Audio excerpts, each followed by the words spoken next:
The Oregon Trail. By Francis Parkman. The Frontier. Last spring, 1846, was a busy season in the city of St. Louis. Not only were emigrants from every part of the country preparing for the journey to Oregon and California, but an unusual number of traders were making ready their wagons and outfits for Santa Fe. Many of the emigrants, especially of those bound for California, were persons of wealth and standing. The hotels were crowded, and the gunsmiths and saddlers were kept constantly at work in providing arms and equipments for the different parties of travelers. Almost every day steamboats were leaving the levee and passing up the Missouri, crowded with passengers on their way to the frontier. In one of these, the Radnor, since snagged and lost, my friend and relative, Quincy Shaw, and myself, left St. Louis on the 28th of April, on a tour of curiosity and amusement to the Rocky Mountains.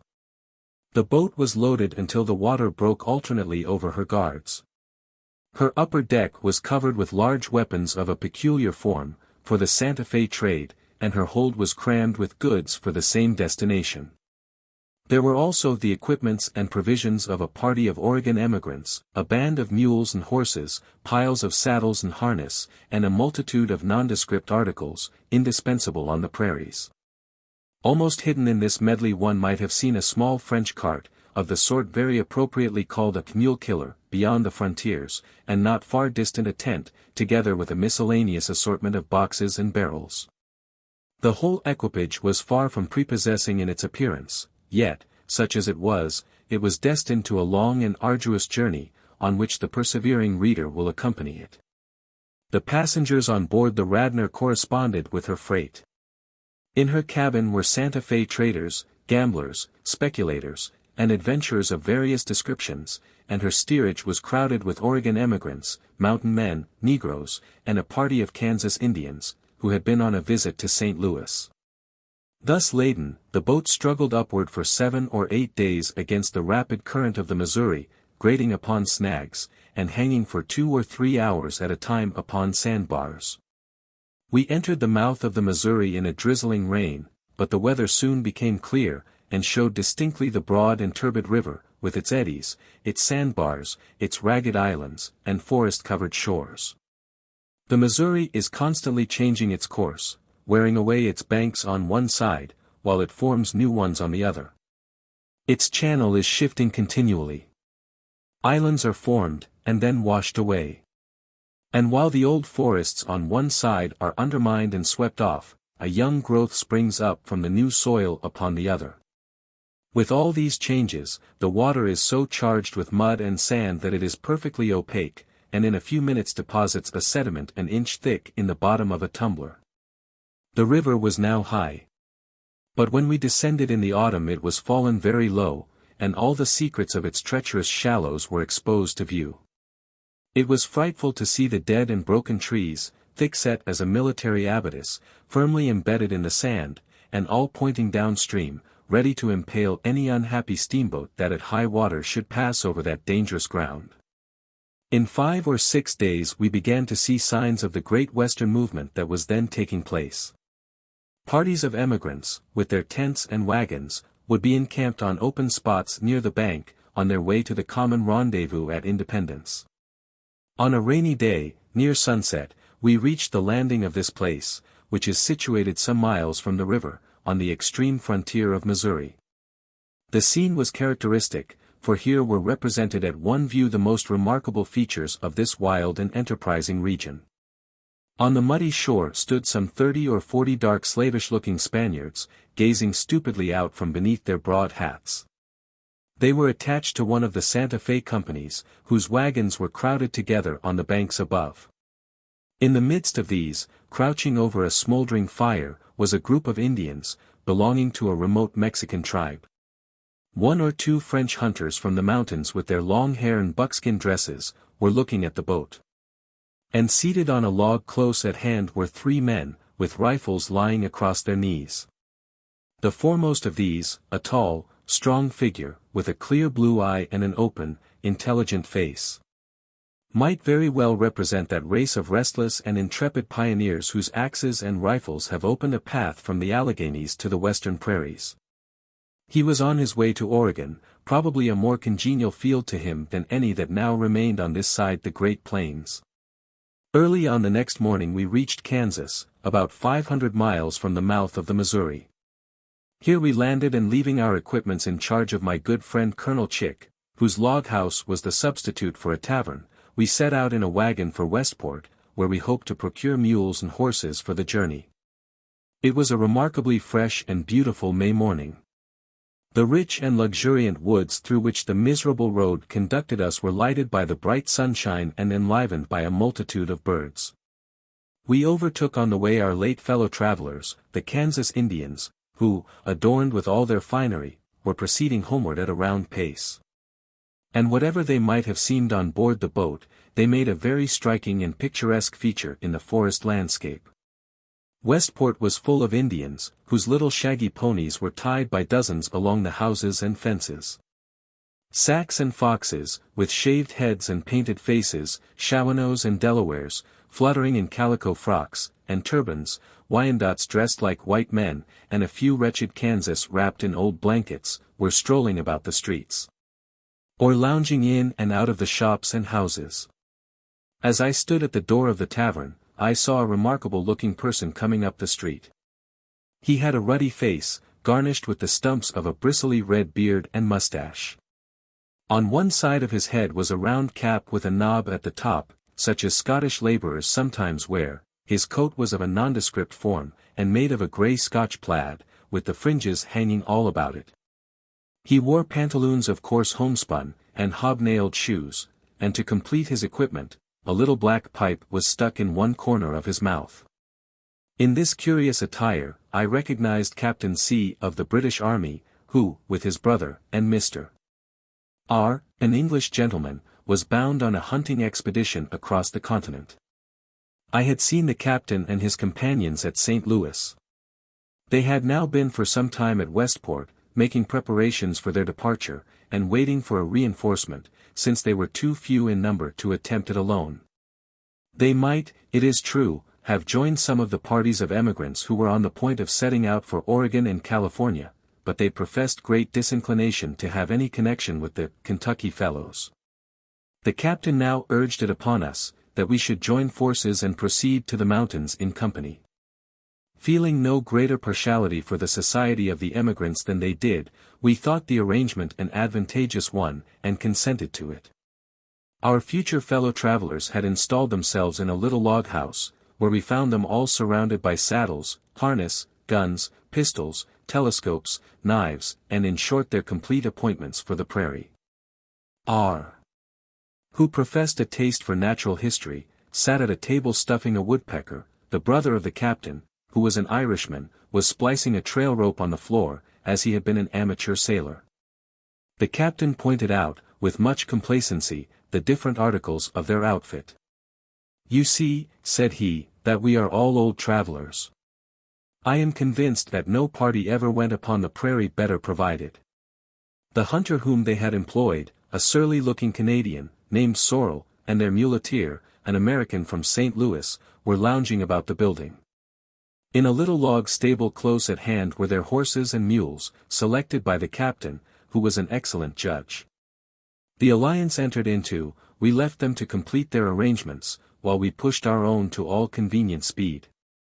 The emigrants for whom our friends professed such contempt were encamped on the prairie about 8 or 10 miles distant, to the number of 1,000 or more, and new parties were constantly passing out from Independence to join them.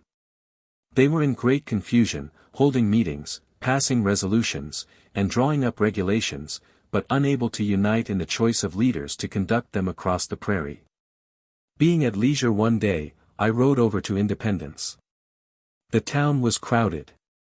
A multitude of shops had sprung up to furnish the emigrants and Santa Fe traders with necessaries for their journey. And there was an incessant hammering and banging from a dozen blacksmiths' sheds, where the heavy wagons were being repaired, and the horses and oxen shod. The streets were thronged with men, horses, and mules. While I was in the town, a train of emigrant wagons from Illinois passed through, to join the camp on the prairie, and stopped in the principal street.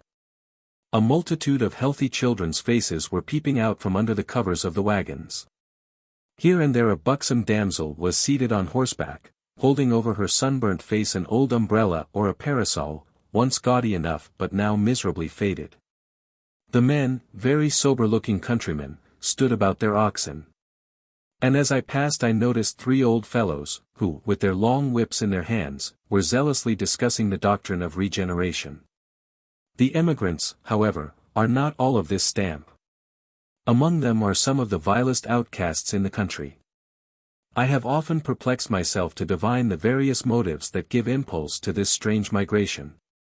But whatever they may be, whether an insane hope of a better condition in life, or a desire of shaking off restraints of law and society, or mere restlessness, certain it is that multitudes bitterly repent the journey. And after they have reached the land of promise are happy enough to escape from it. In the course of 7 or 8 days we had brought our preparations near to a close. Meanwhile our friends had completed theirs, and becoming tired of Westport, they told us that they would set out in advance and wait at the crossing of the Kanzas till we should come up. Accordingly and the muleteers went forward with the wagon and tent, while the captain and his brother, together with Sorrel, and a trapper named Boisford, who had joined them, followed with the band of horses. The commencement of the journey was ominous, for the captain was scarcely a mile from Westport, riding along in state at the head of his party, leading his intended buffalo horse by a rope, when a tremendous thunderstorm came on and drenched them all to the skin. They hurried on to reach the place, about 7 miles off, where was to have had the camp in readiness to receive them.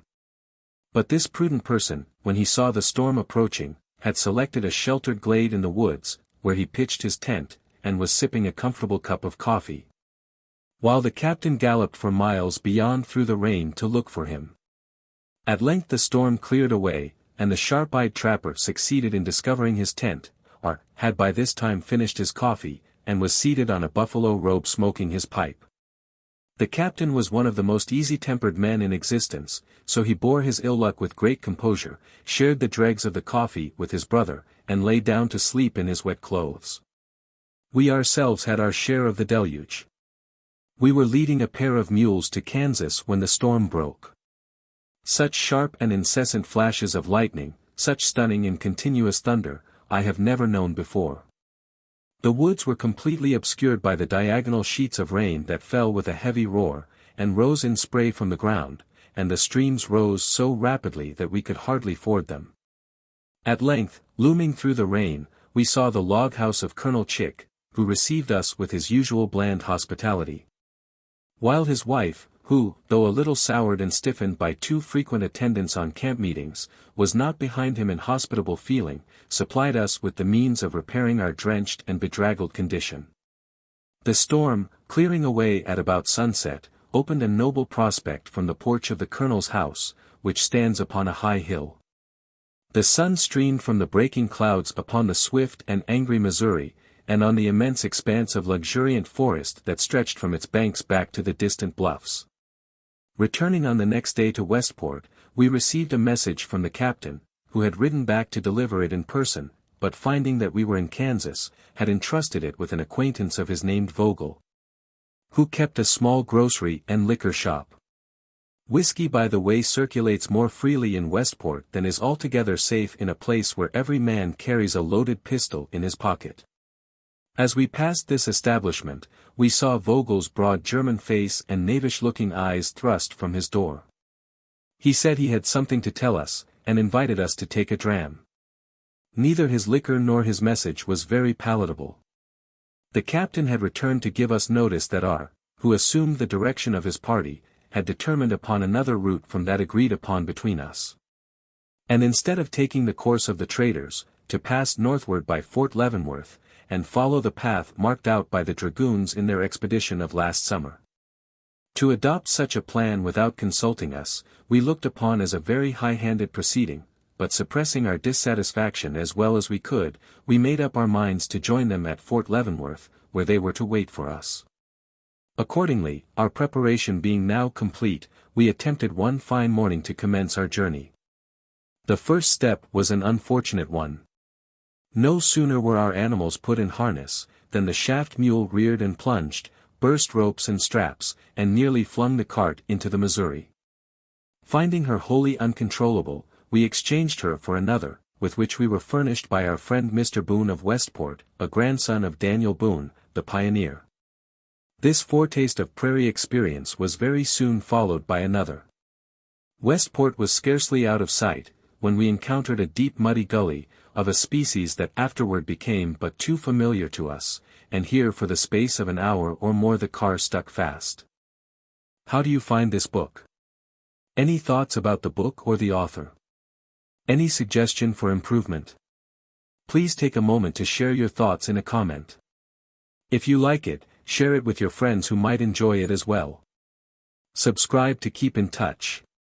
Visit CompleteAudiobooks.com for more quality content. 2. Breaking the ice. Both Shaw and myself were tolerably inured to the vicissitudes of traveling. We had experienced them under various forms, and a birch canoe was as familiar to us as a steamboat. The restlessness, the love of wilds and hatred of cities, natural perhaps in early years to every unperverted son of Adam, was not our only motive for undertaking the present journey. My companion hoped to shake off the effects of a disorder that had impaired a constitution originally hardy and robust. And I was anxious to pursue some inquiries relative to the character and usages of the remote Indian nations, being already familiar with many of the border tribes. Emerging from the mud hole where we last took leave of the reader, we pursued our way for some time along the narrow track, in the checkered sunshine and shadow of the woods, till at length, issuing forth into the broad light, we left behind us the farthest outskirts of that great forest, that once spread unbroken from the western plains to the shore of the Atlantic. Looking over an intervening belt of shrubbery, we saw the green, ocean-like expanse of prairie, stretching swell over swell to the horizon. It was a mild, calm spring day. A day when one is more disposed to musing and reverie than to action, and the softest part of his nature is apt to gain the ascendancy. I rode in advance of the party, as we passed through the shrubbery, and as a nook of green grass offered a strong temptation, I dismounted and lay down there. All the trees and saplings were in flower, or budding into fresh leaf.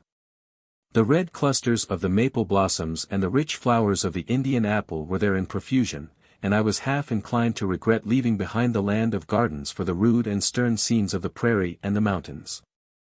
Meanwhile the party came in sight from out of the bushes.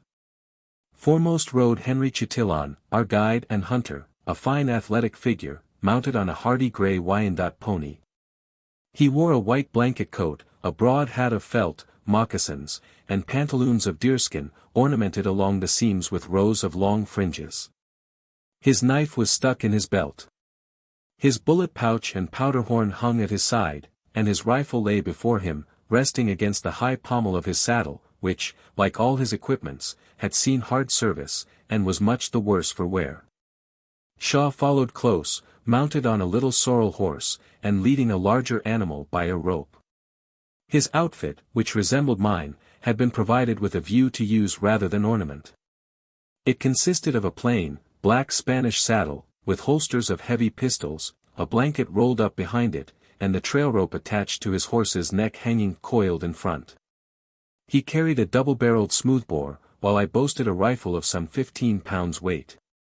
At that time our attire, though far from elegant, bore some marks of civilization, and offered a very favorable contrast to the inimitable shabbiness of our appearance on the return journey. A red flannel shirt, belted around the waist like a frock, then constituted our upper garment. Moccasins had supplanted our failing boots. And the remaining essential portion of our attire consisted of an extraordinary article, manufactured by a squaw out of smoked buckskin. Our muleteer, Delorier, brought up the rear with his cart, waddling ankle-deep in the mud, alternately puffing at his pipe, and ejaculating in his prairie patois, Saker enfant de garce. As one of the mules would seem to recoil before some abyss of unusual profundity. The cart was of the kind that one may see by scores around the marketplace in Montreal, and had a white covering to protect the articles within. These were our provisions in a tent, with ammunition, blankets, and presents for the Indians. We were in all 4 men with 8 animals. For besides the spare horses led by Shaw and myself, an additional mule was driven along with us as a reserve in case of accident. After this summing up of our forces, it may not be amiss to glance at the characters of the two men who accompanied us. Delorier was a Canadian, with all the characteristics of the true Jean-Baptiste. Neither fatigue, exposure, nor hard labor could ever impair his cheerfulness and gaiety, or his obsequious politeness to his bourgeois, and when night came he would sit down by the fire, smoke his pipe, and tell stories with the utmost contentment. In fact, the prairie was his congenial element. Henry Chatillon was of a different stamp. When we were at St.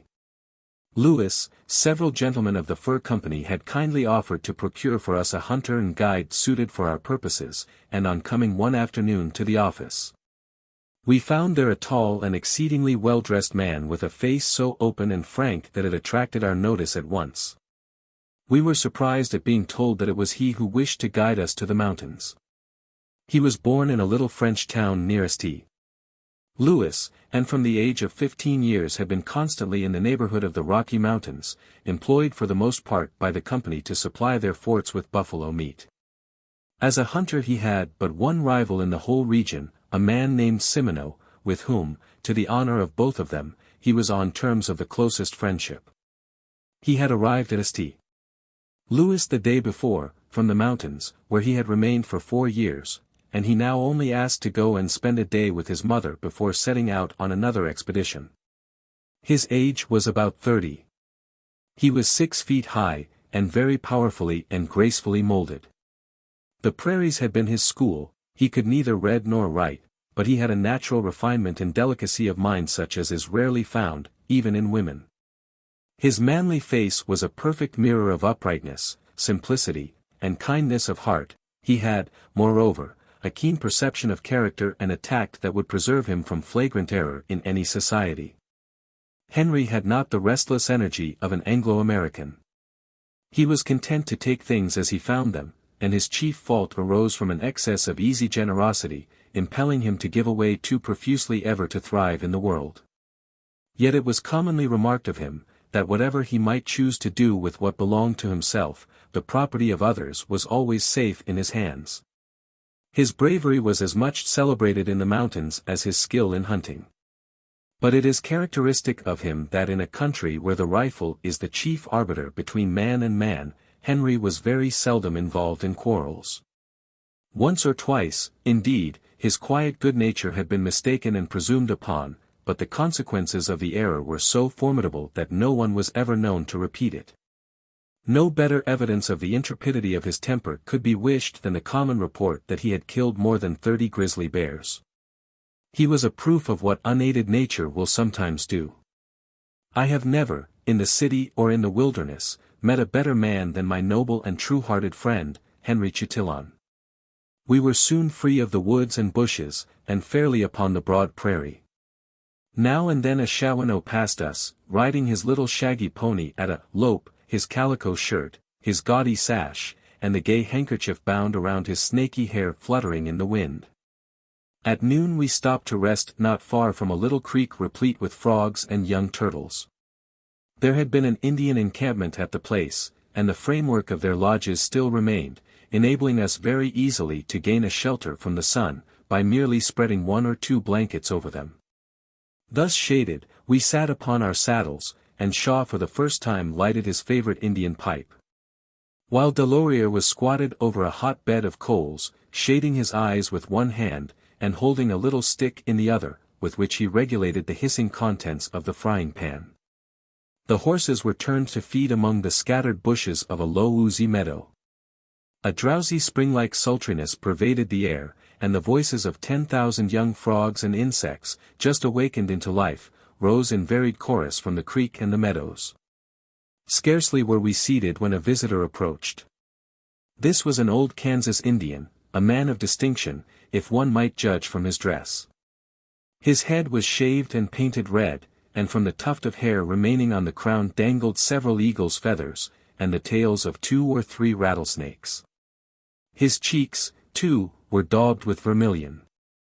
His ears were adorned with green glass pendants, a collar of grizzly bear's claws surrounded his neck, and several large necklaces of wampum hung on his breast.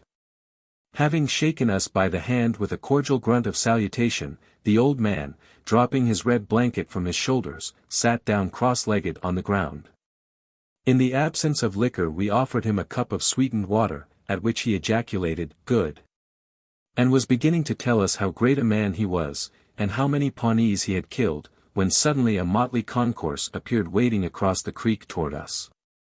They filed past in rapid succession, men, women, and children. Some were on horseback, some on foot, but all were alike squalid and wretched. Old squaws, mounted astride of shaggy, meager little ponies, with perhaps one or two snake-eyed children seated behind them, clinging to their tattered blankets. Tall lank young men on foot, with bows and arrows in their hands, and girls whose native ugliness not all the charms of glass beads and scarlet cloth could disguise, made up the procession. Although here and there was a man who, like our visitor, seemed to hold some rank in this respectable community. They were the dregs of the Kanzas nation, who, while their betters were gone to hunt buffalo, had left the village on a begging expedition to Westport. When this ragamuffin horde had passed, we caught our horses, saddled, harnessed, and resumed our journey. Fording the creek, the low roofs of a number of rude buildings appeared, rising from a cluster of groves and woods on the left.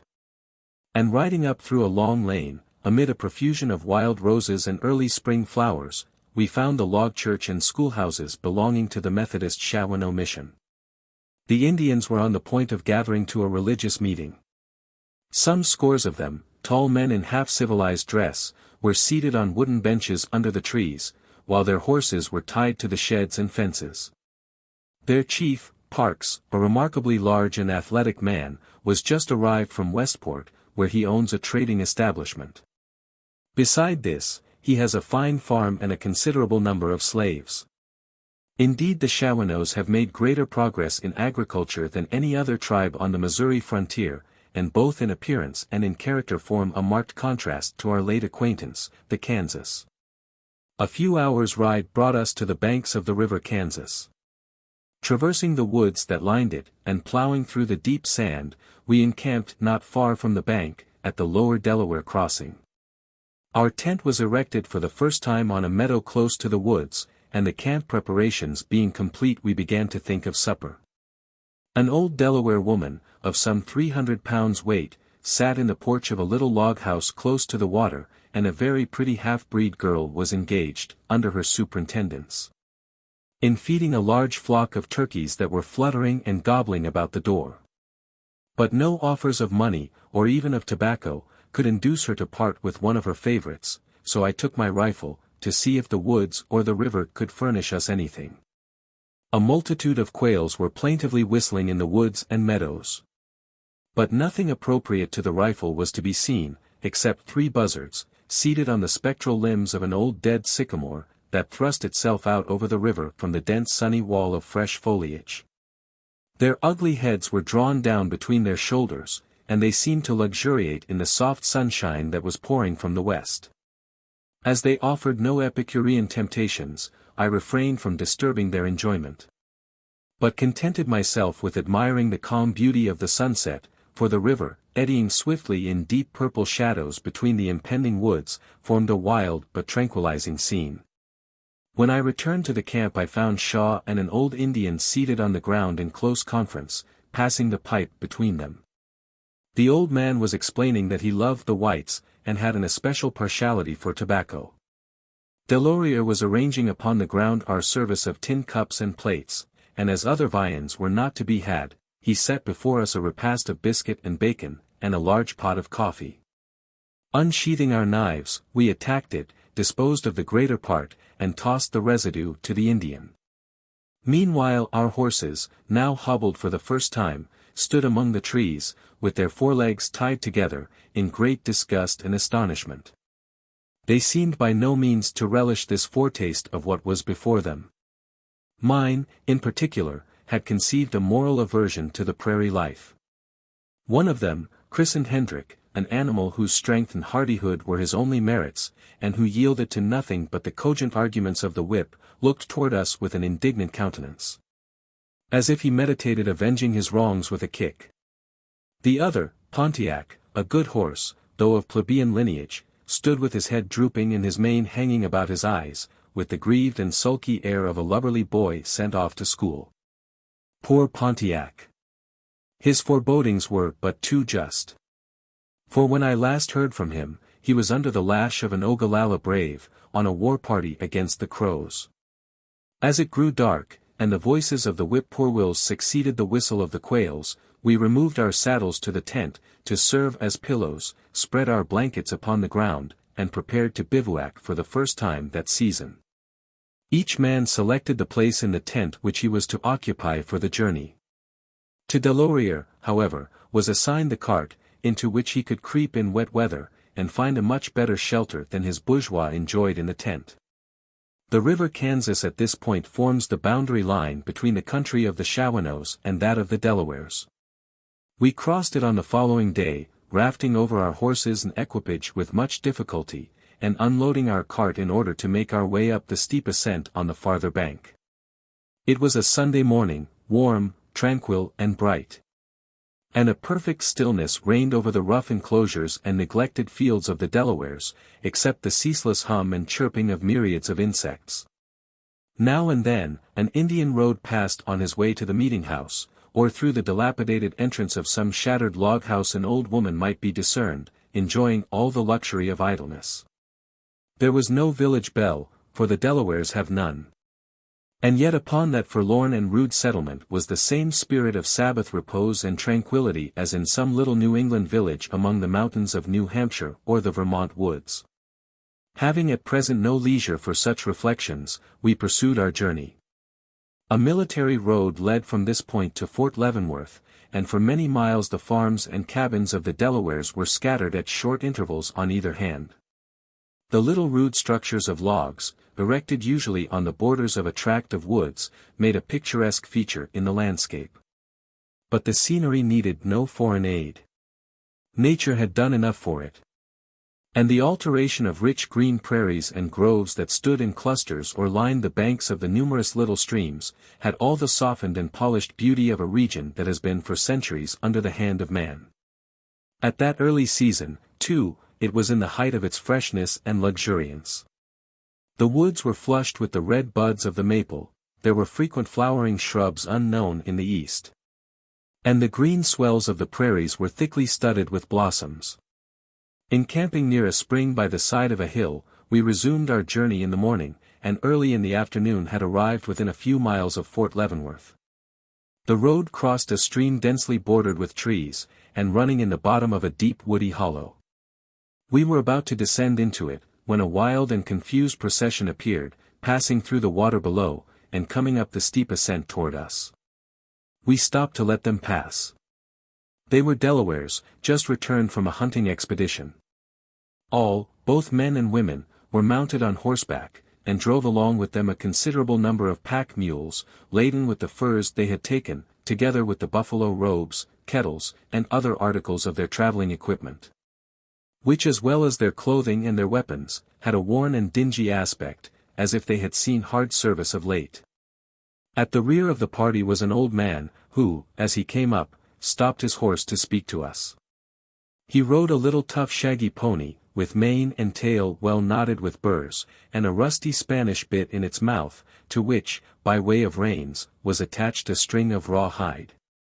His saddle, robbed probably from a Mexican, had no covering, being merely a tree of the Spanish form, with a piece of grizzly bear's skin laid over it, a pair of rude wooden stirrups attached, and in the absence of girth, a thong of hide passing around the horse's belly.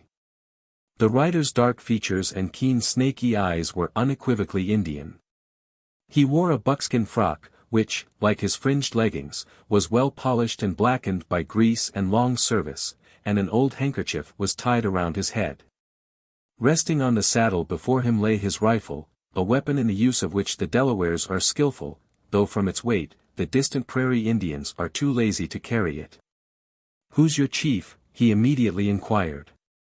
Henry Chatillon pointed to us. The old Delaware fixed his eyes intently upon us for a moment, and then sententiously remarked, "No good. Too young." With this flattering comment he left us, and rode after his people. This tribe, the Delawares, once the peaceful allies of William Penn, the tributaries of the conquering Iroquois, are now the most adventurous and dreaded warriors upon the prairies. They make war upon remote tribes the very names of which were unknown to their fathers in their ancient seats in Pennsylvania. And they push these new quarrels with true Indian rancor, sending out their little war parties as far as the Rocky Mountains, and into the Mexican territories. Their neighbors and former Confederates, the Shawanoes, who are tolerable farmers, are in a prosperous condition, but the Delawares dwindle every year, from the number of men lost in their warlike expeditions. Soon after leaving this party, we saw, stretching on the right, the forests that follow the course of the Missouri, and the deep woody channel through which at this point it runs. At a distance in front were the white barracks of Fort Leavenworth, just visible through the trees upon an eminence above a bend of the river. A wide green meadow, as level as a lake, lay between us and the Missouri, and upon this, close to a line of trees that bordered a little brook, stood the tent of the captain and his companions, with their horses feeding around it. But they themselves were invisible. Right, their muleteer, was there, seated on the tongue of the wagon, repairing his harness. Boisford stood cleaning his rifle at the door of the tent, and Sorrel lounged idly about. On closer examination, however, we discovered the captain's brother, Jack, sitting in the tent, at his old occupation of splicing trail ropes. He welcomed us in his broad Irish brogue, and said that his brother was fishing in the river, and gone to the garrison. They returned before sunset. Meanwhile we erected our own tent not far off, and after supper a council was held, in which it was resolved to remain one day at Fort Leavenworth, and on the next to bid a final adieu to the frontier, or in the phraseology of the region, to jump off. Our deliberations were conducted by the ruddy light from a distant swell of the prairie, where the long dry grass of last summer was on fire. 3. Fort Leavenworth. On the next morning we rode to Fort Leavenworth. Colonel, now General, Kearny, to whom I had had the honor of an introduction when at St. Louis, was just arrived, and received us at his headquarters with the high-bred courtesy habitual to him.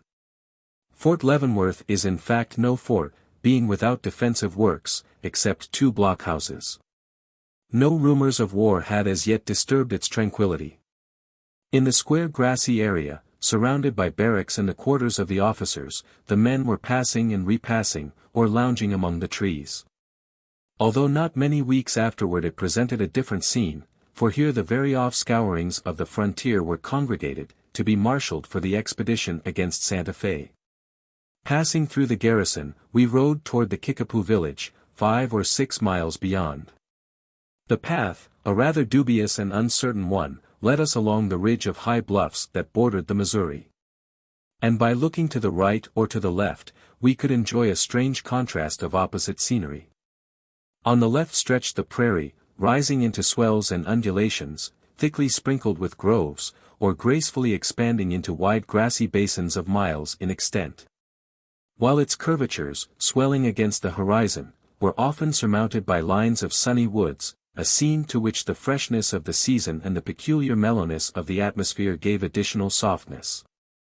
Below us, on the right, was a tract of ragged and broken woods. We could look down on the summits of the trees, some living and some dead. Some erect, others leaning at every angle, and others still piled in masses together by the passage of a hurricane. Beyond their extreme verge, the turbid waters of the Missouri were discernible through the boughs, rolling powerfully along at the foot of the woody declivities of its farther bank. The path soon after led inland. And as we crossed an open meadow we saw a cluster of buildings on a rising ground before us, with a crowd of people surrounding them. They were the storehouse, cottage, and stables of the Kickapoo traders' establishment. Just at that moment, as it chanced, he was beset with half the Indians of the settlement. They had tied their wretched, neglected little ponies by dozens along the fences and outhouses, and were either lounging about the place, or crowding into the trading house. Here were faces of various colors. Red, green, white, and black, curiously intermingled and disposed over the visage in a variety of patterns. Calico shirts, red and blue blankets, brass earrings, wampum necklaces, appeared in profusion. The trader was a blue-eyed open-faced man who neither in his manners nor his appearance betrayed any of the roughness of the frontier. Though just at present he was obliged to keep a lynx eye on his suspicious customers, who, men and women, were climbing on his counter and seating themselves among his boxes and bales. The village itself was not far off, and sufficiently illustrated the condition of its unfortunate and self-abandoned occupants. Fancy to yourself a little swift stream, working its devious way down a woody valley. Sometimes wholly hidden under logs and fallen trees, sometimes issuing forth and spreading into a broad, clear pool, and on its banks in little nooks cleared away among the trees, miniature log houses in utter ruin and neglect. A labyrinth of narrow, obstructed paths connected these habitations one with another. Sometimes we met a stray calf, a pig or a pony, belonging to some of the villagers, who usually lay in the sun in front of their dwellings, and looked on us with cold, suspicious eyes as we approached. Farther on, in place of the log huts of the Kickapoos, we found the puqui lodges of their neighbors, the Potawatomis, whose condition seemed no better than theirs. Growing tired at last, and exhausted by the excessive heat and sultriness of the day, we returned to our friend, the trader. By this time the crowd around him had dispersed, and left him at leisure. He invited us to his cottage, a little white and green building, in the style of the old French settlements, and ushered us into a neat, well-furnished room. The blinds were closed, and the heat and glare of the sun excluded. The room was as cool as a cavern. It was neatly carpeted too and furnished in a manner that we hardly expected on the frontier. The sofas, chairs, tables, and a well-filled bookcase would not have disgraced an eastern city. Though there were one or two little tokens that indicated the rather questionable civilization of the region. A pistol, loaded and capped, lay on the mantelpiece. And through the glass of the bookcase, peeping above the works of John Milton, glittered the handle of a very mischievous-looking knife. Our host went out, and returned with iced water, glasses, and a bottle of excellent claret. A refreshment most welcome in the extreme heat of the day, and soon after appeared a merry, laughing woman, who must have been, a year or two before, a very rich and luxuriant specimen of Creole beauty. She came to say that lunch was ready in the next room. Our hostess evidently lived on the sunny side of life, and troubled herself with none of its cares. She sat down and entertained us while we were at table with anecdotes of fishing parties, frolics, and the officers at the fort. Taking leave at length of the hospitable trader and his friend, we rode back to the garrison. Shaw passed on to the camp, while I remained to call upon Colonel Kearney. I found him still at table.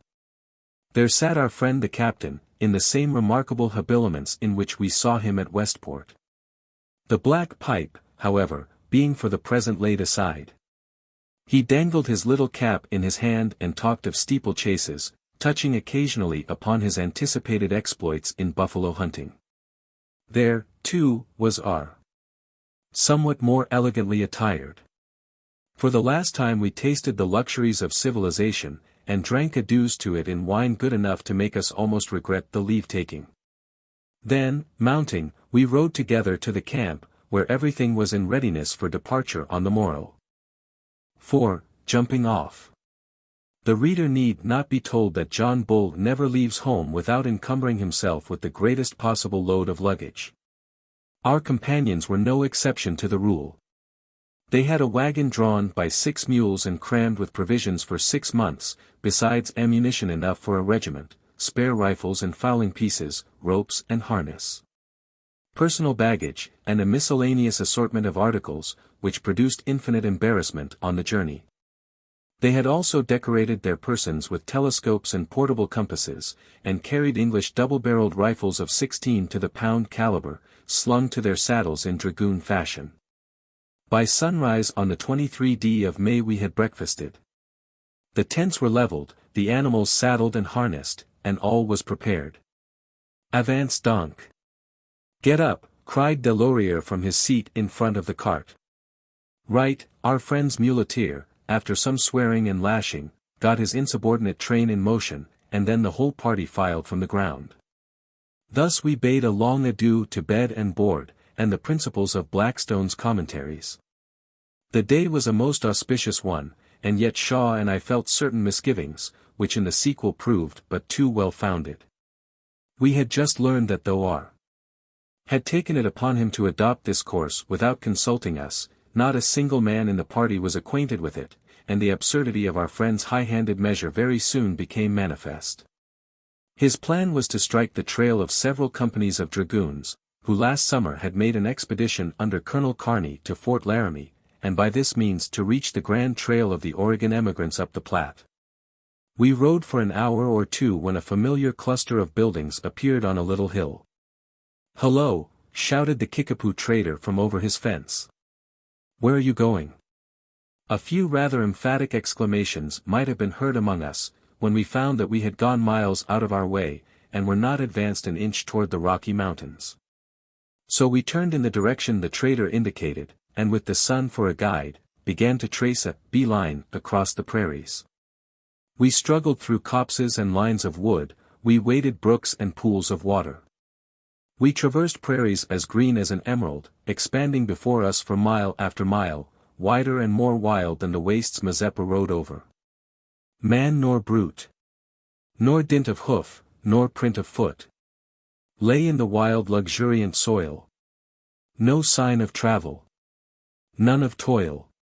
The very air was mute. Riding in advance, we passed over one of these great plains. We looked back and saw the line of scattered horsemen stretching for a mile or more. And far in the rear against the horizon, the white wagons creeping slowly along. "Here we are at last," shouted the captain. And in truth we had struck upon the traces of a large body of horse. We turned joyfully and followed this new course, with tempers somewhat improved, and toward sunset encamped on a high swell of the prairie, at the foot of which a lazy stream soaked along through clumps of rank grass. It was getting dark. We turned the horses loose to feed. "Drive down the tent pickets hard," said Henry Chatillon, "it is going to blow." We did so, and secured the tent as well as we could. For the sky had changed totally, and a fresh damp smell in the wind warned us that a stormy night was likely to succeed the hot clear day.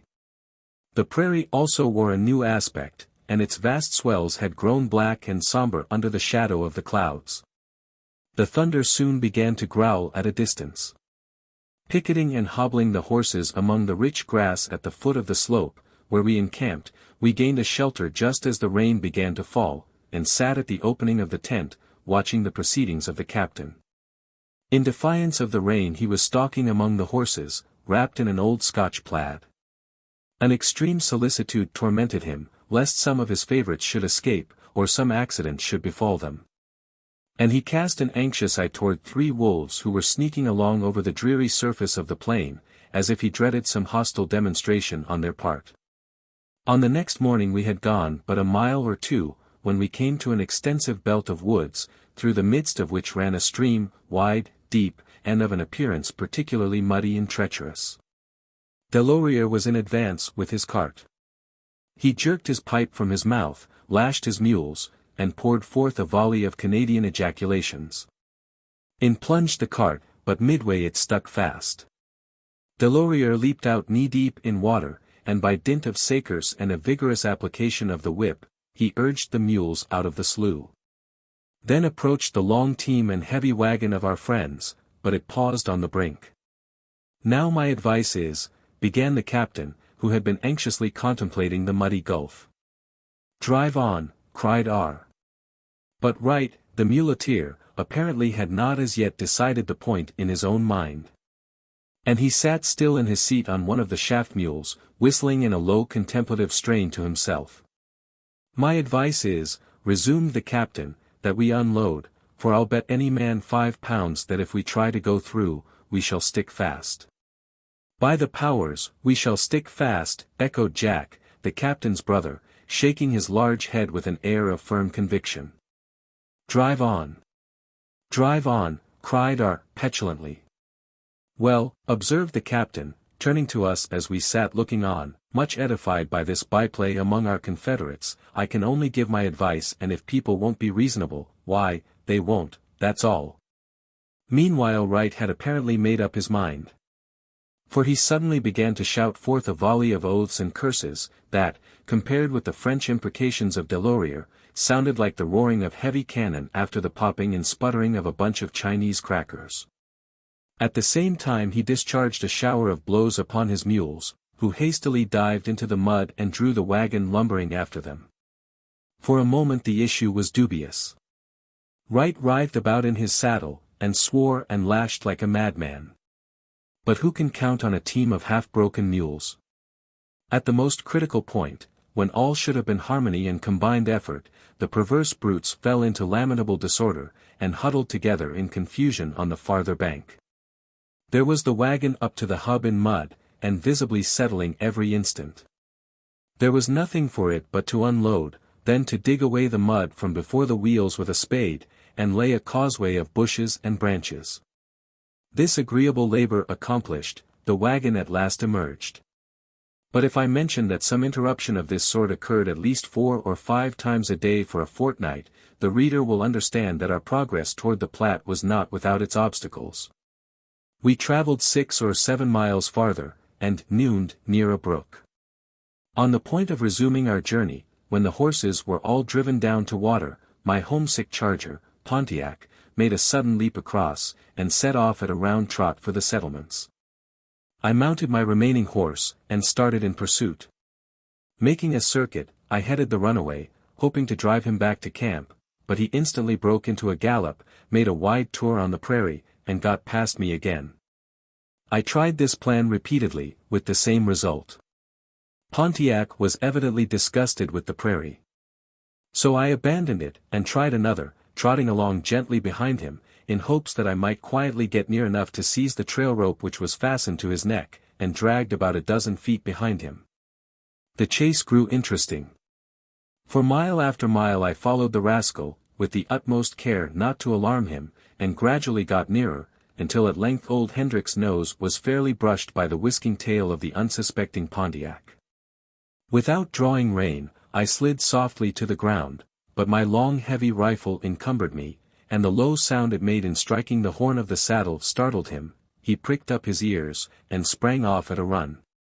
My friend, thought I, remounting, do that again, and I will shoot you. Fort Leavenworth was about 40 miles distant, and thither I determined to follow him. I made up my mind to spend a solitary and supperless night, and then set out again in the morning. One hope, however, remained. The creek where the wagon had stuck was just before us. Pontiac might be thirsty with his run, and stop there to drink. I kept as near to him as possible, taking every precaution not to alarm him again, and the result proved as I had hoped, for he walked deliberately among the trees, and stooped down to the water.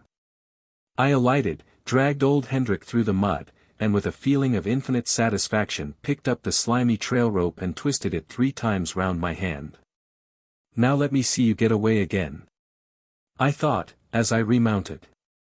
But Pontiac was exceedingly reluctant to turn back. Hendrick, too, who had evidently flattered himself with vain hopes, showed the utmost repugnance, and grumbled in a manner peculiar to himself at being compelled to face about. A smart cut of the whip restored his cheerfulness, and dragging the recovered truant behind, I set out in search of the camp. An hour or 2 elapsed, when, near sunset, I saw the tents, standing on a rich swell of the prairie, beyond a line of woods, while the bands of horses were feeding in a low meadow close at hand. There sat Jack C. cross-legged, in the sun, splicing a trail rope, and the rest were lying on the grass, smoking and telling stories. That night we enjoyed a serenade from the wolves, more lively than any with which they had yet favored us. And in the morning one of the musicians appeared, not many rods from the tents, quietly seated among the horses, looking at us with a pair of large grey eyes, but perceiving a rifle levelled at him, he leaped up and made off in hot haste. I pass by the following day or 2 of our journey, for nothing occurred worthy of record. Should any one of my readers ever be impelled to visit the prairies, and should he choose the route of the Platte, the best, perhaps, that can be adopted, I can assure him that he need not think to enter at once upon the paradise of his imagination. A dreary preliminary, protracted crossing of the threshold awaits him before he finds himself fairly upon the verge of the great American desert, those barren wastes, the haunts of the buffalo and the Indian, where the very shadow of civilization lies 100 leagues behind him. The intervening country, the wide and fertile belt that extends for several hundred miles beyond the extreme frontier, will probably answer tolerably well to his preconceived ideas of the prairie. For this it is from which picturesque tourists, painters, poets, and novelists, who have seldom penetrated farther, have derived their conceptions of the whole region. If he has a painter's eye, he may find his period of probation not wholly void of interest. The scenery, though tame, is graceful and pleasing. Here are level plains, too wide for the eye to measure green undulations, like motionless swells of the ocean, abundance of streams, followed through all their windings by lines of woods and scattered groves. But let him be as enthusiastic as he may, he will find enough to damp his ardor. His wagons will stick in the mud, his horses will break loose, harness will give way, and axle-trees prove unsound. His bed will be a soft one, consisting often of black mud, of the richest consistency. As for food, he must content himself with biscuit and salt provisions, for strange as it may seem, this tract of country produces very little game. As he advances, indeed, he will see, mouldering in the grass by his path, the vast antlers of the elk, and farther on, the whitened skulls of the buffalo, once swarming over this now deserted region. Perhaps, like us, he may journey for a fortnight, and see not so much as the hoof-print of a deer. In the spring, not even a prairie hen is to be had. Yet, to compensate him for this unlooked-for deficiency of game, he will find himself beset with varmints innumerable. The wolves will entertain him with a concerto at night, and skulk around him by day, just beyond rifle shot. His horse will step into badger holes, from every marsh and mud puddle will arise the bellowing, croaking, and trilling of legions of frogs, infinitely various in color, shape and dimensions. A profusion of snakes will glide away from under his horse's feet, or quietly visit him in his tent at night, while the pertinacious humming of unnumbered mosquitoes will banish sleep from his eyelids. When thirsty with a long ride in the scorching sun over some boundless reach of prairie, he comes at length to a pool of water, and alights to drink. He discovers a troop of young tadpoles sporting in the bottom of his cup. Add to this, that all the morning the hot sun beats upon him with sultry, penetrating heat, and that, with provoking regularity, at about 4 o'clock in the afternoon, a thunderstorm rises and drenches him to the skin. Such being the charms of this favored region, the reader will easily conceive the extent of our gratification at learning that for a week we had been journeying on the wrong track.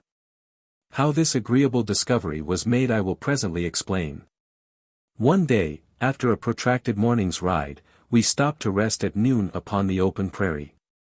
No trees were in sight, but close at hand, a little dribbling brook was twisting from side to side through a hollow, now forming holes of stagnant water, and now gliding over the mud in a scarcely perceptible current, among a growth of sickly bushes, and great clumps of tall rank grass. The day was excessively hot and oppressive. The horses and mules were rolling on the prairie to refresh themselves, or feeding among the bushes in the hollow. We had dined, and Delorier, puffing at his pipe, knelt on the grass, scrubbing our service of tin plate. Shaw lay in the shade, under the cart, to rest for a while, before the word should be given to catch up. Henry Chatillon, before lying down, was looking about for signs of snakes, the only living things that he feared, and uttering various ejaculations of disgust, at finding several suspicious-looking holes close to the cart. I sat leaning against the wheel in a scanty strip of shade, making a pair of hobbles to replace those which my contumacious steed Pontiac had broken the night before. The camp of our friends, a rod or two distant, presented the same scene of lazy tranquillity. "Hullo!" cried Henry, looking up from his inspection of the snake holes, "here comes the old captain." The captain approached, and stood for a moment contemplating us in silence. "I say, Parkman," he began, "look at Shaw there, asleep under the cart, with the tar dripping off the hub of the wheel on his shoulder." At this Shaw got up, with his eyes half opened, and feeling the part indicated, he found his hand glued fast to his red flannel shirt. "He'll look well when he gets among the squaws, won't he?" observed the captain, with a grin. He then crawled under the cart, and began to tell stories of which his stock was inexhaustible. Yet every moment he would glance nervously at the horses. At last he jumped up in great excitement. "See that horse? There, that fellow just walking over the hill. By Jove, he's off. It's your big horse, Shaw." "No it isn't, it's Jack's." "Jack! Jack! Hullo, Jack!" Jack, thus invoked, jumped up and stared vacantly at us. "Go and catch your horse, if you don't want to lose him," roared the captain. Jack instantly set off at a run through the grass, his broad pantaloons flapping about his feet. The captain gazed anxiously till he saw that the horse was caught. Then he sat down, with a countenance of thoughtfulness and care. "I tell you what it is," he said, "this will never do at all. We shall lose every horse in the band some day or other, and then a pretty plight we should be in. Now I am convinced that the only way for us is to have every man in the camp stand horse guard in rotation whenever we stop. Supposing 100 Pawnees should jump up out of that ravine, all yelling and flapping their buffalo robes, in the way they do? Why, in 2 minutes not a hoof would be in sight." We reminded the captain that 100 Pawnees would probably demolish the horse guard, if he were to resist their depredations. "At any rate," pursued the captain, evading the point, "our whole system is wrong, I'm convinced of it. It is totally unmilitary. Why, the way we travel, strung out over the prairie for a mile, an enemy might attack the foremost men, and cut them off before the rest could come up." "We are not in an enemy's country, yet," said Shaw. "When we are, we'll travel together." "Then," said the captain, "we might be attacked in camp. We've no sentinels, we camp in disorder, no precautions at all to guard against surprise. My own convictions are that we ought to camp in a hollow square, with the fires in the center, and have sentinels, and a regular password appointed for every night. Besides, there should be vedettes, riding in advance, to find a place for the camp and give warning of an enemy. These are my convictions. I don't want to dictate to any man. I give advice to the best of my judgment, that's all. And then let people do as they please." We intimated that perhaps it would be as well to postpone such burdensome precautions until there should be some actual need of them, but he shook his head dubiously. The captain's sense of military propriety had been severely shocked by what he considered the irregular proceedings of the party, and this was not the first time he had expressed himself upon the subject. But his convictions seldom produced any practical results. In the present case, he contented himself, as usual, with enlarging on the importance of his suggestions, and wondering that they were not adopted. But his plan of sending out vedettes seemed particularly dear to him, and as no one else was disposed to second his views on this point, he took it into his head to ride forward that afternoon, himself. "Come, Parkman," said he, "will you go with me?" We set out together, and rode a mile or two in advance. The captain, in the course of 20 years' service in the British Army, had seen something of life. One extensive side of it, at least, he had enjoyed the best opportunities for studying, and being naturally a pleasant fellow, he was a very entertaining companion. He cracked jokes and told stories for an hour or two. Until, looking back, we saw the prairie behind us stretching away to the horizon, without a horseman or a wagon in sight. "Now," said the captain, "I think the vedettes had better stop till the main body comes up." I was of the same opinion. There was a thick growth of woods just before us, with a stream running through them. Having crossed this, we found on the other side a fine level meadow, half encircled by the trees. And fastening our horses to some bushes, we sat down on the grass, while, with an old stump of a tree for a target, I began to display the superiority of the renowned rifle of the backwoods over the foreign innovation borne by the captain. At length voices could be heard in the distance behind the trees. "There they come," said the captain, "let's go and see how they get through the creek." We mounted and rode to the bank of the stream, where the trail crossed it. It ran in a deep hollow, full of trees. As we looked down, we saw a confused crowd of horsemen riding through the water, and among the dingy habiliment of our party glittered the uniforms of 4 dragoons. Shaw came whipping his horse up the back, in advance of the rest, with a somewhat indignant countenance. The first word he spoke was a blessing fervently invoked on the head of R., who was riding, with a crestfallen air, in the rear. Thanks to the ingenious devices of the gentleman, we had missed the track entirely, and wandered, not toward the Platte, but to the village of the Iowa Indians. This we learned from the dragoons, who had lately deserted from Fort Leavenworth. They told us that our best plan now was to keep to the northward until we should strike the trail formed by several parties of Oregon emigrants, who had that season set out from St. Joseph's in Missouri.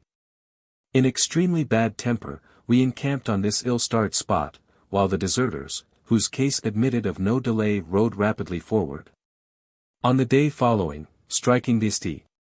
Joseph's Trail, we turned our horses' heads toward Fort Laramie, then about 700 miles to the westward. The Big Blue. The great medley of Oregon and California emigrants, at their camps around Independence, had heard reports that several additional parties were on the point of setting out from St. Joseph's farther to the northward. The prevailing impression was that these were Mormons, 2,300 in number, and a great alarm was excited in consequence. The people of Illinois and Missouri, who composed by far the greater part of the emigrants, have never been on the best terms with the Latter-day Saints. And it is notorious throughout the country how much blood has been spilt in their feuds, even far within the limits of the settlements. No one could predict what would be the result, when large armed bodies of these fanatics should encounter the most impetuous and reckless of their old enemies on the broad prairie, far beyond the reach of law or military force. The women and children at Independence raised a great outcry, the men themselves were seriously alarmed, and, as I learned, they sent to Colonel Kearny, requesting an escort of dragoons as far as the Platte. This was refused. And as the sequel proved, there was no occasion for it. The St. Joseph's emigrants were as good Christians and as zealous Mormon haters as the rest. And the very few families of the Saints who passed out this season by the route of the Platte remained behind until the great tide of emigration had gone by, standing in quite as much awe of the Gentiles as the latter did of them. We were now, as I before mentioned, upon this St. Joseph's Trail. It was evident, by the traces, that large parties were a few days in advance of us, and as we too supposed them to be Mormons, we had some apprehension of interruption. The journey was somewhat monotonous. One day we rode on for hours, without seeing a tree or a bush. Before, behind, and on either side, stretched the vast expanse, rolling in a succession of graceful swells, covered with the unbroken carpet of fresh green grass. Here and there a crow, or a raven, or a turkey buzzard, relieved the uniformity. What shall we do tonight for wood and water, we began to ask of each other, for the sun was within an hour of setting. At length a dark green speck appeared, far off on the right, it was the top of a tree, peering over a swell of the prairie. And leaving the trail, we made all haste toward it. It proved to be the vanguard of a cluster of bushes and low trees, that surrounded some pools of water in an extensive hollow, so we encamped on the rising ground near it. Shaw and I were sitting in the tent, when Delorier thrust his brown face and old felt hat into the opening, and dilating his eyes to their utmost extent, announced supper. There were the tin cups and the iron spoons, arranged in military order on the grass, and the coffee pot predominant in the midst. The meal was soon dispatched. But Henry Chatillon still sat cross-legged, dallying with the remnant of his coffee, the beverage in universal use upon the prairie, and an especial favorite with him. He preferred it in its virgin flavor, unimpaired by sugar or cream. And on the present occasion it met his entire approval, being exceedingly strong, or, as he expressed it, right black. It was a rich and gorgeous sunset, an American sunset. And the ruddy glow of the sky was reflected from some extensive pools of water among the shadowy copses in the meadow below. "I must have a bath tonight," said Shaw. "How is it, Delorier? Any chance for a swim down here?" "Ah! I cannot tell." "Just as you please, monsieur," replied Delorier, shrugging his shoulders, perplexed by his ignorance of English, and extremely anxious to conform in all respects to the opinion and wishes of his bourgeois. "Look at his Caucasian," said I. "It has evidently been lately immersed in a profound abyss of black mud." "Come," said Shaw, "at any rate we can see for ourselves." We set out together. And as we approached the bushes, which were at some distance, we found the ground becoming rather treacherous. We could only get along by stepping upon large clumps of tall rank grass, with fathomless gulfs between, like innumerable little quaking islands in an ocean of mud. Where a false step would have involved our boots in a catastrophe like that which had befallen Delorier's moccasins. The thing looked desperate. We separated, so as to search in different directions, Shaw going off to the right, while I kept straight forward. At last I came to the edge of the bushes. They were young water willows, covered with their caterpillar-like blossoms, but intervening between them and the last grass clump was a black and deep slough, over which, by a vigorous exertion, I contrived to jump. Then I shouldered my way through the willows, tramping them down by main force, till I came to a wide stream of water, 3 inches deep, languidly creeping along over a bottom of sleek mud. My arrival produced a great commotion. A huge green bullfrog uttered an indignant croak, and jumped off the bank with a loud splash. His webbed feet twinkled above the surface, as he jerked them energetically upward. And I could see him ensconcing himself in the unresisting slime at the bottom, whence several large air bubbles struggled lazily to the top. Some little spotted frogs instantly followed the patriarch's example, and then 3 turtles, not larger than $1, tumbled themselves off a broad, lily pad, where they had been reposing. At the same time a snake, gaily striped with black and yellow, glided out from the bank, and writhed across to the other side. And a small stagnant pool into which my foot had inadvertently pushed a stone was instantly alive with a congregation of black tadpoles. "Any chance for a bath, where you are?" called out Shaw, from a distance. The answer was not encouraging. I retreated through the willows, and rejoining my companion, we proceeded to push our researches in company. Not far on the right, a rising ground, covered with trees and bushes, seemed to sink down abruptly to the water, and give hope of better success, so toward this we directed our steps. When we reached the place we found it no easy matter to get along between the hill and the water, impeded as we were by a growth of stiff, obstinate young birch trees, laced together by grapevines. In the twilight, we now and then, to support ourselves, snatched at the touch-me-not stem of some ancient sweetbriar. Shaw, who was in advance, suddenly uttered a somewhat emphatic monosyllable. And looking up I saw him with one hand grasping a sapling, and one foot immersed in the water, from which he had forgotten to withdraw it, his whole attention being engaged in contemplating the movements of a water snake, about 5 feet long, curiously checkered with black and green, who was deliberately swimming across the pool. There being no stick or stone at hand to pelt him with, we looked at him for a time in silent disgust, and then pushed forward. Our perseverance was at last rewarded. For several rods farther on, we emerged upon a little level grassy nook among the brushwood, and by an extraordinary dispensation of fortune, the weeds and floating sticks, which elsewhere covered the pool, seemed to have drawn apart, and left a few yards of clear water just in front of this favored spot. We sounded it with a stick. It was 4 feet deep. We lifted a specimen in our cupped hands. It seemed reasonably transparent, so we decided that the time for action was arrived. But our ablutions were suddenly interrupted by 10,000 punctures, like poison needles, and the humming of myriads of overgrown mosquitoes, rising in all directions from their native mud and slime and swarming to the feast. We were fain to beat a retreat with all possible speed. We made toward the tents, much refreshed by the bath which the heat of the weather, joined to our prejudices, had rendered very desirable. "What's the matter with the captain?" "Look at him," said Shaw. The captain stood alone on the prairie, swinging his hat violently around his head, and lifting first one foot and then the other, without moving from the spot. First he looked down to the ground with an air of supreme abhorrence. Then he gazed upward with a perplexed and indignant countenance, as if trying to trace the flight of an unseen enemy. We called to know what was the matter, but he replied only by execrations directed against some unknown object.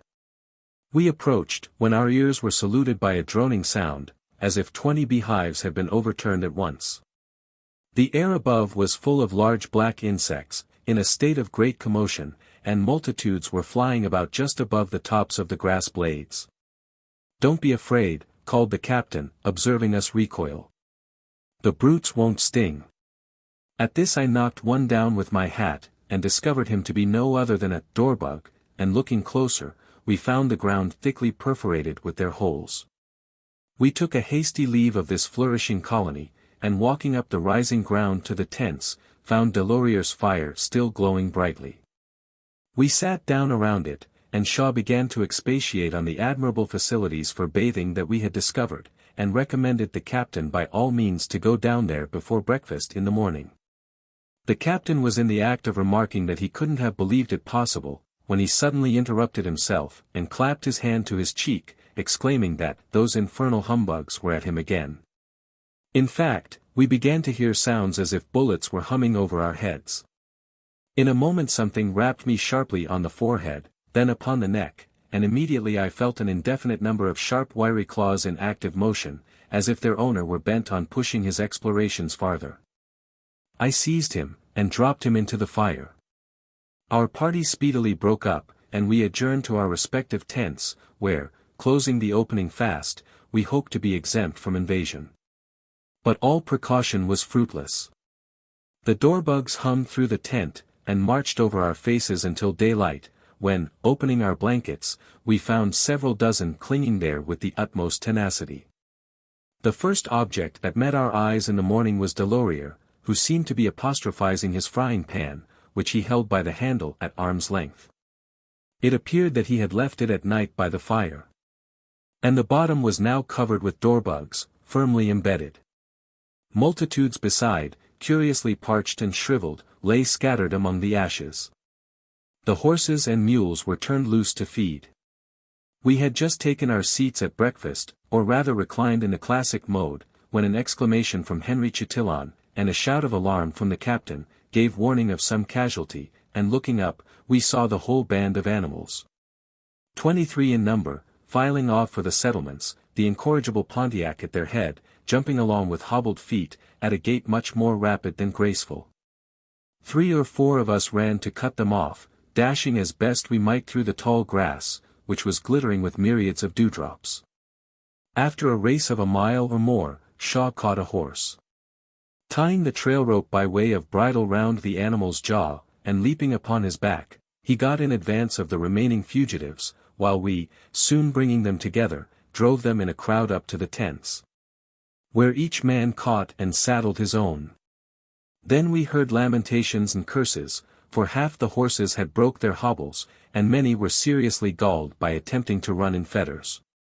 It was late that morning before we were on the march.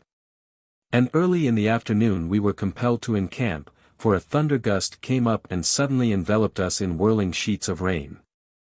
With much ado, we pitched our tents amid the tempest, and all night long the thunder bellowed and growled over our heads. In the morning, light peaceful showers succeeded the cataracts of rain, that had been drenching us through the canvas of our tents. About noon, when there were some treacherous indications of fair weather, we got in motion again. Not a breath of air stirred over the free and open prairie, the clouds were like light piles of cotton, and where the blue sky was visible, it wore a hazy and languid aspect. The sun beat down upon us with a sultry penetrating heat almost insupportable, and as our party crept slowly along over the interminable level, the horses hung their heads as they waded fetlock deep through the mud. And the men slouched into the easiest position upon the saddle. At last, toward evening, the old familiar black heads of thunderclouds rose fast above the horizon. And the same deep muttering of distant thunder that had become the ordinary accompaniment of our afternoon's journey began to roll hoarsely over the prairie. Only a few minutes elapsed before the whole sky was densely shrouded, and the prairie and some clusters of woods in front assumed a purple hue beneath the inky shadows.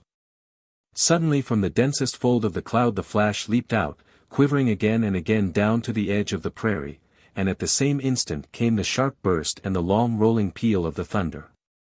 A cool wind, filled with the smell of rain, just then overtook us, leveling the tall grass by the side of the path.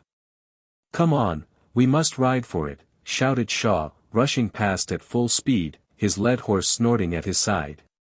The whole party broke into full gallop, and made for the trees in front. Passing these, we found beyond them a meadow which they half enclosed. We rode pell-mell upon the ground, leaped from horseback, tore off our saddles. And in a moment each man was kneeling at his horse's feet. The hobbles were adjusted, and the animals turned loose.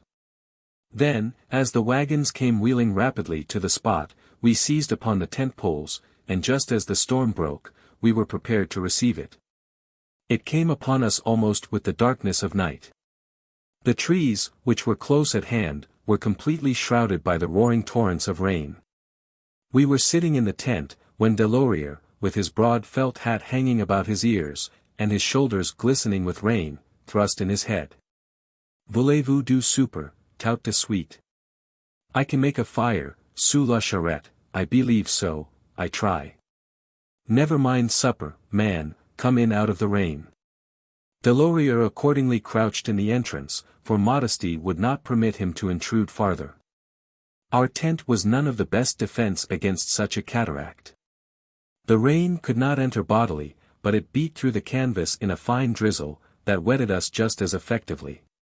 We sat upon our saddles with faces of the utmost surliness, while the water dropped from the visors of our caps, and trickled down our cheeks. My india-rubber cloak conducted 20 little rapid streamlets to the ground. And Shaw's blanket coat was saturated like a sponge. But what most concerned us was the sight of several puddles of water rapidly accumulating.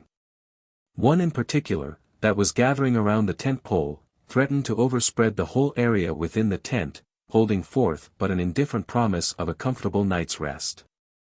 Toward sunset, however, the storm ceased as suddenly as it began. A bright streak of clear red sky appeared above the western verge of the prairie, the horizontal rays of the sinking sun streamed through it and glittered in 1,000 prismatic colors upon the dripping groves and the prostrate grass. The pools in the tent dwindled and sunk into the saturated soil. But all our hopes were delusive. Scarcely had night set in, when the tumult broke forth anew. The thunder here is not like the tame thunder of the Atlantic coast. Bursting with a terrific crash directly above our heads, it roared over the boundless waste of prairie, seeming to roll around the whole circle of the firmament with a peculiar and awful reverberation. The lightning flashed all night, playing with its livid glare upon the neighboring trees, revealing the vast expanse of the plain, and then leaving us shut in as by a palpable wall of darkness. It did not disturb us much. Now and then a peal awakened us, and made us conscious of the electric battle that was raging, and of the floods that dashed upon the stanch canvas over our heads. We lay upon india-rubber cloths, placed between our blankets and the soil. For a while they excluded the water to admiration, but when at length it accumulated and began to run over the edges, they served equally well to retain it, so that toward the end of the night we were unconsciously reposing in small pools of rain. On finally awaking in the morning the prospect was not a cheerful one. The rain no longer poured in torrents, but it pattered with a quiet pertinacity upon the strained and saturated canvas. We disengaged ourselves from our blankets, every fiber of which glistened with little bead-like drops of water, and looked out in vain hope of discovering some token of fair weather. The clouds, in lead-colored volumes, rested upon the dismal verge of the prairie, or hung sluggishly overhead, while the earth wore an aspect no more attractive than the heavens, exhibiting nothing but pools of water, grass beaten down, and mud well trampled by our mules and horses. Our companions' tent, with an air of forlorn and passive misery, and their wagons in like manner, drenched and woebegone, stood not far off. The captain was just returning from his morning's inspection of the horses. He stalked through the mist and rain, with his plaid around his shoulders, his little pipe, dingy as an antiquarian relic, projecting from beneath his mustache, and his brother Jack at his heels. "Good morning, Captain." "Good morning to your honors," said the captain, affecting the Hibernian accent. But at that instant, as he stooped to enter the tent, he tripped upon the cords at the entrance, and pitched forward against the guns which were strapped around the pole in the center. "You are nice men, you are," said he, after an ejaculation not necessary to be recorded, "to set a man-trap before your door every morning to catch your visitors." Then he sat down upon Henry Chatillon's saddle. We tossed a piece of buffalo robe to Jack, who was looking about in some embarrassment. He spread it on the ground, and took his seat, with a stolid countenance, at his brother's side. "Exhilarating weather, Captain." "Oh, delightful, delightful," replied the captain. "I knew it would be so much for starting yesterday at noon. I knew how it would turn out, and I said so at the time. You said just the contrary to us. We were in no hurry, and only moved because you insisted on it." "Gentlemen," said the captain, taking his pipe from his mouth with an air of extreme gravity, "it was no plan of mine. There is a man among us who is determined to have everything his own way. You may express your opinion. But don't expect him to listen. You may be as reasonable as you like, oh, it all goes for nothing. That man is resolved to rule the roost, and he'll set his face against any plan that he didn't think of himself." The captain puffed for a while at his pipe, as if meditating upon his grievances, then he began again. "For 20 years I have been in the British Army. And in all that time I never had half so much dissension, and quarreling, and nonsense, as since I have been on this cursed prairie. He's the most uncomfortable man I ever met." "Yes," said Jack. "And don't you know, Bill, how he drank up all the coffee last night, and put the rest by for himself till the morning?" "He pretends to know everything," resumed the captain. "Nobody must give orders but he. It's, oh, we must do this, and, oh, we must do that, and the tent must be pitched here, and the horses must be picketed there, for nobody knows as well as he does." We were a little surprised at this disclosure of domestic dissensions among our allies, for though we knew of their existence, we were not aware of their extent. The persecuted captain seeming wholly at a loss as to the course of conduct that he should pursue, we recommended him to adopt prompt and energetic measures. But all his military experience had failed to teach him the indispensable lesson to be hard, when the emergency requires it. "For 20 years, he repeated, I have been in the British Army, and in that time I have been intimately acquainted with some 200 officers, young and old, and I never yet quarreled with any man. Oh, anything for a quiet life. That's my maxim." We intimated that the prairie was hardly the place to enjoy a quiet life, but that, in the present circumstances, the best thing he could do toward securing his wished-for tranquility was immediately to put a period to the nuisance that disturbed it. But again the captain's easy good nature recoiled from the task. The somewhat vigorous measures necessary to gain the desired result were utterly repugnant to him. He preferred to pocket his grievances, still retaining the privilege of grumbling about them. "Oh, anything for a quiet life," he said again, circling back to his favorite maxim. But to glance at the previous history of our transatlantic confederates. The captain had sold his commission, and was living in bachelor ease and dignity in his paternal halls, near Dublin. He hunted, fished, rode steeplechases, ran races, and talked of his former exploits. He was surrounded with the trophies of his rod and gun. The walls were plentifully garnished, he told us, with moose horns and deer horns, bear skins, and fox tails, for the captain's double-barreled rifle had seen service in Canada and Jamaica. He had killed salmon in Nova Scotia, and trout, by his own account, in all the streams of the three kingdoms. But in an evil hour a seductive stranger came from London, no less a person than R. who, among other multitudinous wanderings, had once been upon the western prairies, and naturally enough was anxious to visit them again. The captain's imagination was inflamed by the pictures of a hunter's paradise that his guest held forth. He conceived an ambition to add to his other trophies the horns of a buffalo, and the claws of a grizzly bear, so he and R. struck a league to travel in company. Jack followed his brother, as a matter of course. 2 weeks on board the Atlantic steamer brought them to Boston. In 2 weeks more of hard traveling they reached St. Louis, from which a ride of 6 days carried them to the frontier. And here we found them, in full tide of preparation for their journey. We had been throughout on terms of intimacy with the captain, but the motive power of our companion's branch of the expedition, was scarcely known to us. His voice, indeed, might be heard incessantly, but at camp he remained chiefly within the tent, and on the road he either rode by himself, or else remained in close conversation with his friend Wright, the muleteer. As the captain left the tent that morning, I observed her standing by the fire, and having nothing else to do, I determined to ascertain, if possible, what manner of man he was.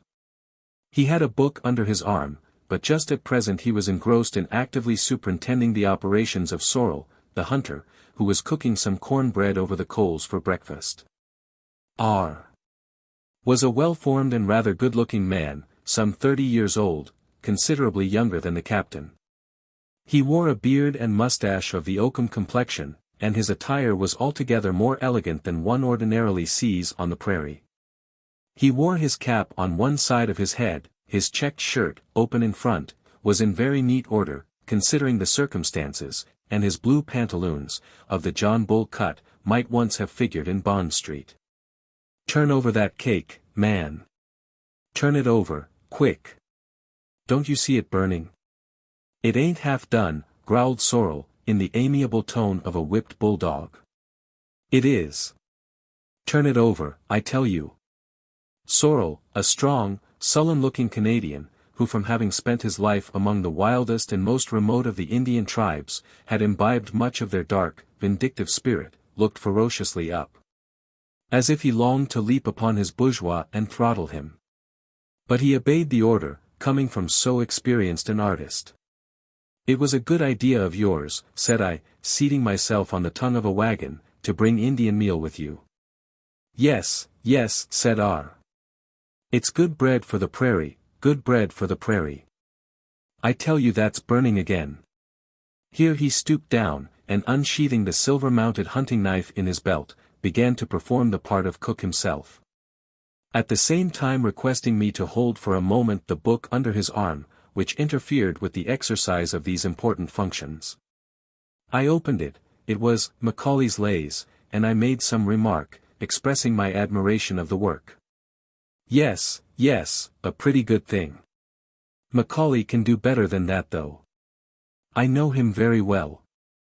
I have traveled with him." "Where was it we first met, at Damascus?" No, it was in Italy." "So," said I, "you have been over the same ground with your countryman, the author of XVIII." "There has been some discussion in America as to who he is. I have heard Milne's name mentioned." "Milne's? Oh, no, not at all. It was Kinglake." "Kinglake's the man. I know him very well, that is, I have seen him." Here Jack C., who stood by, interposed a remark, a thing not common with him, observing that he thought the weather would become fair before 12 o'clock. "It's going to rain all day," said R., "and clear up in the middle of the night." Just then the clouds began to dissipate in a very unequivocal manner. But Jack, not caring to defend his point against so authoritative a declaration, walked away whistling, and we resumed our conversation. "Barrow, the author of The Bible in Spain, I presume you know him too?" "Oh, certainly. I know all those men. By the way, they told me that one of your American writers, Judge Story, had died lately. I edited some of his works in London, not without faults, though." Here followed an erudite commentary on certain points of law, in which he particularly animadverted on the errors into which he considered that the judge had been betrayed. At length, having touched successively on an infinite variety of topics, I found that I had the happiness of discovering a man equally competent to enlighten me upon them all, equally an authority on matters of science or literature, philosophy or fashion. The part one bore in the conversation was by no means a prominent one. It was only necessary to set him going, and when he had run long enough upon one topic, to divert him to another and lead him on to pour out his heaps of treasure in succession. "What has that fellow been saying to you?" said Shaw, as I returned to the tent. "I have heard nothing but his talking for the last half hour." Art had none of the peculiar traits of the ordinary British snob. His absurdities were all his own, belonging to no particular nation or clime. He was possessed with an active devil that had driven him over land and sea, to no great purpose, as it seemed. For although he had the usual complement of eyes and ears, the avenues between these organs and his brain appeared remarkably narrow and untrodden. His energy was much more conspicuous than his wisdom. But his predominant characteristic was a magnanimous ambition to exercise on all occasions an awful rule and supremacy, and this propensity equally displayed itself, as the reader will have observed. Whether the matter in question was the baking of a hoe cake or a point of international law. When such diverse elements as he and the easy-tempered captain came in contact, no wonder some commotion ensued, or rode roughshod, from morning till night, over his military ally. At noon the sky was clear and we set out, trailing through mud and slime 6 inches deep. That night we were spared the customary infliction of the shower bath.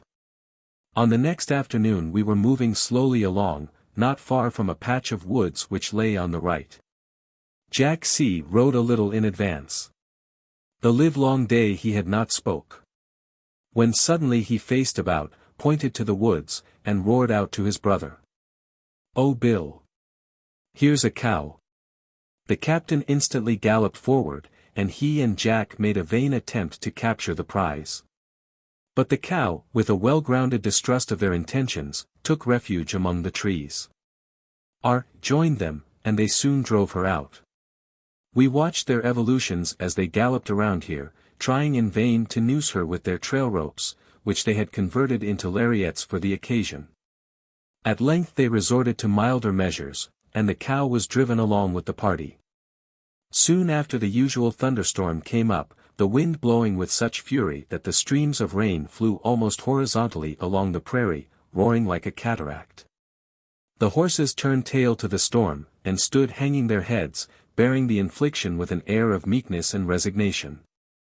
While we drew our heads between our shoulders, and crouched forward, so as to make our backs serve as a penthouse for the rest of our persons. Meanwhile the cow, taking advantage of the tumult, ran off, to the great discomfiture of the captain, who seemed to consider her as his own especial prize, since she had been discovered by Jack.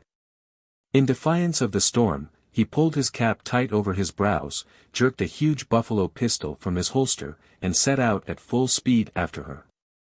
This was the last we saw of them for some time, the mist and rain making an impenetrable veil. But at length we heard the captain's shout, and saw him looming through the tempest, the picture of a Hibernian cavalier, with his cocked pistol held aloft for safety's sake, and a countenance of anxiety and excitement. The cow trotted before him, but exhibited evident signs of an intention to run off again, and the captain was roaring to us to head her. But the rain had got in behind our coat collars, and was traveling over our necks in numerous little streamlets, and being afraid to move our heads, for fear of admitting more, we sat stiff and immovable, looking at the captain askance, and laughing at his frantic movements. At last the cow made a sudden plunge and ran off. The captain grasped his pistol firmly, spurred his horse, and galloped after, with evident designs of mischief. In a moment we heard the faint report, deadened by the rain, and then the conqueror and his victim reappeared, the latter shot through the body, and quite helpless. Not long after the storm moderated and we advanced again. The cow walked painfully along under the charge of Jack, to whom the captain had committed her, while he himself rode forward in his old capacity of vedette. We were approaching a long line of trees, that followed a stream stretching across our path, far in front, when we beheld the vedette galloping toward us, apparently much excited, but with a broad grin on his face. "Let that cow drop behind," he shouted to us, "here's her owners." And in fact, as we approached the line of trees, a large white object, like a tent, was visible behind them. On approaching, however, we found, instead of the expected Mormon camp, nothing but the lonely prairie, and a large white rock standing by the path. The cow therefore resumed her place in our procession. She walked on until we encamped, when R. firmly approaching with his enormous English double-barreled rifle, calmly and deliberately took aim at her heart and discharged into it first one bullet and then the other. She was then butchered on the most approved principles of woodcraft, and furnished a very welcome item to our somewhat limited bill of fare. In a day or two more we reached the river called the Big Blue. By titles equally elegant, almost all the streams of this region are designated. We had struggled through ditches and little brooks all that morning. But on traversing the dense woods that lined the banks of the Blue, we found more formidable difficulties awaited us, for the stream, swollen by the rains, was wide, deep, and rapid. No sooner were we on the spot than R. had flung off his clothes, and was swimming across, or splashing through the shallows, with the end of a rope between his teeth. We all looked on in admiration, wondering what might be the design of this energetic preparation. But soon we heard him shouting, "Give that rope a turn round that stump. You, sorrel, do you hear? Look sharp now, Boisford. Come over to this side, some of you, and help me." The men to whom these orders were directed paid not the least attention to them, though they were poured out without pause or intermission. Henry Chatillon directed the work, and it proceeded quietly and rapidly. R.'s sharp rattling voice might have been heard incessantly, and he was leaping about with the utmost activity, multiplying himself, after the manner of great commanders, as if his universal presence and supervision were of the last necessity. His commands were rather amusingly inconsistent. For when he saw that the men would not do as he told them, he wisely accommodated himself to circumstances, and with the utmost vehemence ordered them to do precisely that which they were at the time engaged upon. No doubt recollecting the story of Mahomet and the refractory mountain. Shaw smiled significantly, R. observed it, and, approaching with a countenance of lofty indignation, began to vapor a little, but was instantly reduced to silence. The raft was at length complete. We piled our goods upon it, with the exception of our guns, which each man chose to retain in his own keeping. Sorrel, Boisford, Wright and Delorier took their stations at the four corners, to hold it together, and swim across with it. And in a moment more, all our earthly possessions were floating on the turbid waters of the Big Blue. We sat on the bank, anxiously watching the result, until we saw the raft safe landed in a little cove far down on the opposite bank. The empty wagons were easily passed across, and then each man mounting a horse, we rode through the stream, the stray animals following of their own accord. 6. The Platte and the Desert. We were now arrived at the close of our solitary journeyings along the St. Joseph's Trail. On the evening of the 23d of May we encamped near its junction with the old legitimate trail of the Oregon emigrants. We had ridden long that afternoon, trying in vain to find wood and water, until at length we saw the sunset sky reflected from a pool encircled by bushes and a rock or two. The water lay in the bottom of a hollow, the smooth prairie gracefully rising in ocean-like swells on every side. We pitched our tents by it. Not however before the keen eye of Henry Chatillon had discerned some unusual object upon the faintly defined outline of the distant swell. But in the moist, hazy atmosphere of the evening, nothing could be clearly distinguished. As we lay around the fire after supper, a low and distant sound, strange enough amid the loneliness of the prairie, reached our ears, peals of laughter, and the faint voices of men and women. For 8 days we had not encountered a human being, and this singular warning of their vicinity had an effect extremely wild and impressive. About dark a sallow-faced fellow descended the hill on horseback, and splashing through the pool rode up to the tents. He was enveloped in a huge cloak, and his broad felt hat was weeping about his ears with the drizzling moisture of the evening. Another followed, a stout, square-built, intelligent-looking man, who announced himself as leader of an emigrant party encamped a mile in advance of us. About 20 wagons, he said, were with him. The rest of his party were on the other side of the Big Blue, waiting for a woman who was in the pains of childbirth, and quarreling meanwhile among themselves. These were the first emigrants that we had overtaken, although we had found abundant and melancholy traces of their progress throughout the whole course of the journey. Sometimes we passed the grave of one who had sickened and died on the way. The earth was usually torn up, and covered thickly with wolf tracks. Some had escaped this violation. One morning a piece of plank, standing upright on the summit of a grassy hill, attracted our notice, and riding up to it we found the following words very roughly traced upon it, apparently by a red-hot piece of iron. Mary Ellis died May 7, 1845. Aged 2 months. Such tokens were of common occurrence, nothing could speak more for the hardihood, or rather infatuation, of the adventurers, or the sufferings that await them upon the journey. We were late in breaking up our camp on the following morning, and scarcely had we ridden a mile when we saw, far in advance of us, drawn against the horizon, a line of objects stretching at regular intervals along the level edge of the prairie.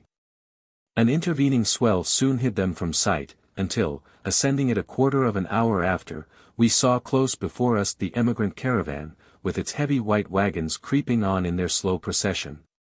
And a large drove of cattle following behind.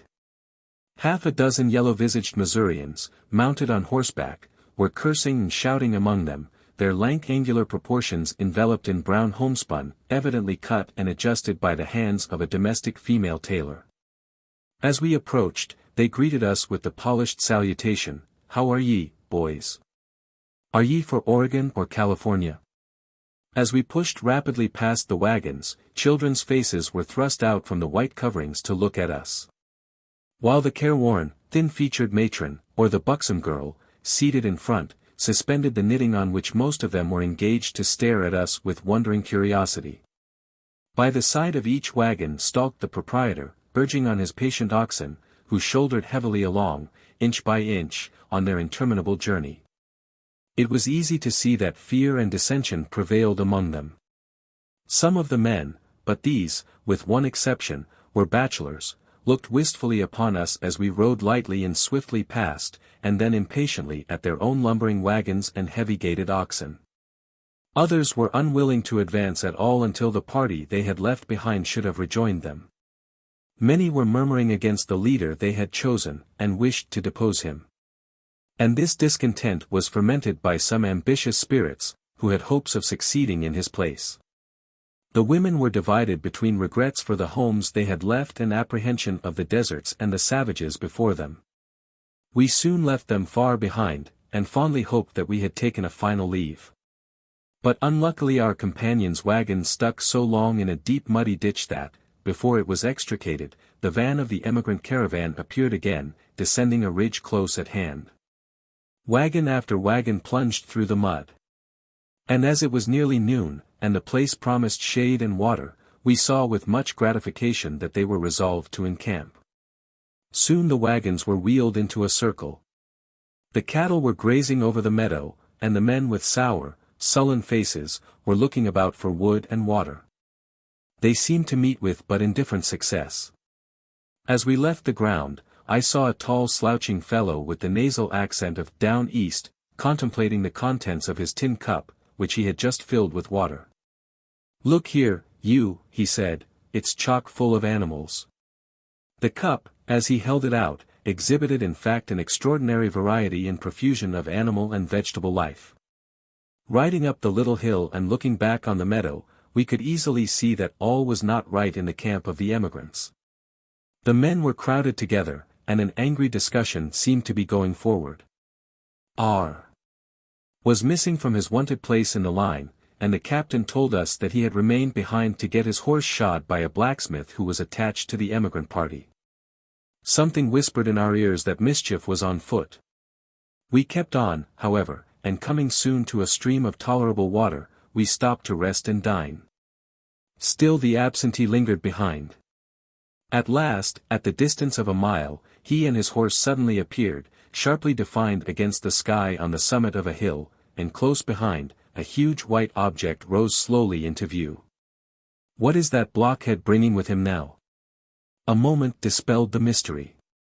Slowly and solemnly one behind the other, for long trains of oxen and 4 emigrant wagons rolled over the crest of the declivity and gravely descended, while our rode in state in the van. It seems that, during the process of shoeing the horse, the smothered dissensions among the emigrants suddenly broke into open rupture. Some insisted on pushing forward, some on remaining where they were, and some on going back. Kearsley, their captain, threw up his command in disgust. "And now, boys," said he, "if any of you are for going ahead, just you come along with me.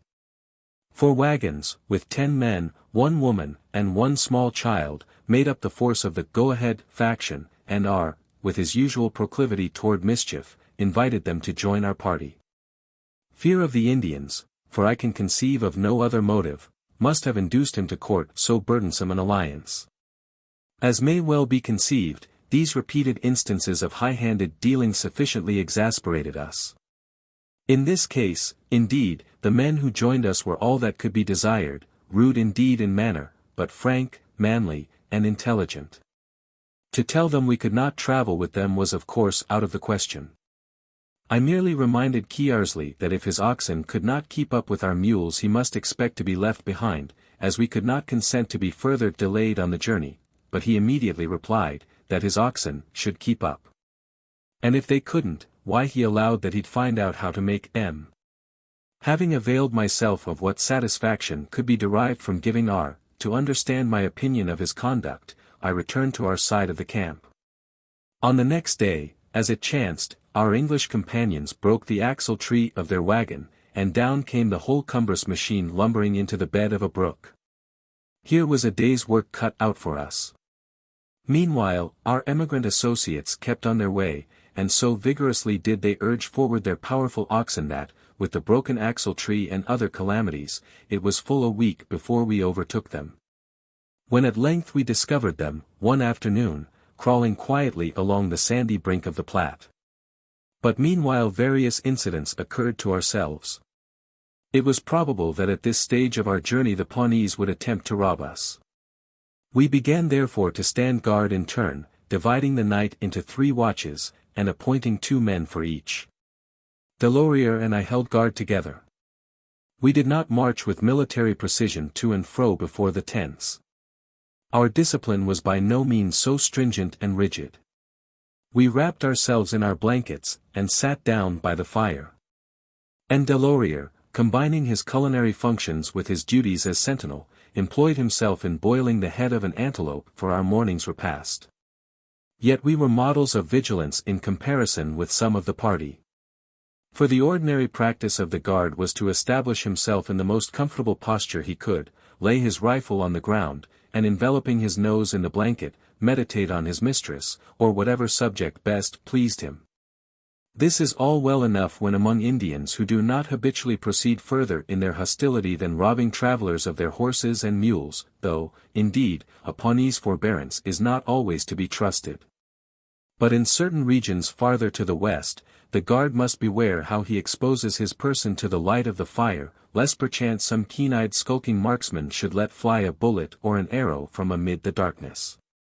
Among various tales that circulated around our camp fire was a rather curious one, told by Boisford, and not inappropriate here.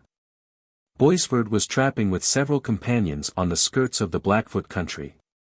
The man on guard, well knowing that it behooved him to put forth his utmost precaution, kept aloof from the firelight, and sat watching intently on all sides. At length he was aware of a dark, crouching figure, stealing noiselessly into the circle of the light.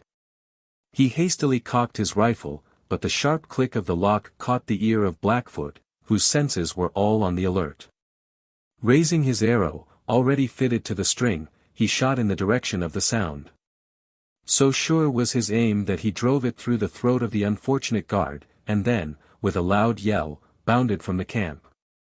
As I looked at the partner of my watch, puffing and blowing over his fire, it occurred to me that he might not prove the most efficient auxiliary in time of trouble. "Delorier," said I, "would you run away if the Pawnees should fire at us?" "Ah! Oui, monsieur," he replied very decisively. I did not doubt the fact, but was a little surprised at the frankness of the confession. At this instant a most whimsical variety of voices, barks, howls, yelps, and whines, all mingled as it were together, sounded from the prairie, not far off, as if a whole conclave of wolves of every age and sex were assembled there. Delorier looked up from his work with a laugh, and began to imitate this curious medley of sounds with a most ludicrous accuracy. At this they were repeated with redoubled emphasis, the musician being apparently indignant at the successful efforts of a rival. They all proceeded from the throat of one little wolf, not larger than a spaniel, seated by himself at some distance. He was of the species called the prairie wolf, a grim-visaged, but harmless little brute, whose worst propensity is creeping among horses and gnawing the ropes of raw hide by which they are picketed around the camp. But other beasts roam the prairies, far more formidable in aspect and in character. These are the large white and gray wolves, whose deep howl we heard at intervals from far and near. At last I fell into a doze, and, awakening from it, found Delorier fast asleep. Scandalized by this breach of discipline, I was about to stimulate his vigilance by stirring him with the stock of my rifle. But compassion prevailing, I determined to let him sleep a while, and then to arouse him, and administer a suitable reproof for such a forgetfulness of duty. Now and then I walked the rounds among the silent horses, to see that all was right. The night was chill, damp, and dark, the dank grass bending under the icy dewdrops. At the distance of a rod or two the tents were invisible, and nothing could be seen but the obscure figures of the horses, deeply breathing, and restlessly starting as they slept, or still slowly champing the grass. Far off, beyond the black outline of the prairie, there was a ruddy light, gradually increasing, like the glow of a conflagration. Until at length the broad disk of the moon, blood-red, and vastly magnified by the vapors, rose slowly upon the darkness, flecked by one or two little clouds, and as the light poured over the gloomy plain, a fierce and stern howl, close at hand, seemed to greet it as an unwelcome intruder. There was something impressive and awful in the place and the hour, for I and the beasts were all that had consciousness for many a league around. Some days elapsed, and brought us near the Platte. Two men on horseback approached us one morning, and we watched them with the curiosity and interest that, upon the solitude of the plains, such an encounter always excites. They were evidently whites, from their mode of riding, though, contrary to the usage of that region, neither of them carried a rifle. "Fools," remarked Henry Chatillon, "to ride that way on the prairie. Pawnee find them, then they catch it." Pawnee had found them, and they had come very near catching it. Indeed, nothing saved them from trouble but the approach of our party. Shaw and I knew one of them, a man named Turner, whom we had seen at Westport. He and his companion belonged to an emigrant party encamped a few miles in advance, and had returned to look for some stray oxen, leaving their rifles, with characteristic rashness or ignorance behind them. Their neglect had nearly cost them dear. For just before we came up, half a dozen Indians approached, and seeing them apparently defenseless, one of the rascals seized the bridle of Turner's fine horse, and ordered him to dismount. Turner was wholly unarmed. But the other jerked a little revolving pistol out of his pocket, at which the Pawnee recoiled, and just then some of our men appearing in the distance, the whole party whipped their rugged little horses, and made off. In no way daunted, Turner foolishly persisted in going forward. Long after leaving him, and late this afternoon, in the midst of a gloomy and barren prairie, we came suddenly upon the great Pawnee trail, leading from their villages on the Platte to their war and hunting grounds to the southward. Here every summer passed the motley concourse. Thousands of savages, men, women, and children, horses and mules, laden with their weapons and implements, and an innumerable multitude of unruly wolfish dogs, who have not acquired the civilized accomplishment of barking, but howl like their wild cousins of the prairie. The permanent winter villages of the Pawnees stand on the lower Platte, but throughout the summer the greater part of the inhabitants are wandering over the plains, a treacherous cowardly banditti, who by 1,000 acts of pillage and murder have deserved summary chastisement at the hands of government. Last year a Dakota warrior performed a signal exploit at one of these villages. He approached it alone in the middle of a dark night, and clambering up the outside of one of the lodges which are in the form of a half-sphere, he looked in at the round hole made at the top for the escape of smoke. The dusky light from the smoldering embers showed him the forms of the sleeping inmates, and dropping lightly through the opening, he unsheathed his knife, and stirring the fire coolly selected his victims. One by one he stabbed and scalped them, when a child suddenly awoke and screamed. He rushed from the lodge, yelled a Sioux war cry, shouted his name in triumph and defiance, and in a moment had darted out upon the dark prairie, leaving the whole village behind him in a tumult, with the howling and baying of dogs. The screams of women and the yells of the enraged warriors. Our friend Kearsley, as we learned on rejoining him, signalized himself by a less bloody achievement. He and his men were good woodsmen, and well skilled in the use of the rifle, but found themselves wholly out of their element on the prairie. None of them had ever seen a buffalo, and they had very vague conceptions of his nature and appearance. On the day after they reached the Platte, looking toward a distant swell, they beheld a multitude of little black specks in motion upon its surface. "Take your rifles, boys," said Kearsley, "and we'll have fresh meat for supper." This inducement was quite sufficient. The 10 men left their wagons and set out in hot haste, some on horseback and some on foot, in pursuit of the supposed buffalo. Meanwhile a high grassy ridge shut the game from view. But mounting it after half an hour's running and riding, they found themselves suddenly confronted by about 30 mounted Pawnees. The amazement and consternation were mutual. Having nothing but their bows and arrows, the Indians thought their hour was come, and the fate that they were no doubt conscious of richly deserving about to overtake them. So they began, one and all, to shout forth the most cordial salutations of friendship, running up with extreme earnestness to shake hands with the Missourians, who were as much rejoiced as they were to escape the expected conflict. A low undulating line of sandhills bounded the horizon before us. That day we rode 10 consecutive hours, and it was dusk before we entered the hollows and gorges of these gloomy little hills. At length we gained the summit, and the long-expected valley of the Platte lay before us. We all drew rein, and, gathering in a knot on the crest of the hill, sat joyfully looking down upon the prospect. It was right welcome. Strange too, and striking to the imagination, and yet it had not one picturesque or beautiful feature, nor had it any of the features of grandeur, other than its vast extent, its solitude, and its wilderness. For league after league a plain as level as a frozen lake was outspread beneath us. Here and there the Platte, divided into a dozen thread-like sluices, was traversing it, and an occasional clump of wood, rising in the midst like a shadowy island, relieved the monotony of the waste. No living thing was moving throughout the vast landscape, except the lizards that darted over the sand and through the rank grass and prickly pear just at our feet. And yet stern and wild associations gave a singular interest to the view. For here each man lives by the strength of his arm and the valor of his heart.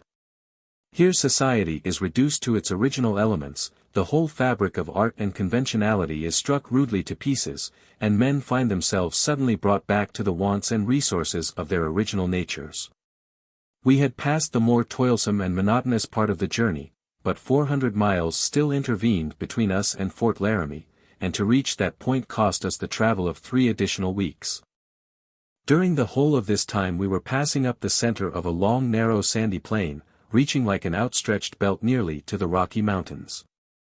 2 lines of sand hills, broken often into the wildest and most fantastic forms, flanked the valley at the distance of a mile or 2 on the right and left.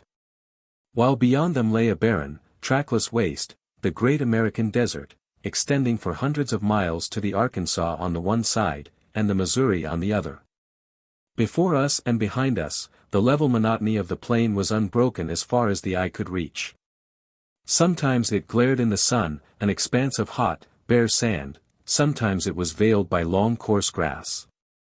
Huge skulls and whitening bones of buffalo were scattered everywhere, the ground was tracked by myriads of them, and often covered with the circular indentations where the bulls had wallowed in the hot weather. From every gorge and ravine, opening from the hills, descended deep, well-worn paths, where the buffalo issued twice a day in regular procession down to drink in the Platte.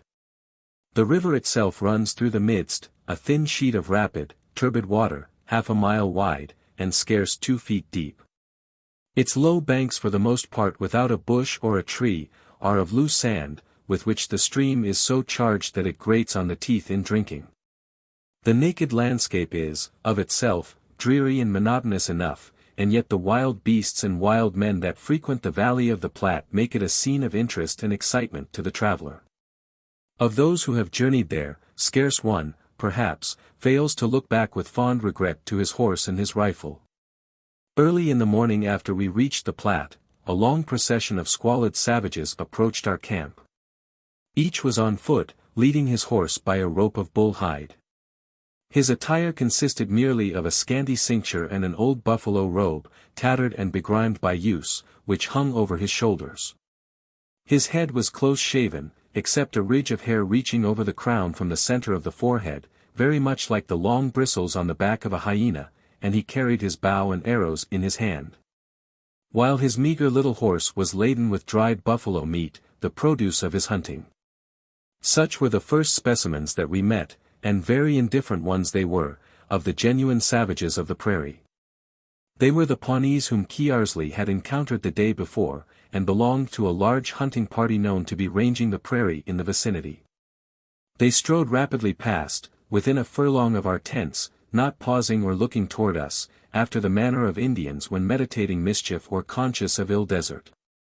I went out and met them, and had an amicable conference with the chief, presenting him with half a pound of tobacco, at which unmerited bounty he expressed much gratification. These fellows, or some of their companions, had committed a dastardly outrage upon an emigrant party in advance of us. 2 men, out on horseback at a distance, were seized by them, but lashing their horses, they broke loose and fled.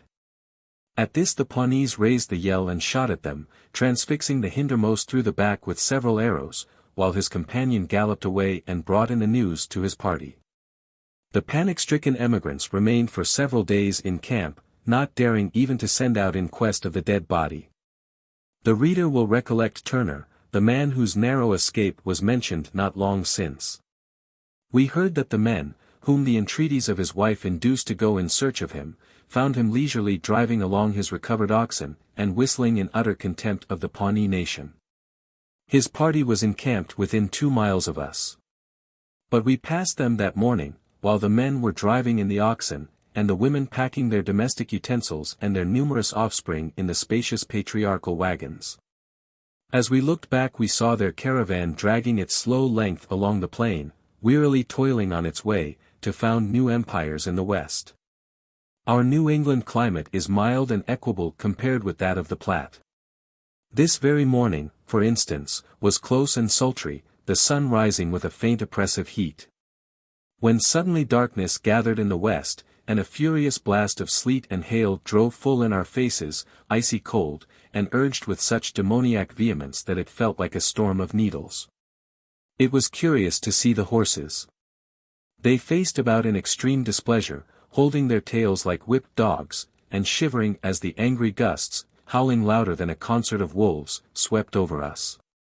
Wright's long train of mules came sweeping round before the storm like a flight of brown snowbirds driven by a winter tempest.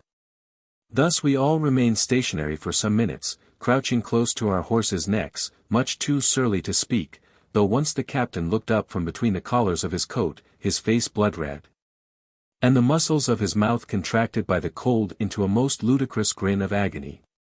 He grumbled something that sounded like a curse, directed as we believed, against the unhappy hour when he had first thought of leaving home. The thing was too good to last long.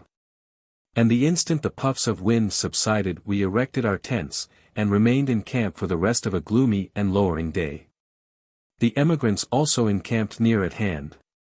We, being first on the ground, had appropriated all the wood within reach, so that our fire alone blazed cheerfully. Around it soon gathered a group of uncouth figures, shivering in the drizzling rain. Conspicuous among them were 2 or 3 of the half-savage men who spend their reckless lives in trapping among the Rocky Mountains, or in trading for the fur company in the Indian villages. They were all of Canadian extraction. Their hard, weather-beaten faces and bushy mustaches looked out from beneath the hoods of their white capotes with a bad and brutish expression, as if their owner might be the willing agent of any villainy. And such in fact is the character of many of these men. On the day following we overtook XIII's wagons, and thenceforward, for a week or 2, we were fellow travelers. One good effect, at least, resulted from the alliance.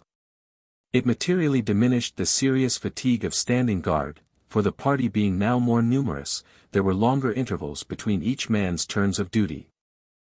7. The buffalo. For days on the Platte, and yet no buffalo. Last year's signs of them were provokingly abundant. And wood being extremely scarce, we found an admirable substitute in bois de vache, which burns exactly like peat, producing no unpleasant effects. The wagons one morning had left the camp. Shaw and I were already on horseback, but Henry Chatillon still sat cross-legged by the dead embers of the fire, playing pensively with the lock of his rifle, while his sturdy Wyandotte pony stood quietly behind him, looking over his head. At last he got up, patted the neck of the pony, whom, from an exaggerated appreciation of his merits, he had christened $500, and then mounted with a melancholy air. "What is it, Henry?"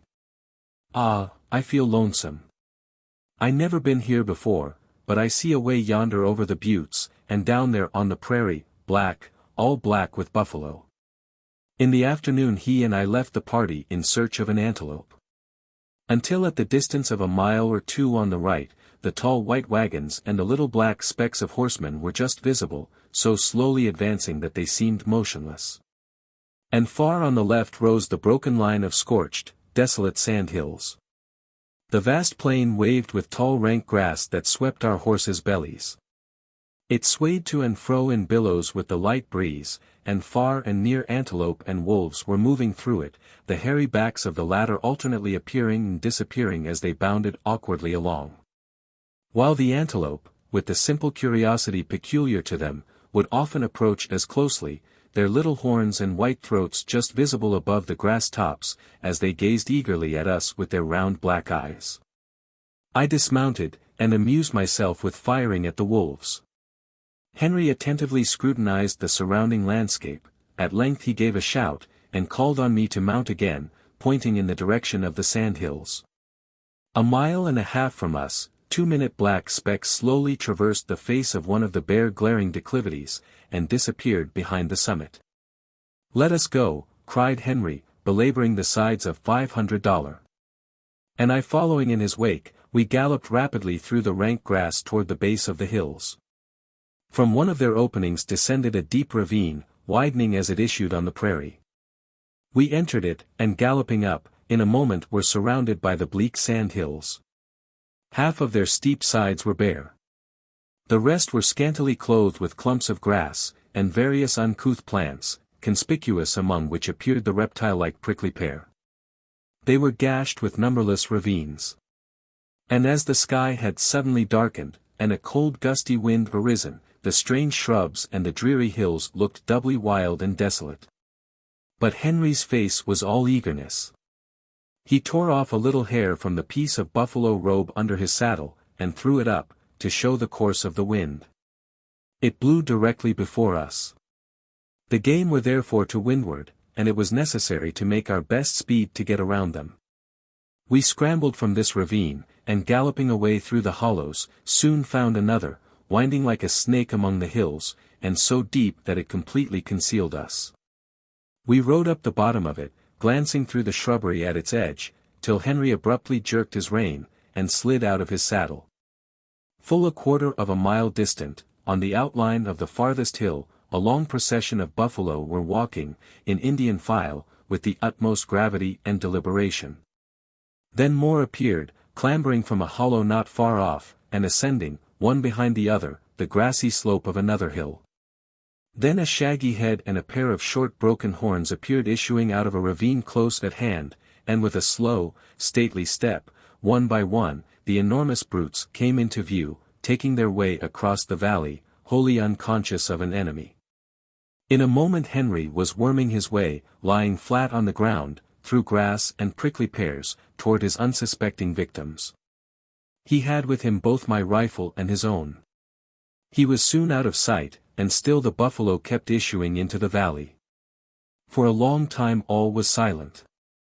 I sat holding his horse, and wondering what he was about, when suddenly, in rapid succession, came the sharp reports of the two rifles, and the whole line of buffalo, quickening their pace into a clumsy trot, gradually disappeared over the ridge of the hill.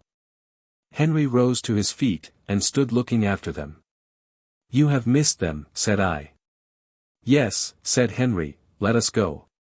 He descended into the ravine, loaded the rifles, and mounted his horse. We rode up the hill after the buffalo.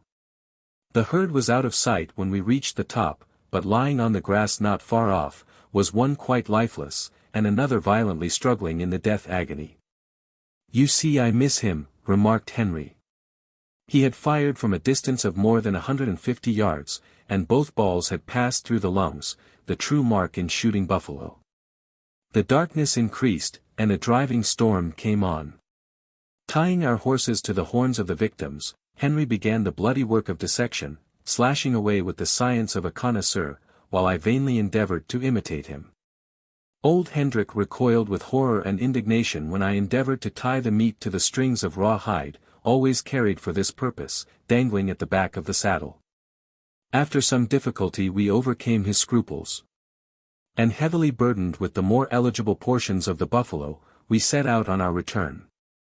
Scarcely had we emerged from the labyrinth of gorges and ravines, and issued upon the open prairie, when the pricking sleet came driving, gust upon gust, directly in our faces. It was strangely dark, though wanting still an hour of sunset. The freezing storm soon penetrated to the skin, but the uneasy trot of our heavy-gaited horses kept us warm enough, as we forced them unwillingly in the teeth of the sleet and rain, by the powerful suasion of our Indian whips. The prairie in this place was hard and level. A flourishing colony of prairie dogs had burrowed into it in every direction, and the little mounds of fresh earth around their holes were about as numerous as the hills in a cornfield. But not a yelp was to be heard, not the nose of a single citizen was visible, all had retired to the depths of their burrows, and we envied them their dry and comfortable habitations. An hour's hard riding showed us our tent dimly looming through the storm, one side puffed out by the force of the wind, and the other collapsed in proportion, while the disconsolate horses stood shivering close around. And the wind kept up a dismal whistling in the boughs of 3 old half-dead trees above. Shaw, like a patriarch, sat on his saddle in the entrance, with a pipe in his mouth, and his arms folded, contemplating, with cool satisfaction, the piles of meat that we flung on the ground before him. A dark and dreary night succeeded.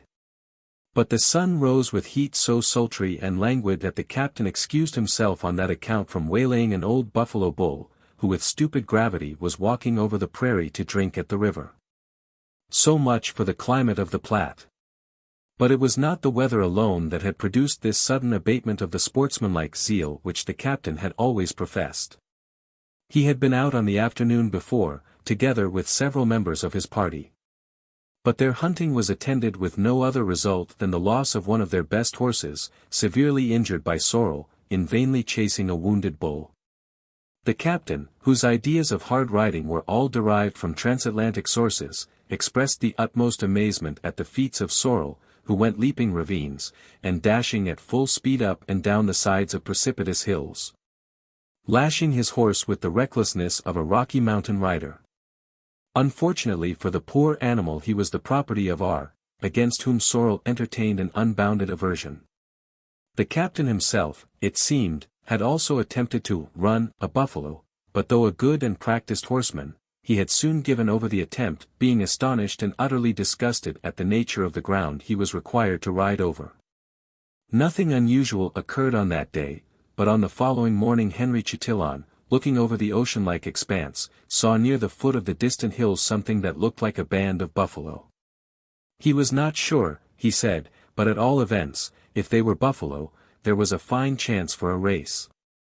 Shaw and I at once determined to try the speed of our horses. "Come, Captain, we'll see which can ride hardest, a Yankee or an Irishman." But the captain maintained a grave and austere countenance. He mounted his led horse, however, though very slowly, and we set out at a trot. The game appeared about 3 miles distant. As we proceeded the captain made various remarks of doubt and indecision, and at length declared he would have nothing to do with such a breakneck business.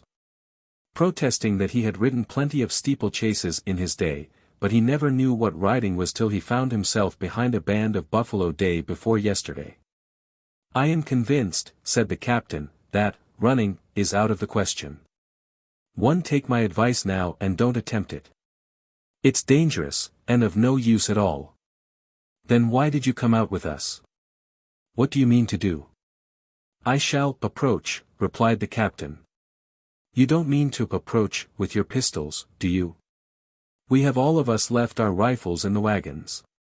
The captain seemed staggered at the suggestion.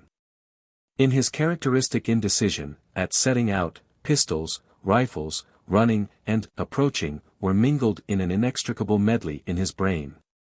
He trotted on in silence between us for a while, but at length he dropped behind and slowly walked his horse back to rejoin the party. Shaw and I kept on, when lo! As we advanced, the band of buffalo were transformed into certain clumps of tall bushes, dotting the prairie for a considerable distance. At this ludicrous termination of our chase, we followed the example of our late ally, and turned back toward the party. We were skirting the brink of a deep ravine, when we saw Henry and the broad-chested pony coming toward us at a gallop. "Here's old Papin and Frederick, down from Fort Laramie," shouted Henry, long before he came up. We had for some days expected this encounter. Papin was the bourgeois of Fort Laramie. He had come down the river with the buffalo robes and the beaver, the produce of the last winter's trading. I had among our baggage a letter which I wished to commit to their hands. So requesting Henry to detain the boats if he could until my return, I set out after the wagons. They were about 4 miles in advance.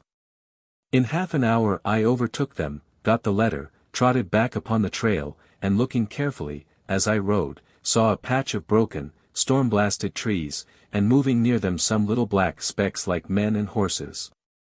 Arriving at the place, I found a strange assembly. The boats, 11 in number, deep laden with the skins, hugged close to the shore, to escape being borne down by the swift current. The rowers, swarthy ignoble Mexicans, turned their brutish faces upward to look, as I reached the bank.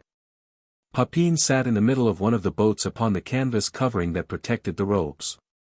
He was a stout, robust fellow, with a little gray eye, that had a peculiarly sly twinkle. Frederick also stretched his tall raw-boned proportions close by the bourgeois, and mountain men completed the group. Some lounging in the boats, some strolling on shore, some attired in gaily painted buffalo robes, like Indian dandies, some with hair saturated with red paint and beplastered with glue to their temples, and one bedaubed with vermilion upon his forehead and each cheek. They were a mongrel race, yet the French blood seemed to predominate. In a few, indeed, might be seen the black snaky eye of the Indian half-breed, and one and all, they seemed to aim at assimilating themselves to their savage associates. I shook hands with the bourgeois, and delivered the letter. Then the boat swung round into the stream and floated away. They had reason for haste, for already the voyage from Fort Laramie had occupied a full month, and the river was growing daily more shallow. 50 times a day the boats had been aground. Indeed, those who navigate the Platte invariably spend half their time upon sandbars. 2 of these boats, the property of private traders, afterwards separating from the rest, got hopelessly involved in the shallows, not very far from the Pawnee villages, and were soon surrounded by a swarm of the inhabitants. They carried off everything that they considered valuable, including most of the robes, and amused themselves by tying up the men left on guard and soundly whipping them with sticks. We encamped that night upon the bank of the river. Among the emigrants there was an overgrown boy, some 18 years old, with a head as round and about as large as a pumpkin, and fever and ague fits had dyed his face of a corresponding color. He wore an old white hat, tied under his chin with a handkerchief. His body was short and stout, but his legs of disproportioned and appalling length. I observed him at sunset, breasting the hill with gigantic strides, and standing against the sky on the summit, like a colossal pair of tongs. In a moment after we heard him screaming frantically behind the ridge, and nothing doubting that he was in the clutches of Indians or grizzly bears, some of the party caught up their rifles and ran to the rescue. His outcries, however, proved but an ebullition of joyous excitement. He had chased 2 little wolf pups to their burrow, and he was on his knees, grubbing away like a dog at the mouth of the hole, to get at them. Before morning he caused more serious disquiet in the camp. It was his turn to hold the middle guard. But no sooner was he called up, than he coolly arranged a pair of saddlebags under a wagon, laid his head upon them, closed his eyes, opened his mouth and fell asleep. The guard on our side of the camp, thinking it no part of his duty to look after the cattle of the emigrants, contented himself with watching our own horses and mules. The wolves, he said, were unusually noisy. But still no mischief was anticipated until the sun rose, and not a hoof or horn was in sight. The cattle were gone. While Tom was quietly slumbering, the wolves had driven them away. Then we reaped the fruits of our precious plan of traveling in company with emigrants. To leave them in their distress was not to be thought of, and we felt bound to wait until the cattle could be searched for, and, if possible, recovered. But the reader may be curious to know what punishment awaited the faithless Tom. By the wholesome law of the prairie, he who falls asleep on guard is condemned to walk all day leading his horse by the bridle, and we found much fault with our companions for not enforcing such a sentence on the offender. Nevertheless, had he been of our party, I have no doubt he would in like manner have escaped scot-free. But the emigrants went farther than mere forbearance. They decreed that since Tom couldn't stand guard without falling asleep, he shouldn't stand guard at all, and henceforward his slumbers were unbroken. Establishing such a premium on drowsiness could have no very beneficial effect upon the vigilance of our sentinels. For it is far from agreeable, after riding from sunrise to sunset, to feel your slumbers interrupted by the butt of a rifle nudging your side, and a sleepy voice growling in your ear that you must get up. To shiver and freeze for 3 weary hours at midnight. Buffalo! Buffalo! It was but a grim old bull, roaming the prairie by himself in misanthropic seclusion, but there might be more behind the hills. Dreading the monotony and languor of the camp, Shaw and I saddled our horses, buckled our holsters in their places, and set out with Henry Chatillon in search of the game. Henry, not intending to take part in the chase, but merely conducting us, carried his rifle with him, while we left ours behind as encumbrances. We rode for some 5 or 6 miles, and saw no living thing but wolves, snakes, and prairie dogs. "This won't do at all," said Shaw. "What won't do?" "There's no wood about here to make a litter for the wounded man. I have an idea that one of us will need something of the sort before the day is over." There was some foundation for such an apprehension, for the ground was none of the best for a race, and grew worse continually as we proceeded. Indeed, it soon became desperately bad, consisting of abrupt hills and deep hollows, cut by frequent ravines not easy to pass. At length, a mile in advance, we saw a band of bulls. Some were scattered grazing over a green declivity, while the rest were crowded more densely together in the wide hollow below.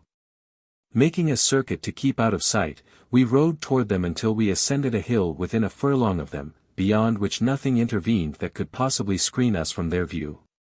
We dismounted behind the ridge just out of sight, drew our saddle girths, examined our pistols, and mounting again rode over the hill, and descended at a canter toward them, bending close to our horses' necks. Instantly they took the alarm. Those on the hill descended, those below gathered into a mass, and the whole got in motion, shouldering each other along at a clumsy gallop. We followed, spurring our horses to full speed. And as the herd rushed, crowding and trampling in terror through an opening in the hills, we were close at their heels, half suffocated by the clouds of dust. But as we drew near, their alarm and speed increased. Our horses showed signs of the utmost fear, bounding violently aside as we approached, and refusing to enter among the herd. The buffalo now broke into several small bodies, scampering over the hills in different directions, and I lost sight of Shaw.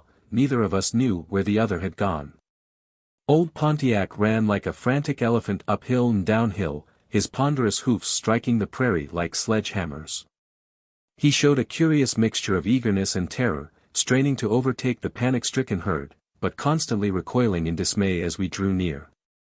The fugitives, indeed, offered no very attractive spectacle, with their enormous size and weight, their shaggy manes and the tattered remnants of their last winter's hair covering their backs in irregular shreds and patches, and flying off in the wind as they ran. At length I urged my horse close behind a bull, and after trying in vain, by blows and spurring, to bring him alongside, I shot a bullet into the buffalo from this disadvantageous position. At the report, Pontiac swerved so much that I was again thrown a little behind the game. The bullet, entering too much in the rear, failed to disable the bull, for a buffalo requires to be shot at particular points, or he will certainly escape. The herd ran up a hill, and I followed in pursuit. As Pontiac rushed headlong down on the other side, I saw Shaw and Henry descending the hollow on the right, at a leisurely gallop. And in front, the buffalo were just disappearing behind the crest of the next hill, their short tails erect, and their hoofs twinkling through a cloud of dust. At that moment, I heard Shaw and Henry shouting to me. But the muscles of a stronger arm than mine could not have checked at once the furious course of Pontiac, whose mouth was as insensible as leather. Added to this, I rode him that morning with a common snaffle, having the day before, for the benefit of my other horse, unbuckled from my bridle the curb which I ordinarily used. A stronger and hardier brute never trod the prairie. But the novel sight of the buffalo filled him with terror, and when at full speed he was almost uncontrollable. Gaining the top of the ridge, I saw nothing of the buffalo, they had all vanished amid the intricacies of the hills and hollows. Reloading my pistols, in the best way I could, I galloped on until I saw them again scuttling along at the base of the hill, their panic somewhat abated. Down went old Pontiac among them, scattering them to the right and left, and then we had another long chase.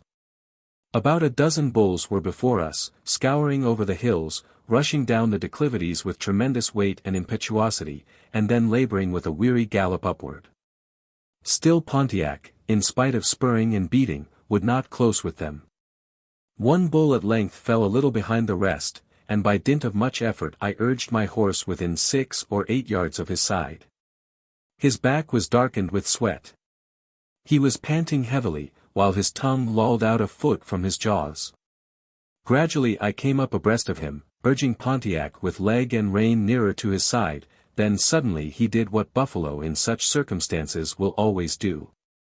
He slackened his gallop, and turning toward us, with an aspect of mingled rage and distress, lowered his huge shaggy head for a charge.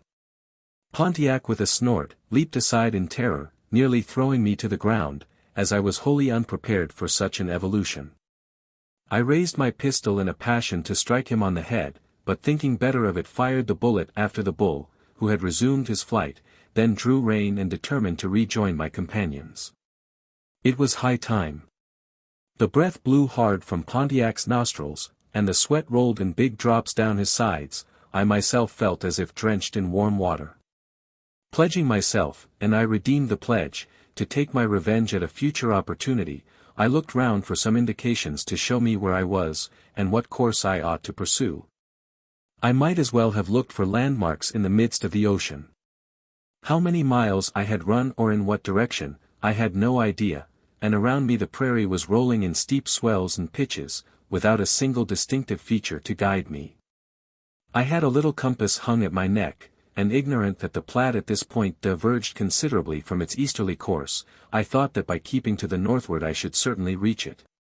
So I turned and rode about 2 hours in that direction. The prairie changed as I advanced, softening away into easier undulations, but nothing like the Platte appeared, nor any sign of a human being. The same wild endless expanse lay around me still, and to all appearance I was as far from my object as ever. I began now to consider myself in danger of being lost. And therefore, reining in my horse, summoned the scanty share of woodcraft that I possessed, if that term be applicable upon the prairie, to extricate me. Looking round, it occurred to me that the buffalo might prove my best guides. I soon found one of the paths made by them in their passage to the river. It ran nearly at right angles to my course, but turning my horse's head in the direction it indicated, his freer gait and erected ears assured me that I was right. But in the meantime my ride had been by no means a solitary one. The whole face of the country was dotted far and wide with countless hundreds of buffalo. They trooped along in files and columns, bulls, cows, and calves, on the green faces of the declivities in front. They scrambled away over the hills to the right and left. And far off, the pale blue swells in the extreme distance were dotted with innumerable specks. Sometimes I surprised shaggy old bulls grazing alone, or sleeping behind the ridges I ascended. They would leap up at my approach, stare stupidly at me through their tangled manes, and then gallop heavily away. The antelope were very numerous.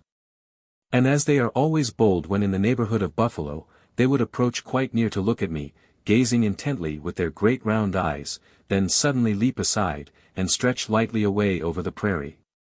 As swiftly as a racehorse.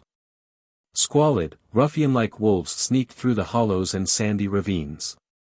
Several times I passed through villages of prairie dogs, who sat, each at the mouth of his burrow, holding his paws before him in a supplicating attitude, and yelping away most vehemently.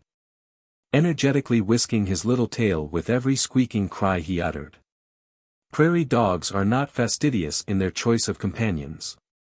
Various long, checkered snakes were sunning themselves in the midst of the village, and demure little gray owls, with a large white ring around each eye, were perched side by side with the rightful inhabitants. The prairie teemed with life.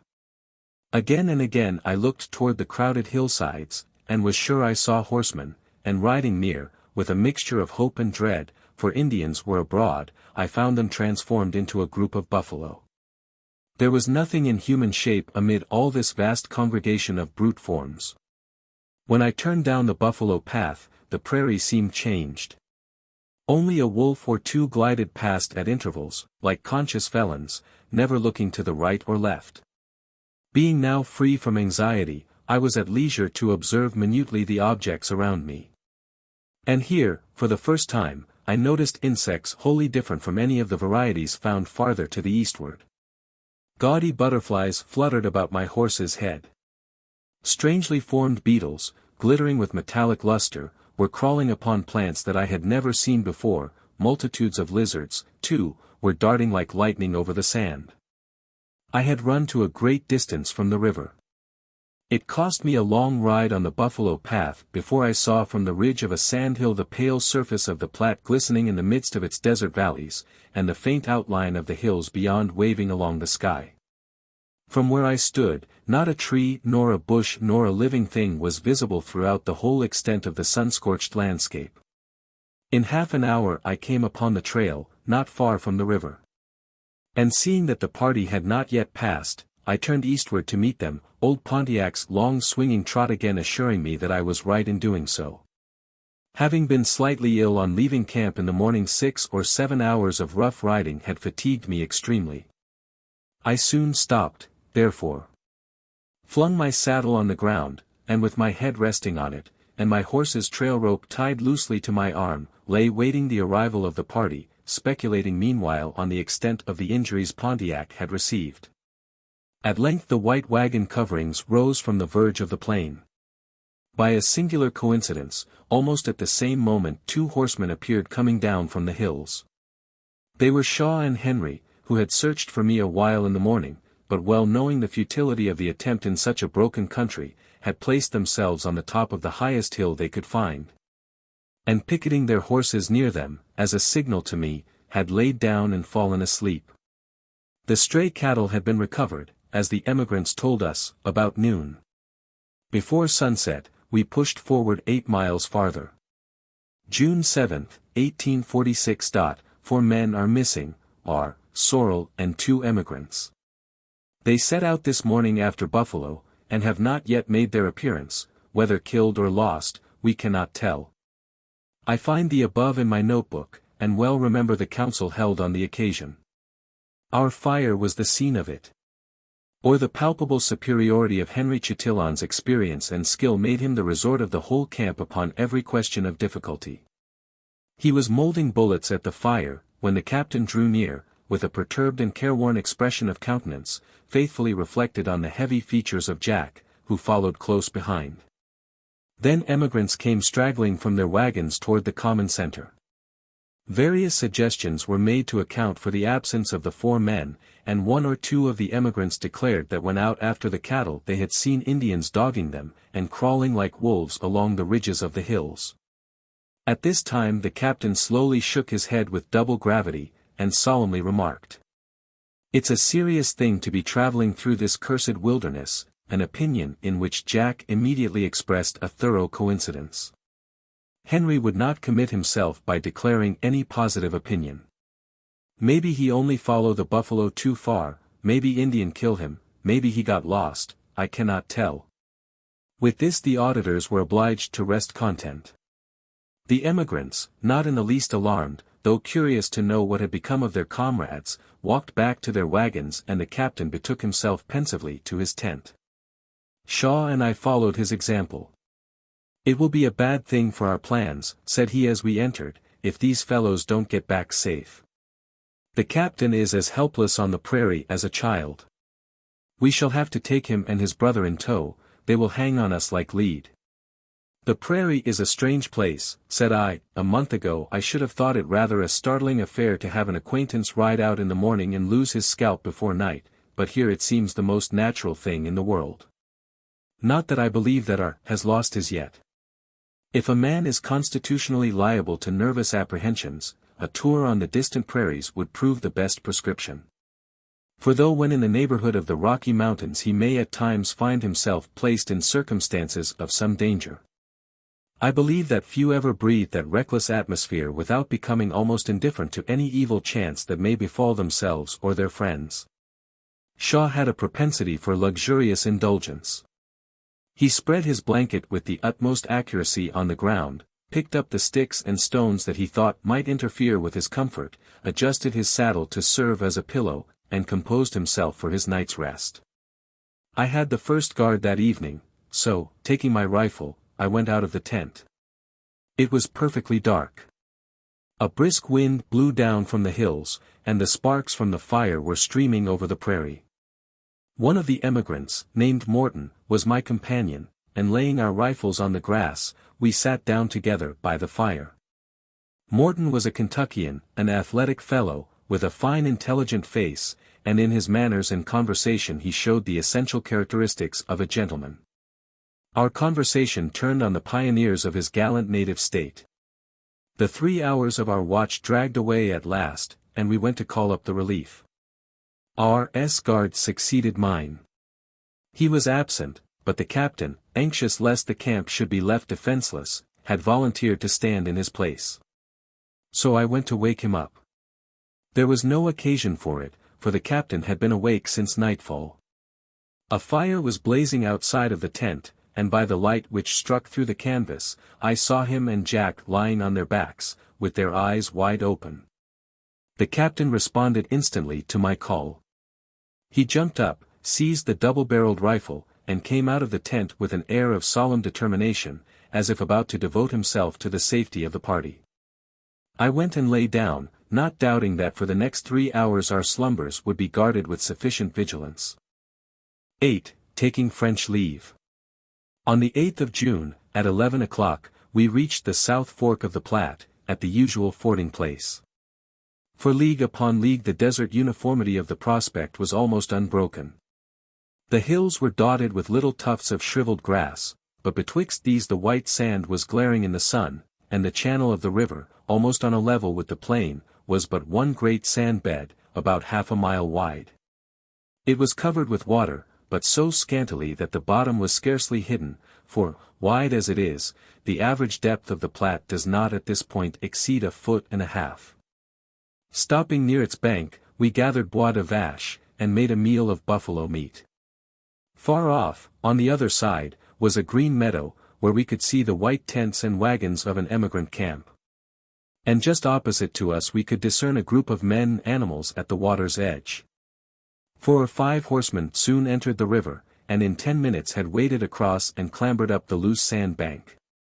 They were ill-looking fellows, thin and swarthy, with careworn, anxious faces and lips rigidly compressed. They had good cause for anxiety. It was 3 days since they first encamped here, and on the night of their arrival they had lost 123 of their best cattle, driven off by the wolves, through the neglect of the man on guard. This discouraging and alarming calamity was not the first that had overtaken them. Since leaving the settlements, they had met with nothing but misfortune. Some of their party had died, one man had been killed by the Pawnees. And about a week before, they had been plundered by the Dakotas of all their best horses, the wretched animals on which our visitors were mounted being the only ones that were left. They had encamped, they told us, near sunset, by the side of the Platte, and their oxen were scattered over the meadow, while the band of horses were feeding a little farther off. Suddenly the ridges of the hills were alive with a swarm of mounted Indians, at least 600 in number, who, with a tremendous yell, came pouring down toward the camp, rushing up within a few rods, to the great terror of the emigrants. But suddenly wheeling, they swept around the band of horses, and in 5 minutes had disappeared with their prey through the openings of the hills. As these emigrants were telling their story, we saw 4 other men approaching. They proved to be R. and his companions, who had encountered no mischance of any kind, but had only wandered too far in pursuit of the game. They said they had seen no Indians, but only millions of buffalo, and both R. and Sorrel had meat dangling behind their saddles. The emigrants recrossed the river, and we prepared to follow. First the heavy ox wagons plunged down the bank, and dragged slowly over the sand beds. Sometimes the hoofs of the oxen were scarcely wetted by the thin sheet of water. And the next moment the river would be boiling against their sides, and eddying fiercely around the wheels. Inch by inch they receded from the shore, dwindling every moment, until at length they seemed to be floating far in the very middle of the river. A more critical experiment awaited us. For our little mule cart was but ill-fitted for the passage of so swift a stream. We watched it with anxiety till it seemed to be a little motionless white speck in the midst of the waters. And it was motionless, for it had stuck fast in a quicksand. The little mules were losing their footing, the wheels were sinking deeper and deeper, and the water began to rise through the bottom and drench the goods within. All of us who had remained on the hither bank galloped to the rescue. The men jumped into the water, adding their strength to that of the mules, until by much effort the cart was extricated, and conveyed in safety across. As we gained the other bank, a rough group of men surrounded us. They were not robust, nor large of frame, yet they had an aspect of hardy endurance. Finding at home no scope for their fiery energies, they had betaken themselves to the prairie. And in them seemed to be revived, with redoubled force, that fierce spirit which impelled their ancestors, scarce more lawless than themselves, from the German forests, to inundate Europe and break to pieces the Roman Empire. A fortnight afterward this unfortunate party passed Fort Laramie, while we were there. Not one of their missing oxen had been recovered, though they had remained encamped a week in search of them. And they had been compelled to abandon a great part of their baggage and provisions, and yoke cows and heifers to their wagons to carry them forward upon their journey, the most toilsome and hazardous part of which lay still before them. It is worth noticing that on the Platte one may sometimes see the shattered wrecks of ancient claw-footed tables, well waxed and rubbed, or massive bureaus of carved oak. These, many of them no doubt the relics of ancestral prosperity in the colonial time, must have encountered strange vicissitudes. Imported, perhaps, originally from England. Then, with the declining fortunes of their owners, borne across the Alleghanies to the remote wilderness of Ohio or Kentucky, then to Illinois or Missouri. And now at last fondly stowed away in the family wagon for the interminable journey to Oregon. But the stern privations of the way are little anticipated. The cherished relic is soon flung out to scorch and crack upon the hot prairie. We resumed our journey, but we had gone scarcely a mile, when R. called out from the rear. "We'll camp here." "Why do you want to camp?" "Look at the sun. It is not 3 o'clock yet." "We'll camp here." This was the only reply vouchsafed. Delorier was in advance with his cart. Seeing the mule wagon wheeling from the track, he began to turn his own team in the same direction. "Go on, Delorier," and the little cart advanced again. As we rode on, we soon heard the wagon of our confederates creaking and jolting on behind us, and the driver, Wright, discharging a furious volley of oaths against his mules. No doubt venting upon them the wrath which he dared not direct against a more appropriate object. Something of this sort had frequently occurred. Our English friend was by no means partial to us, and we thought we discovered in his conduct a deliberate intention to thwart and annoy us, especially by retarding the movements of the party, which he knew that we, being Yankees, were anxious to quicken. Therefore, he would insist on encamping at all unseasonable hours, saying that 15 miles was a sufficient day's journey. Finding our wishes systematically disregarded, we took the direction of affairs into our own hands. Keeping always in advance, to the inexpressible indignation of we encamped at what time and place we thought proper, not much caring whether the rest chose to follow or not. They always did so, however, pitching their tents near ours, with sullen and wrathful countenances. Traveling together on these agreeable terms did not suit our tastes. For some time we had meditated a separation. The connection with this party had cost us various delays and inconveniences, and the glaring want of courtesy and good sense displayed by their virtual leader did not dispose us to bear these annoyances with much patience. We resolved to leave camp early in the morning, and push forward as rapidly as possible for Fort Laramie, which we hoped to reach, by hard traveling, in 4 or 5 days. The captain soon trotted up between us, and we explained our intentions. "A very extraordinary proceeding, upon my word," he remarked. Then he began to enlarge upon the enormity of the design. The most prominent impression in his mind evidently was that we were acting a base and treacherous part in deserting his party, in what he considered a very dangerous stage of the journey. To palliate the atrocity of our conduct, we ventured to suggest that we were only 4 in number while his party still included 16 men. And as, moreover, we were to go forward and they were to follow, at least a full proportion of the perils he apprehended would fall upon us. But the austerity of the captain's features would not relax. "A very extraordinary proceeding, gentlemen." And repeating this, he rode off to confer with his principal.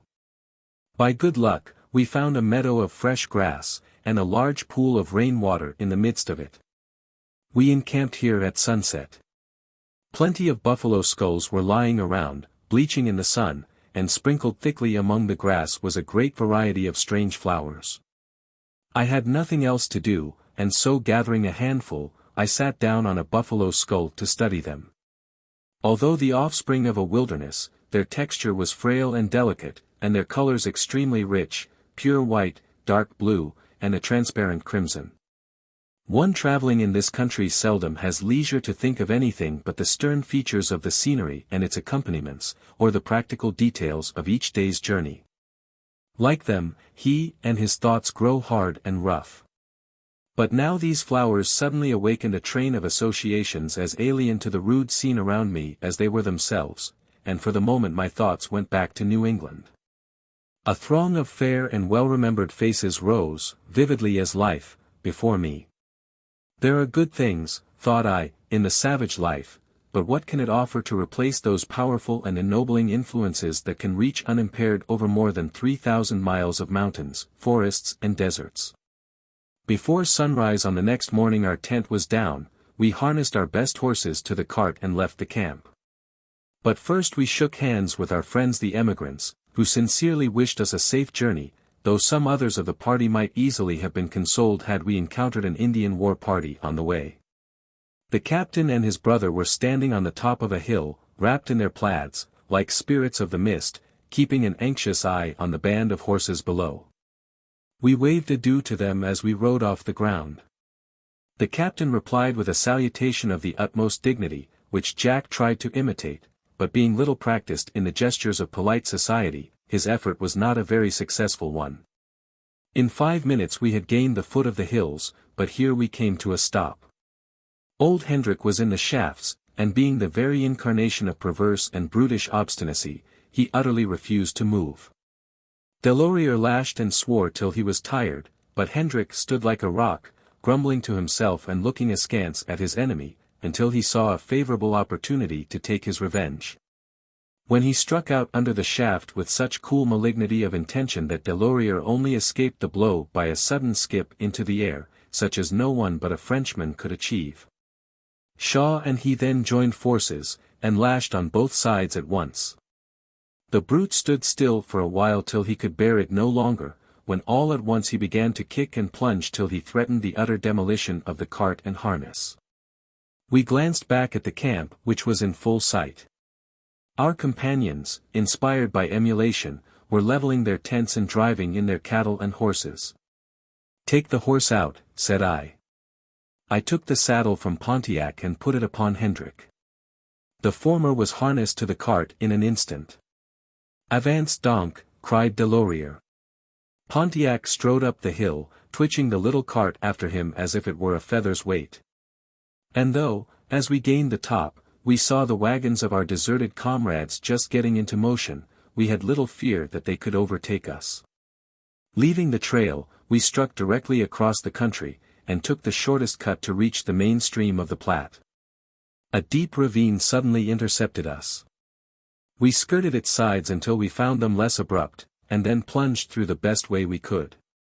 Passing behind the sandy ravines called Ash Hollow, we stopped for a short nooning at the side of a pool of rainwater. But soon resumed our journey, and some hours before sunset were descending the ravines and gorges opening downward upon the Platte to the west of Ash Hollow. Our horses waded to the fetlock in sand. The sun scorched like fire, and the air swarmed with sandflies and mosquitoes. At last we gained the Platte. Following it for about 5 miles, we saw, just as the sun was sinking, a great meadow, dotted with hundreds of cattle, and beyond them an emigrant encampment. A party of about a dozen came out to meet us, looking upon us at first with cold and suspicious faces. Seeing 4 men, different in appearance and equipment from themselves, emerging from the hills, they had taken us for the van of the much-dreaded Mormons, whom they were very apprehensive of encountering. We made known our true character, and then they greeted us cordially. They expressed much surprise that so small a party should venture to traverse that region, though in fact such attempts are not unfrequently made by trappers and Indian traders. We rode with them to their camp. The wagons, some 50 in number, with here and there a tent intervening, were arranged as usual in a circle. In the area within the best horses were picketed, and the whole circumference was glowing with the dusky light of the fires, displaying the forms of the women and children who were crowded around them. This patriarchal scene was curious and striking enough, but we made our escape from the place with all possible dispatch, being tormented by the intrusive curiosity of the men who crowded around us. Yankee curiosity was nothing to theirs. They demanded our names, where we came from, where we were going, and what was our business. The last query was particularly embarrassing. Since traveling in that country, or indeed anywhere, from any other motive than gain, was an idea of which they took no cognizance. Yet they were fine-looking fellows, with an air of frankness, generosity, and even courtesy, having come from one of the least barbarous of the frontier counties. We passed about a mile beyond them, and encamped. Being too few in number to stand guard without excessive fatigue, we extinguished our fire, lest it should attract the notice of wandering Indians, and picketing our horses close around us, slept undisturbed till morning. For 3 days we traveled without interruption, and on the evening of the 3rd encamped by the well-known spring on Scott's Bluff. Henry Chatillon and I rode out in the morning, and descending the western side of the bluff, were crossing the plain beyond. Something that seemed to me a file of buffalo came into view, descending the hills several miles before us. But Henry reined in his horse, and keenly peering across the prairie with a better and more practiced eye, soon discovered its real nature. "Indians," he said. "Old Smoke's lodges, I believe. Come. Let us go. Wah. Get up, now, $500. And laying on the lash with good will, he galloped forward, and I rode by his side. Not long after, a black speck became visible on the prairie, full 2 miles off. It grew larger and larger, it assumed the form of a man and horse. And soon we could discern a naked Indian, careering at full gallop toward us. When within a furlong he wheeled his horse in a wide circle, and made him describe various mystic figures upon the prairie. And Henry immediately compelled $500 to execute similar evolutions. "It is Old Smoke's village," said he, interpreting these signals, "didn't I say so?" As the Indian approached we stopped to wait for him, when suddenly he vanished, sinking, as it were, into the earth. He had come upon one of the deep ravines that everywhere intersect these prairies. In an instant the rough head of his horse stretched upward from the edge and the rider and steed came scrambling out, and hounded up to us. A sudden jerk of the rein brought the wild panting horse to a full stop. Then followed the needful formality of shaking hands. I forget our visitor's name. He was a young fellow, of no note in his nation, yet in his person and equipments he was a good specimen of a Dakota warrior in his ordinary traveling dress. Like most of his people, he was nearly 6 feet high, lively and gracefully, yet strongly proportioned, and with a skin singularly clear and delicate. He wore no paint, his head was bare. And his long hair was gathered in a clump behind, to the top of which was attached transversely, both by way of ornament and of talisman, the mystic whistle, made of the wing-bone of the war eagle, and endowed with various magic virtues. From the back of his head descended a line of glittering brass plates, tapering from the size of a doubloon to that of a half-dime, a cumbrous ornament, in high vogue among the Dakotas, and for which they pay the traders a most extravagant price. His chest and arms were naked, the buffalo robe, worn over them when at rest, had fallen about his waist, and was confined there by a belt. This, with the gay moccasins on his feet, completed his attire. For arms he carried a quiver of dogskin at his back, and a rude but powerful bow in his hand. His horse had no bridle, a cord of hair, lashed around his jaw, served in place of one. The saddle was of most singular construction. It was made of wood covered with raw hide, and both pommel and cantle rose perpendicularly full 18 inches, so that the warrior was wedged firmly in his seat, whence nothing could dislodge him but the bursting of the girths. Advancing with our new companion, we found more of his people seated in a circle on the top of a hill, while a rude procession came straggling down the neighboring hollow, men, women, and children, with horses dragging the lodge-poles behind them. All that morning, as we moved forward, tall savages were stalking silently about us. At noon we reached Horse Creek, and as we waded through the shallow water, we saw a wild and striking scene. The main body of the Indians had arrived before us. On the farther bank stood a large and strong man, nearly naked, holding a white horse by a long cord, and eyeing us as we approached. This was the chief, whom Henry called Old Smoke. Just behind him his youngest and favorite squaw sat astride of a fine mule. It was covered with caparisons of whitened skins, garnished with blue and white beads, and fringed with little ornaments of metal that tinkled with every movement of the animal. The girl had a light clear complexion, enlivened by a spot of vermilion on each cheek. She smiled, not to say grinned, upon us, showing 2 gleaming rows of white teeth. In her hand, she carried the tall lance of her unchivalrous lord, fluttering with feathers. His round white shield hung at the side of her mule, and his pipe was slung at her back. Her dress was a tunic of deerskin, made beautifully white by means of a species of clay found on the prairie, and ornamented with beads, arrayed in figures more gay than tasteful, and with long fringes at all the seams. Not far from the chief stood a group of stately figures, their white buffalo robes thrown over their shoulders, gazing coldly upon us, and in the rear, for several acres, the ground was covered with a temporary encampment. Men, women, and children swarmed like bees. Hundreds of dogs, of all sizes and colors, ran restlessly about, and, close at hand, the wide shallow stream was alive with boys, girls, and young squaws, splashing, screaming, and laughing in the water. At the same time a long train of emigrant wagons were crossing the creek, and dragging on in their slow, heavy procession, past the encampment of the people whom they and their descendants, in the space of a century, are to sweep from the face of the earth.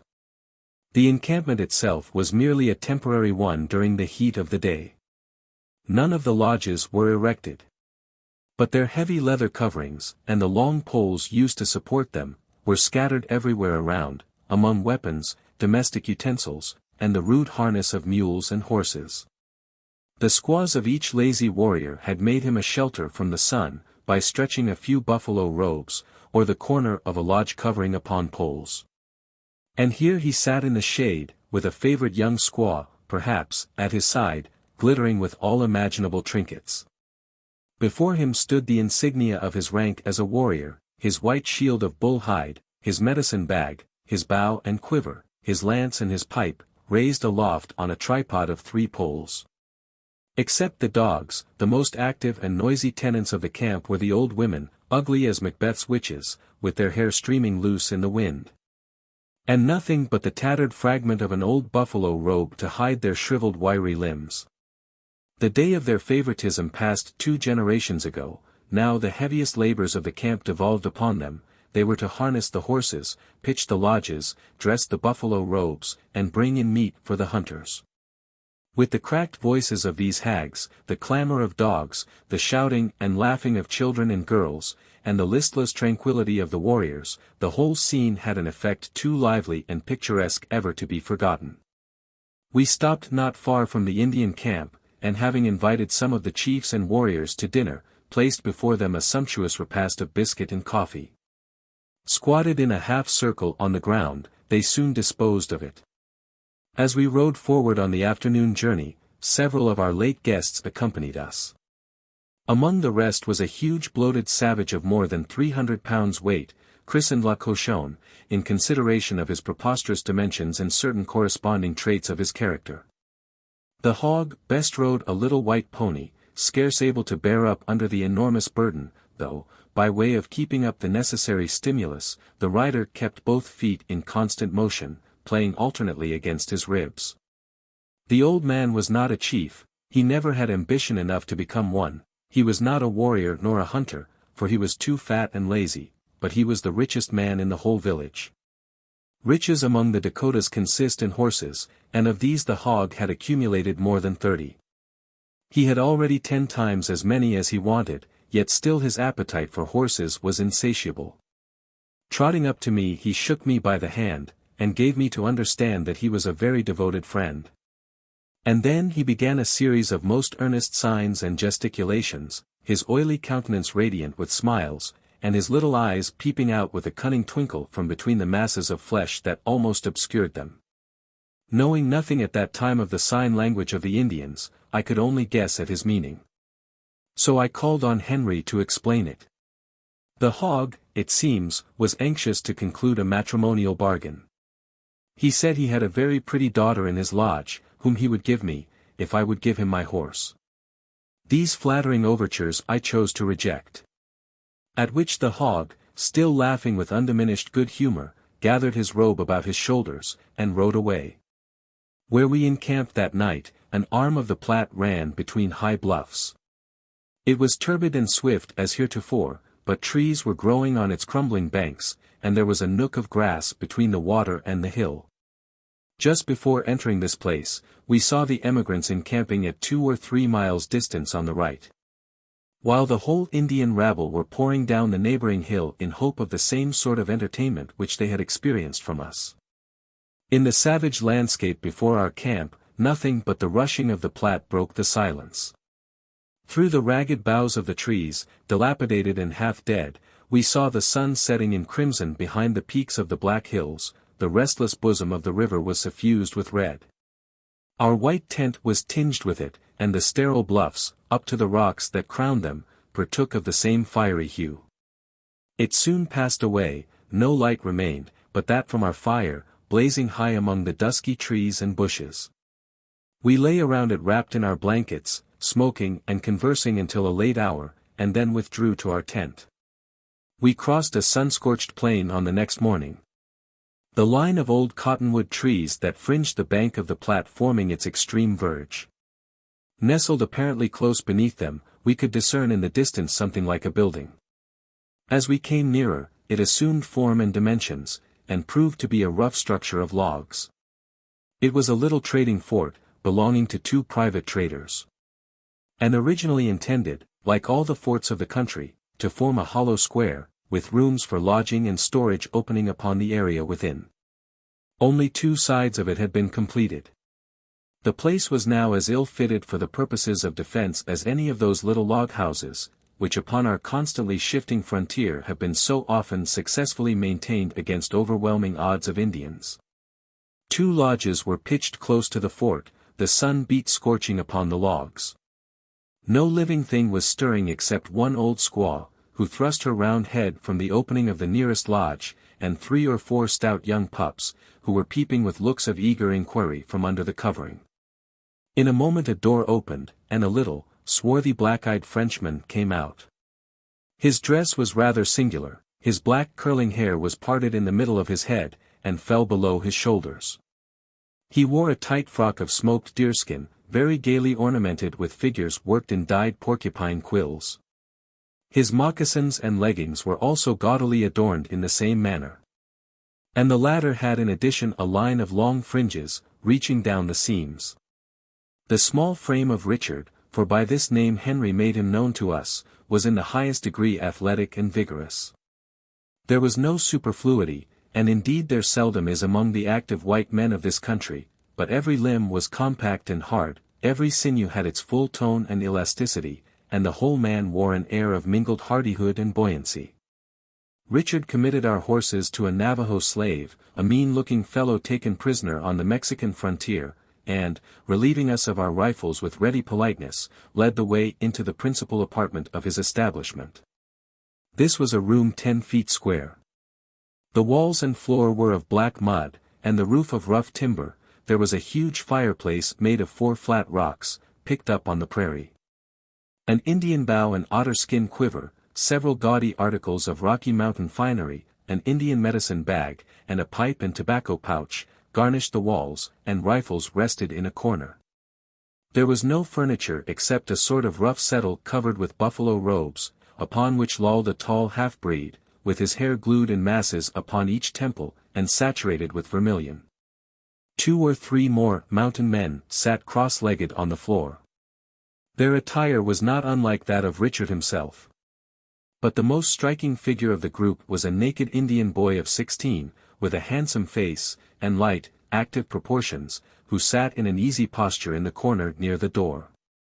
Not one of his limbs moved the breadth of a hair. His eye was fixed immovably, not on any person present, but, as it appeared, on the projecting corner of the fireplace opposite to him. On these prairies the custom of smoking with friends is seldom omitted, whether among Indians or whites. The pipe, therefore, was taken from the wall, and its great red bowl crammed with the tobacco and shongsasha, mixed in suitable proportions. Then it passed round the circle, each man inhaling a few whiffs and handing it to his neighbor. Having spent half an hour here, we took our leave, first inviting our new friends to drink a cup of coffee with us at our camp, a mile farther up the river. By this time, as the reader may conceive, we had grown rather shabby. Our clothes had burst into rags and tatters, and what was worse, we had very little means of renovation. Fort Laramie was but 7 miles before us.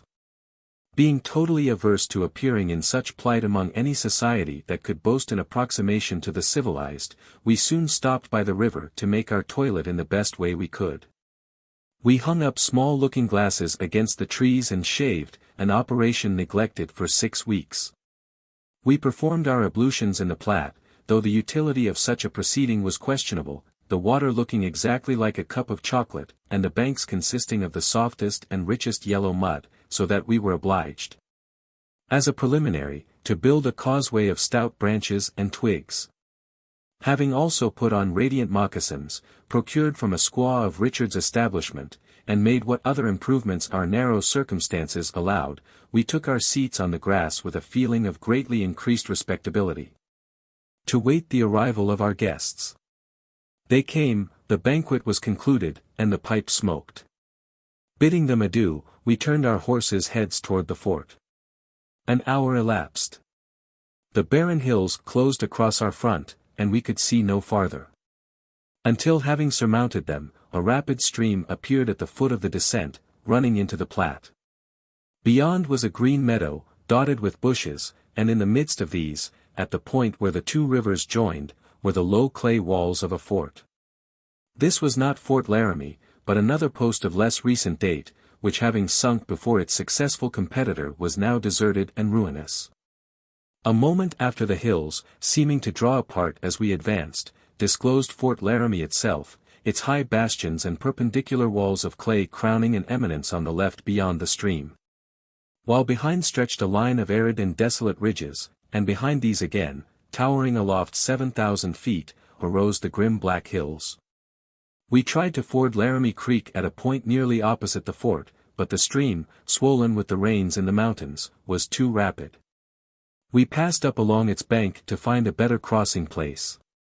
Men gathered on the wall to look at us. "There's Bordeaux," called Henry, his face brightening as he recognized his acquaintance, him there with the spyglass, and there's old Vasquez, and Tucker, and May, and, by George, there's Simino. This Simino was Henry's fast friend, and the only man in the country who could rival him in hunting. We soon found a ford. Henry led the way, the pony approaching the bank with a countenance of cool indifference, bracing his feet and sliding into the stream with the most unmoved composure. At the first plunge the horse sunk low, and the water broke o'er the saddle-bow. We followed, the water boiled against our saddles, but our horses bore us easily through.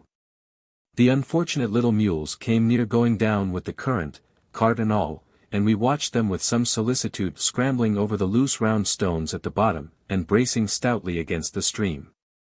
All landed safely at last.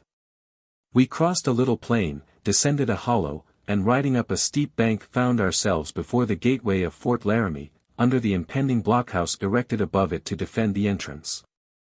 9. Scenes at Fort Laramie. Looking back, after the expiration of a year, upon Fort Laramie and its inmates, they seem less like a reality than like some fanciful picture of the olden time. So different was the scene from any which this tamer side of the world can present. Tall Indians, enveloped in their white buffalo robes, were striding across the area or reclining at full length on the low roofs of the buildings which enclosed it. Numerous squaws, gaily bedizened, sat grouped in front of the apartments they occupied, their mongrel offspring, restless and vociferous, rambled in every direction through the fort. And the trappers, traders, and engages of the establishment were busy at their labor or their amusements. We were met at the gate, but by no means cordially welcomed. Indeed, we seemed objects of some distrust and suspicion until Henry Chatillon explained that we were not traders, and we, in confirmation, handed to the bourgeois a letter of introduction from his principals.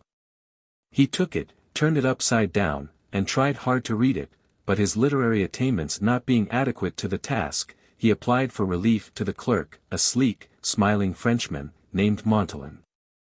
The letter read, Bordeaux, the bourgeois, seemed gradually to awaken to a sense of what was expected of him. Though not deficient in hospitable intentions, he was wholly unaccustomed to act as master of ceremonies.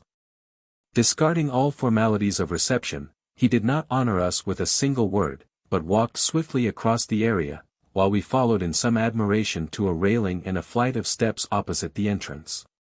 He signed to us that we had better fasten our horses to the railing. Then he walked up the steps, tramped along a rude balcony, and kicking open a door displayed a large room, rather more elaborately finished than a barn. For furniture it had a rough bedstead, but no bed, 2 chairs, a chest of drawers, a tin pail to hold water, and a board to cut tobacco upon. A brass crucifix hung on the wall, and close at hand a recent scalp, with hair full a yard long, was suspended from a nail. I shall again have occasion to mention this dismal trophy, its history being connected with that of our subsequent proceedings.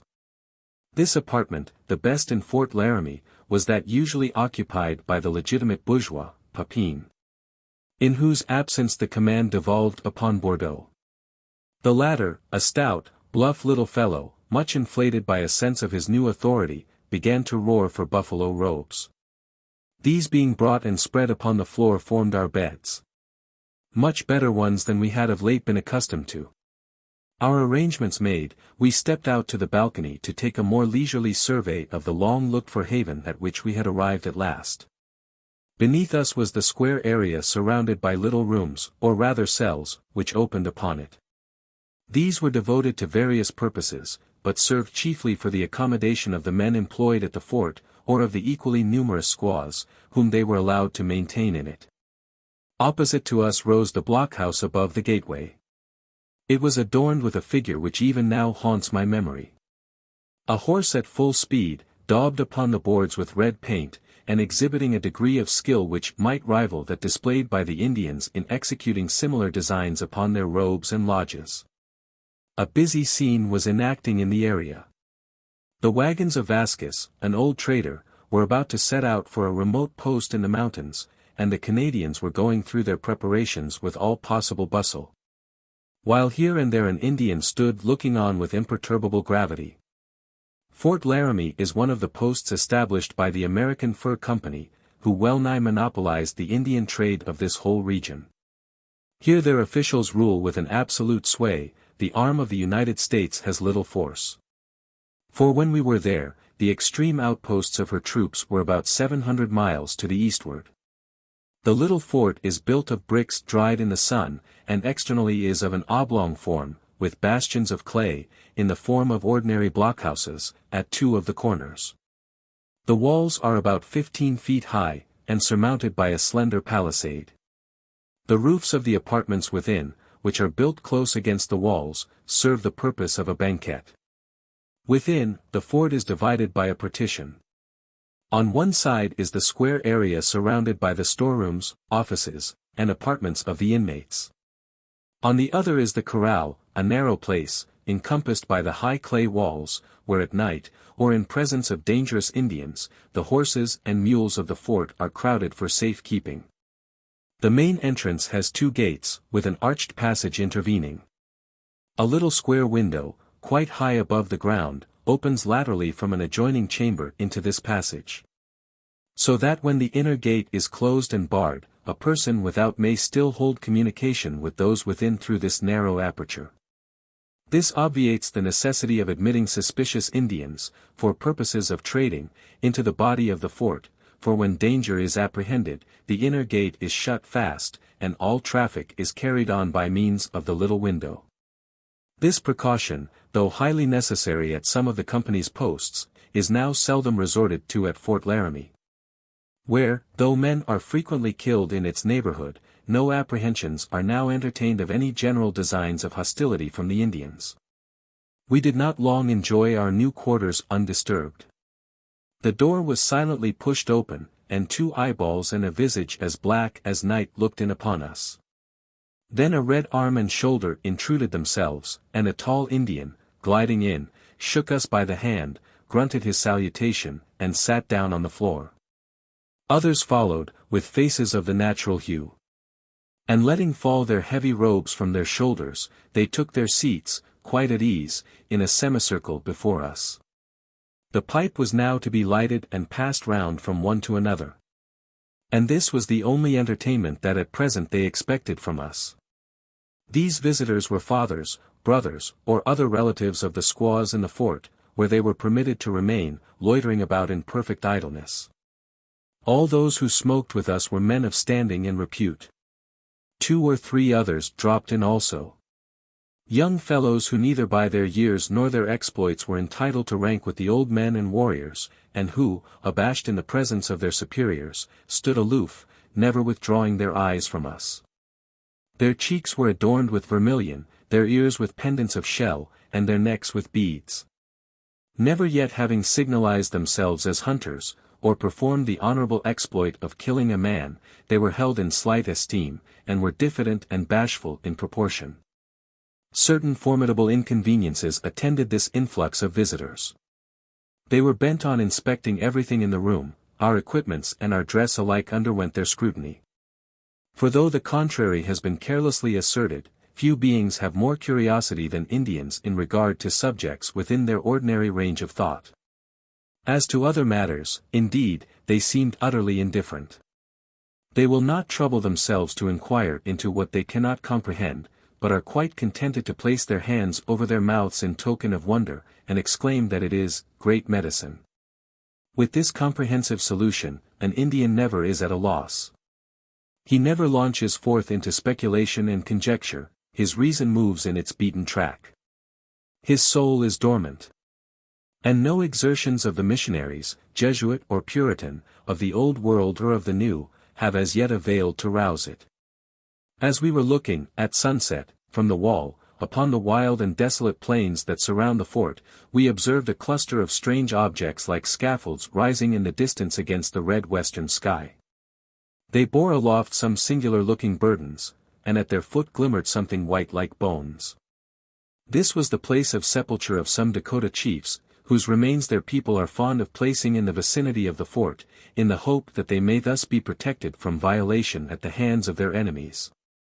Yet it has happened more than once, and quite recently, that war parties of the Crow Indians, ranging through the country, have thrown the bodies from the scaffolds, and broken them to pieces amid the yells of the Dakotas, who remained pent up in the fort, too few to defend the honored relics from insult. The white objects upon the ground were buffalo skulls, arranged in the mystic circle commonly seen at Indian places of sepulture upon the prairie. We soon discovered, in the twilight, a band of 50 or 60 horses approaching the fort.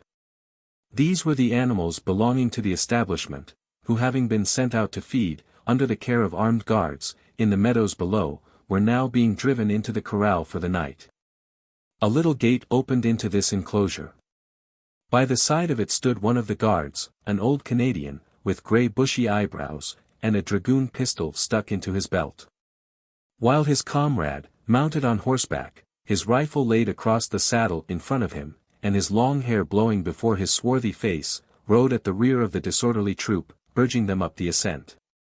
In a moment the narrow corral was thronged with the half-wild horses, kicking, biting, and crowding restlessly together. The discordant jingling of a bell, rung by a Canadian in the area, summoned us to supper. This sumptuous repast was served on a rough table in one of the lower apartments of the fort, and consisted of cakes of bread and dried buffalo meat, an excellent thing for strengthening the teeth.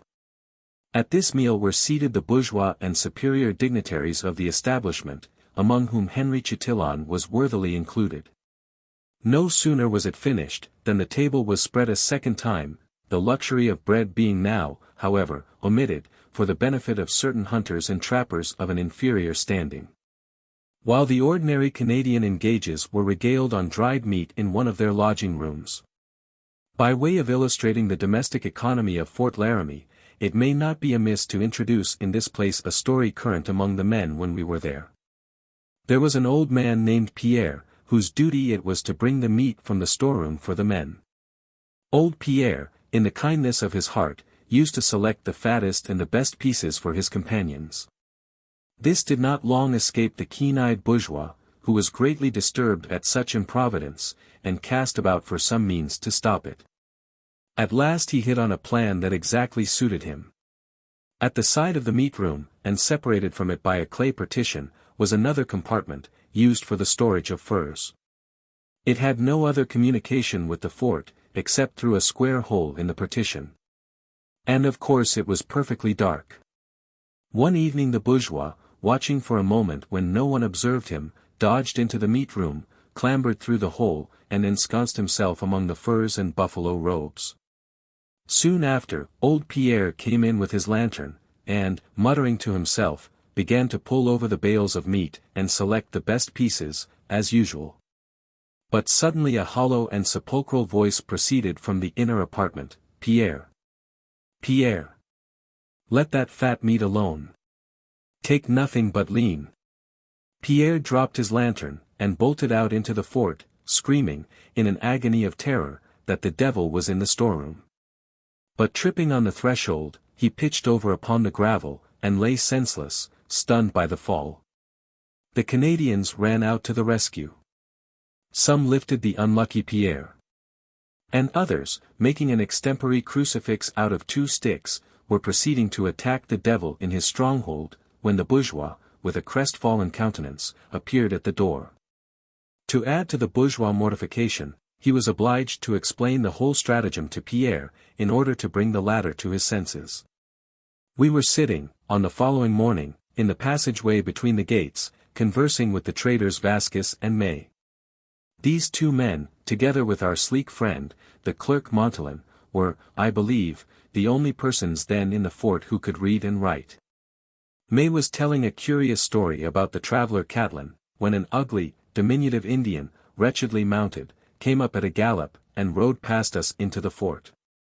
On being questioned, he said that Smoke's village was close at hand. Accordingly only a few minutes elapsed before the hills beyond the river were covered with a disorderly swarm of savages, on horseback and on foot. May finished his story. And by that time the whole array had descended to Laramie Creek, and commenced crossing it in a mass. I walked down to the bank. The stream is wide, and was then between 3 and 4 feet deep, with a very swift current.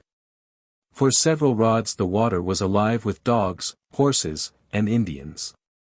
The long poles used in erecting the lodges are carried by the horses, being fastened by the heavier end, 2 or 3 on each side, to a rude sort of pack saddle, while the other end drags on the ground. About a foot behind the horse, a kind of large basket or pannier is suspended between the poles, and firmly lashed in its place on the back of the horse are piled various articles of luggage. The basket also is well filled with domestic utensils, or, quite as often, with a litter of puppies, a brood of small children, or a superannuated old man. Numbers of these curious vehicles, called, in the bastard language of the country travaux, were now splashing together through the stream. Among them swam countless dogs, often burdened with miniature travaux.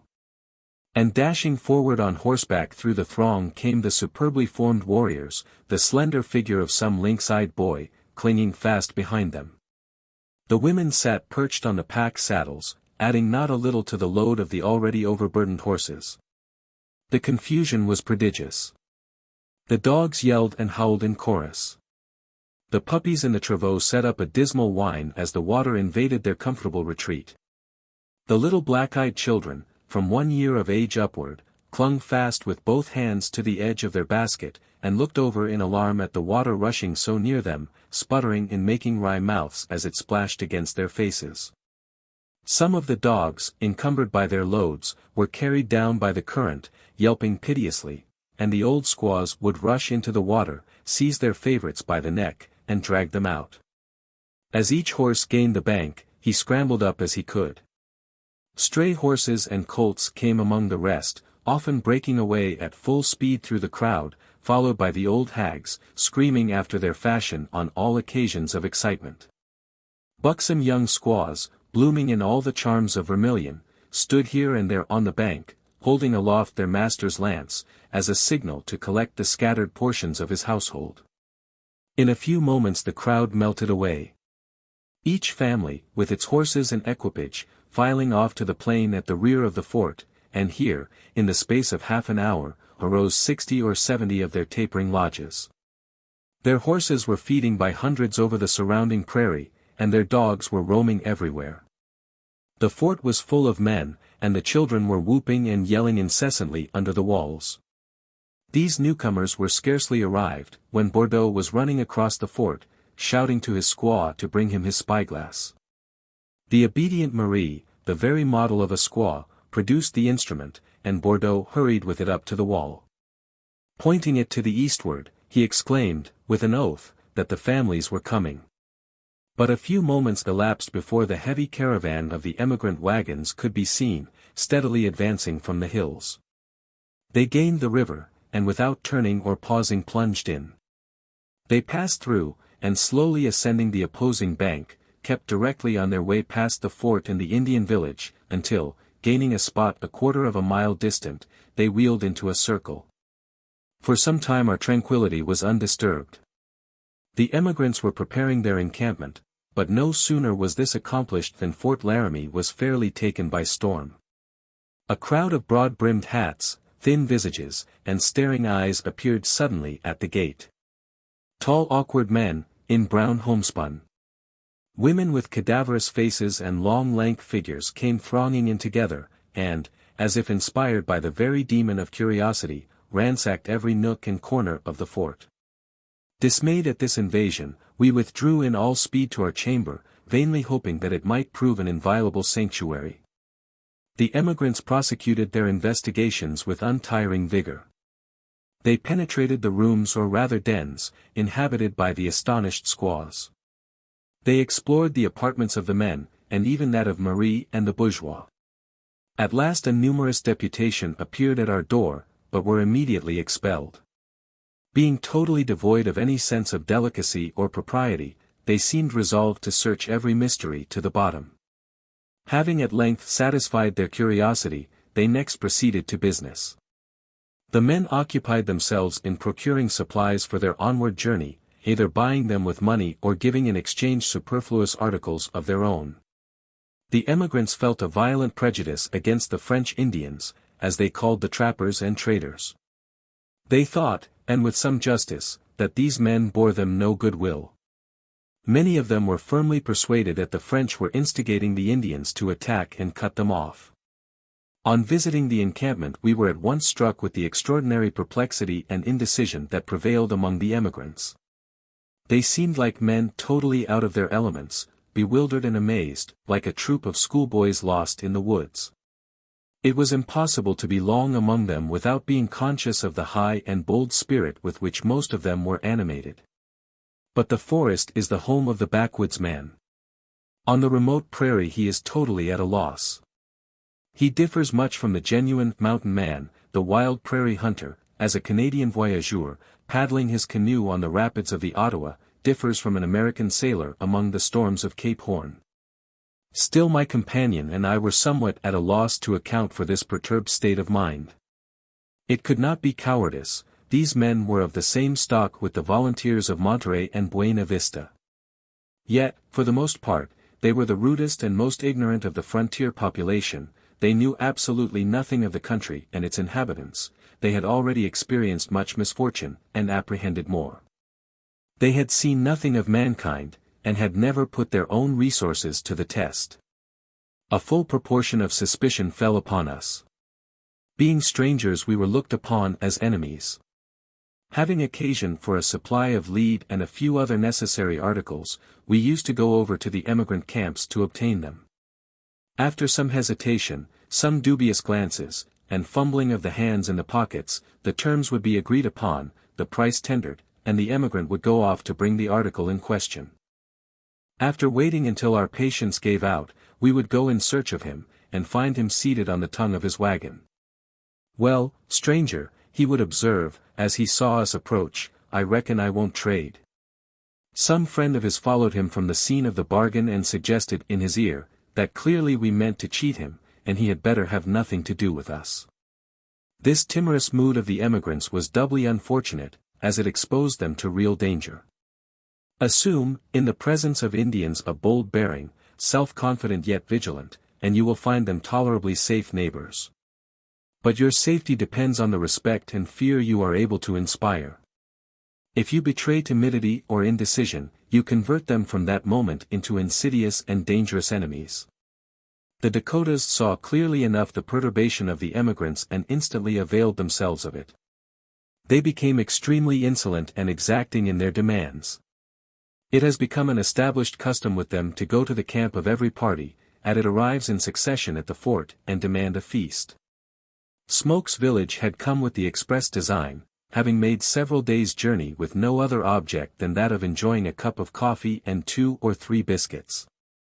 So the feast was demanded, and the emigrants dared not refuse it. One evening, about sunset, the village was deserted. We met old men, warriors, squaws, and children in gay attire, trooping off to the encampment, with faces of anticipation, and, arriving here, they seated themselves in a semicircle. Smoke occupied the center, with his warriors on either hand, the young men and boys next succeeded, and the squaws and children formed the horns of the crescent. The biscuit and coffee were most promptly dispatched, the emigrants staring open-mouthed at their savage guests. With each new emigrant party that arrived at Fort Laramie this scene was renewed. And every day the Indians grew more rapacious and presumptuous. One evening they broke to pieces, out of mere wantonness, the cups from which they had been feasted. And this so exasperated the emigrants that many of them seized their rifles and could scarcely be restrained from firing on the insolent mob of Indians. Before we left the country this dangerous spirit on the part of the Dakota had mounted to a yet higher pitch. They began openly to threaten the emigrants with destruction, and actually fired upon 1 or 2 parties of whites. A military force and military law are urgently called for in that perilous region. And unless troops are speedily stationed at Fort Laramie, or elsewhere in the neighborhood, both the emigrants and other travelers will be exposed to most imminent risks. The Ogallalla, the Brules, and other western bands of the Dakota, are thorough savages, unchanged by any contact with civilization. Not one of them can speak a European tongue, or has ever visited an American settlement. Until within a year or two, when the emigrants began to pass through their country on the way to Oregon, they had seen no whites except the handful employed about the fur company's posts. They esteemed them a wise people, inferior only to themselves, living in leather lodges, like their own, and subsisting on buffalo. But when the swarm of Munisca, with their oxen and wagons, began to invade them, their astonishment was unbounded. They could scarcely believe that the earth contained such a multitude of white men. Their wonder is now giving way to indignation, and the result, unless vigilantly guarded against, may be lamentable in the extreme. But to glance at the interior of a lodge. Shaw and I used often to visit them. Indeed, we spent most of our evenings in the Indian village, Shaw's assumption of the medical character giving us a fair pretext. As a sample of the rest I will describe one of these visits. The sun had just set, and the horses were driven into the corral. The prairie cock, a noted beau, came in at the gate with a bevy of young girls, with whom he began to dance in the area, leading them round and round in a circle, while he jerked up from his chest a succession of monotonous sounds, to which they kept time in a rueful chant. Outside the gate boys and young men were idly frolicking, and close by, looking grimly upon them, stood a warrior in his robe, with his face painted jet black, in token that he had lately taken a Pawnee scalp. Passing these, the tall dark lodges rose between us and the red western sky. We repaired at once to the lodge of Old Smoke himself. It was by no means better than the others, indeed, it was rather shabby. For in this democratic community, the chief never assumes superior state.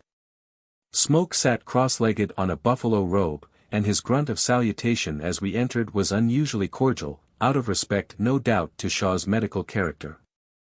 Seated around the lodge were several squaws, and an abundance of children.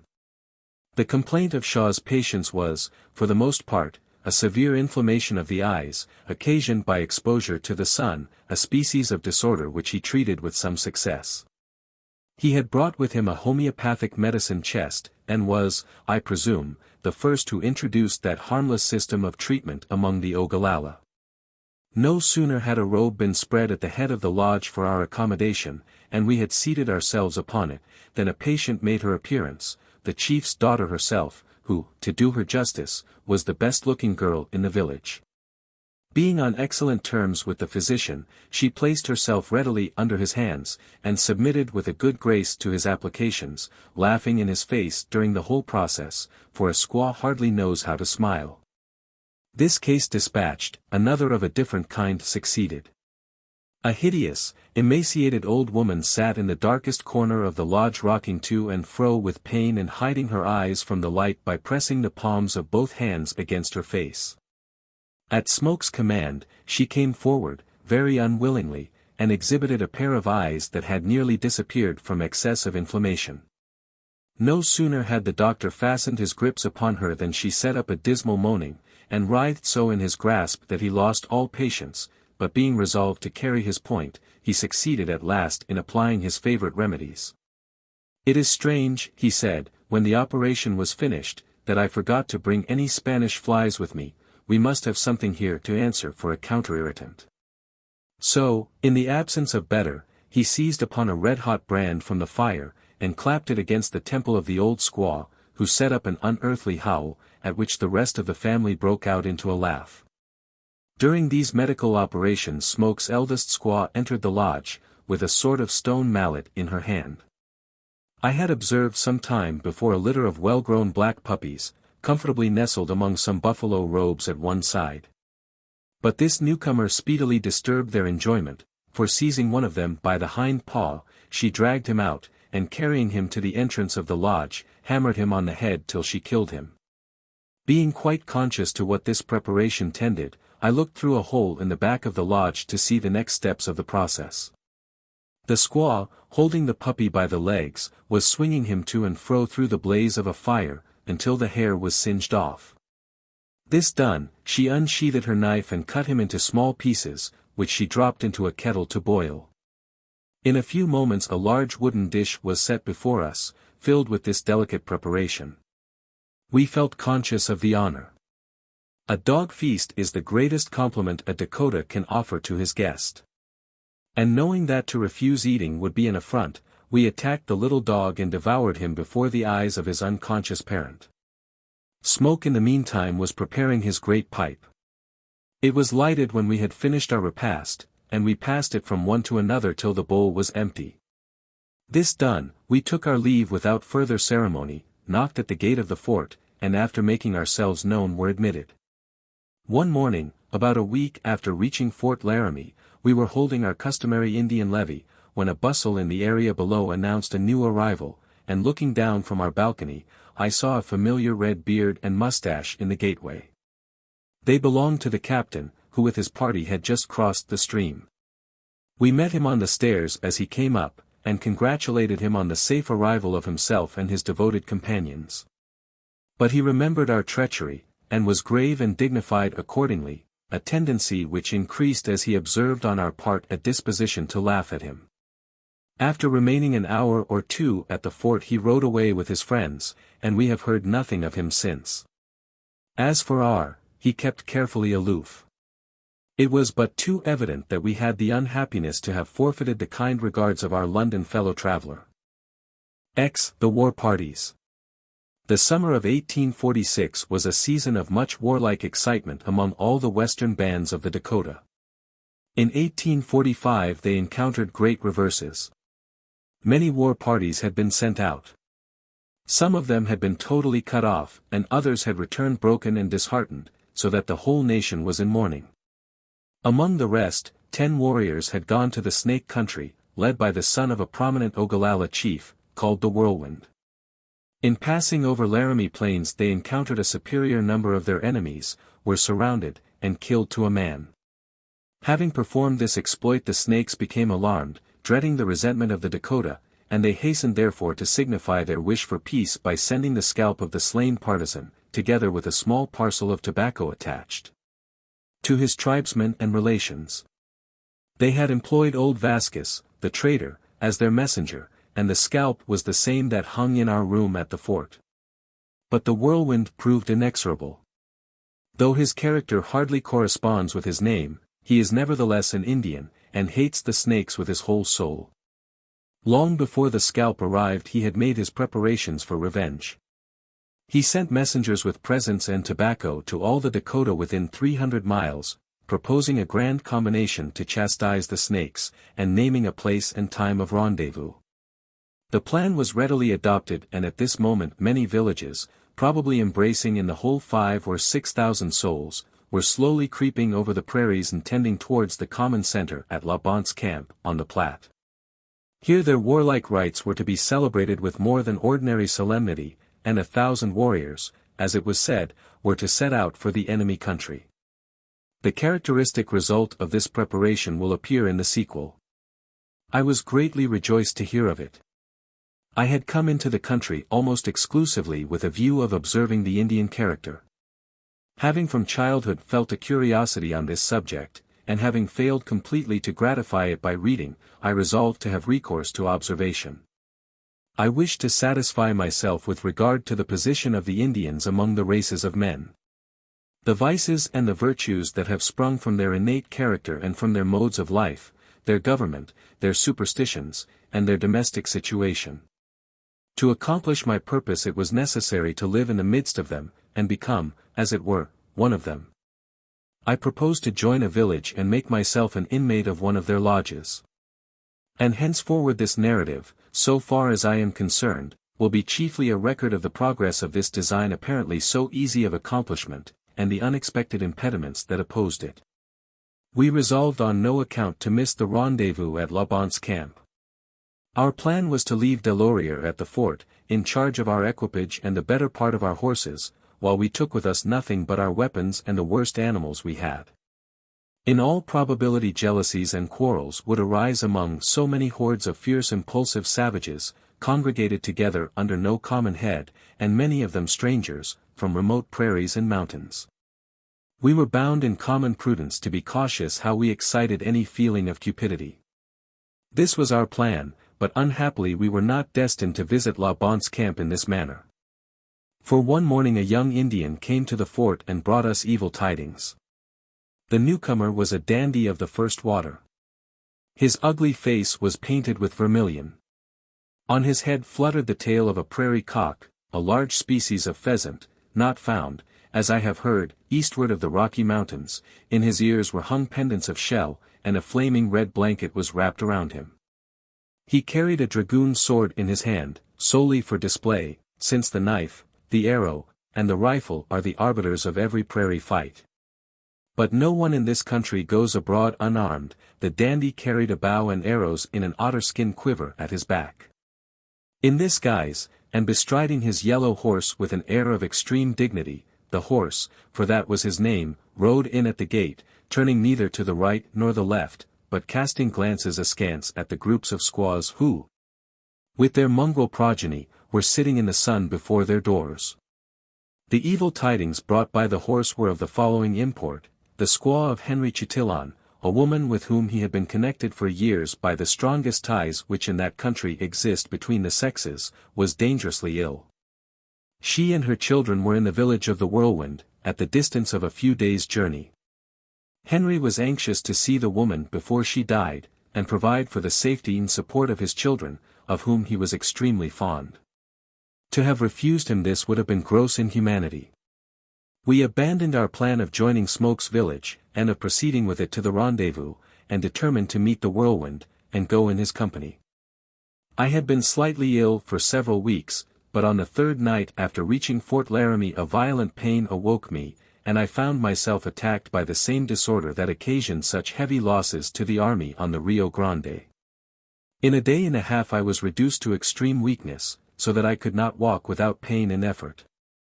Having within that time taken 6 grains of opium, without the least beneficial effect, and having no medical adviser, nor any choice of diet, I resolved to throw myself upon Providence for recovery, using, without regard to the disorder, any portion of strength that might remain to me.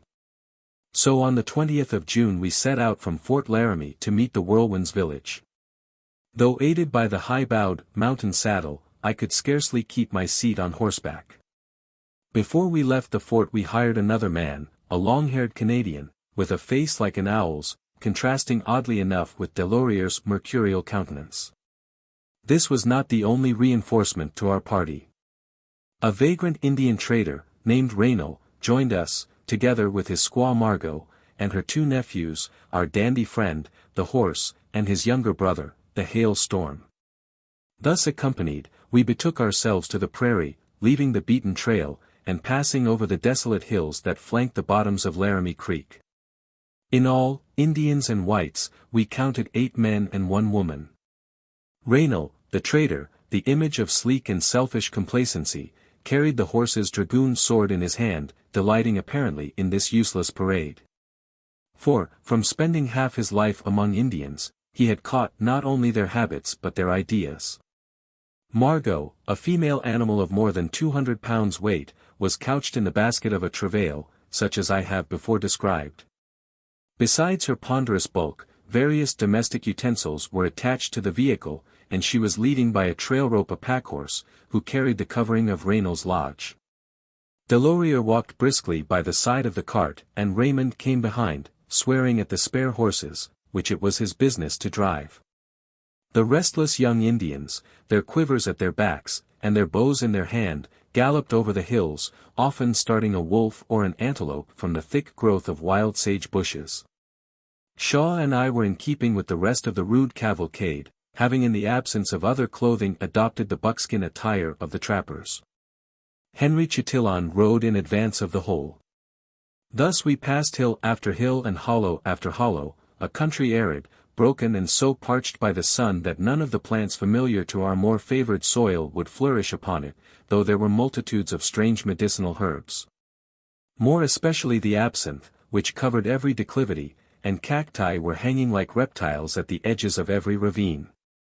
At length we ascended a high hill, our horses treading upon pebbles of flint, agate, and rough jasper, until, gaining the top, we looked down on the wild bottoms of Laramie Creek, which far below us wound like a writhing snake from side to side of the narrow interval, amid a growth of shattered cottonwood and ash trees. Lines of tall cliffs, white as chalk, shut in this green strip of woods and meadow land, into which we descended and encamped for the night. In the morning we passed a wide grassy plain by the river. There was a grove in front, and beneath its shadows the ruins of an old trading fort of logs. The grove bloomed with myriads of wild roses, with their sweet perfume fraught with recollections of home. As we emerged from the trees, a rattlesnake, as large as a man's arm, and more than 4 feet long, lay coiled on a rock, fiercely rattling and hissing at us. A gray hare, double the size of those in New England, leaped up from the tall ferns. Curlew were screaming over our heads, and a whole host of little prairie dogs sat yelping at us at the mouths of their burrows on the dry plain beyond. Suddenly an antelope leaped up from the wild sage bushes, gazed eagerly at us, and then, erecting his white tail, stretched away like a greyhound. The 2 Indian boys found a white wolf, as large as a calf in a hollow, and giving a sharp yell, they galloped after him, but the wolf leaped into the stream and swam across. Then came the crack of a rifle, the bullet whistling harmlessly over his head, as he scrambled up the steep declivity, rattling down stones and earth into the water below. Advancing a little, we beheld on the farther bank of the stream, a spectacle not common even in that region. For, emerging from among the trees, a herd of some 200 elk came out upon the meadow, their antlers clattering as they walked forward in dense throng. Seeing us, they broke into a run, rushing across the opening and disappearing among the trees and scattered groves. On our left was a barren prairie, stretching to the horizon, on our right, a deep gulf, with Laramie Creek at the bottom. We found ourselves at length at the edge of a steep descent, a narrow valley, with long rank grass and scattered trees stretching before us for a mile or more along the course of the stream. Reaching the farther end, we stopped and encamped. An old huge cottonwood tree spread its branches horizontally over our tent. Laramie Creek, circling before our camp, half enclosed us. It swept along the bottom of a line of tall white cliffs that looked down on us from the farther bank. There were dense copses on our right. The cliffs, too, were half hidden by shrubbery, though behind us a few cottonwood trees, dotting the green prairie, alone impeded the view, and friend or enemy could be discerned in that direction at a mile's distance. Here we resolved to remain and await the arrival of the whirlwind, who would certainly pass this way in his progress toward Laban's camp. To go in search of him was not expedient, both on account of the broken and impracticable nature of the country and the uncertainty of his position and movements. Besides, our horses were almost worn out, and I was in no condition to travel. We had good grass, good water, tolerable fish from the stream, and plenty of smaller game, such as antelope and deer, though no buffalo. There was one little drawback to our satisfaction, a certain extensive tract of bushes and dried grass, just behind us, which it was by no means advisable to enter, since it sheltered a numerous brood of rattlesnakes. Henry Chatillon again dispatched the horse to the village, with a message to his squaw that she and her relatives should leave the rest and push on as rapidly as possible to our camp. Our daily routine soon became as regular as that of a well-ordered household. The weather-beaten old tree was in the center, our rifles generally rested against its vast trunk, and our saddles were flung on the ground around it.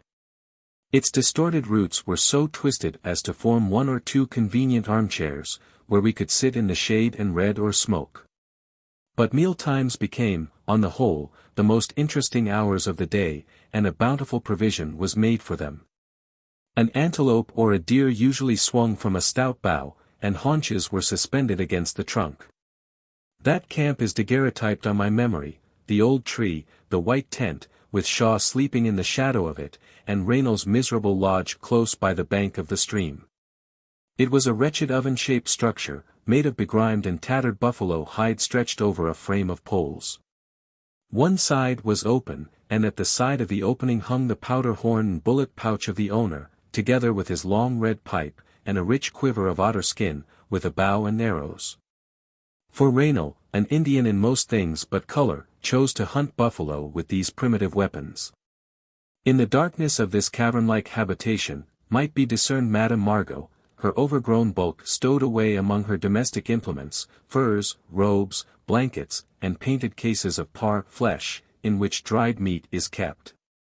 Here she sat from sunrise to sunset, a bloated impersonation of gluttony and laziness, while her affectionate proprietor was smoking, or begging petty gifts from us, or telling lies concerning his own achievements. or perchance engaged in the more profitable occupation of cooking some preparation of prairie delicacies. Raynal was an adept at this work. He and Delorier have joined forces and are hard at work together over the fire, while Raymond spreads, by way of tablecloth, a buffalo hide, carefully whitened with pipe clay, on the grass before the tent. Here, with ostentatious display, he arranges the teacups and plates, and then, creeping on all fours like a dog, he thrusts his head in at the opening of the tent.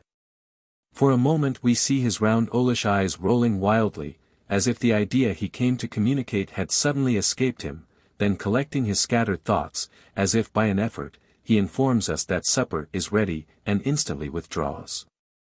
When sunset came, and at that hour the wild and desolate scene would assume a new aspect, the horses were driven in. They had been grazing all day in the neighboring meadow, but now they were picketed close about the camp. As the prairie darkened we sat and conversed around the fire, until becoming drowsy we spread our saddles on the ground, wrapped our blankets around us and lay down. We never placed a guard, having by this time become too indolent. But Henry Chatillon folded his loaded rifle in the same blanket with himself, observing that he always took it to bed with him when he camped in that place. Henry was too bold a man to use such a precaution without good cause. We had a hint now and then that our situation was none of the safest. Several Crow war parties were known to be in the vicinity, and one of them, that passed here some time before, had peeled the bark from a neighboring tree, and engraved upon the white wood certain hieroglyphics, to signify that they had invaded the territories of their enemies, the Dakota, and set them at defiance. One morning a thick mist covered the whole country. Shaw and Henry went out to ride, and soon came back with a startling piece of intelligence. They had found within rifle shot of our camp the recent trail of about 30 horsemen. They could not be whites, and they could not be Dakota, since we knew no such parties to be in the neighborhood, therefore they must be Crows. Thanks to that friendly mist, we had escaped a hard battle. They would inevitably have attacked us and our Indian companions had they seen our camp. Whatever doubts we might have entertained, were quite removed a day or two after, by 2 or 3 Dakota, who came to us with an account of having hidden in a ravine on that very morning, from whence they saw and counted the Crows. They said that they followed them, carefully keeping out of sight, as they passed up Chugwater. That here the Crows discovered 5 dead bodies of Dakota, placed according to the national custom in trees, and flinging them to the ground, they held their guns against them and blew them to atoms. If our camp were not altogether safe, still it was comfortable enough, at least it was so to Shaw, for I was tormented with illness and vexed by the delay in the accomplishment of my designs. When a respite in my disorder gave me some returning strength, I rode out well armed upon the prairie, or bathed with Shaw in the stream, or waged a petty warfare with the inhabitants of a neighborhood prairie dog village. Around our fire at night we employed ourselves in inveighing against the fickleness and inconstancy of Indians, and execrating the whirlwind and all his village. At last the thing grew insufferable. "Tomorrow morning," said I will start for the fort, and see if I can hear any news there. Late that evening, when the fire had sunk low, and all the camp were asleep, a loud cry sounded from the darkness. Henry started up, recognized the voice, replied to it, and our dandy friend, the horse, rode in among us, just returned from his mission to the village.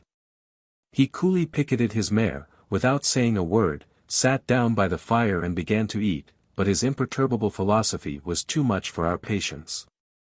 Where was the village? About 50 miles south of us. It was moving slowly and would not arrive in less than a week, and where was Henry's squaw? Coming as fast as she could with Mata Tatonka, and the rest of her brothers, but she would never reach us, for she was dying, and asking every moment for Henry. Henry's manly face became clouded and downcast. He said that if we were willing he would go in the morning to find her, at which Shaw offered to accompany him. We saddled our horses at sunrise. Raynal protested vehemently against being left alone, with nobody but the 2 Canadians and the young Indians, when enemies were in the neighborhood.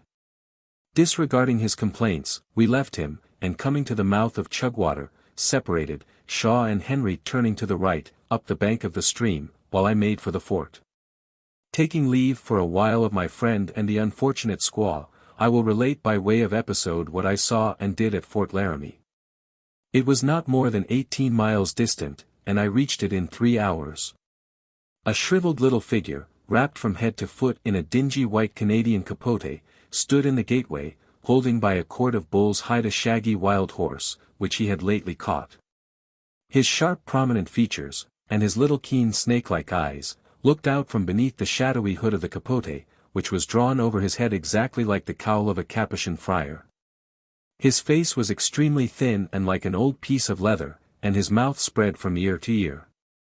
Extending his long wiry hand, he welcomed me with something more cordial than the ordinary cold salute of an Indian, for we were excellent friends. He had made an exchange of horses to our mutual advantage, and Paul, thinking himself well treated, had declared everywhere that the white man had a good heart. He was a Dakota from the Missouri, a reputed son of the half-breed interpreter, Pierre Dorion, so often mentioned in Irving's Astoria. He said that he was going to Richard's trading house to sell his horse to some emigrants who were encamped there, and asked me to go with him. We forded the stream together, Paul dragging his wild charge behind him. As we passed over the sandy plains beyond, he grew quite communicative. Paul was a cosmopolitan in his way. He had been to the settlements of the whites, and visited in peace and war most of the tribes within the range of 1,000 miles. He spoke a jargon of French and another of English, yet nevertheless he was a thorough Indian, and as he told of the bloody deeds of his own people against their enemies, his little eye would glitter with a fierce luster. He told how the Dakota exterminated a village of the Hohais on the upper Missouri, slaughtering men, women, and children. And how an overwhelming force of them cut off 16 of the brave Delawares, who fought like wolves to the last, amid the throng of their enemies. He told me also another story, which I did not believe until I had it confirmed from so many independent sources that no room was left for doubt. I am tempted to introduce it here. 6 years ago a fellow named Jim Beckwith, a mongrel of French, American, and Negro blood, was trading for the Fur Company, in a very large village of the Crows. Jim Beckwith was last summer at St. Louis. He is a ruffian of the first stamp. Bloody and treacherous, without honor or honesty, such at least is the character he bears upon the prairie. Yet in his case all the standard rules of character fail, for though he will stab a man in his sleep, he will also perform most desperate acts of daring. Such, for instance, as the following: while he was in the Crow village, a Blackfoot war party, between 30 and 40 in number came stealing through the country, killing stragglers and carrying off horses. The Crow warriors got upon their trail and pressed them so closely that they could not escape, at which the Blackfeet, throwing up a semicircular breastwork of logs at the foot of a precipice, coolly awaited their approach. The logs and sticks, piled 4 or 5 high, protected them in front. The Crows might have swept over the breastwork and exterminated their enemies, but though outnumbering them tenfold, they did not dream of storming the little fortification. Such a proceeding would be altogether repugnant to their notions of warfare. Whooping and yelling, and jumping from side to side like devils incarnate, they showered bullets and arrows upon the logs. Not a Blackfoot was hurt, but several Crows, in spite of their leaping and dodging, were shot down. In this childish manner the fight went on for an hour or two. Now and then a Crow warrior in an ecstasy of valor and vainglory would scream forth his war song, boasting himself the bravest and greatest of mankind, and grasping his hatchet, would rush up and strike it upon the breastwork. And then as he retreated to his companions, fall dead under a shower of arrows. Yet no combined attack seemed to be dreamed of. The Blackfeet remained secure in their entrenchment. At last Jim Beckwith lost patience. "You are all fools and old women," he said to the Crows. "Come with me, if any of you are brave enough, and I will show you how to fight." He threw off his trapper's frock of buckskin and stripped himself naked like the Indians themselves. He left his rifle on the ground, and taking in his hand a small light hatchet, he ran over the prairie to the right, concealed by a hollow from the eyes of the Blackfeet. Then climbing up the rocks, he gained the top of the precipice behind them. 40 or 50 young Crow warriors followed him. By the cries and whoops that rose from below he knew that the Blackfeet were just beneath him, and running forward, he leaped down the rock into the midst of them. As he fell he caught one by the long loose hair and dragging him down tomahawked him, then grasping another by the belt at his waist, he struck him also a stunning blow, and gaining his feet, shouted the Crow war cry. He swung his hatchet so fiercely around him that the astonished Blackfeet bore back and gave him room. He might, had he chosen, have leaped over the breastwork and escaped. But this was not necessary, for with devilish yells the Crow warriors came dropping in quick succession over the rock among their enemies. The main body of the Crows, too, answered the cry from the front and rushed up simultaneously. The convulsive struggle within the breastwork was frightful. For an instant the Blackfeet fought and yelled like pent-up tigers, but the butchery was soon complete, and the mangled bodies lay piled up together under the precipice. Not a Blackfoot made his escape. As Paul finished his story we came in sight of Richard's fort. It stood in the middle of the plain, a disorderly crowd of men around it, and an emigrant camp a little in front. "Now, Paul," said I, "where are your Winneconjou lodges?"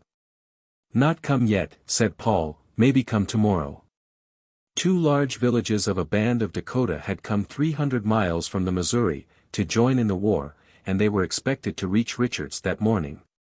There was as yet no sign of their approach. So pushing through a noisy, drunken crowd, I entered an apartment of logs and mud, the largest in the fort. It was full of men of various races and complexions, all more or less drunk.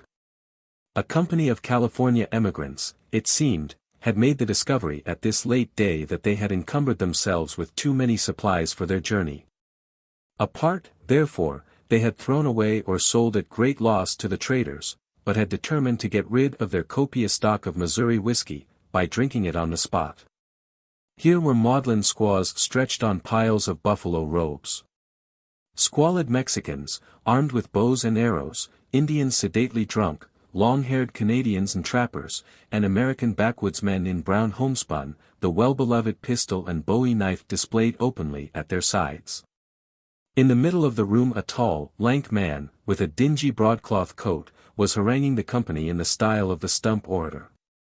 With one hand he sawed the air, and with the other clutched firmly a brown jug of whiskey, which he applied every moment to his lips, forgetting that he had drained the contents long ago. Richard formally introduced me to this personage, who was no less a man than Colonel R., once the leader of the party. Instantly the colonel seizing me, in the absence of buttons by the leather fringes of my frock, began to define his position. His men, he said, had mutinied and deposed him, but still he exercised over them the influence of a superior mind, in all but the name he was yet their chief. As the colonel spoke, I looked round on the wild assemblage, and could not help thinking that he was but ill-qualified to conduct such men across the desert to California. Conspicuous among the rest stood 3 tall young men, grandsons of Daniel Boone. They had clearly inherited the adventurous character of that prince of pioneers. But I saw no signs of the quiet and tranquil spirit that so remarkably distinguished him. Fearful was the fate that months after overtook some of the members of that party. General Kearny, on his late return from California, brought in the account how they were interrupted by the deep snows among the mountains, and maddened by cold and hunger fed upon each other's flesh. I got tired of the confusion. "Come, Paul," said I, "we will be off." Paul sat in the sun, under the wall of the fort. He jumped up, mounted, and we rode toward Fort Laramie. When we reached it, a man came out of the gate with a pack at his back and a rifle on his shoulder. Others were gathering about him, shaking him by the hand, as if taking leave. I thought it a strange thing that a man should set out alone and on foot for the prairie. I soon got an explanation. Perrault, this, if I recollect right, was the Canadian's name, had quarreled with the bourgeois, and the fort was too hot to hold him. Bordeaux, inflated with his transient authority, had abused him, and received a blow in return. The men then sprang at each other, and grappled in the middle of the fort. Bordeaux was down in an instant, at the mercy of the incensed Canadian. Had not an old Indian, the brother of his squaw, seized hold of his antagonist, he would have fared ill. Perrault broke loose from the old Indian, and both the white men ran to their rooms for their guns. But when Bordeaux, looking from his door, saw the Canadian, gun in hand, standing in the area and calling on him to come out and fight, his heart failed him, he chose to remain where he was. In vain the old Indian, scandalized by his brother-in-law's cowardice, called upon him to go upon the prairie and fight it out in the white man's manner. And Bordeaux's own squaw, equally incensed, screamed to her lord and master that he was a dog and an old woman. It all availed nothing. Bordeaux's prudence got the better of his valor, and he would not stir. Perrault stood showering opprobrious epithets at the recent bourgeois. Growing tired of this, he made up a pack of dried meat, and slinging it at his back, set out alone for Fort Pierre on the Missouri, a distance of 300 miles, over a desert country full of hostile Indians. I remained in the fort that night. In the morning, as I was coming out from breakfast, conversing with a trader named McCluskey, I saw a strange Indian leaning against the side of the gate. He was a tall, strong man, with heavy features. "Who is he?" I asked. "That's the Whirlwind," said McCluskey. "He is the fellow that made all this stir about the war. It's always the way with the Sioux, they never stop cutting each other's throats, it's all they are fit for. Instead of sitting in their lodges, and getting robes to trade with us in the winter. If this war goes on, we'll make a poor trade of it next season, I reckon." And this was the opinion of all the traders, who were vehemently opposed to the war, from the serious injury that it must occasion to their interests. The Whirlwind left his village the day before to make a visit to the fort. His warlike ardor had abated not a little since he first conceived the design of avenging his son's death. The long and complicated preparations for the expedition were too much for his fickle, inconstant disposition.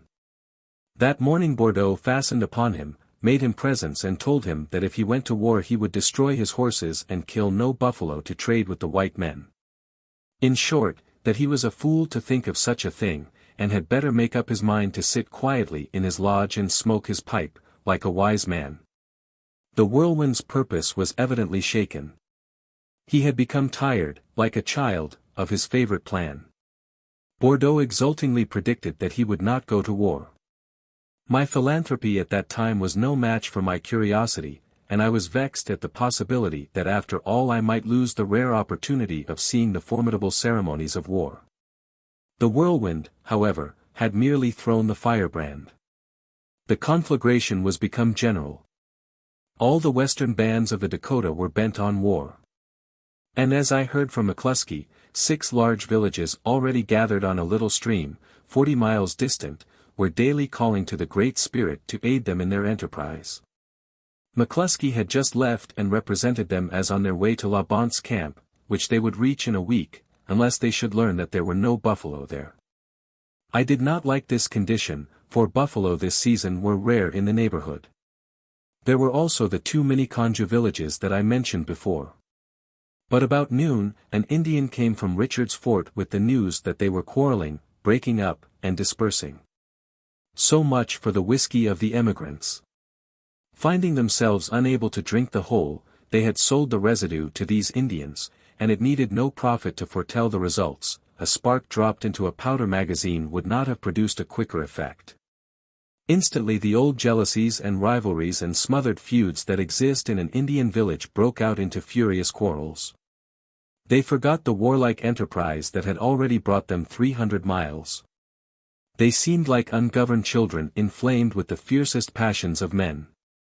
Several of them were stabbed in the drunken tumult, and in the morning they scattered and moved back toward the Missouri in small parties. I feared that, after all, the long-projected meeting and the ceremonies that were to attend it might never take place, and I should lose so admirable an opportunity of seeing the Indian under his most fearful and characteristic aspect. However, in foregoing this, I should avoid a very fair probability of being plundered and stripped, and, it might be, stabbed or shot into the bargain. Consoling myself with this reflection, I prepared to carry the news, such as it was, to the camp. I caught my horse, and to my vexation found he had lost a shoe and broken his tender white hoof against the rocks. Horses are shod at Fort Laramie at the moderate rate of $3 a foot. So I tied Hendrik to a beam in the corral, and summoned Robidoux, the blacksmith. Robidoux, with the hoof between his knees, was at work with hammer and file, and I was inspecting the process, when a strange voice addressed me. "Two more gone under. Well, there is more of us left yet. Here's Jean Gars and me off to the mountains tomorrow. Our turn will come next, I suppose. It's a hard life, anyhow." I looked up and saw a little man, not much more than 5 feet high, but of very square and strong proportions. In appearance he was particularly dingy. For his old buckskin frock was black and polished with time and grease, and his belt, knife, pouch, and powder horn appeared to have seen the roughest service. The first joint of each foot was entirely gone, having been frozen off several winters before, and his moccasins were curtailed in proportion. His whole appearance and equipment bespoke the free trapper. He had a round ruddy face, animated with a spirit of carelessness and gaiety not at all in accordance with the words he had just spoken. "Two more gone," said I, "what do you mean by that?" "Oh," said he, "the Arapahoes have just killed 2 of us in the mountains. Old Bulltail has come to tell us. They stabbed one behind his back, and shot the other with his own rifle. That's the way we live here. I mean to give up trapping after this year. My squaw says she wants a pacing horse and some red ribbons. I'll make enough beaver to get them for her, and then I'm done. I'll go below and live on a farm." "Your bones will dry on the prairie, Rouleau," said another trapper, who was standing by, a strong, brutal-looking fellow, with a face as surly as a bulldog's. Rouleau only laughed, and began to hum a tune and shuffle a dance on his stumps of feet. "You'll see us, before long, passing up our way," said the other man. "Well," said I, "stop and take a cup of coffee with us." And as it was quite late in the afternoon, I prepared to leave the fort at once. As I rode out, a train of emigrant wagons was passing across the stream. "Where are ye goin', stranger?" Thus I was saluted by 2 or 3 voices at once. "About 18 miles up the creek." "It's mighty late to be going that far."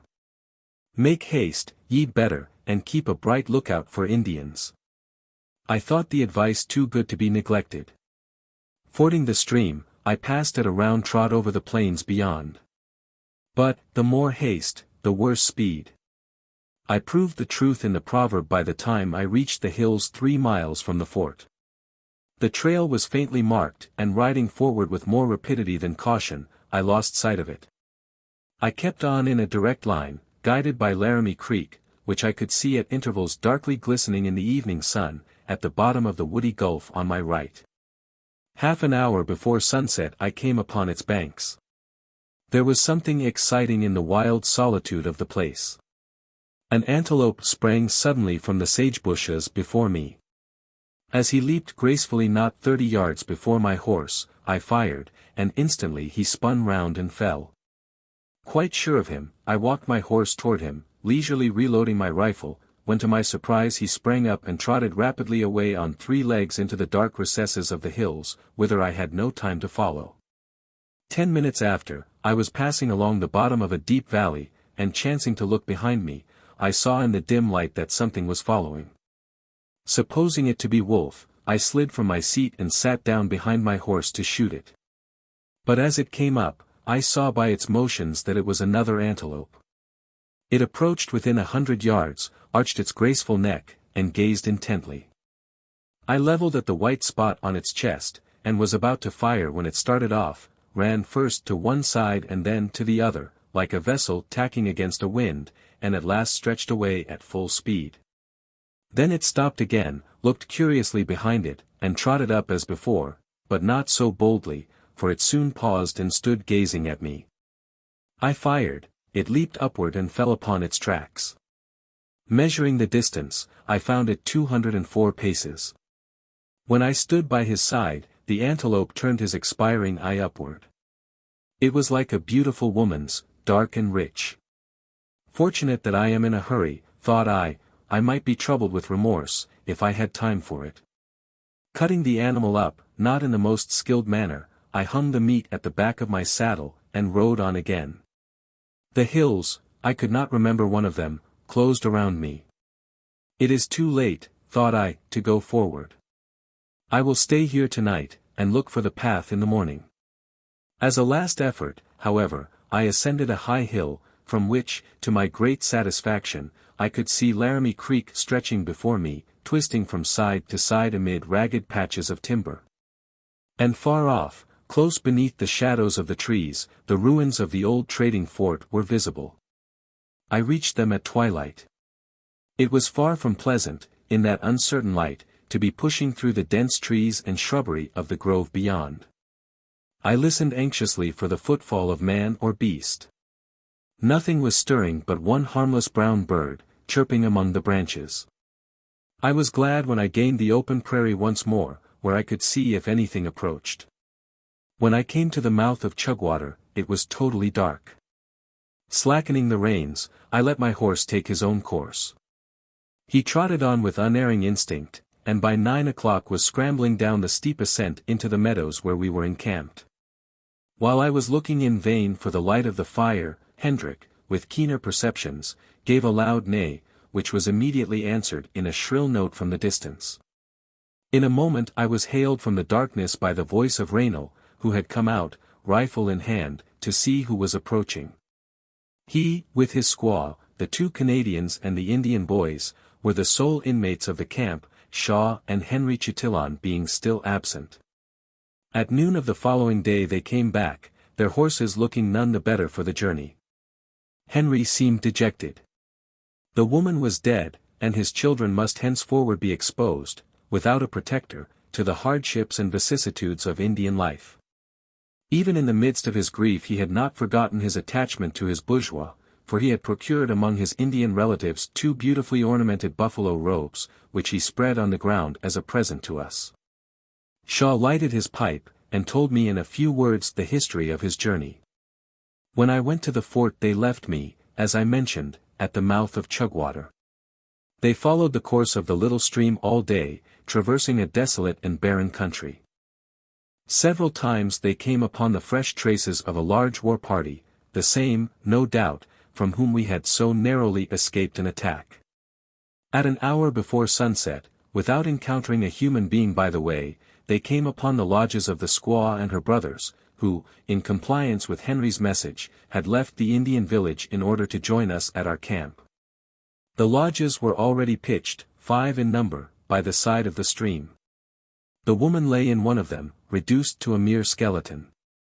For some time she had been unable to move or speak. Indeed, nothing had kept her alive but the hope of seeing Henry, to whom she was strongly and faithfully attached. No sooner did he enter the lodge than she revived, and conversed with him the greater part of the night. Early in the morning she was lifted into a travail, and the whole party set out toward our camp. There were but 5 warriors, the rest were women and children. The whole were in great alarm at the proximity of the Crow war party, who would certainly have destroyed them without mercy had they met. They had advanced only a mile or 2, when they discerned a horseman, far off, on the edge of the horizon. They all stopped, gathering together in the greatest anxiety, from which they did not recover until long after the horseman disappeared. Then they set out again. Henry was riding with Shaw a few rods in advance of the Indians, when Matotatonka, a younger brother of the woman, hastily called after them. Turning back, they found all the Indians crowded around the travail in which the woman was lying. They reached her just in time to hear the death rattle in her throat. In a moment she lay dead in the basket of the vehicle. A complete stillness succeeded. Then the Indians raised in concert their cries of lamentation over the corpse, and among them Shaw clearly distinguished those strange sounds resembling the word Hallelujah, which together with some other accidental coincidences has given rise to the absurd theory that the Indians are descended from the 10 lost tribes of Israel. The Indian usage required that Henry, as well as the other relatives of the woman, should make valuable presents, to be placed by the side of the body at its last resting place. Leaving the Indians, he and Shaw set out for the camp and reached it, as we have seen, by hard pushing, at about noon. Having obtained the necessary articles, they immediately returned. It was very late and quite dark when they again reached the lodges. They were all placed in a deep hollow among the dreary hills. 4 of them were just visible through the gloom, but the 5th and largest was illuminated by the ruddy blaze of a fire within, glowing through the half-transparent covering of raw hides. There was a perfect stillness as they approached. The lodges seemed without a tenant. Not a living thing was stirring, there was something awful in the scene. They rode up to the entrance of the lodge, and there was no sound but the tramp of their horses. A squaw came out and took charge of the animals, without speaking a word. Entering, they found the lodge crowded with Indians, a fire was burning in the midst, and the mourners encircled it in a triple row. Room was made for the newcomers at the head of the lodge, a robe spread for them to sit upon, and a pipe lighted and handed to them in perfect silence. Thus they passed the greater part of the night. At times the fire would subside into a heap of embers, until the dark figures seated around it were scarcely visible. Then a squaw would drop upon it a piece of buffalo fat, and a bright flame, instantly springing up, would reveal of a sudden the crowd of wild faces, motionless as bronze. The silence continued unbroken. It was a relief to Shaw when daylight returned and he could escape from this house of mourning. He and Henry prepared to return homeward. First, however, they placed the presents they had brought near the body of the squaw, which, most gaudily attired, remained in a sitting posture in one of the lodges. A fine horse was picketed not far off, destined to be killed that morning for the service of her spirit, for the woman was lame, and could not travel on foot over the dismal prairies to the villages of the dead. Food, too, was provided, and household implements, for her use upon this last journey. Henry left her to the care of her relatives, and came immediately with Shaw to the camp. It was some time before he entirely recovered from his dejection. 11. Scenes at the camp. Raynal heard guns fired one day, at the distance of a mile or 2 from the camp. He grew nervous instantly. Visions of Crow war parties began to haunt his imagination. And when we returned, for we were all absent, he renewed his complaints about being left alone with the Canadians and the squaw. The day after, the cause of the alarm appeared. 4 trappers, one called Moran, another Seraphin, and the others nicknamed Rouleau and Jean Gras, came to our camp and joined us. They it was who fired the guns and disturbed the dreams of our Confederate Raynal. They soon encamped by our side. Their rifles, dingy and battered with hard service, rested with ours against the old tree, their strong rude saddles, their buffalo robes, their traps, and the few rough and simple articles of their traveling equipment, were piled near our tent. Their mountain horses were turned to graze in the meadow among our own, and the men themselves, no less rough and hardy, used to lie half the day in the shade of our tree lolling on the grass, lazily smoking, and telling stories of their adventures. And I defy the annals of chivalry to furnish the record of a life more wild and perilous than that of a Rocky Mountain trapper. With this efficient reinforcement the agitation of Raynal's nerves subsided. He began to conceive a sort of attachment to our old camping ground, yet it was time to change our quarters, since remaining too long on one spot must lead to certain unpleasant results not to be borne with unless in a case of dire necessity. The grass no longer presented a smooth surface of turf, it was trampled into mud and clay. So we removed to another old tree, larger yet, that grew by the river side at a furlong's distance. Its trunk was full 6 feet in diameter. On one side it was marked by a party of Indians with various inexplicable hieroglyphics, commemorating some warlike enterprise, and aloft among the branches were the remains of a scaffolding, where dead bodies had once been deposited.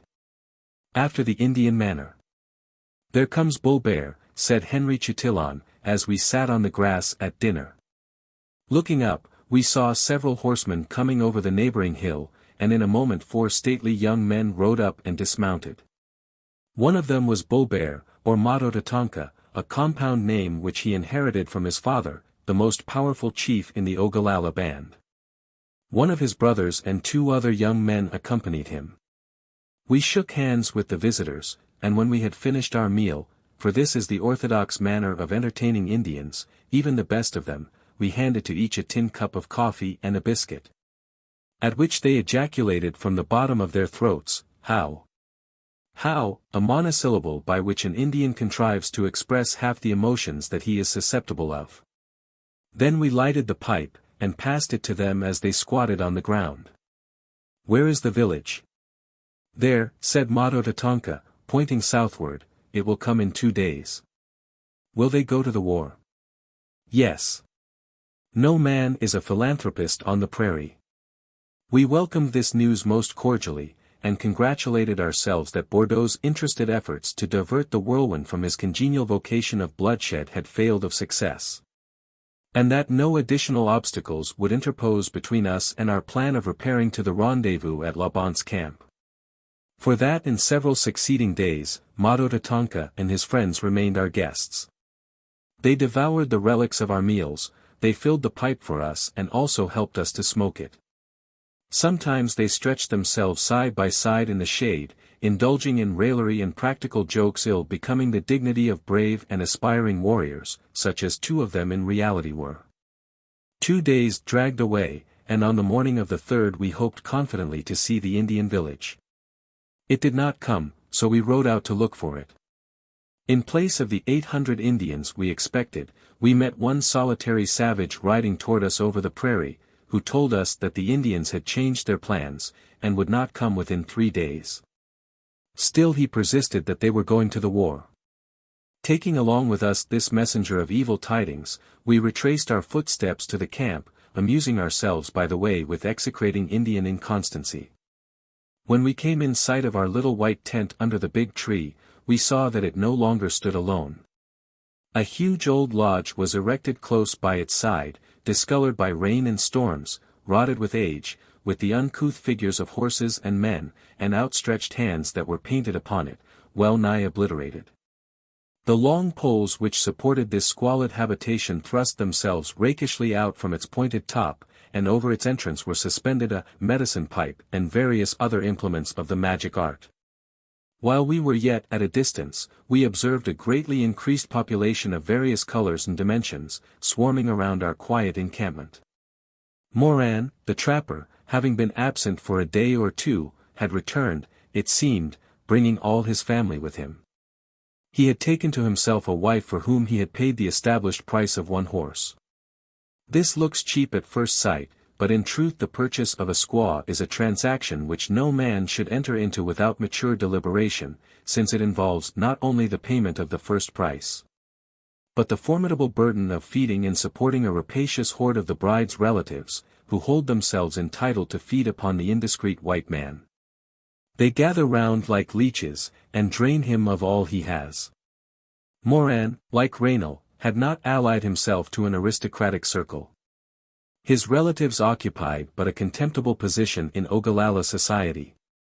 For among those wild democrats of the prairie, as among us, there are virtual distinctions of rank and place, though this great advantage they have over us, that wealth has no part in determining such distinctions. Moran's partner was not the most beautiful of her sex, and he had the exceedingly bad taste to array her in an old calico gown bought from an emigrant woman, instead of the neat and graceful tunic of whitened deerskin worn ordinarily by the squaws. The moving spirit of the establishment, in more senses than one, was a hideous old hag of 80. Human imagination never conceived hobgoblin or witch more ugly than she. You could count all her ribs through the wrinkles of the leathery skin that covered them. Her withered face more resembled an old skull than the countenance of a living being, even to the hollow, darkened sockets, at the bottom of which glittered her little black eyes. Her arms had dwindled away into nothing but whipcord and wire. Her hair, half black, half grey, hung in total neglect nearly to the ground, and her sole garment consisted of the remnant of a discarded buffalo robe tied round her waist with a string of hide. Yet the old squaw's meager anatomy was wonderfully strong. She pitched the lodge, packed the horses, and did the hardest labor of the camp. From morning till night she bustled about the lodge, screaming like a screech owl when anything displeased her. Then there was her brother, a medicine man, or magician, equally gaunt and sinewy with herself. His mouth spread from ear to ear, and his appetite, as we had full occasion to learn, was ravenous in proportion. The other inmates of the lodge were a young bride and bridegroom. The latter one of those idle, good-for-nothing fellows who infest an Indian village as well as more civilized communities. He was fit neither for hunting nor for war, and one might infer as much from the stolid unmeaning expression of his face. The happy pair had just entered upon the honeymoon. They would stretch a buffalo robe upon poles, so as to protect them from the fierce rays of the sun, and spreading beneath this rough canopy a luxuriant couch of furs, would sit affectionately side by side for half the day. Though I could not discover that much conversation passed between them. Probably they had nothing to say, for an Indian supply of topics for conversation is far from being copious. There were half a dozen children, too, playing and whooping about the camp, shooting birds with little bows and arrows, or making miniature lodges of sticks, as children of a different complexion build houses of blocks. A day passed, and Indians began rapidly to come in. Parties of 2 or 3 or more would ride up and silently seat themselves on the grass. The 4th day came at last, when about noon horsemen suddenly appeared into view on the summit of the neighboring ridge. They descended, and behind them followed a wild procession, hurrying in haste and disorder down the hill and over the plain below. Horses, mules, and dogs, heavily burdened travaux, mounted warriors, squaws walking amid the throng, and a host of children. For a full half-hour they continued to pour down. And keeping directly to the bend of the stream, within a furlong of us, they soon assembled there, a dark and confused throng, until, as if by magic, 150 tall lodges sprung up. On a sudden the lonely plain was transformed into the site of a miniature city.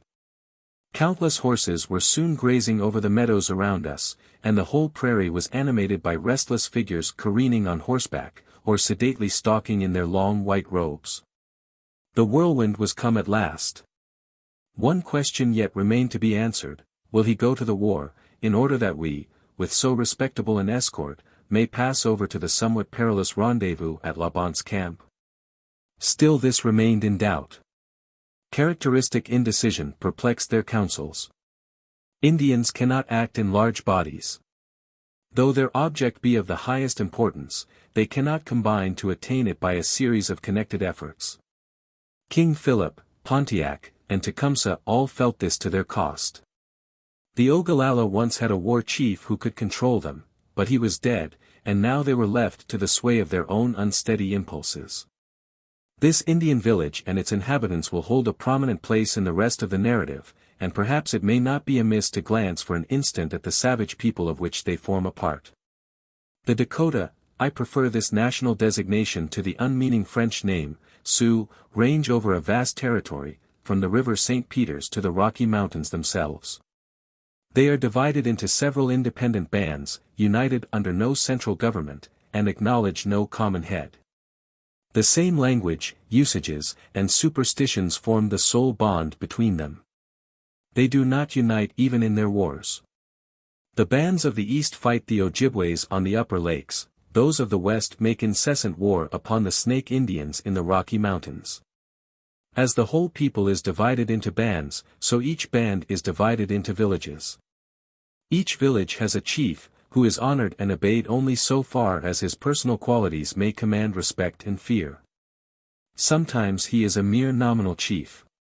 Sometimes his authority is little short of absolute, and his fame and influence reach even beyond his own village, so that the whole band to which he belongs is ready to acknowledge him as their head.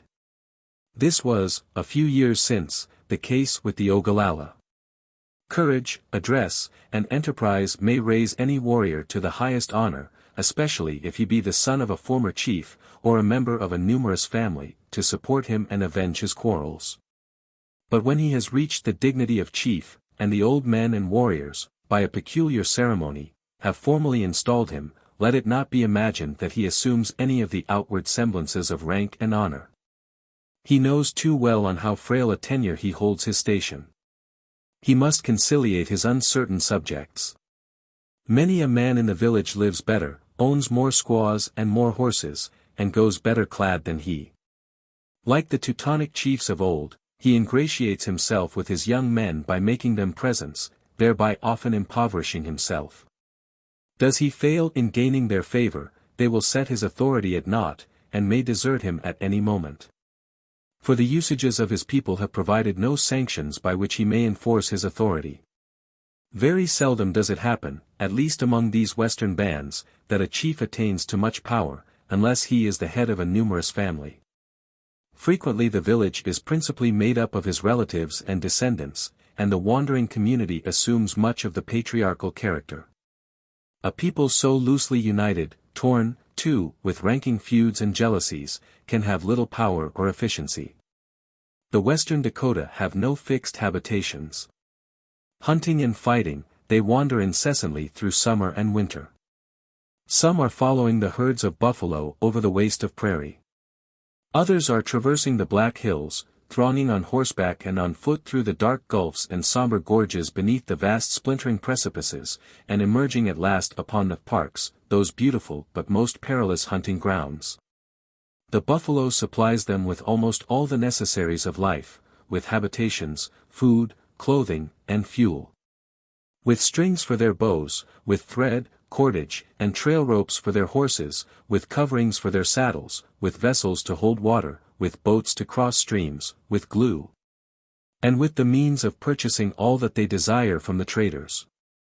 When the buffalo are extinct, they too must dwindle away. War is the breath of their nostrils. Against most of the neighboring tribes they cherish a deadly, rancorous hatred, transmitted from father to son, and inflamed by constant aggression and retaliation. Many times a year, in every village, the Great Spirit is called upon, fasts are made, the war parade is celebrated, and the warriors go out by handfuls at a time against the enemy. This fierce and evil spirit awakens their most eager aspirations, and calls forth their greatest energies. It is chiefly this that saves them from lethargy and utter abasement. Without its powerful stimulus they would be like the unwarlike tribes beyond the mountains, who are scattered among the caves and rocks like beasts, living on roots and reptiles. These latter have little of humanity except the form. But the proud and ambitious Dakota warrior can sometimes boast of heroic virtues. It is very seldom that distinction and influence are attained among them by any other course than that of arms. Their superstition, however, sometimes gives great power to those among them who pretend to the character of magicians.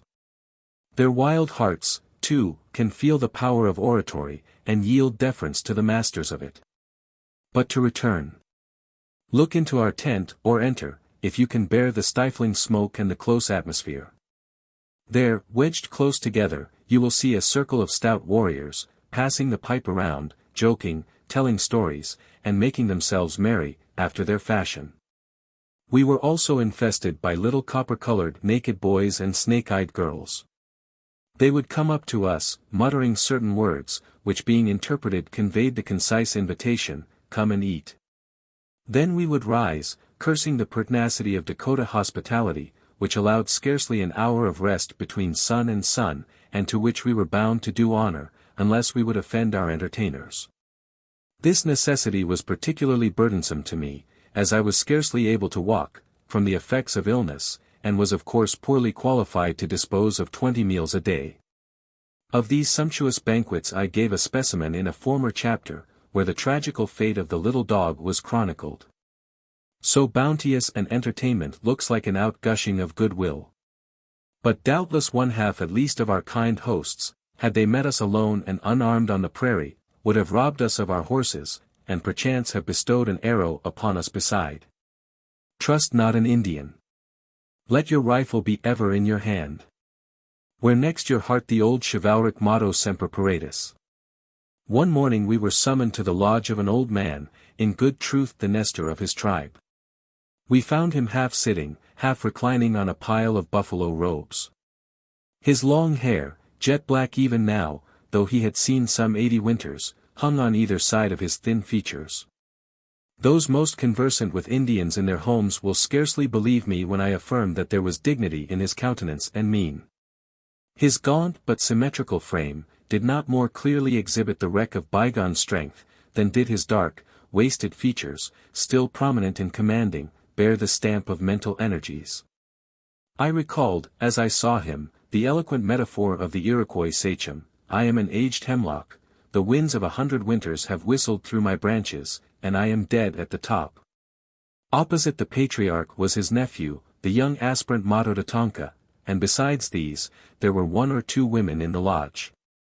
The old man's story is peculiar, and singularly illustrative of a superstitious custom that prevails in full force among many of the Indian tribes. He was one of a powerful family, renowned for their warlike exploits. When a very young man, he submitted to the singular rite to which most of the tribe subject themselves before entering upon life. He painted his face black. Then seeking out a cavern in a sequestered part of the Black Hills, he lay for several days, fasting and praying to the Great Spirit. In the dreams and visions produced by his weakened and excited state, he fancied like all Indians, that he saw supernatural revelations. Again and again the form of an antelope appeared before him. The antelope is the graceful peace spirit of the Ogallalla, but seldom is it that such a gentle visitor presents itself during the initiatory fasts of their young men. The terrible grizzly bear, the divinity of war, usually appears to fire them with martial ardor and thirst for renown. At length the antelope spoke. He told the young dreamer that he was not to follow the path of war. That a life of peace and tranquility was marked out for him, that henceforward he was to guide the people by his counsels and protect them from the evils of their own feuds and dissensions. Others were to gain renown by fighting the enemy. But greatness of a different kind was in store for him. The visions beheld during the period of this fast usually determine the whole course of the dreamer's life, for an Indian is bound by iron superstitions.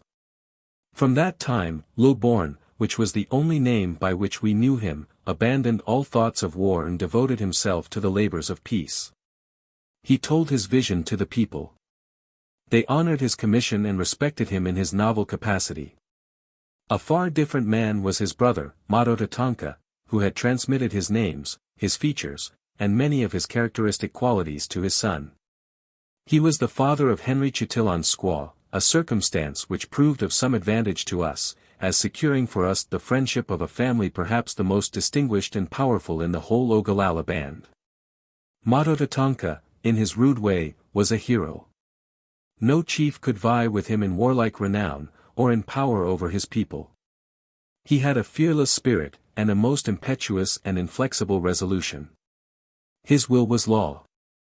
He was politic and sagacious, and with true Indian craft he always befriended the whites, well knowing that he might thus reap great advantages for himself and his adherents. When he had resolved on any course of conduct, he would pay to the warriors the empty compliment of calling them together to deliberate upon it, and when their debates were over, he would quietly state his own opinion, which no one ever disputed. The consequences of thwarting his imperious will were too formidable to be encountered. Woe to those who incurred his displeasure. He would strike them or stab them on the spot. And this act, which, if attempted by any other chief, would instantly have cost him his life, the awe inspired by his name enabled him to repeat again and again with impunity. In a community where, from immemorial time, no man has acknowledged any law but his own will, Matotatonka, by the force of his dauntless resolution, raised himself to power little short of despotic. His haughty career came at last to an end. He had a host of enemies only waiting for their opportunity of revenge, and our old friend Smoke, in particular, together with all his kinsmen, hated him most cordially. Smoke sat one day in his lodge in the midst of his own village, when Matotatonka entered it alone, and approaching the dwelling of his enemy, called on him in a loud voice to come out, if he were a man, and fight.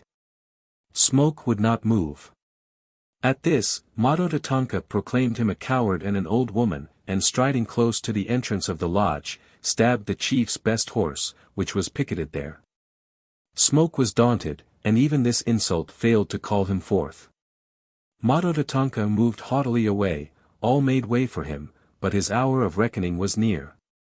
One hot day, 5 or 6 years ago, numerous lodges of Smoke's kinsmen were gathered around some of the fur company's men, who were trading in various articles with them, whiskey among the rest. Matotatonka was also there with a few of his people.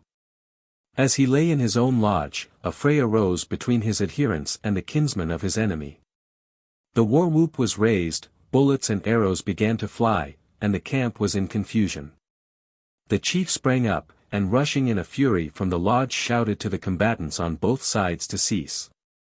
Instantly, for the attack was preconcerted, came the reports of 2 or 3 guns, and the twanging of a dozen bows, and the savage hero, mortally wounded, pitched forward headlong to the ground. Rouleau was present, and told me the particulars. The tumult became general, and was not quelled until several had fallen on both sides. When we were in the country the feud between the 2 families was still rankling, and not likely soon to cease. Thus died Mado Tatonka, but he left behind him a goodly army of descendants, to perpetuate his renown and avenge his fate. Besides daughters he had 30 sons, a number which need not stagger the credulity of those who are best acquainted with Indian usages and practices. We saw many of them, all marked by the same dark complexion and the same peculiar cast of features. Of these our visitor, young Mado Tatonka, was the eldest, and some reported him as likely to succeed to his father's honors. Though he appeared not more than 21 years old, he had oftener struck the enemy, and stolen more horses and more squaws than any young man in the village. We of the civilized world are not apt to attach much credit to the latter species of exploits, but horse stealing is well known as an avenue to distinction on the prairies, and the other kind of depredation is esteemed equally meritorious. Not that the act can confer fame from its own intrinsic merits.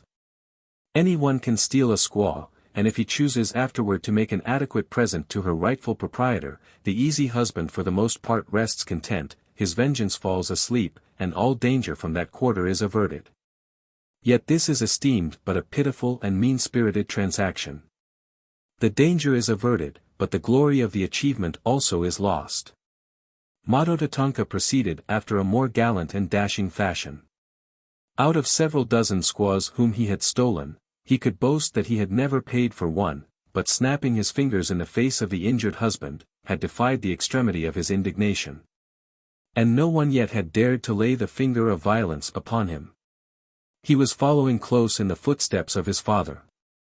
The young men and the young squaws, each in their way, admired him. The one would always follow him to war, and he was esteemed to have unrivaled charm in the eyes of the other. Perhaps his impunity may excite some wonder. An arrow shot from a ravine, a stab given in the dark, require no great valor, and are especially suited to the Indian genius, but Mado Tatonka had a strong protection. It was not alone his courage and audacious will that enabled him to career so dashingly among his compeers. His enemies did not forget that he was one of 30 warlike brethren, all growing up to manhood. Should they wreak their anger upon him, many keen eyes would be ever upon them, many fierce hearts would thirst for their blood. The avenger would dog their footsteps everywhere. To kill Mado Tatonka would be no better than an act of suicide. Though he found such favor in the eyes of the fair, he was no dandy.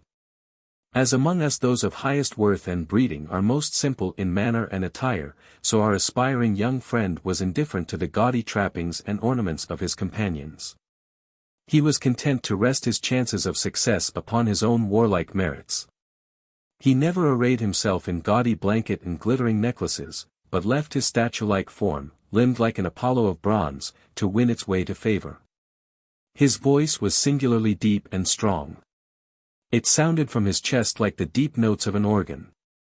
Yet after all, he was but an Indian. See him as he lies there in the sun before our tent, kicking his heels in the air and cracking jokes with his brother. Does he look like a hero? See him now in the hour of his glory, when at sunset the whole village empties itself to behold him, for tomorrow their favorite young partisan goes out against the enemy. His superb headdress is adorned with a crest of the war eagle's feathers, rising in a waving ridge above his brow, and sweeping far behind him. His round white shield hangs at his breast, with feathers radiating from the center like a star.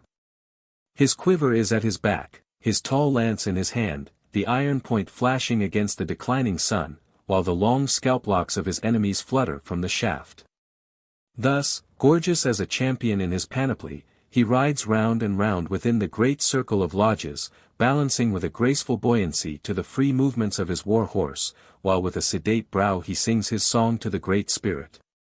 Young rival warriors look askance at him, vermilion-cheeked girls gaze in admiration, boys whoop and scream in a thrill of delight, and old women yell forth his name and proclaim his praises from lodge to lodge.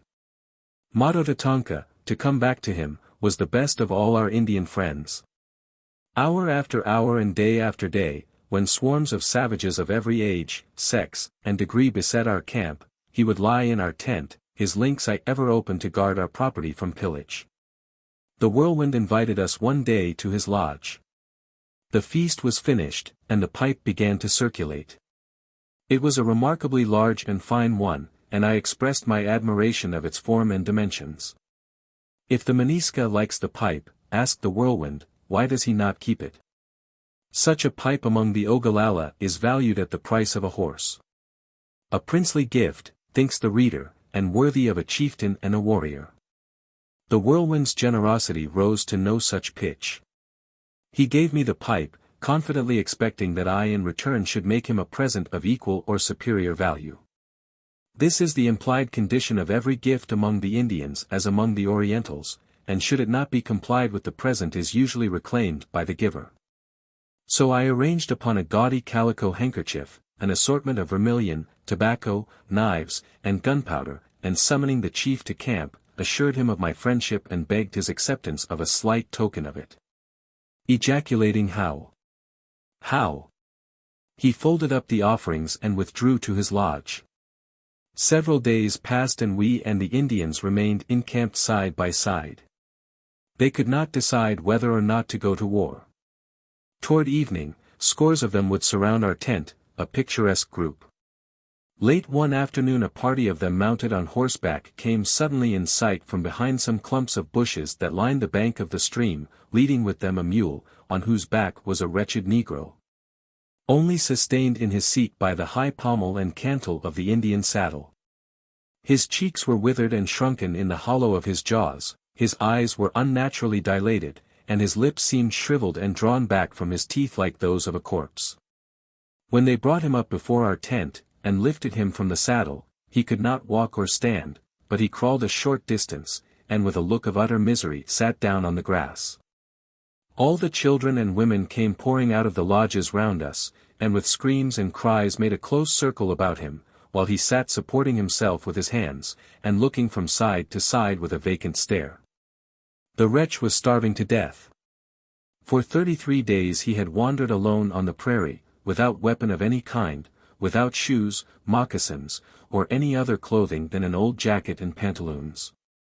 Without intelligence and skill to guide his course, or any knowledge of the productions of the prairie. All this time he had subsisted on crickets and lizards, wild onions, and 3 eggs which he found in the nest of a prairie dove. He had not seen a human being. Utterly bewildered in the boundless, hopeless desert that stretched around him, offering to his inexperienced eye no mark by which to direct his course, he had walked on in despair till he could walk no longer. And then crawled on his knees until the bone was laid bare. He chose the night for his traveling, lying down by day to sleep in the glaring sun, always dreaming, as he said, of the broth and corn cake he used to eat under his old master's shed in Missouri. Every man in the camp, both white and red, was astonished at his wonderful escape not only from starvation but from the grizzly bears which abound in that neighborhood, and the wolves which howled around him every night. Reynold recognized him the moment the Indians brought him in. He had run away from his master about a year before and joined the party of Richard, who was then leaving the frontier for the mountains. He had lived with Richard ever since, until in the end of May he with Reynold and several other men went out in search of some stray horses, when he got separated from the rest in a storm, and had never been heard of up to this time. Knowing his inexperience and helplessness, no one dreamed that he could still be living. The Indians had found him lying exhausted on the ground. As he sat there with the Indians gazing silently on him, his haggard face and glazed eye were disgusting to look upon. Delorier made him a bowl of gruel, but he suffered it to remain untasted before him. At length he languidly raised the spoon to his lips, again he did so, and then his appetite seemed suddenly inflamed into madness, for he seized the bowl, swallowed all its contents in a few seconds, and eagerly demanded meat. This we refused, telling him to wait until morning, but he begged so eagerly that we gave him a small piece, which he devoured, tearing it like a dog. He said he must have more. We told him that his life was in danger if he ate so immoderately at first. He assented, and said he knew he was a fool to do so, but he must have meat. This we absolutely refused, to the great indignation of the senseless squaws, who, when we were not watching him, would slyly bring dried meat and pomes blanches, and place them on the ground by his side. Still this was not enough for him.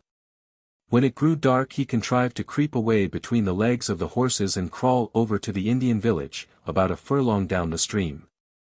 Here he fed to his heart's content, and was brought back again in the morning, when Jean Gras, the trapper, put him on horseback and carried him to the fort. He managed to survive the effects of his insane greediness, and though slightly deranged when we left this part of the country, he was otherwise in tolerable health, and expressed his firm conviction that nothing could ever kill him. When the sun was yet an hour high, it was a gay scene in the village. The warriors stalked sedately among the lodges, or along the margin of the streams, or walked out to visit the bands of horses that were feeding over the prairie. Half the village population deserted the close and heated lodges and betook themselves to the water, and here you might see boys and girls and young squaws splashing, swimming, and diving beneath the afternoon sun, with merry laughter and screaming. But when the sun was just resting above the broken peaks, and the purple mountains threw their prolonged shadows for miles over the prairie. When our grim old tree, lighted by the horizontal rays, assumed an aspect of peaceful repose, such as one loves after scenes of tumult and excitement. And when the whole landscape of swelling plains and scattered groves was softened into a tranquil beauty, then our encampment presented a striking spectacle. Could Salvatore Rosa have transferred it to his canvas, it would have added new renown to his pencil. Savage figures surrounded our tent, with quivers at their backs, and guns, lances, or tomahawks in their hands. Some sat on horseback, motionless as equestrian statues, their arms crossed on their breasts, their eyes fixed in a steady unwavering gaze upon us. Some stood erect, wrapped from head to foot in their long white robes of buffalo hide. Some sat together on the grass, holding their shaggy horses by a rope, with their broad dark busts exposed to view as they suffered their robes to fall from their shoulders. Others again stood carelessly among the throng, with nothing to conceal the matchless symmetry of their forms, and I do not exaggerate when I say that only on the prairie and in the Vatican have I seen such faultless models of the human figure. See that warrior standing by the tree, towering 6 feet and a half in stature. Your eyes may trace the whole of his graceful and majestic height, and discover no defect or blemish. With his free and noble attitude, with the bow in his hand, and the quiver at his back, he might seem, but for his face, the Pythian Apollo himself. Such a figure rose before the imagination of West, when on first seeing the Belvedere in the Vatican, he exclaimed, "By God, a Mohawk!" When the sky darkened and the stars began to appear. When the prairie was involved in gloom and the horses were driven in and secured around the camp, the crowd began to melt away. Fires gleamed around, duskily revealing the rough trappers and the graceful Indians. One of the families near us would always be gathered about a bright blaze, that displayed the shadowy dimensions of their lodge, and sent its lights far up among the masses of foliage above, gilding the dead and ragged branches. Withered witch-like hags flitted around the blaze, and here for hour after hour sat a circle of children and young girls, laughing and talking, their round merry faces glowing in the ruddy light. We could hear the monotonous notes of the drum from the Indian village, with the chant of the war song, deadened in the distance, and the long chorus of quavering yells, where the war dance was going on in the largest lodge. For several nights, too, we could hear wild and mournful cries, rising and dying away like the melancholy voice of a wolf. They came from the sisters and female relatives of Mato Tatanka, who were gashing their limbs with knives, and bewailing the death of Henry Chitilon's squaw. The hour would grow late before all retired to rest in the camp. Then the embers of the fires would be glowing dimly, the men would be stretched in their blankets on the ground, and nothing could be heard but the restless motions of the crowded horses. I recall these scenes with a mixed feeling of pleasure and pain. At this time I was so reduced by illness that I could seldom walk without reeling like a drunken man, and when I rose from my seat upon the ground the landscape suddenly grew dim before my eyes, the trees and lodges seemed to sway to and fro, and the prairie to rise and fall like the swells of the ocean. Such a state of things is by no means enviable anywhere. In a country where a man's life may at any moment depend on the strength of his arm, or it may be on the activity of his legs, it is more particularly inconvenient. Medical assistance of course there was none, neither had I the means of pursuing a system of diet, and sleeping on a damp ground, with an occasional drenching from a shower, would hardly be recommended as beneficial. I sometimes suffered the extremity of languor and exhaustion, and though at the time I felt no apprehensions of the final result, I have since learned that my situation was a critical one. Besides other formidable inconveniences, I owe it in a great measure to the remote effects of that unlucky disorder that from deficient eyesight I am compelled to employ the pen of another in taking down this narrative from my lips. And I have learned very effectually that a violent attack of dysentery on the prairie is a thing too serious for a joke. I tried repose and a very sparing diet. For a long time, with exemplary patience, I lounged about the camp, or at the utmost staggered over to the Indian village, and walked faint and dizzy among the lodges. It would not do, and I bethought me of starvation. During 5 days I sustained life on one small biscuit a day. At the end of that time I was weaker than before, but the disorder seemed shaken in its stronghold and very gradually I began to resume a less rigid diet. No sooner had I done so than the same detested symptoms revisited me. My old enemy resumed his pertinacious assaults, yet not with his former violence or constancy, and though before I regained any fair portion of my ordinary strength weeks had elapsed, and months passed before the disorder left me. Yet thanks to old habits of activity, and a merciful providence, I was able to sustain myself against it. I used to lie languid and dreamy before our tent and muse on the past and the future, and when most overcome with lassitude, my eyes turned always toward the distant black hills. There is a spirit of energy and vigor in mountains, and they impart it to all who approach their presence. At that time I did not know how many dark superstitions and gloomy legends are associated with those mountains in the minds of the Indians, but I felt an eager desire to penetrate their hidden recesses, to explore the awful chasms and precipices, the black torrents, the silent forests, that I fancied were concealed there. 12. Ill luck. A Canadian came from Fort Laramie, and brought a curious piece of intelligence.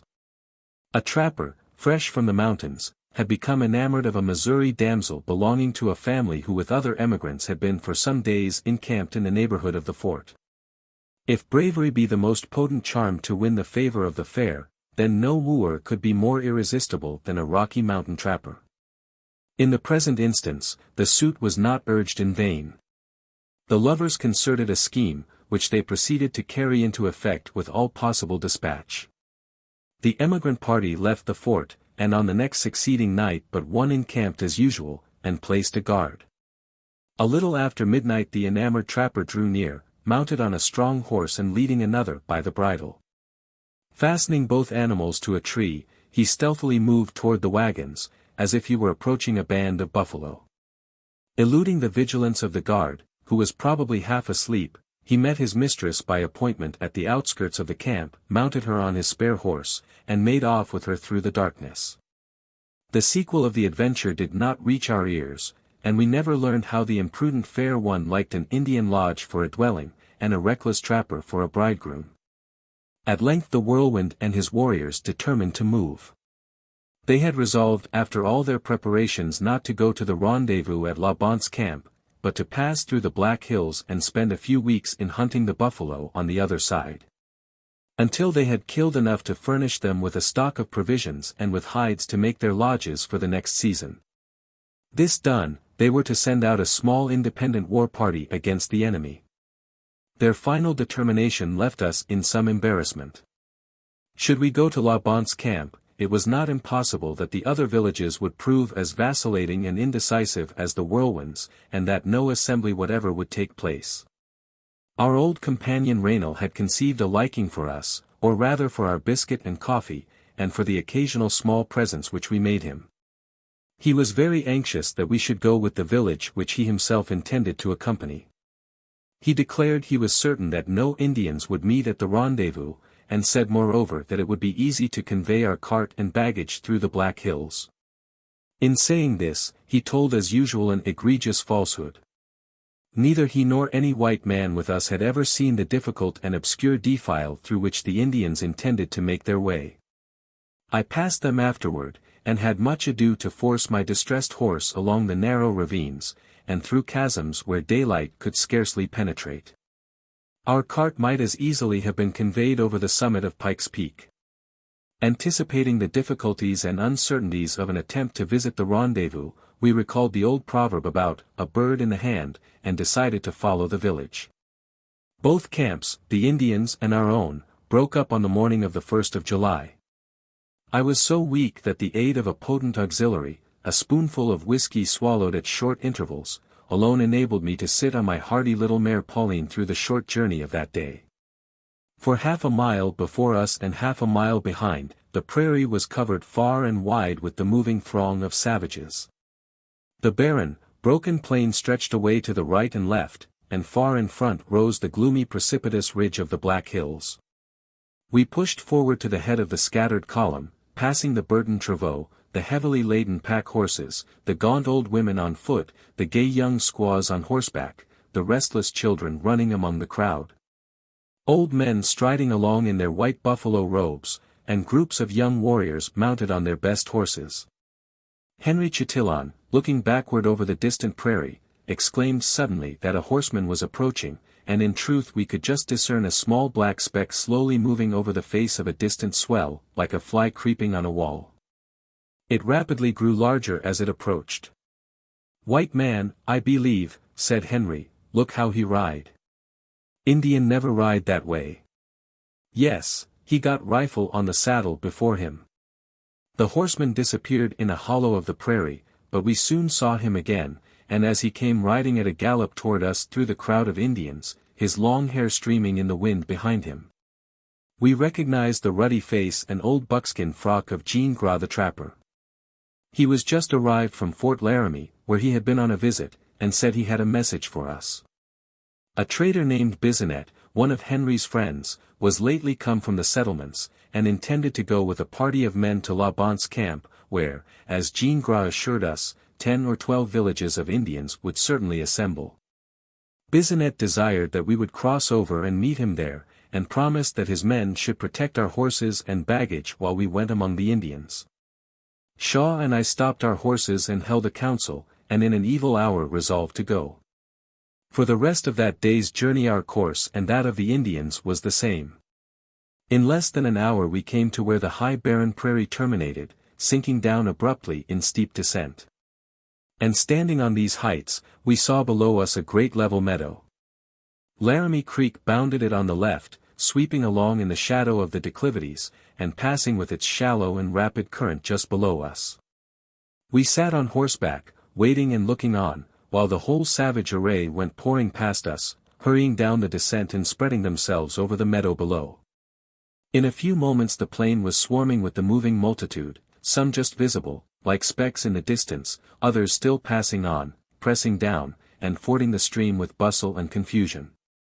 On the edge of the height sat half a dozen of the elder warriors, gravely smoking and looking down with unmoved faces on the wild and striking spectacle. Up went the lodges in a circle on the margin of the stream. For the sake of quiet we pitched our tent among some trees at half a mile's distance. In the afternoon we were in the village. The day was a glorious one, and the whole camp seemed lively and animated in sympathy.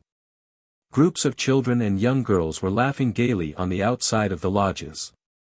The shields, the lances, and the bows were removed from the tall tripods on which they usually hung before the dwellings of their owners. The warriors were mounting their horses, and one by one riding away over the prairie toward the neighboring hills. Shaw and I sat on the grass near the lodge of Raynal. An old woman, with true Indian hospitality, brought a bowl of boiled venison and placed it before us. We amused ourselves with watching half a dozen young squaws who were playing together and chasing each other in and out of one of the lodges. Suddenly the wild yell of the war whoop came pealing from the hills. A crowd of horsemen appeared, rushing down their sides and riding at full speed toward the village, each warrior's long hair flying behind him in the wind like a ship's streamer. As they approached, the confused throng assumed a regular order, and entering two by two, they circled round the area at full gallop, each warrior singing his war song as he rode. Some of their dresses were splendid. They wore superb crests of feathers and close tunics of antelope skins, fringed with the scalp locks of their enemies. Their shields too were often fluttering with the war eagle's feathers. All had bows and arrows at their back. Some carried long lances, and a few were armed with guns.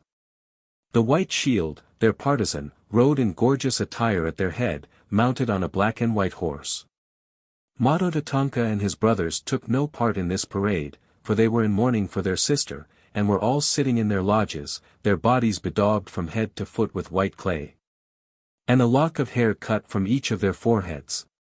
The warriors circled 3 times round the village, and as each distinguished champion passed, the old women would scream out his name in honor of his bravery, and to incite the emulation of the younger warriors. Little urchins, not 2 years old, followed the warlike pageant with glittering eyes, and looked with eager wonder and admiration at those whose honors were proclaimed by the public voice of the village. Thus early is the lesson of war instilled into the mind of an Indian, and such are the stimulants which incite his thirst for martial renown. The procession rode out of the village as it had entered it, and in half an hour all the warriors had returned again, dropping quietly in, singly or in parties of 2 or 3. As the sun rose next morning we looked across the meadow, and could see the lodges leveled and the Indians gathering together in preparation to leave the camp. Their course lay to the westward. We turned toward the north with our men, the 4 trappers following us, with the Indian family of Moran. We traveled until night. I suffered not a little from pain and weakness. We encamped among some trees by the side of a little brook, and here during the whole of the next day we lay waiting for Bisonet, but no Bisonet appeared. Here also 2 of our trapper friends left us, and set out for the Rocky Mountains. On the second morning, despairing of Bisonet's arrival we resumed our journey, traversing a forlorn and dreary monotony of sun-scorched plains, where no living thing appeared save here and there an antelope flying before us like the wind. When noon came we saw an unwonted and most welcome sight, a rich and luxuriant growth of trees, marking the course of a little stream called Horseshoe Creek. We turned gladly toward it. There were lofty and spreading trees, standing widely asunder, and supporting a thick canopy of leaves, above a surface of rich, tall grass. The stream ran swiftly, as clear as crystal, through the bosom of the wood, sparkling over its bed of white sand and darkening again as it entered a deep cavern of leaves and boughs. I was thoroughly exhausted, and flung myself on the ground, scarcely able to move. All that afternoon I lay in the shade by the side of the stream, and those bright woods and sparkling waters are associated in my mind with recollections of lassitude and utter prostration. When night came I sat down by the fire, longing, with an intensity of which at this moment I can hardly conceive, for some powerful stimulant. In the morning as glorious a sun rose upon us as ever animated that desolate wilderness. We advanced and soon were surrounded by tall bare hills, overspread from top to bottom with prickly pears and other cacti, that seemed like clinging reptiles. A plain, flat and hard, and with scarcely the vestige of grass, lay before us, and a line of tall misshapen trees bounded the onward view. There was no sight or sound of man or beast, or any living thing, although behind those trees was the long-looked-for place of rendezvous, where we fondly hoped to have found the Indians congregated by thousands. We looked and listened anxiously. We pushed forward with our best speed, and forced our horses through the trees. There were copses of some extent beyond, with a scanty stream creeping through their midst. And as we pressed through the yielding branches, deer sprang up to the right and left. At length we caught a glimpse of the prairie beyond. Soon we emerged upon it, and saw, not a plain covered with encampments and swarming with life, but a vast unbroken desert stretching away before us league upon league, without a bush or a tree or anything that had life. We drew rein and gave to the winds our sentiments concerning the whole aboriginal race of America. Our journey was in vain and much worse than in vain. For myself, I was vexed and disappointed beyond measure. As I well knew that a slight aggravation of my disorder would render this false step irrevocable, and make it quite impossible to accomplish effectively the design which had led me an arduous journey of between 3,000 and 4,000 miles. To fortify myself as well as I could against such a contingency, I resolved that I would not under any circumstances attempt to leave the country until my object was completely gained. And where were the Indians? They were assembled in great numbers at a spot about 20 miles distant, and there at that very moment they were engaged in their warlike ceremonies. The scarcity of buffalo in the vicinity of Laban's camp, which would render their supply of provisions scanty and precarious, had probably prevented them from assembling there, but of all this we knew nothing until some weeks after. Shaw lashed his horse and galloped forward. I, though much more vexed than he, was not strong enough to adopt this convenient vent to my feelings, so I followed at a quiet pace, but in no quiet mood. We rode up to a solitary old tree, which seemed the only place fit for encampment. Half its branches were dead, and the rest were so scantily furnished with leaves that they cast but a meager and wretched shade, and the old twisted trunk alone furnished sufficient protection from the sun. We threw down our saddles in the strip of shadow that it cast, and sat down upon them. In silent indignation we remained smoking for an hour or more, shifting our saddles with the shifting shadow, for the sun was intolerably hot. 13. Hunting Indians. At last we had reached Laban's camp, toward which our eyes had turned so long. Of all weary hours, those that passed between noon and sunset of the day when we arrived there may bear away the palm of exquisite discomfort. I lay under the tree reflecting on what course to pursue, watching the shadows which seemed never to move, and the sun which remained fixed in the sky, and hoping every moment to see the men and horses of Bisonet emerging from the woods. Shaw and Henry had ridden out on a scouting expedition, and did not return until the sun was setting. There was nothing very cheering in their faces nor in the news they brought. "We have been 10 miles from here," said Shaw. "We climbed the highest butte we could find, and could not see a buffalo or Indian, nothing but prairie for 20 miles around us." Henry's horse was quite disabled by clambering up and down the sides of ravines, and Shaw's was severely fatigued.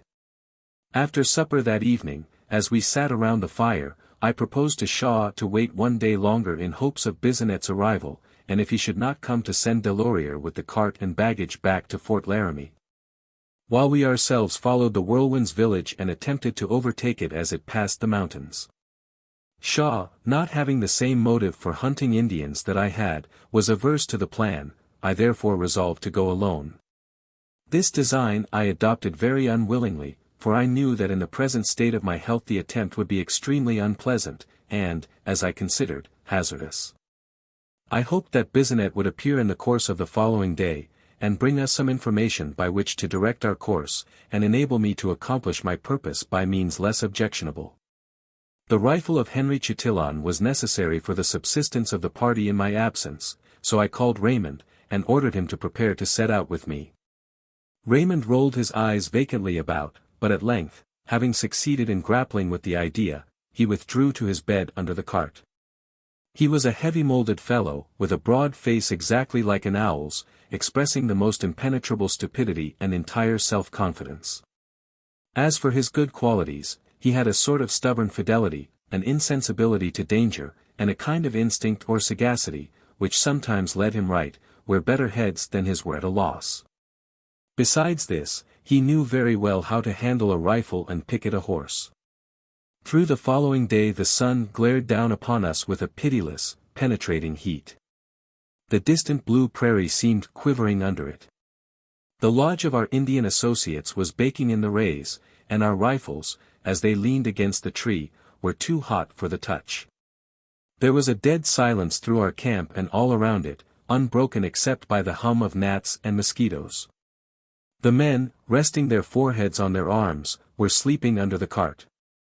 The Indians kept close within their lodge except the newly married pair, who were seated together under an awning of buffalo robes, and the old conjurer, who, with his hard, emaciated face and gaunt ribs, was perched aloft like a turkey buzzard among the dead branches of an old tree, constantly on the lookout for enemies. He would have made a capital shot. A rifle bullet, skillfully planted, would have brought him tumbling to the ground. Surely, I thought, there could be no more harm in shooting such a hideous old villain, to see how ugly he would look when he was dead, than in shooting the detestable vulture which he resembled. We dined, and then Shaw saddled his horse.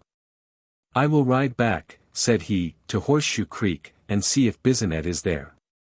"I would go with you," I answered, "but I must reserve all the strength I have." The afternoon dragged away at last. I occupied myself in cleaning my rifle and pistols, and making other preparations for the journey. After supper, Henry Chatillon and I lay by the fire, discussing the properties of that admirable weapon, the rifle, in the use of which he could fairly outrival Leatherstocking himself.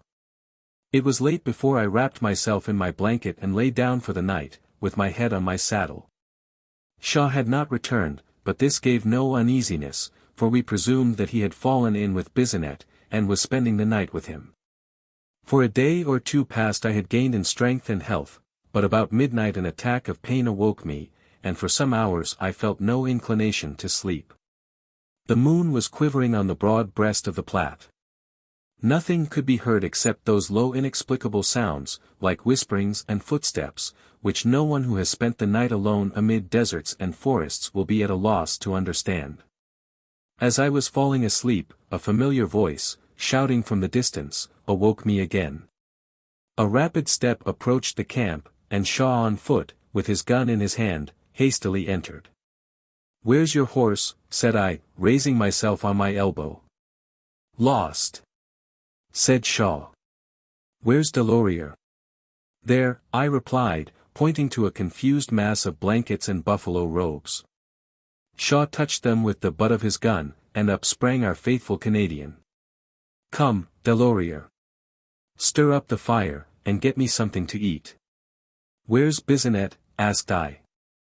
"The Lord knows, there's nobody at Horseshoe Creek." Shaw had gone back to the spot where we had encamped 2 days before, and finding nothing there but the ashes of our fires, he had tied his horse to the tree while he bathed in the stream. Something startled his horse, who broke loose, and for 2 hours Shaw tried in vain to catch him. Sunset approached, and it was 12 miles to camp. So he abandoned the attempt, and set out on foot to join us. The greater part of his perilous and solitary work was performed in darkness. His moccasins were worn to tatters and his feet severely lacerated. He sat down to eat, however, with the usual equanimity of his temper not at all disturbed by his misfortune, and my last recollection before falling asleep was of Shaw, seated cross-legged before the fire, smoking his pipe. The horse, I may as well mention here, was found the next morning by Henry Chatillon. When I awoke again there was a fresh damp smell in the air, a grey twilight involved the prairie, and above its eastern verge was a streak of cold red sky. I called to the men, and in a moment a fire was blazing brightly in the dim morning light, and breakfast was getting ready. We sat down together on the grass, to the last civilized meal which Raymond and I were destined to enjoy for some time. "Now, bring in the horses." My little mare Pauline was soon standing by the fire. She was a fleet, hardy, and gentle animal, christened after Paul Dorion, from whom I had procured her in exchange for Pontiac. She did not look as if equipped for a morning pleasure ride. In front of the black, high-bowed mountain saddle, holsters, with heavy pistols, were fastened. A pair of saddle bags, a blanket tightly rolled, a small parcel of Indian presents tied up in a buffalo skin, a leather bag of flour, and a smaller one of tea were all secured behind, and a long trail rope was wound round her neck. Raymond had a strong black mule, equipped in a similar manner. We crammed our powder horns to the throat, and mounted. "I will meet you at Fort Laramie on the 1st of August, said I to Shaw. "That is," replied he, "if we don't meet before that. I think I shall follow after you in a day or two." This in fact he attempted, and he would have succeeded if he had not encountered obstacles against which his resolute spirit was of no avail. 2 days after I left him he sent Delorier to the fort with the cart and baggage, and set out for the mountains with Henry Chatillon. But a tremendous thunderstorm had deluged the prairie, and nearly obliterated not only our trail but that of the Indians themselves. They followed along the base of the mountains, at a loss in which direction to go. They encamped there, and in the morning Shaw found himself poisoned by ivy in such a manner that it was impossible for him to travel. So they turned back reluctantly toward Fort Laramie.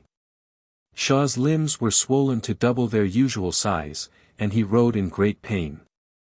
They encamped again within 20 miles of the fort, and reached it early on the following morning. Shaw lay seriously ill for a week, and remained at the fort till I rejoined him some time after. To return to my own story. We shook hands with our friends, rode out upon the prairie, and clambering the sandy hollows that were channeled in the sides of the hills gained the high plains above. If a curse had been pronounced upon the land it could not have worn an aspect of more dreary and forlorn barrenness. There were abrupt broken hills, deep hollows, and wide plains. But all alike glared with an insupportable whiteness under the burning sun. The country, as if parched by the heat, had cracked into innumerable fissures and ravines, that not a little impeded our progress. Their steep sides were white and raw, and along the bottom we several times discovered the broad tracks of the terrific grizzly bear, nowhere more abundant than in this region. The ridges of the hills were hard as rock, and strewn with pebbles of flint and coarse red jasper. Looking from them, there was nothing to relieve the desert uniformity of the prospect, save here and there a pine tree clinging at the edge of a ravine, and stretching out its rough, shaggy arms. Under the scorching heat these melancholy trees diffused their peculiar resinous odor through the sultry air. There was something in it, as I approached them, that recalled old associations. The pine-clad mountains of New England, traversed in days of health and buoyancy, rose like a reality before my fancy. In passing that arid waste I was goaded with a morbid thirst produced by my disorder, and I thought with a longing desire on the crystal treasure poured in such wasteful profusion from our thousand hills. Shutting my eyes, I more than half believed that I heard the deep plunging and gurgling of waters in the bowels of the shaded rocks. I could see their dark ice glittering far down amid the crevices, and the cold drops trickling from the long green mosses. When noon came, we found a little stream, with a few trees and bushes, and here we rested for an hour. Then we traveled on, guided by the sun, until, just before sunset, we reached another stream, called Bitter Cottonwood Creek. A thick growth of bushes and old storm-beaten trees grew at intervals along its bank. Near the foot of one of the trees we flung down our saddles, and hobbling our horses turned them loose to feed. The little stream was clear and swift, and ran musically on its white sands. Small water birds were splashing in the shallows, and filling the air with their cries and flutterings. The sun was just sinking among gold and crimson clouds behind Mount Laramie. I well remember how I lay upon a log by the margin of the water, and watched the restless motions of the little fish in a deep still nook below. Strange to say, I seemed to have gained strength since the morning, and almost felt a sense of returning health. We built our fire. Night came, and the wolves began to howl.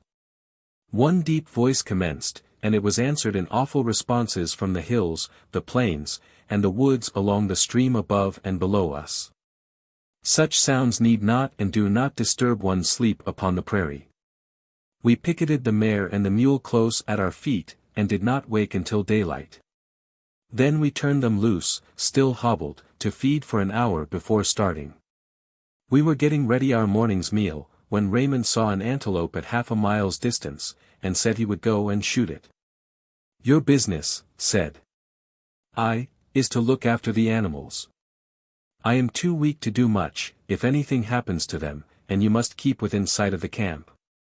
Raymond promised, and set out with his rifle in his hand. The animals had passed across the stream, and were feeding among the long grass on the other side, much tormented by the attacks of the numerous large green-headed flies. As I watched them, I saw them go down into a hollow, and as several minutes elapsed without their reappearing, I waded through the stream to look after them. To my vexation and alarm I discovered them at a great distance, galloping away at full speed, Pauline in advance, with her hobbles broken, and the mule, still fettered, following with awkward leaps. I fired my rifle and shouted to recall Raymond. In a moment he came running through the stream, with a red handkerchief bound round his head. I pointed to the fugitives, and ordered him to pursue them. Muttering a "saker" between his teeth, he set out at full speed, still swinging his rifle in his hand. I walked up to the top of a hill, and looking away over the prairie, could just distinguish the runaways, still at full gallop. Returning to the fire, I sat down at the foot of a tree. Wearily and anxiously hour after hour passed away. The old loose bark dangling from the trunk behind me flapped to and fro in the wind, and the mosquitoes kept up their incessant drowsy humming, but other than this, there was no sight nor sound of life throughout the burning landscape. The sun rose higher and higher, until the shadows fell almost perpendicularly, and I knew that it must be noon. It seemed scarcely possible that the animals could be recovered. If they were not, my situation was one of serious difficulty. Shaw, when I left him, had decided to move that morning, but whither he had not determined. To look for him would be a vain attempt. Fort Laramie was 40 miles distant, and I could not walk a mile without great effort. Not then having learned the sound philosophy of yielding to disproportionate obstacles, I resolved to continue in any event the pursuit of the Indians. Only one plan occurred to me. This was to send Raymond to the fort with an order for more horses, while I remained on the spot, awaiting his return, which might take place within 3 days. But the adoption of this resolution did not wholly allay my anxiety, for it involved both uncertainty and danger. To remain stationary and alone for 3 days, in a country full of dangerous Indians, was not the most flattering of prospects. And protracted as my Indian hunt must be by such delay, it was not easy to foretell its ultimate result. Revolving these matters, I grew hungry. And as our stock of provisions, except 4 or 5 pounds of flour, was by this time exhausted, I left the camp to see what game I could find. Nothing could be seen except 4 or 5 large curlew, which, with their loud screaming, were wheeling over my head, and now and then alighting upon the prairie. I shot 2 of them, and was about returning, when a startling sight caught my eye. A small, dark object, like a human head, suddenly appeared, and vanished among the thick hushes along the stream below. In that country every stranger is a suspected enemy. Instinctively I threw forward the muzzle of my rifle. In a moment the bushes were violently shaken, 2 heads, but not human heads, protruded, and to my great joy I recognized the downcast, disconsolate countenance of the black mule and the yellow visage of Pauline. Raymond came upon the mule, pale and haggard, complaining of a fiery pain in his chest. I took charge of the animals while he kneeled down by the side of the stream to drink. He had kept the runaways in sight as far as the side fork of Laramie Creek, a distance of more than 10 miles, and here with great difficulty he had succeeded in catching them. I saw that he was unarmed, and asked him what he had done with his rifle. It had encumbered him in his pursuit, and he had dropped it on the prairie, thinking that he could find it on his return, but in this he had failed. The loss might prove a very formidable one. I was too much rejoiced however at the recovery of the animals to think much about it. And having made some tea for Raymond in a tin vessel which we had brought with us, I told him that I would give him 2 hours for resting before we set out again. He had eaten nothing that day. But having no appetite, he lay down immediately to sleep. I picketed the animals among the richest grass that I could find, and made fires of green wood to protect them from the flies. Then sitting down again by the tree, I watched the slow movements of the sun, begrudging every moment that passed. The time I had mentioned expired, and I awoke Raymond. We saddled and set out again, but first we went in search of the lost rifle, and in the course of an hour Raymond was fortunate enough to find it. Then we turned westward, and moved over the hills and hollows at a slow pace toward the Black Hills. The heat no longer tormented us, for a cloud was before the sun. Yet that day shall never be marked with white in my calendar. The air began to grow fresh and cool, the distant mountains frowned more gloomily, there was a low muttering of thunder, and dense black masses of cloud rose heavily behind the broken peaks. At first they were gaily fringed with silver by the afternoon sun, but soon the thick blackness overspread the whole sky, and the desert around us was wrapped in deep gloom. I scarcely heeded it at the time, but now I cannot but feel that there was an awful sublimity in the hoarse murmuring of the thunder, in the somber shadows that involved the mountains and the plain. The storm broke. It came upon us with a zigzag blinding flash, with a terrific crash of thunder, and with a hurricane that howled over the prairie, dashing floods of water against us. Raymond looked round, and cursed the merciless elements. There seemed no shelter near, but we discerned at length a deep ravine gashed in the level prairie, and saw halfway down its side an old pine tree, whose rough horizontal boughs formed a sort of penthouse against the tempest. We found a practicable passage, and hastily descending, fastened our animals to some large loose stones at the bottom, then climbing up, we drew our blankets over our heads, and seated ourselves close beneath the old tree. Perhaps I was no competent judge of time, but it seemed to me that we were sitting there a full hour, while around us poured a deluge of rain, through which the rocks on the opposite side of the gulf were barely visible. The first burst of the tempest soon subsided, but the rain poured steadily.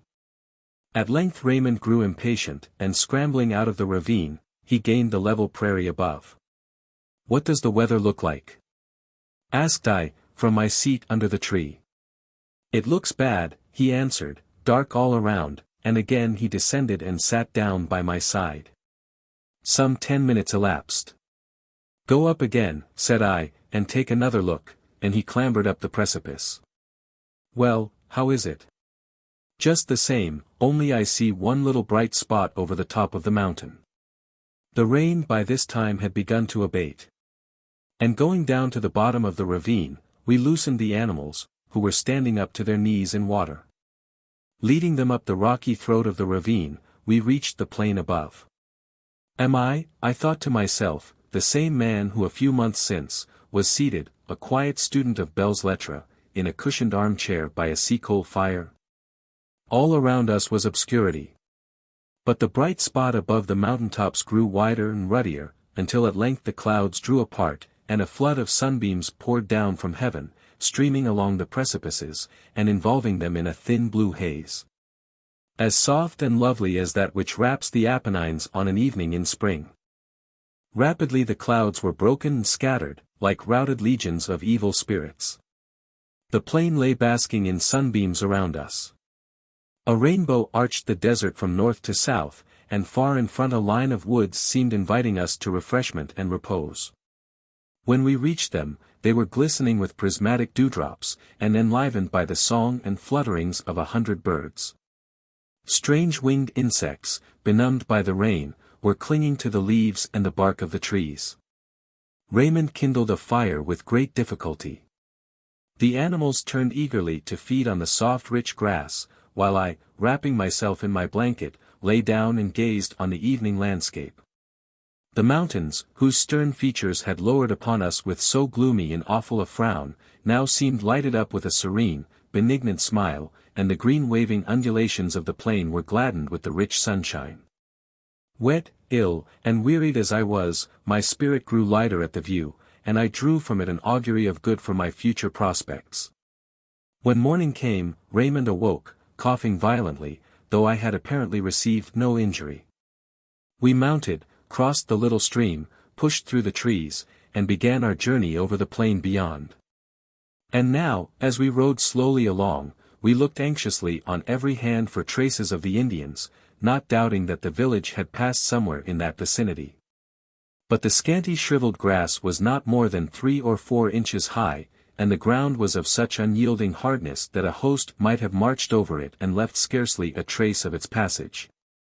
Up hill and down hill, and clambering through ravines, we continued our journey.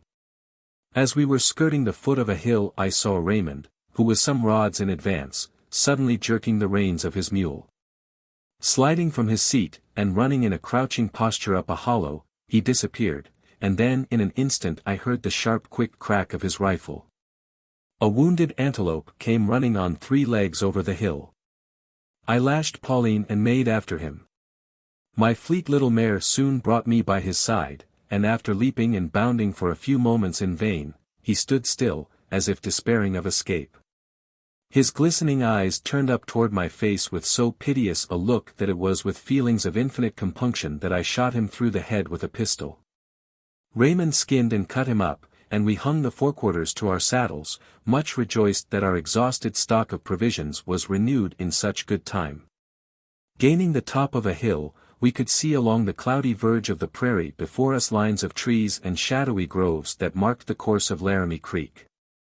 Some time before noon we reached its banks and began anxiously to search them for footprints of the Indians. We followed the stream for several miles, now on the shore and now wading in the water, scrutinizing every sandbar and every muddy bank. So long was the search that we began to fear that we had left the trail undiscovered behind us. At length I heard Raymond shouting, and saw him jump from his mule to examine some object under the shelving bank. I rode up to his side. It was the clear and palpable impression of an Indian moccasin. Encouraged by this we continued our search, and at last some appearances on a soft surface of earth not far from the shore attracted my eye. And going to examine them I found half a dozen tracks, some made by men and some by children. Just then Raymond observed across the stream the mouth of a small branch entering it from the south. He forded the water, rode in at the opening, and in a moment I heard him shouting again, so I passed over and joined him. The little branch had a broad sandy bed, along which the water trickled in a scanty stream. And on either bank the bushes were so close that the view was completely intercepted. I found Raymond stooping over the footprints of 3 or 4 horses. Preceding we found those of a man, then those of a child, then those of more horses. And at last the bushes on each bank were beaten down and broken, and the sand plowed up with a multitude of footsteps, and scored across with the furrows made by the lodgepoles that had been dragged through. It was now certain that we had found the trail. I pushed through the bushes, and at a little distance on the prairie beyond found the ashes of 150 lodge fires, with bones and pieces of buffalo robes scattered around them. And in some instances the pickets to which horses had been secured still standing in the ground. Elated by our success we selected a convenient tree, and turning the animals loose, prepared to make a meal from the fat haunch of our victim. Hardship and exposure had thriven with me wonderfully. I had gained both health and strength since leaving Laban's camp. Raymond and I made a hearty meal together in high spirits, for we rashly presumed that having found one end of the trail we should have little difficulty in reaching the other.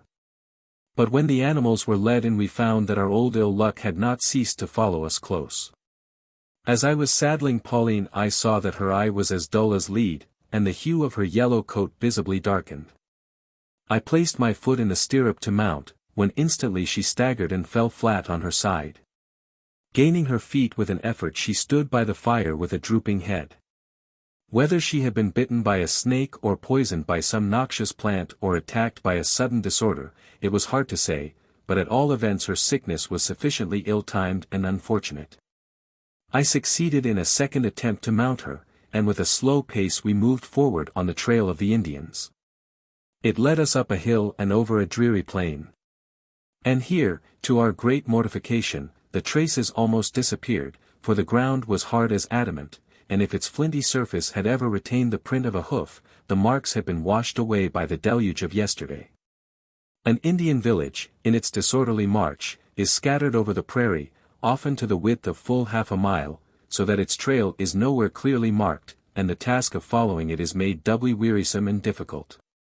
By good fortune plenty of large ant hills, a yard or more in diameter, were scattered over the plain, and these were frequently broken by the footprints of men and horses, and marked by traces of the lodgepoles. The succulent leaves of the prickly pear, also bruised from the same causes, helped a little to guide us, so inch by inch we moved along. Often we lost the trail altogether, and then would recover it again, but late in the afternoon we found ourselves totally at fault. We stood alone without clue to guide us. The broken plain expanded for league after league around us, and in front the long dark ridge of mountains was stretching from north to south. Mount Laramie, a little on our right, towered high above the rest, and from a dark valley just beyond one of its lower declivities, we discerned volumes of white smoke slowly rolling up into the clear air. "I think," said Raymond, "some Indians must be there." Perhaps we had better go. But this plan was not rashly to be adopted, and we determined still to continue our search after the lost trail. Our good stars prompted us to this decision, for we afterward had reason to believe, from information given us by the Indians, that the smoke was raised as a decoy by a Crow war party. Evening was coming on, and there was no wood or water nearer than the foot of the mountains. So thither we turned, directing our course toward the point where Laramie Creek issues forth upon the prairie. When we reached it, the bare tops of the mountains were still brightened with sunshine. The little river was breaking with a vehement and angry current from its dark prison. There was something in the near vicinity of the mountains, in the loud surging of the rapids, wonderfully cheering and exhilarating, for although once as familiar as home itself, they had been for months strangers to my experience. There was a rich grass plot by the river's bank, surrounded by low ridges, which would effectually screen ourselves and our fire from the sight of wandering Indians. Here among the grass I observed numerous circles of large stones, which, as Raymond said, were traces of a Dakota winter encampment. We lay down and did not awake till the sun was up. A large rock projected from the shore, and behind it the deep water was slowly eddying round and round. The temptation was irresistible. I threw off my clothes, leaped in, suffered myself to be borne once round with the current, and then, seizing the strong root of a water plant, drew myself to the shore. The effect was so invigorating and refreshing that I mistook it for returning health. Pauline, thought I, as I led the little mare up to be saddled, only thrive as I do, and you and I will have sport yet among the buffalo beyond these mountains. But scarcely were we mounted and on our way before the momentary glow passed. Again I hung as usual in my seat, scarcely able to hold myself erect. "Look yonder," said Raymond, "you see that big hollow there. The Indians must have gone that way, if they went anywhere about here." We reached the gap, which was like a deep notch cut into the mountain ridge, and here we soon discerned an ant-hill furrowed with the mark of a lodgepole. This was quite enough, there could be no doubt now. As we rode on, the opening growing narrower, the Indians had been compelled to march in closer order, and the traces became numerous and distinct. The gap terminated in a rocky gateway, leading into a rough passage upward, between two precipitous mountains. Here grass and weeds were bruised to fragments by the throng that had passed through. We moved slowly over the rocks, up the passage. And in this toilsome manner we advanced for an hour or two, bare precipices, hundreds of feet high, shooting up on either hand. Raymond, with his hardy mule, was a few rods before me, when we came to the foot of an ascent steeper than the rest, and which I trusted might prove the highest point of the defile. Pauline strained upward for a few yards, moaning and stumbling, and then came to a dead stop, unable to proceed further. I dismounted, and attempted to lead her, but my own exhausted strength soon gave out. So I loosened the trail rope from her neck, and tying it round my arm, crawled up on my hands and knees. I gained the top, totally exhausted, the sweat drops trickling from my forehead. Pauline stood like a statue by my side, her shadow falling upon the scorching rock, and in this shade, for there was no other, I lay for some time, scarcely able to move a limb. All around the black crags, sharp as needles at the top, stood glowing in the sun, without a tree, or a bush, or a blade of grass, to cover their precipitous sides. The whole scene seemed parched with a pitiless, insufferable heat. After a while I could mount again, and we moved on, descending the rocky defile on its western side. Thinking of that morning's journey, it has sometimes seemed to me that there was something ridiculous in my position. A man, armed to the teeth, but wholly unable to fight, and equally so to run away, traversing a dangerous wilderness, on a sick horse. But these thoughts were retrospective, for at the time I was in too grave a mood to entertain a very lively sense of the ludicrous. Raymond's saddle girth slipped, and while I proceeded he was stopping behind to repair the mischief. I came to the top of a little declivity, where a most welcome sight greeted my eye, a nook of fresh green grass nestled among the cliffs, sunny clumps of bushes on one side, and shaggy old pine trees leaning forward from the rocks on the other. A shrill, familiar voice saluted me, and recalled me to days of boyhood, that of the insect called the locust, by New England schoolboys, which was fast clinging among the heated boughs of the old pine trees. Then, too, as I passed the bushes, the low sound of falling water reached my ear. Pauline turned of her own accord, and pushing through the boughs we found a black rock, overarched by the cool green canopy. An icy stream was pouring from its side into a wide basin of white sand, from whence it had no visible outlet, but filtered through into the soil below.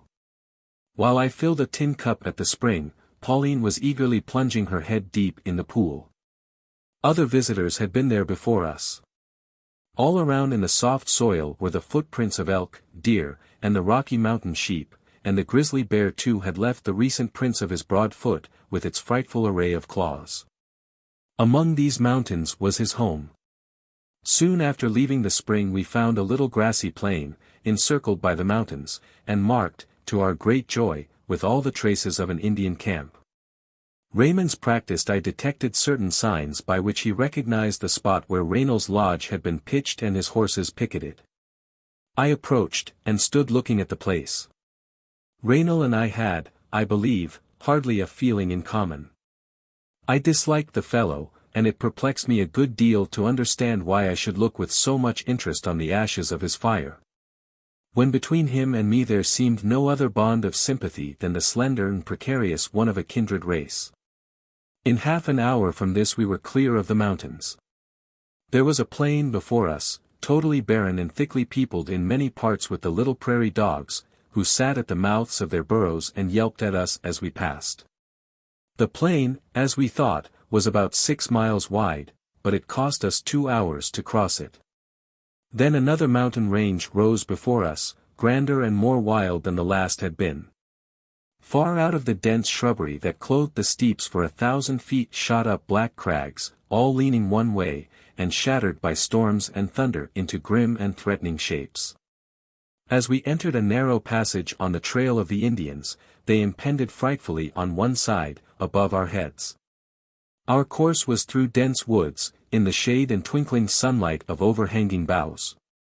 I would I could recall to mind all the startling combinations that presented themselves, as winding from side to side of the passage, to avoid its obstructions, we could see, glancing at intervals through the foliage, the awful forms of the gigantic cliffs, that seemed at times to hem us in on the right and on the left, before us and behind.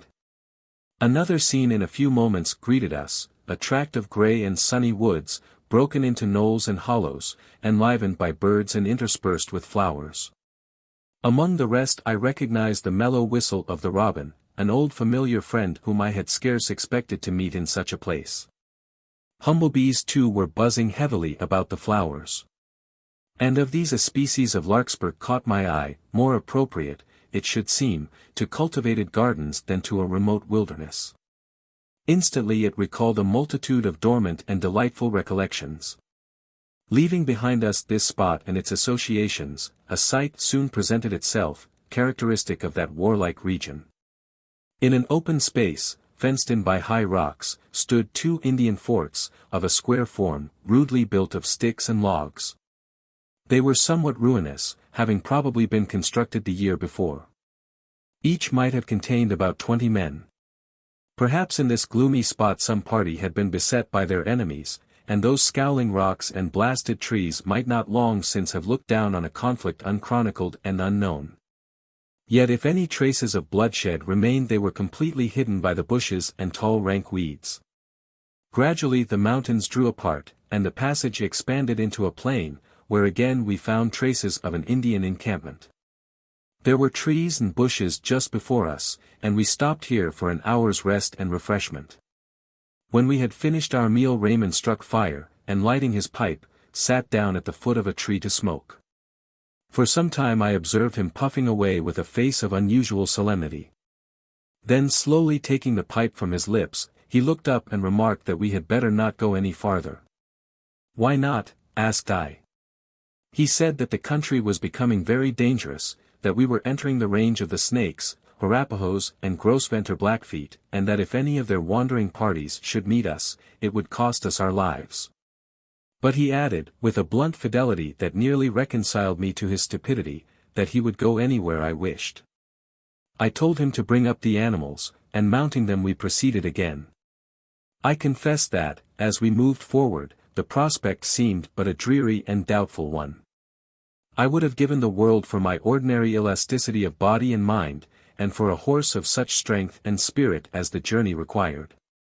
Closer and closer the rocks gathered round us, growing taller and steeper, and pressing more and more upon our path. We entered at length a defile which I never had seen rivaled. The mountain was cracked from top to bottom, and we were creeping along the bottom of the fissure, in dampness and gloom, with the clink of hoofs on the loose shingly rocks, and the hoarse murmuring of a petulant brook which kept us company. Sometimes the water, foaming among the stones, overspread the whole narrow passage, sometimes, withdrawing to one side, it gave us room to pass dryshod. Looking up, we could see a narrow ribbon of bright blue sky between the dark edges of the opposing cliffs. This did not last long. The passage soon widened, and sunbeams found their way down, flashing upon the black waters. The defile would spread out to many rods in width, bushes, trees, and flowers would spring by the side of the brook. The cliffs would be feathered with shrubbery, that clung in every crevice, and fringed with trees, that grew along their sunny edges. Then we would be moving again in the darkness.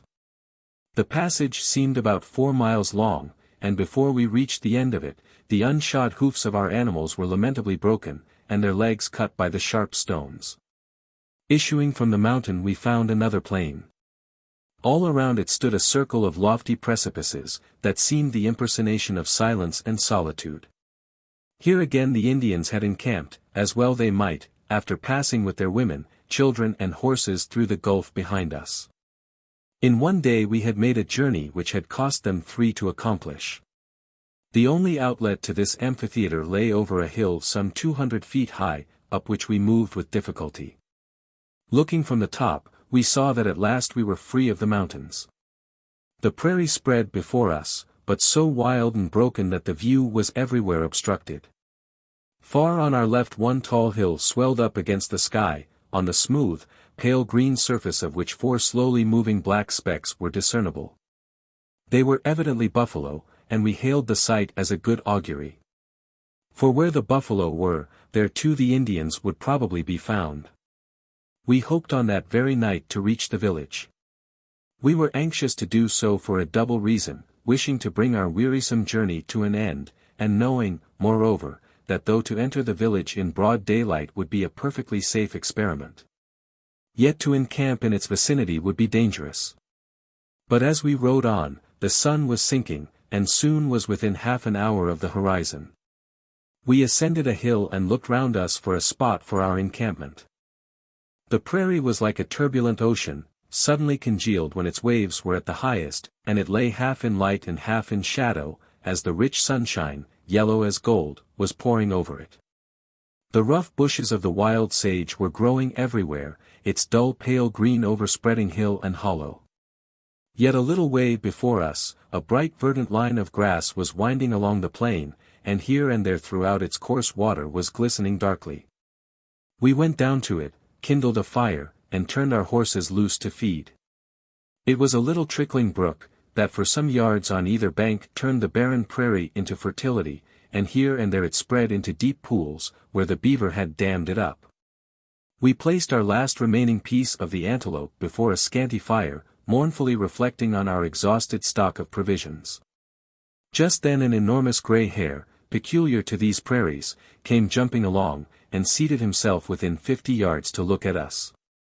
I thoughtlessly raised my rifle to shoot him, but Raymond called out to me not to fire for fear the report should reach the ears of the Indians. That night for the first time we considered that the danger to which we were exposed was of a somewhat serious character.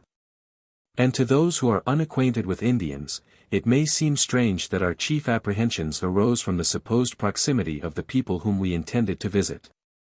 Had any straggling party of these faithful friends caught sight of us from the hilltop, they would probably have returned in the night to plunder us of our horses and perhaps of our scalps. But we were on the prairie, where the genius loci is at war with all nervous apprehensions, and I presume that neither Raymond nor I thought twice of the matter that evening. While he was looking after the animals, I sat by the fire engaged in the novel task of baking bread. The utensils were of the most simple and primitive kind, consisting of 2 sticks inclining over the bed of coals, one end thrust into the ground while the dough was twisted in a spiral form round the other. Under such circumstances all the Epicurean in a man's nature is apt to awaken within him. I revisited in fancy the far distant abodes of good fare, not indeed for Scotties, or the Trois Frères Provençaux, for that were too extreme a flight. But no other than the homely table of my old friend and host, Tom Crawford, of the White Mountains. By a singular revulsion, Tom himself, whom I well remember to have looked upon as the impersonation of all that is wild and backwoodsmanlike, now appeared before me as the ministering angel of comfort and good living. Being fatigued and drowsy I began to doze, and my thoughts, following the same train of association, assumed another form. Half dreaming, I saw myself surrounded with the mountains of New England, alive with waterfalls, their black crags tinctured with milk-white mists. For this reverie I paid a speedy penalty, for the bread was black on one side and soft on the other. For 8 hours Raymond and I, pillowed on our saddles, lay insensible as logs. Pauline's yellow head was stretched over me when I awoke. I got up and examined her. Her feet indeed were bruised and swollen by the accidents of yesterday, but her eye was brighter, her motions livelier, and her mysterious malady had visibly abated. We moved on, hoping within an hour to come in sight of the Indian village. But again disappointment awaited us. The trail disappeared, melting away upon a hard and stony plain. Raymond and I separating, rode from side to side, scrutinizing every yard of ground, until at length I discerned traces of the lodgepoles passing by the side of a ridge of rocks. We began again to follow them. "What is that black spot out there on the prairie?" "It looks like a dead buffalo," answered Raymond. We rode out to it, and found it to be the huge carcass of a bull killed by the Indians as they had passed. Tangled hair and scraps of hide were scattered all around, for the wolves had been making merry over it, and had hollowed out the entire carcass. It was covered with myriads of large black crickets, and from its appearance must certainly have lain there for 4 or 5 days. The sight was a most disheartening one, and I observed to Raymond that the Indians might still be 50 or 60 miles before us. But he shook his head, and replied that they dared not go so far for fear of their enemies, the snakes. Soon after this we lost the trail again, and ascended a neighboring ridge, totally at a loss. Before us lay a plain perfectly flat, spreading on the right and left, without apparent limit, and bounded in front by a long broken line of hills, 10 or 12 miles distant. All was open and exposed to view, yet not a buffalo nor an Indian was visible. "Do you see that?" said Raymond, "now we had better turn round." But as Raymond's bourgeois thought otherwise, we descended the hill and began to cross the plain. We had come so far that I knew perfectly well neither Pauline's limbs nor my own could carry me back to Fort Laramie. I considered that the lines of expediency and inclination tallied exactly, and that the most prudent course was to keep forward. The ground immediately around us was thickly strewn with the skulls and bones of buffalo, for here a year or two before the Indians had made a surround, yet no living game presented itself. At length, however, an antelope sprang up and gazed at us. We fired together, and by a singular fatality we both missed, although the animal stood, a fair mark, within 80 yards. This ill success might perhaps be charged to our own eagerness, for by this time we had no provision left except a little flour. We could discern several small lakes, or rather extensive pools of water, glistening in the distance. As we approached them, wolves and antelopes bounded away through the tall grass that grew in their vicinity, and flocks of large white plover flew screaming over their surface. Having failed of the antelope, Raymond tried his hand at the birds with the same ill success. The water also disappointed us. Its muddy margin was so beaten up by the crowd of buffalo that our timorous animals were afraid to approach. So we turned away and moved toward the hills. The rank grass, where it was not trampled down by the buffalo, fairly swept our horses' necks. Again we found the same execrable barren prairie offering no clue by which to guide our way. As we drew near the hills an opening appeared, through which the Indians must have gone if they had passed that way at all. Slowly we began to ascend it. I felt the most dreary forebodings of ill success, when on looking round I could discover neither dent of hoof, nor footprint, nor trace of lodgepole, though the passage was encumbered by the ghastly skulls of buffalo. We heard thunder muttering. A storm was coming on. As we gained the top of the gap, the prospect beyond began to disclose itself. First, we saw a long dark line of ragged clouds upon the horizon, while above them rose the peak of the Medicine Bow, the vanguard of the Rocky Mountains.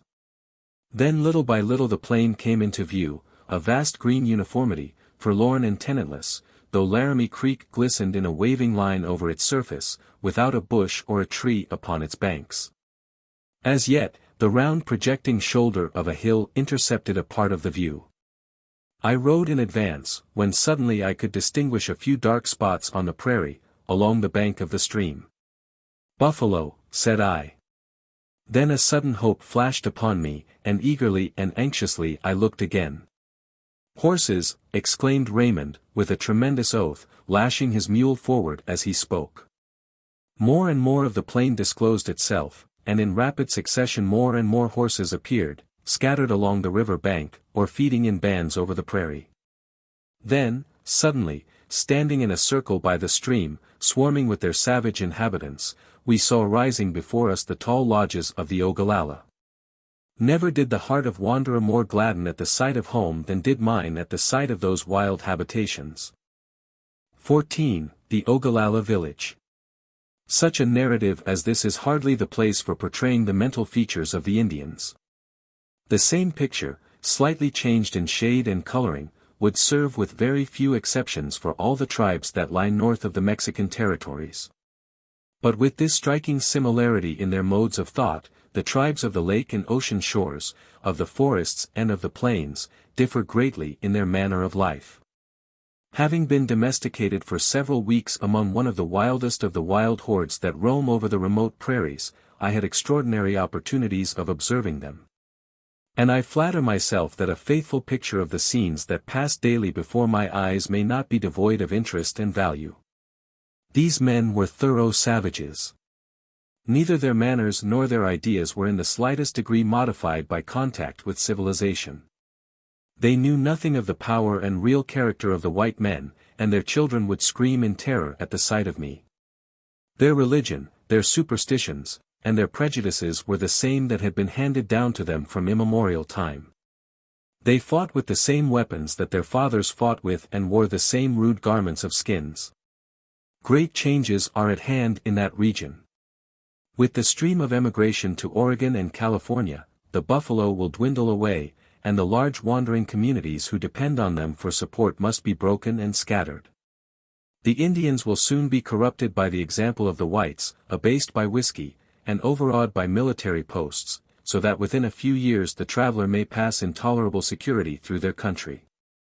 Its danger and its charm will have disappeared together. As soon as Raymond and I discovered the village from the gap in the hills, we were seen in our turn. Keen eyes were constantly on the watch. As we rode down upon the plain, the side of the village nearest us was darkened with a crowd of naked figures gathering around the lodges. Several men came forward to meet us. I could distinguish among them the green blanket of the Frenchman Raynal.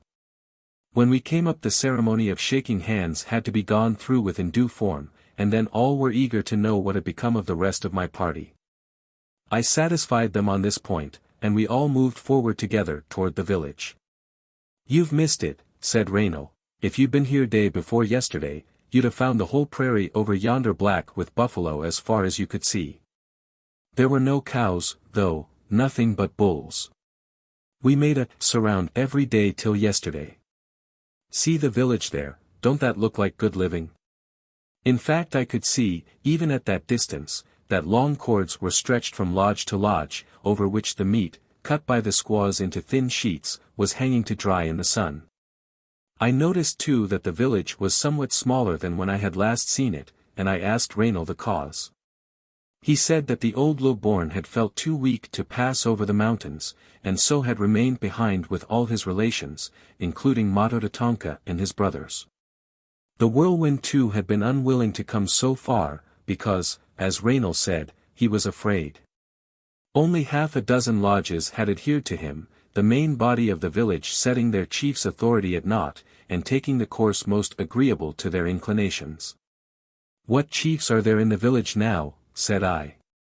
"Well," said Raynal, "there's Old Redwater, and the Eagle Feather, and the Big Crow, and the Mad Wolf and the Panther, and the White Shield, and, what's his name, the half-breed Cheyenne."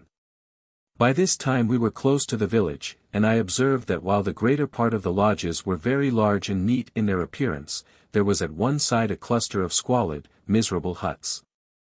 I looked toward them, and made some remark about their wretched appearance. But I was touching upon delicate ground. "My squaw's relations live in those lodges," said Raynal very warmly, "and there isn't a better set in the whole village." "Are there any chiefs among them?" asked I. "Chiefs," said Raynal, "yes, plenty." "What are their names?" I inquired. "Their names? Why, there's the Arrowhead. If he isn't a chief he ought to be one. And there's the Hailstorm. He's nothing but a boy, to be sure, but he's bound to be a chief one of these days." Just then we passed between two of the lodges, and entered the great area of the village. Superb naked figures stood silently gazing on us. "Where's the Bad Wound's lodge?" said I to Raynal. "There, you've missed it again. The Bad Wound is away with the whirlwind. If you could have found him here, and gone to live in his lodge, he would have treated you better than any man in the village. But there's the Big Crow's lodge yonder, next to Old Redwater's. He's a good Indian for the whites, and I advise you to go and live with him." "Are there many squaws and children in his lodge?" said I. "No, only one squaw and 2 or 3 children. He keeps the rest in a separate lodge by themselves." So, still followed by a crowd of Indians, Raymond and I rode up to the entrance of the Big Crow's lodge. A squaw came out immediately and took our horses. I put aside the leather nap that covered the low opening, and stooping, entered the Big Crow's dwelling. There I could see the chief in the dim light, seated at one side, on a pile of buffalo robes. He greeted me with a guttural, "How, Kola." I requested Raynal to tell him that Raymond and I were come to live with him. The Big Crow gave another low exclamation. If the reader thinks that we were intruding somewhat cavalierly, I beg him to observe that every Indian in the village would have deemed himself honored that white men should give such preference to his hospitality. The squaw spread a buffalo robe for us in the guest's place at the head of the lodge. Our saddles were brought in, and scarcely were we seated upon them before the place was thronged with Indians, who came crowding in to see us. The Big Crow produced his pipe and filled it with the mixture of tobacco and shongsasha, or red willow bark. Round and round it passed, and a lively conversation went forward.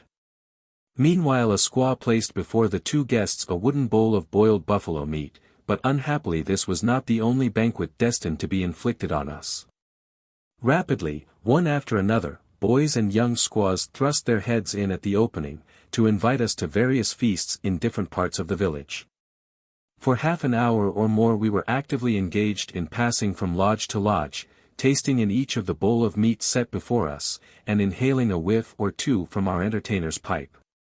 A thunderstorm that had been threatening for some time now began in good earnest. We crossed over to Raynal's lodge, though it hardly deserved this name, for it consisted only of a few old buffalo robes, supported on poles, and was quite open on one side.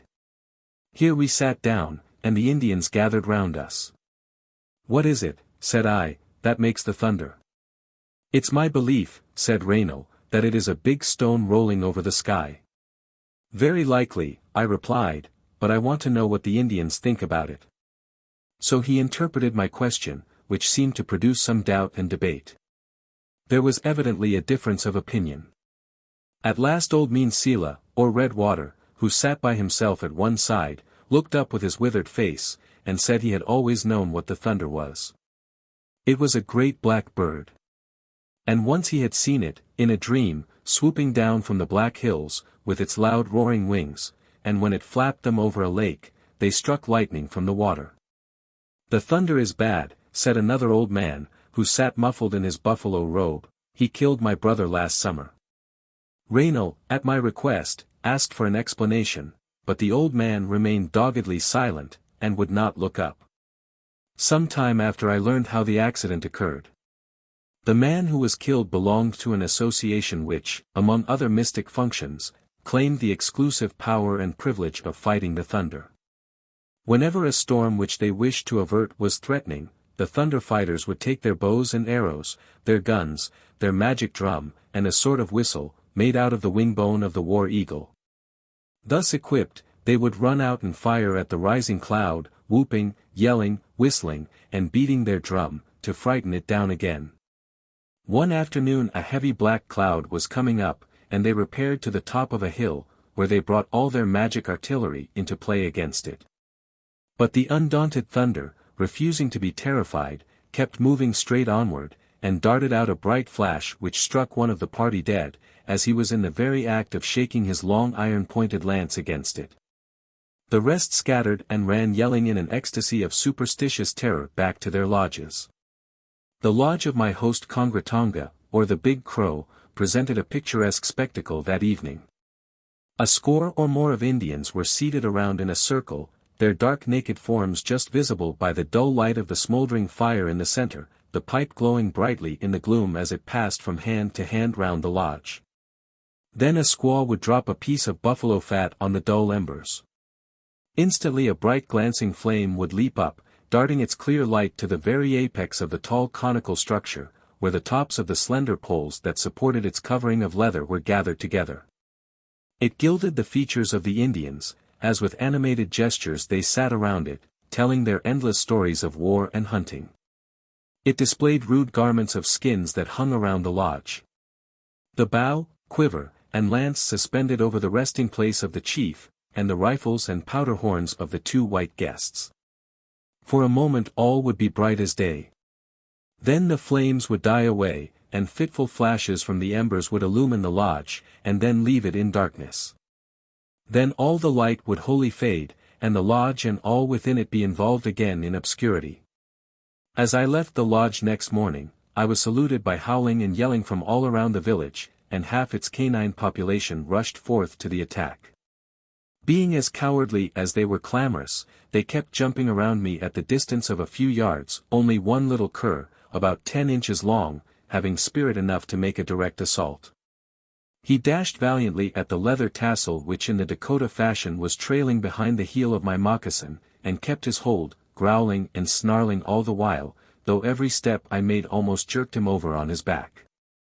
As I knew that the eyes of the whole village were on the watch to see if I showed any sign of apprehension, I walked forward without looking to the right or left, surrounded wherever I went by this magic circle of dogs. When I came to Raynal's lodge I sat down by it, on which the dogs dispersed growling to their respective quarters. Only one large white one remained, who kept running about before me and showing his teeth. I called him, but he only growled the more. I looked at him well. He was fat and sleek, just such a dog as I wanted. My friend, thought I, you shall pay for this. I will have you eaten this very morning. I intended that day to give the Indians a feast, by way of conveying a favorable impression of my character and dignity, and a white dog is the dish which the customs of the Dakota prescribe for all occasions of formality and importance. I consulted Raynal. He soon discovered that an old woman in the next lodge was owner of the white dog.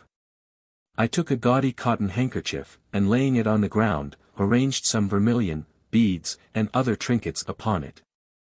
Then the old squaw was summoned. I pointed to the dog and to the handkerchief. She gave a scream of delight, snatched up the prize, and vanished with it into her lodge. For a few more trifles I engaged the services of 2 other squaws, each of whom took the white dog by one of his paws, and led him away behind the lodges, while he kept looking up at them with a face of innocent surprise. Having killed him they threw him into a fire to singe, then chopped him up and put him into 2 large kettles to boil. Meanwhile I told Raymond to fry in buffalo fat what little flour we had left, and also to make a kettle of tea as an additional item of the repast. The big crow's squaw was set briskly at work sweeping out the lodge for the approaching festivity. I confided to my host himself the task of inviting the guests, thinking that I might thereby shift from my own shoulders the odium of fancied neglect and oversight. When feasting is in question, 1 hour of the day serves an Indian as well as another. My entertainment came off about 11 o'clock. At that hour, Raynal and Raymond walked across the area of the village, to the admiration of the inhabitants, carrying the 2 kettles of dog meat slung on a pole between them. These they placed in the center of the lodge, and then went back for the bread and the tea. Meanwhile I had put on a pair of brilliant moccasins, and substituted for my old buckskin frock a coat which I had brought with me in view of such public occasions.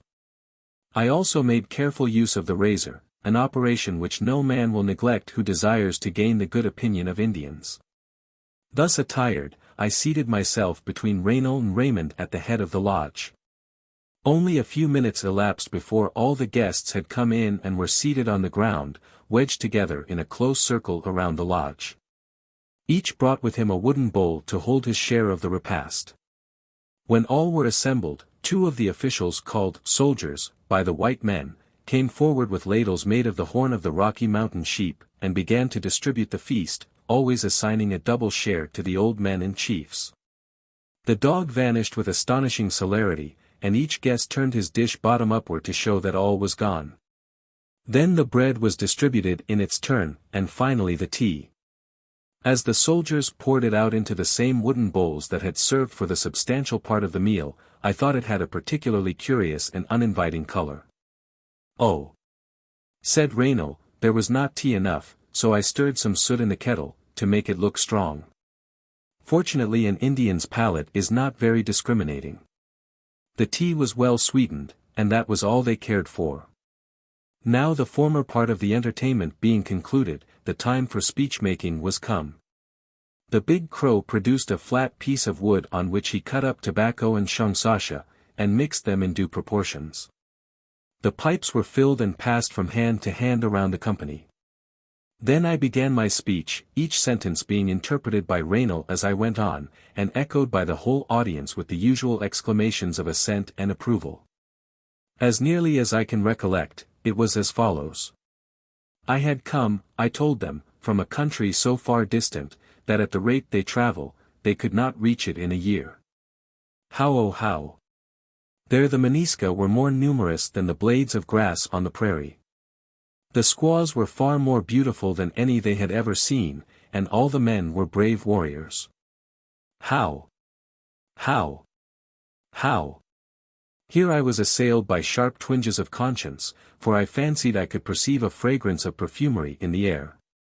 And a vision rose before me of white kid gloves and silken mustaches with the mild and gentle countenances of numerous fair-haired young men. But I recovered myself and began again. While I was living in the Meniska lodges, I had heard of the Ogallalla, how great and brave a nation they were, how they loved the whites, and how well they could hunt the buffalo and strike their enemies. I resolved to come and see if all that I heard was true. How? How? How? How? As I had come on horseback through the mountains, I had been able to bring them only a very few presents. How? But I had enough tobacco to give them all a small piece. They might smoke it, and see how much better it was than the tobacco which they got from the traders. How? How? How? I had plenty of powder, lead, knives, and tobacco at Fort Laramie. These I was anxious to give them, and if any of them should come to the fort before I went away, I would make them handsome presents. How? How oh how? How? Raymond then cut up and distributed among them 2 or 3 pounds of tobacco, and old Mean Sela began to make a reply.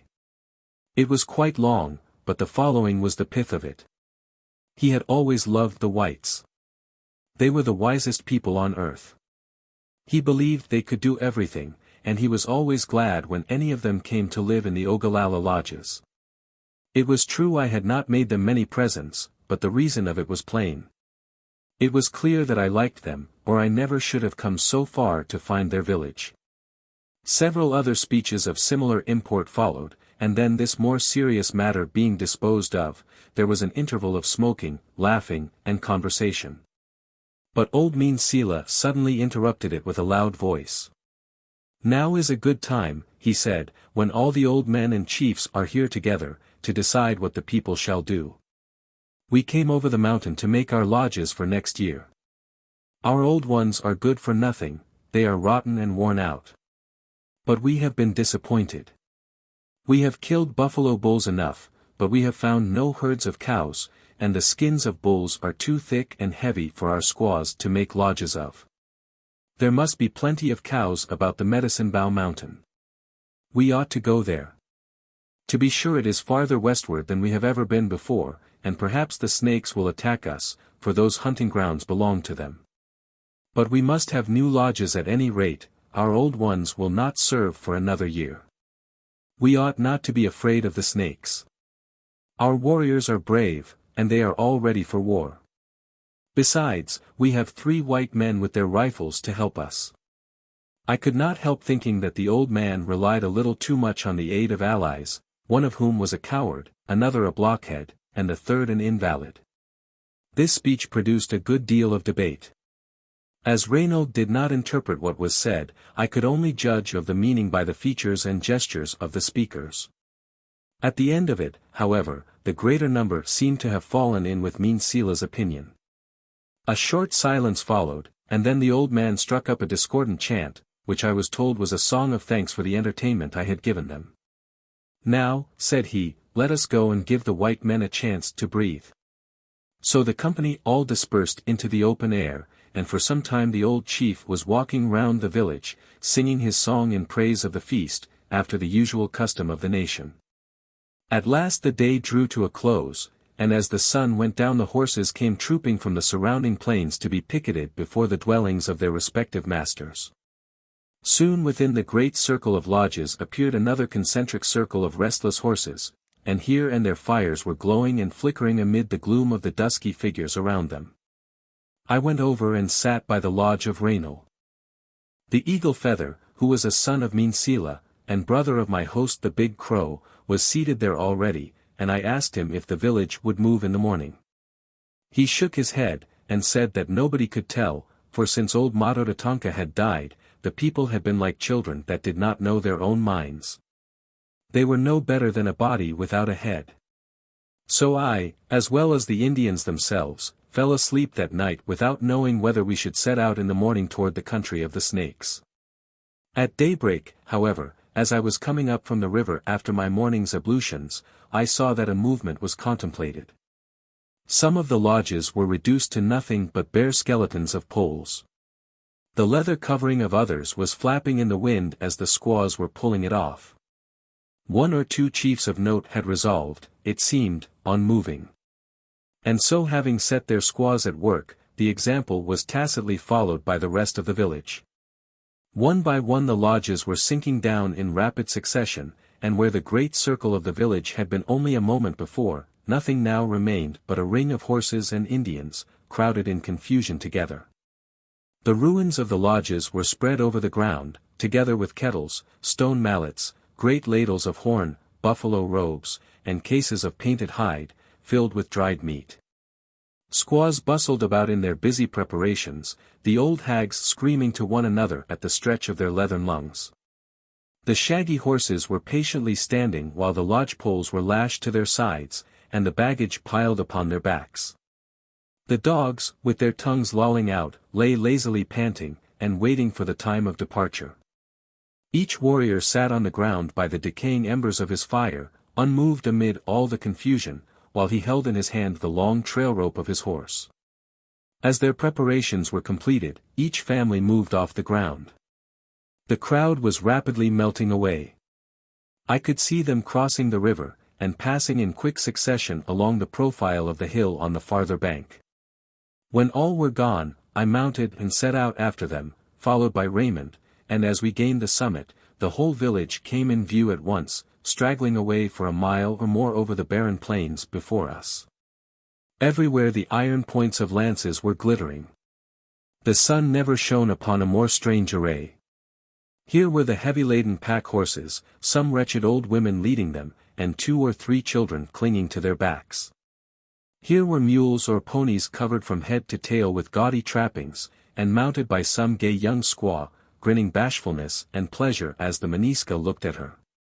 Boys with miniature bows and arrows were wandering over the plains, little naked children were running along on foot, and numberless dogs were scampering among the feet of the horses. The young braves, gaudy with paint and feathers, were riding in groups among the crowd, and often galloping, 2 or 3 at once along the line, to try the speed of their horses. Here and there you might see a rank of sturdy pedestrians stalking along in their white buffalo robes. These were the dignitaries of the village, the old men and warriors, to whose age and experience that wandering democracy yielded a silent deference. With the rough prairie and the broken hills for its background, the restless scene was striking and picturesque beyond description. Days and weeks made me familiar with it, but never impaired its effect upon my fancy. As we moved on, the broken column grew yet more scattered and disorderly, until, as we approached the foot of a hill, I saw the old men before mentioned seating themselves in a line upon the ground, in advance of the whole. They lighted a pipe and sat smoking, laughing, and telling stories, while the people, stopping as they successively came up, were soon gathered in a crowd behind them. Then the old men rose, drew their buffalo robes over their shoulders, and strode on as before. Gaining the top of the hill, we found a very steep declivity before us. There was not a minute's pause. The whole descended in a mass, amid dust and confusion. The horses braced their feet as they slid down, women and children were screaming, dogs yelping as they were trodden upon, while stones and earth went rolling to the bottom. In a few moments I could see the village from the summit, spreading again far and wide over the plain below. At our encampment that afternoon I was attacked anew by my old disorder. In half an hour the strength that I had been gaining for a week past had vanished again, and I became like a man in a dream. But at sunset I lay down in the big crow's lodge and slept, totally unconscious till the morning. The first thing that awakened me was a horse flapping over my head, and a sudden light that poured in upon me. The camp was breaking up, and the squaws were moving the covering from the lodge. I arose and shook off my blanket with the feeling of perfect health, but scarcely had I gained my feet when a sense of my helpless condition was once more forced upon me, and I found myself scarcely able to stand. Raymond had brought up Pauline and the mule, and I stooped to raise my saddle from the ground. My strength was quite inadequate to the task. "You must saddle her," said I to Raymond, as I sat down again on a pile of buffalo robes. "Edi hoec idiom fortas meminus juvabit." I thought, while with a painful effort I raised myself into the saddle. Half an hour after, even the expectation that Virgil's line expressed seemed destined to disappointment. As we were passing over a great plain, surrounded by long broken ridges, I rode slowly in advance of the Indians, with thoughts that wandered far from the time and from the place. Suddenly the sky darkened, and thunder began to mutter. Clouds were rising over the hills, as dreary and dull as the first forebodings of an approaching calamity, and in a moment all around was wrapped in shadow. I looked behind. The Indians had stopped to prepare for the approaching storm, and the dark, dense mass of savages stretched far to the right and left. Since the first attack of my disorder the effects of rain upon me had usually been injurious in the extreme. I had no strength to spare, having at that moment scarcely enough to keep my seat on horseback. Then, for the first time, it pressed upon me as a strong probability that I might never leave those deserts. Well, thought I to myself, a prairie makes quick and sharp work. Better to die here, in the saddle to the last, than to stifle in the hot air of a sick chamber, and 1,000 times better than to drag out life, as many have done, in the helpless inaction of lingering disease. So, drawing the buffalo robe on which I sat over my head, I waited till the storm should come. It broke at last with a sudden burst of fury, and passing away as rapidly as it came, left the sky clear again. My reflection served me no other purpose than to look back upon as a piece of curious experience, for the rain did not produce the ill effects that I had expected. We encamped within an hour. Having no change of clothes, I contrived to borrow a curious kind of substitute from Raynal, and this done, I went home, that is, to the Big Crow's lodge to make the entire transfer that was necessary. Half a dozen squaws were in the lodge, and one of them taking my arm held it against her own, while a general laugh and scream of admiration were raised at the contrast in the color of the skin. Our encampment that afternoon was not far distant from a spur of the Black Hills, whose ridges, bristling with fir trees, rose from the plains a mile or two on our right. That they might move more rapidly toward their proposed hunting grounds, the Indians determined to leave at this place their stock of dried meat and other superfluous articles. Some left even their lodges, and contented themselves with carrying a few hides to make a shelter from the sun and rain. Half the inhabitants set out in the afternoon, with loaded pack horses, toward the mountains.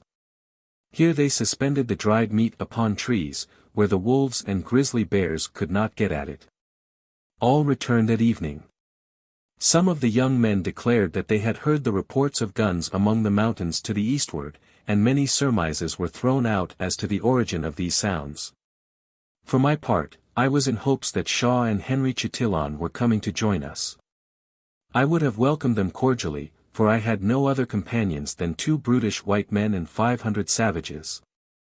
I little suspected that at that very moment my unlucky comrade was lying on a buffalo robe at Fort Laramie, fevered with ivy poison, and solacing his woes with tobacco and Shakespeare. As we moved over the plains on the next morning, several young men were riding about the country as scouts, and at length we began to see them occasionally on the tops of the hills, shaking their robes as a signal that they saw buffalo. Soon after, some bulls came in sight. Horsemen darted away in pursuit, and we could see from the distance that 1 or 2 of the buffalo were killed. Raymond suddenly became inspired. I looked at him as he rode by my side. His face had actually grown intelligent. "This is the country for me," he said. "If I could only carry the buffalo that are killed here every month down to St. Louis, I'd make my fortune in one winter. I'd grow as rich as old Papin, or Mackenzie either. I call this the poor man's market.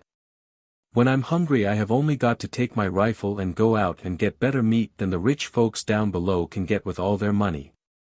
You won't catch me living in St. Louis another winter."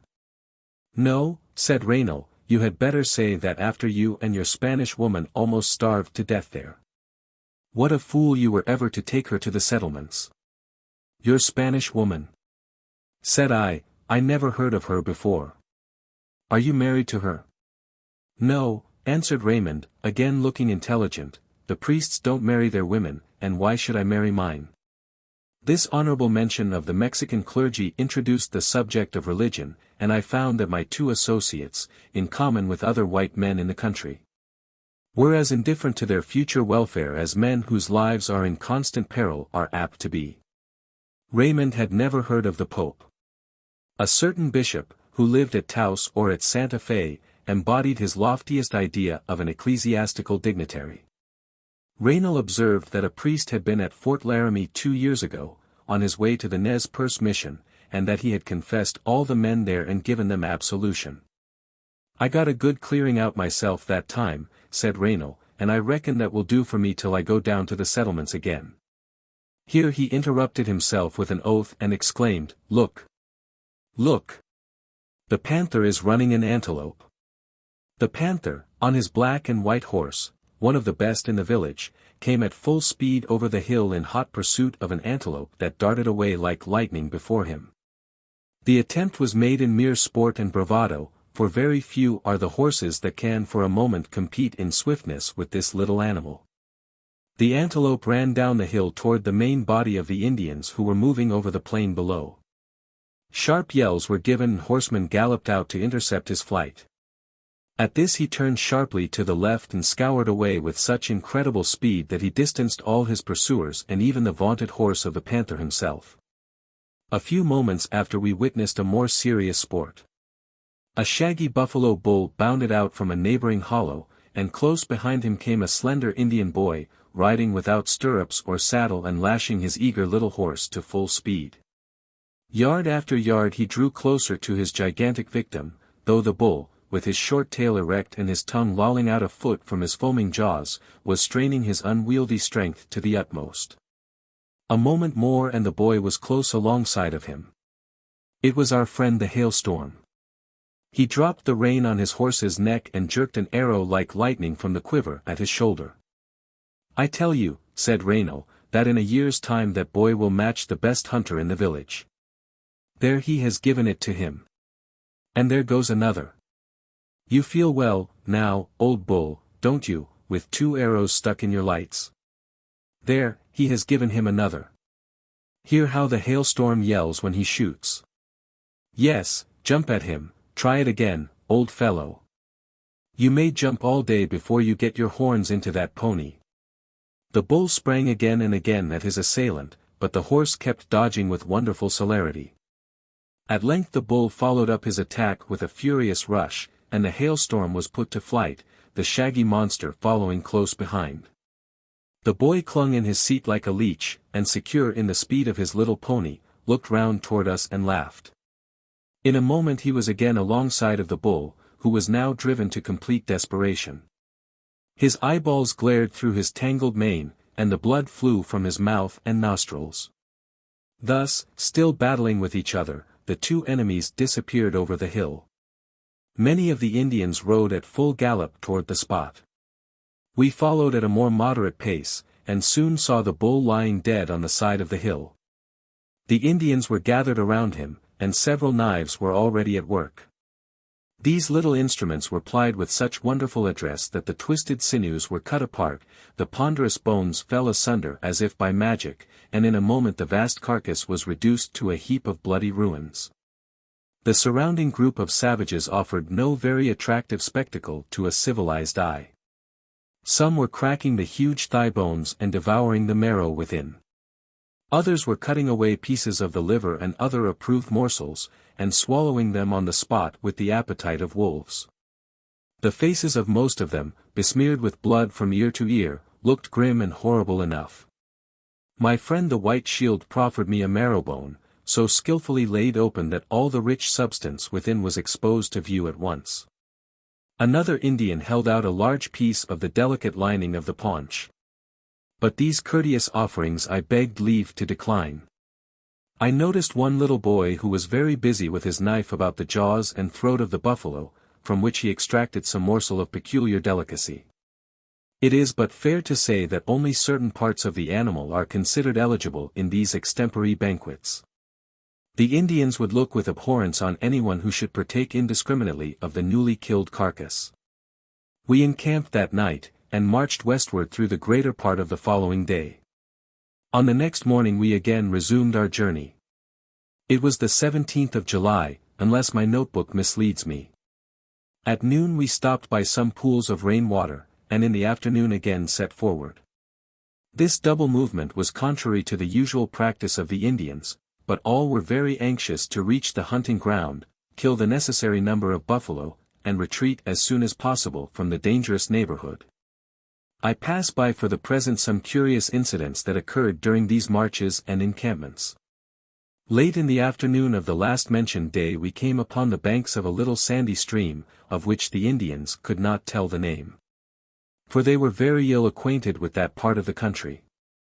So parched and arid were the prairies around that they could not supply grass enough for the horses to feed upon, and we were compelled to move farther and farther up the stream in search of ground for encampment.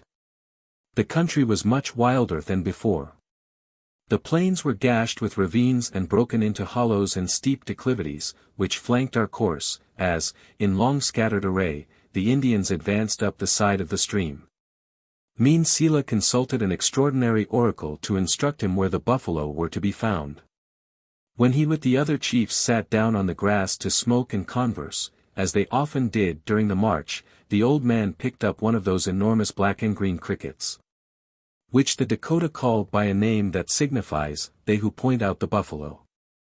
The root diggers, a wretched tribe beyond the mountains, turned them to good account by making them into a sort of soup, pronounced by certain unscrupulous trappers to be extremely rich.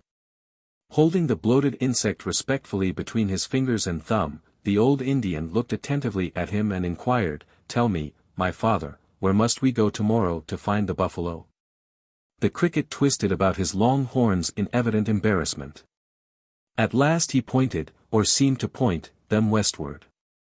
Mean Sila, dropping him gently on the grass, laughed with great glee, and said that if we went that way in the morning we should be sure to kill plenty of game. Toward evening we came upon a fresh green meadow, traversed by the stream, and deep set among tall sterile bluffs. The Indians descended its steep bank, and as I was at the rear, I was one of the last to reach this point. Lances were glittering, feathers fluttering, and the water below me was crowded with men and horses passing through, while the meadow beyond was swarming with the restless crowd of Indians. The sun was just setting, and poured its softened light upon them through an opening in the hills. I remarked to Raynal that at last we had found a good camping ground. "Oh, it is very good," replied he ironically. "Especially if there is a snake war party about, and they take it into their heads to shoot down at us from the top of these hills.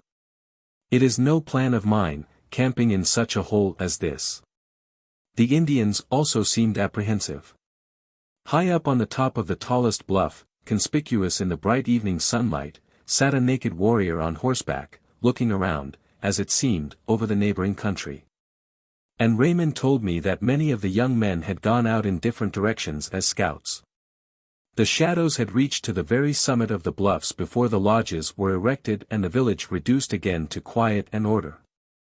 A cry was suddenly raised, and men, women, and children came running out with animated faces, and looked eagerly through the opening on the hills by which the stream entered from the westward. I could discern afar off some dark, heavy masses, passing over the sides of a low hill. They disappeared, and then others followed. These were bands of buffalo cows. The hunting ground was reached at last, and everything promised well for the morrow's sport. Being fatigued and exhausted, I went and lay down in Kongratonga's lodge, when Raymond thrust in his head, and called upon me to come and see some sport. A number of Indians were gathered, laughing, along the line of lodges on the western side of the village, and at some distance, I could plainly see in the twilight two huge black monsters stalking, heavily and solemnly, directly toward us. They were buffalo bulls. The wind blew from them to the village, and such was their blindness and stupidity that they were advancing upon the enemy without the least consciousness of his presence. Raymond told me that two men had hidden themselves with guns in a ravine about 20 yards in front of us.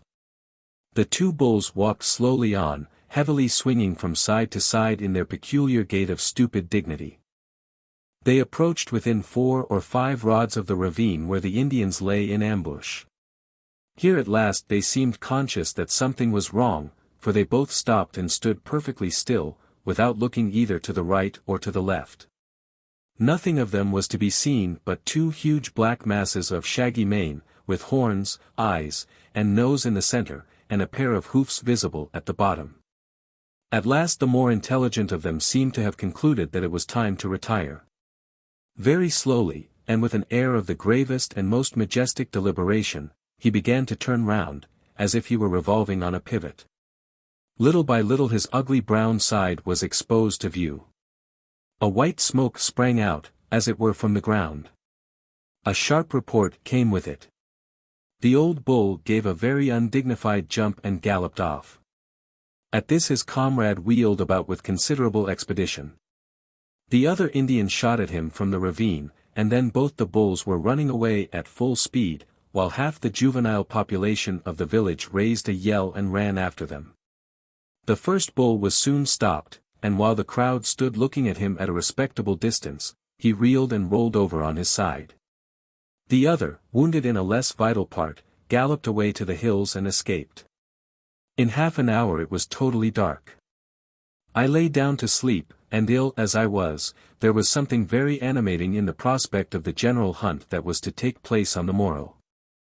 15. The hunting camp. Long before daybreak the Indians broke up their camp. The women of Meansila's lodge were as usual among the first that were ready for departure, and I found the old man himself sitting by the embers of the decayed fire, over which he was warming his withered fingers. As the morning was very chilly and damp, the preparations for moving were even more confused and disorderly than usual. While some families were leaving the ground, the lodges of others were still standing untouched. At this old mean Sila grew impatient, and walking out to the middle of the village stood with his robe wrapped close around him, and harangued the people in a loud, sharp voice. Now, he said, when they were on an enemy's hunting grounds, was not the time to behave like children, they ought to be more active and united than ever. His speech had some effect. The delinquents took down their lodges and loaded their pack horses. And when the sun rose, the last of the men, women, and children had left the deserted camp. This movement was made merely for the purpose of finding a better and safer position. So we advanced only 3 or 4 miles up the little stream, before each family assumed its relative place in the great ring of the village, and all around the squaws were actively at work in preparing the camp. But not a single warrior dismounted from his horse. All the men that morning were mounted on inferior animals, leading their best horses by a cord, or confiding them to the care of boys. In small parties they began to leave the ground and ride rapidly away over the plains to the westward. I had taken no food that morning, and not being at all ambitious of further abstinence, I went into my host's lodge, which his squaws had erected with wonderful celerity, and sat down in the center, as a gentle hint that I was hungry. A wooden bowl was soon set before me, filled with the nutritious preparation of dried meat called pemmican by the northern voyagers and wasna by the Dakota. Taking a handful to break my fast upon, I left the lodge just in time to see the last band of hunters disappear over the ridge of the neighboring hill. I mounted Pauline and galloped in pursuit, riding rather by the balance than by any muscular strength that remained to me. From the top of the hill I could overlook a wide extent of desolate and unbroken prairie, over which, far and near, little parties of naked horsemen were rapidly passing. I soon came up to the nearest, and we had not ridden a mile before all were united into one large and compact body. All was haste and eagerness. Each hunter was whipping on his horse, as if anxious to be the first to reach the game. In such movements among the Indians this is always more or less the case. But it was especially so in the present instance, because the head chief of the village was absent, and there were but few soldiers, a sort of Indian police, who among their other functions usually assumed the direction of a buffalo hunt. No man turned to the right hand or to the left. We rode at a swift canter straight forward, uphill and downhill, and through the stiff, obstinate growth of the endless wild sage bushes. For an hour and a half the same red shoulders, the same long black hair rose and fell with the motion of the horses before me. Very little was said, though once I observed an old man severely reproving Raymond for having left his rifle behind him, when there was some probability of encountering an enemy before the day was over. As we galloped across a plain thickly set with sage bushes, the foremost riders vanished suddenly from sight, as if diving into the earth. The arid soil was cracked into a deep ravine. Down we all went in succession and galloped in a line along the bottom, until we found a point where, one by one, the horses could scramble out. Soon after we came upon a wide shallow stream, and as we rode swiftly over the hard sand beds and through the thin sheets of rippling water, many of the savage horsemen threw themselves to the ground, knelt on the sand, snatched a hasty draught, and leaping back again to their seats, galloped on again as before. Meanwhile scouts kept in advance of the party, and now we began to see them on the ridge of the hills, waving their robes in token that buffalo were visible. These however proved to be nothing more than old straggling bulls, feeding upon the neighboring plains, who would stare for a moment at the hostile array and then gallop clumsily off. At length we could discern several of these scouts making their signals to us at once, no longer waving their robes boldly from the top of the hill, but standing lower down, so that they could not be seen from the plains beyond. Game worth pursuing had evidently been discovered. The excited Indians now urged forward their tired horses even more rapidly than before. Pauline, who was still sick and jaded, began to groan heavily, and her yellow sides were darkened with sweat. As we were crowding together over a lower intervening hill, I heard Raynal and Raymond shouting to me from the left, and looking in that direction, I saw them riding away behind a party of about 20 mean-looking Indians. These were the relatives of Raynal's squaw Margot, who, not wishing to take part in the general hunt, were riding toward a distant hollow, where they could discern a small band of buffalo which they meant to appropriate to themselves. I answered to the call by ordering Raymond to turn back and follow me. He reluctantly obeyed, though Raynal, who had relied on his assistance in skinning, cutting up, and carrying to camp the buffalo that he and his party should kill, loudly protested and declared that we should see no sport if we went with the rest of the Indians. Followed by Raymond, I pursued the main body of hunters, while Raynal in a great rage whipped his horse over the hill after his ragamuffin relatives. The Indians, still about 100 in number, rode in a dense body at some distance in advance. They galloped forward, and a cloud of dust was flying in the wind behind them. I could not overtake them until they had stopped on the side of the hill where the scouts were standing. Here, each hunter sprang in haste from the tired animal which he had ridden, and leaped upon the fresh horse that he had brought with him. There was not a saddle or a bridle in the whole party. A piece of buffalo robe girthed over the horse's back served in the place of the one, and a cord of twisted hair lashed firmly round his lower jaw answered for the other. Eagle feathers were dangling from every mane and tail, as insignia of courage and speed.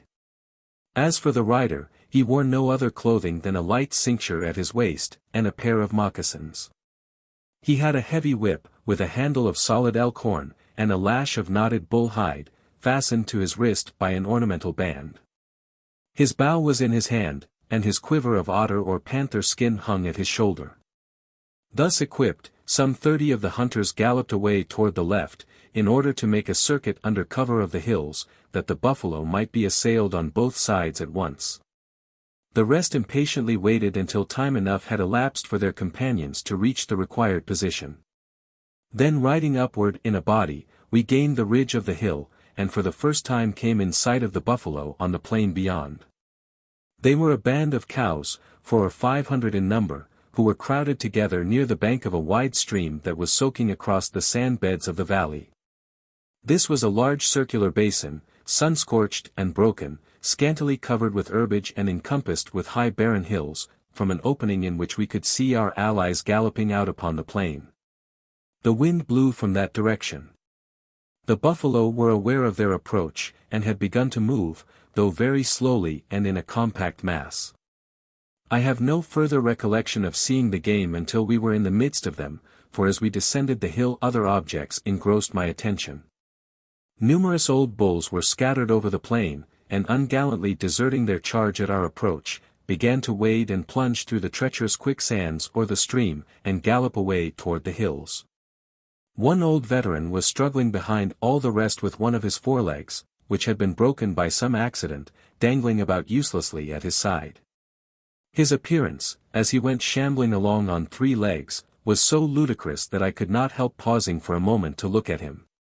As I came near, he would try to rush upon me, nearly throwing himself down at every awkward attempt. Looking up, I saw the whole body of Indians full 100 yards in advance. I lashed Pauline in pursuit and reached them just in time, for as we mingled among them, each hunter, as if by a common impulse, violently struck his horse, each horse sprang forward convulsively. And scattering in the charge in order to assail the entire herd at once, we all rushed headlong upon the buffalo. We were among them in an instant. Amid the trampling and the yells I could see their dark figures running hither and thither through clouds of dust, and the horsemen darting in pursuit. While we were charging on one side, our companions had attacked the bewildered and panic-stricken herd on the other. The uproar and confusion lasted but for a moment.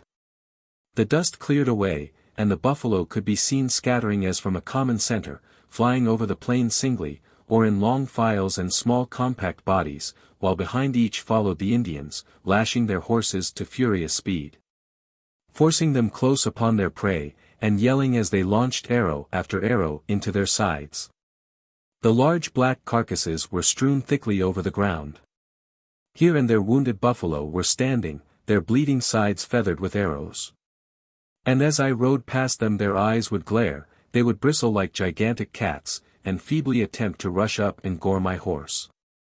I left camp that morning with a philosophic resolution. Neither I nor my horse were at that time fit for such sport, and I had determined to remain a quiet spectator, but amid the rush of horses and buffalo, the uproar and the dust, I found it impossible to sit still. And as 4 or 5 buffalo ran past me in a line, I drove Pauline in pursuit. We went plunging close at their heels through the water and the quicksands, and clambering the bank, chased them through the wild sage bushes that covered the rising ground beyond. But neither her native spirit or the blows of the knotted bull-hide could supply the place of poor Pauline's exhausted strength. We could not gain an inch upon the poor fugitives. At last, however, they came full upon a ravine too wide to leap over, and as this compelled them to turn abruptly to the left, I contrived to get within 10 or 12 yards of the hindmost. At this she faced about, bristled angrily, and made a show of charging. I shot at her with a large holster pistol, and hit her somewhere in the neck. Down she tumbled into the ravine, whither her companions had descended before her. I saw their dark backs appearing and disappearing as they galloped along the bottom, then, one by one, they came scrambling out on the other side and ran off as before, the wounded animal following with unabated speed. Turning back, I saw Raymond coming on his black mule to meet me, and as we rode over the field together, we counted dozens of carcasses lying on the plain, in the ravines and on the sandy bed of the stream. Far away in the distance, horses and buffalo were still scouring along, with little clouds of dust rising behind them, and over the sides of the hills we could see long files of the frightened animals rapidly ascending. The hunters began to return. The boys, who had held the horses behind the hill, made their appearance, and the work of flaying and cutting up began in earnest all over the field. I noticed my host Kongratonga beyond the stream, just alighting by the side of a cow which he had killed. Riding up to him I found him in the act of drawing out an arrow, which, with the exception of the notch at the end, had entirely disappeared in the animal. I asked him to give it to me, and I still retain it as a proof, though by no means the most striking one that could be offered, of the force and dexterity with which the Indians discharged their arrows. The hides and meat were piled upon the horses, and the hunters began to leave the ground. Raymond and I, too, getting tired of the scene, set out for the village, riding straight across the intervening desert. There was no path, and as far as I could see, no landmark sufficient to guide us, but Raymond seemed to have an instinctive perception of the point on the horizon toward which we ought to direct our course. Antelope were bounding on all sides, and as is always the case in the presence of buffalo, they seemed to have lost their natural shyness and timidity. Bands of them would run lightly up the rocky declivities, and stand gazing down upon us from the summit. At length we could distinguish the tall white rocks and the old pine trees that, as we well remembered, were just above the site of the encampment. Still, we could see nothing of the village itself until, ascending a grassy hill, we found the circle of lodges, dingy with storms and smoke, standing on the plain at our very feet.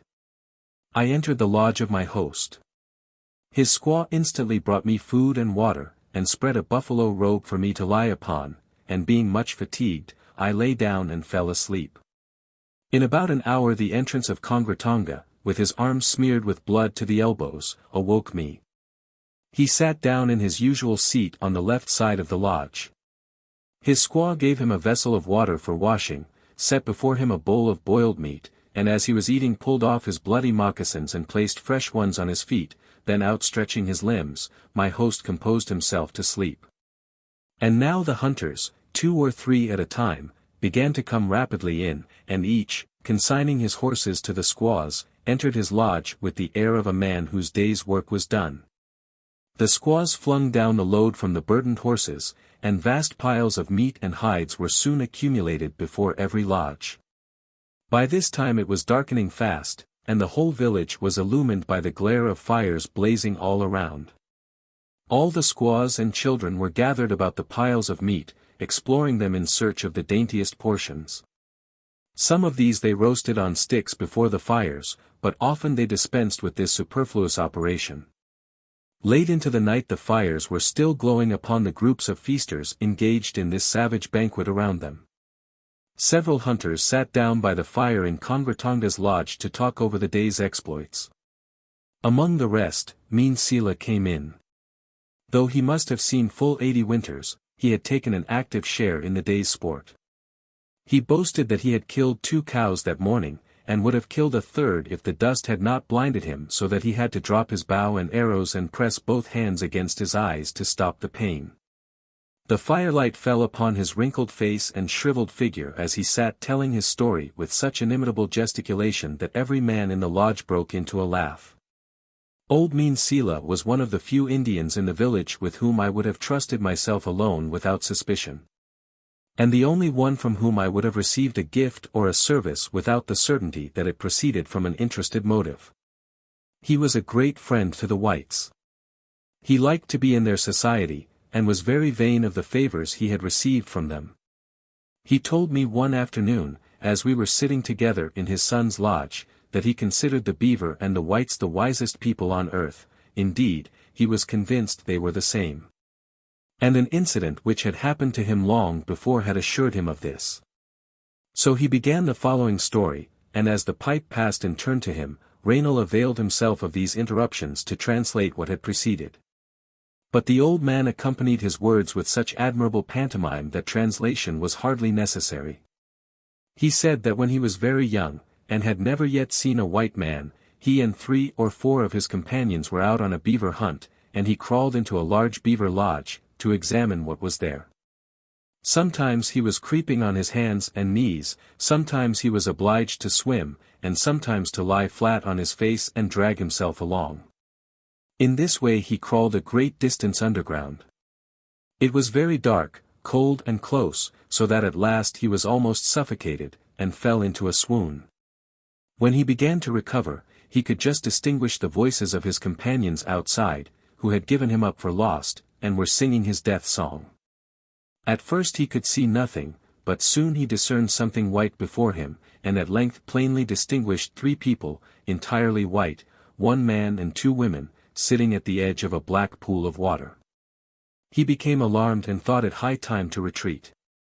Having succeeded, after great trouble, in reaching daylight again, he went straight to the spot directly above the pool of water where he had seen the 3 mysterious beings. Here he beat a hole with his war club in the ground, and sat down to watch. In a moment the nose of an old male beaver appeared at the opening. Mean Sila instantly seized him and dragged him up, when 2 other beavers, both females, thrust out their heads, and these he served in the same way. These, continued the old man, must have been the 3 white people whom I saw sitting at the edge of the water. Mean Sila was the grand depository of the legends and traditions of the village. I succeeded, however, in getting from him only a few fragments. Like all Indians, he was excessively superstitious, and continually saw some reason for withholding his stories. It is a bad thing, he would say, to tell the tales in summer. Stay with us till next winter, and I will tell you everything I know, but now our war parties are going out, and our young men will be killed if I sit down to tell stories before the frost begins. But to leave this digression. We remained encamped on this spot 5 days, during 3 of which the hunters were at work incessantly, and immense quantities of meat and hides were brought in. Great alarm, however, prevailed in the village. All were on the alert.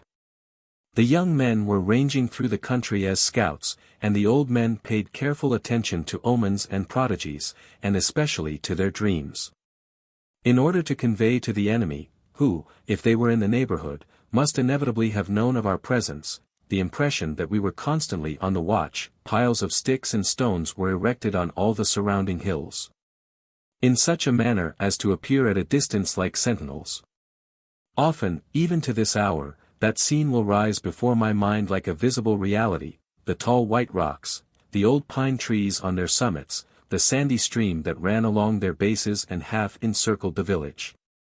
And the wild sage bushes, with their dull green hue and their medicinal odor, that covered all the neighboring declivities. Hour after hour the squaws would pass and repass with their vessels of water between the stream and the lodges. For the most part no one was to be seen in the camp but women and children, 2 or 3 superannuated old men, and a few lazy and worthless young ones. These, together with the dogs, now grown fat and good-natured with the abundance in the camp, were its only tenants. Still it presented a busy and bustling scene. In all quarters the meat, hung on cords of hide, was drying in the sun, and around the lodges the squaws, young and old, were laboring on the fresh hides that were stretched upon the ground. Scraping the hair from one side and the still adhering flesh from the other, and rubbing into them the brains of the buffalo, in order to render them soft and pliant. In mercy to myself and my horse, I never went out with the hunters after the first day. Of late, however, I had been gaining strength rapidly, as was always the case upon every respite of my disorder. I was soon able to walk with ease.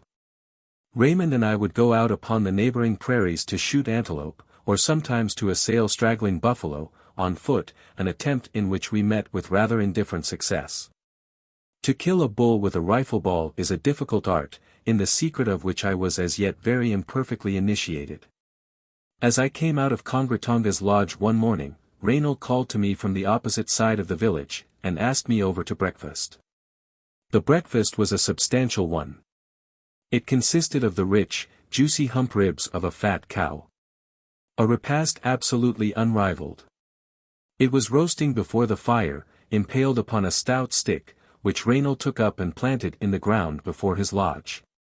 When he, with Raymond and myself, taking our seats around it, unsheathed our knives and assailed it with good will. In spite of all medical experience, this solid fare, without bread or salt, seemed to agree with me admirably. "We shall have strangers here before night," said Raynal. "How do you know that?" I asked. "I dreamed so. I am as good at dreaming as an Indian. There is the hailstorm." He dreamed the same thing, and he and his crony, the rabbit, have gone out on discovery. I laughed at Raynal for his credulity, went over to my host's lodge, took down my rifle, walked out a mile or two on the prairie, saw an old bull standing alone, crawled up a ravine, shot him and saw him escape. Then, quite exhausted and rather ill-humored, I walked back to the village. By a strange coincidence, Raynal's prediction had been verified, for the first persons whom I saw were the two trappers, Rouleau and Séraphin, coming to meet me. These men, as the reader may possibly recollect, had left our party about a fortnight before. They had been trapping for a while among the Black Hills, and were now on their way to the Rocky Mountains, intending in a day or two to set out for the neighboring Medicine Bow. They were not the most elegant or refined of companions, yet they made a very welcome addition to the limited society of the village. For the rest of that day we lay smoking and talking in Raynal's lodge. This indeed was no better than a little hut, made of hide stretched on poles, and entirely open in front. It was well carpeted with soft buffalo robes, and here we remained, sheltered from the sun, surrounded by various domestic utensils of Madame Margot's household. All was quiet in the village. Though the hunters had not gone out that day, they lay sleeping in their lodges, and most of the women were silently engaged in their heavy tasks. A few young men were playing a lazy game of ball in the center of the village. And when they became tired, some girls supplied their place with a more boisterous sport. At a little distance, among the lodges, some children and half-grown squaws were playfully tossing up one of their number in a buffalo robe, an exact counterpart of the ancient pastime from which Sancho Panza suffered so much. Farther out on the prairie, a host of little naked boys were roaming about, engaged in various rough games, or pursuing birds and ground squirrels with their bows and arrows. And woe to the unhappy little animals that fell into their merciless, torture-loving hands. A squaw from the next lodge, a notable active housewife named Wiawashte, or the Good Woman, brought us a large bowl of wasna, and went into an ecstasy of delight when I presented her with a green glass ring, such as I usually wore with a view to similar occasions. The sun went down and half the sky was growing fiery red, reflected on the little stream as it wound away among the sagebushes. Some young men left the village, and soon returned, driving in before them all the horses, hundreds in number, and of every size, age, and color. The hunters came out, and each securing those that belonged to him, examined their condition, and tied them fast by long cords to stakes driven in front of his lodge. It was half an hour before the bustle subsided and tranquility was restored again. By this time it was nearly dark. Kettles were hung over the blazing fires, around which the squaws were gathered with their children, laughing and talking merrily. A circle of a different kind was formed in the center of the village. This was composed of the old men and warriors of repute, who with their white buffalo robes drawn close around their shoulders, sat together, and as the pipe passed from hand to hand, their conversation had not a particle of the gravity and reserve usually ascribed to Indians. I sat down with them as usual. I had in my hand half a dozen squibs and serpents, which I had made one day when encamped upon Laramie Creek, out of gunpowder and charcoal, and the leaves of Fremont's expedition, rolled round a stout lead pencil. I waited till I contrived to get hold of the large piece of burning bois de vache which the Indians kept by them on the ground for lighting their pipes. With this I lighted all the fireworks at once, and tossed them whizzing and sputtering into the air, over the heads of the company. They all jumped up and ran off with yelps of astonishment and consternation. After a moment or two, they ventured to come back one by one, and some of the boldest, picking up the cases of burnt paper that were scattered about, examined them with eager curiosity to discover their mysterious secret. From that time forward I enjoyed great repute as a fire medicine. The camp was filled with the low hum of cheerful voices. There were other sounds, however, of a very different kind, for from a large lodge, lighted up like a gigantic lantern by the blazing fire within, came a chorus of dismal cries and wailings, long drawn out, like the howling of wolves, and a woman, almost naked, was crouching close outside, crying violently, and gashing her legs with a knife till they were covered with blood. Just a year before, a young man belonging to this family had gone out with a war party and had been slain by the enemy, and his relatives were thus lamenting his loss. Still other sounds might be heard. Loud earnest cries often repeated from amid the gloom, at a distance beyond the village. They proceeded from some young men who, being about to set out in a few days on a warlike expedition, were standing at the top of a hill, calling on the Great Spirit to aid them in their enterprise.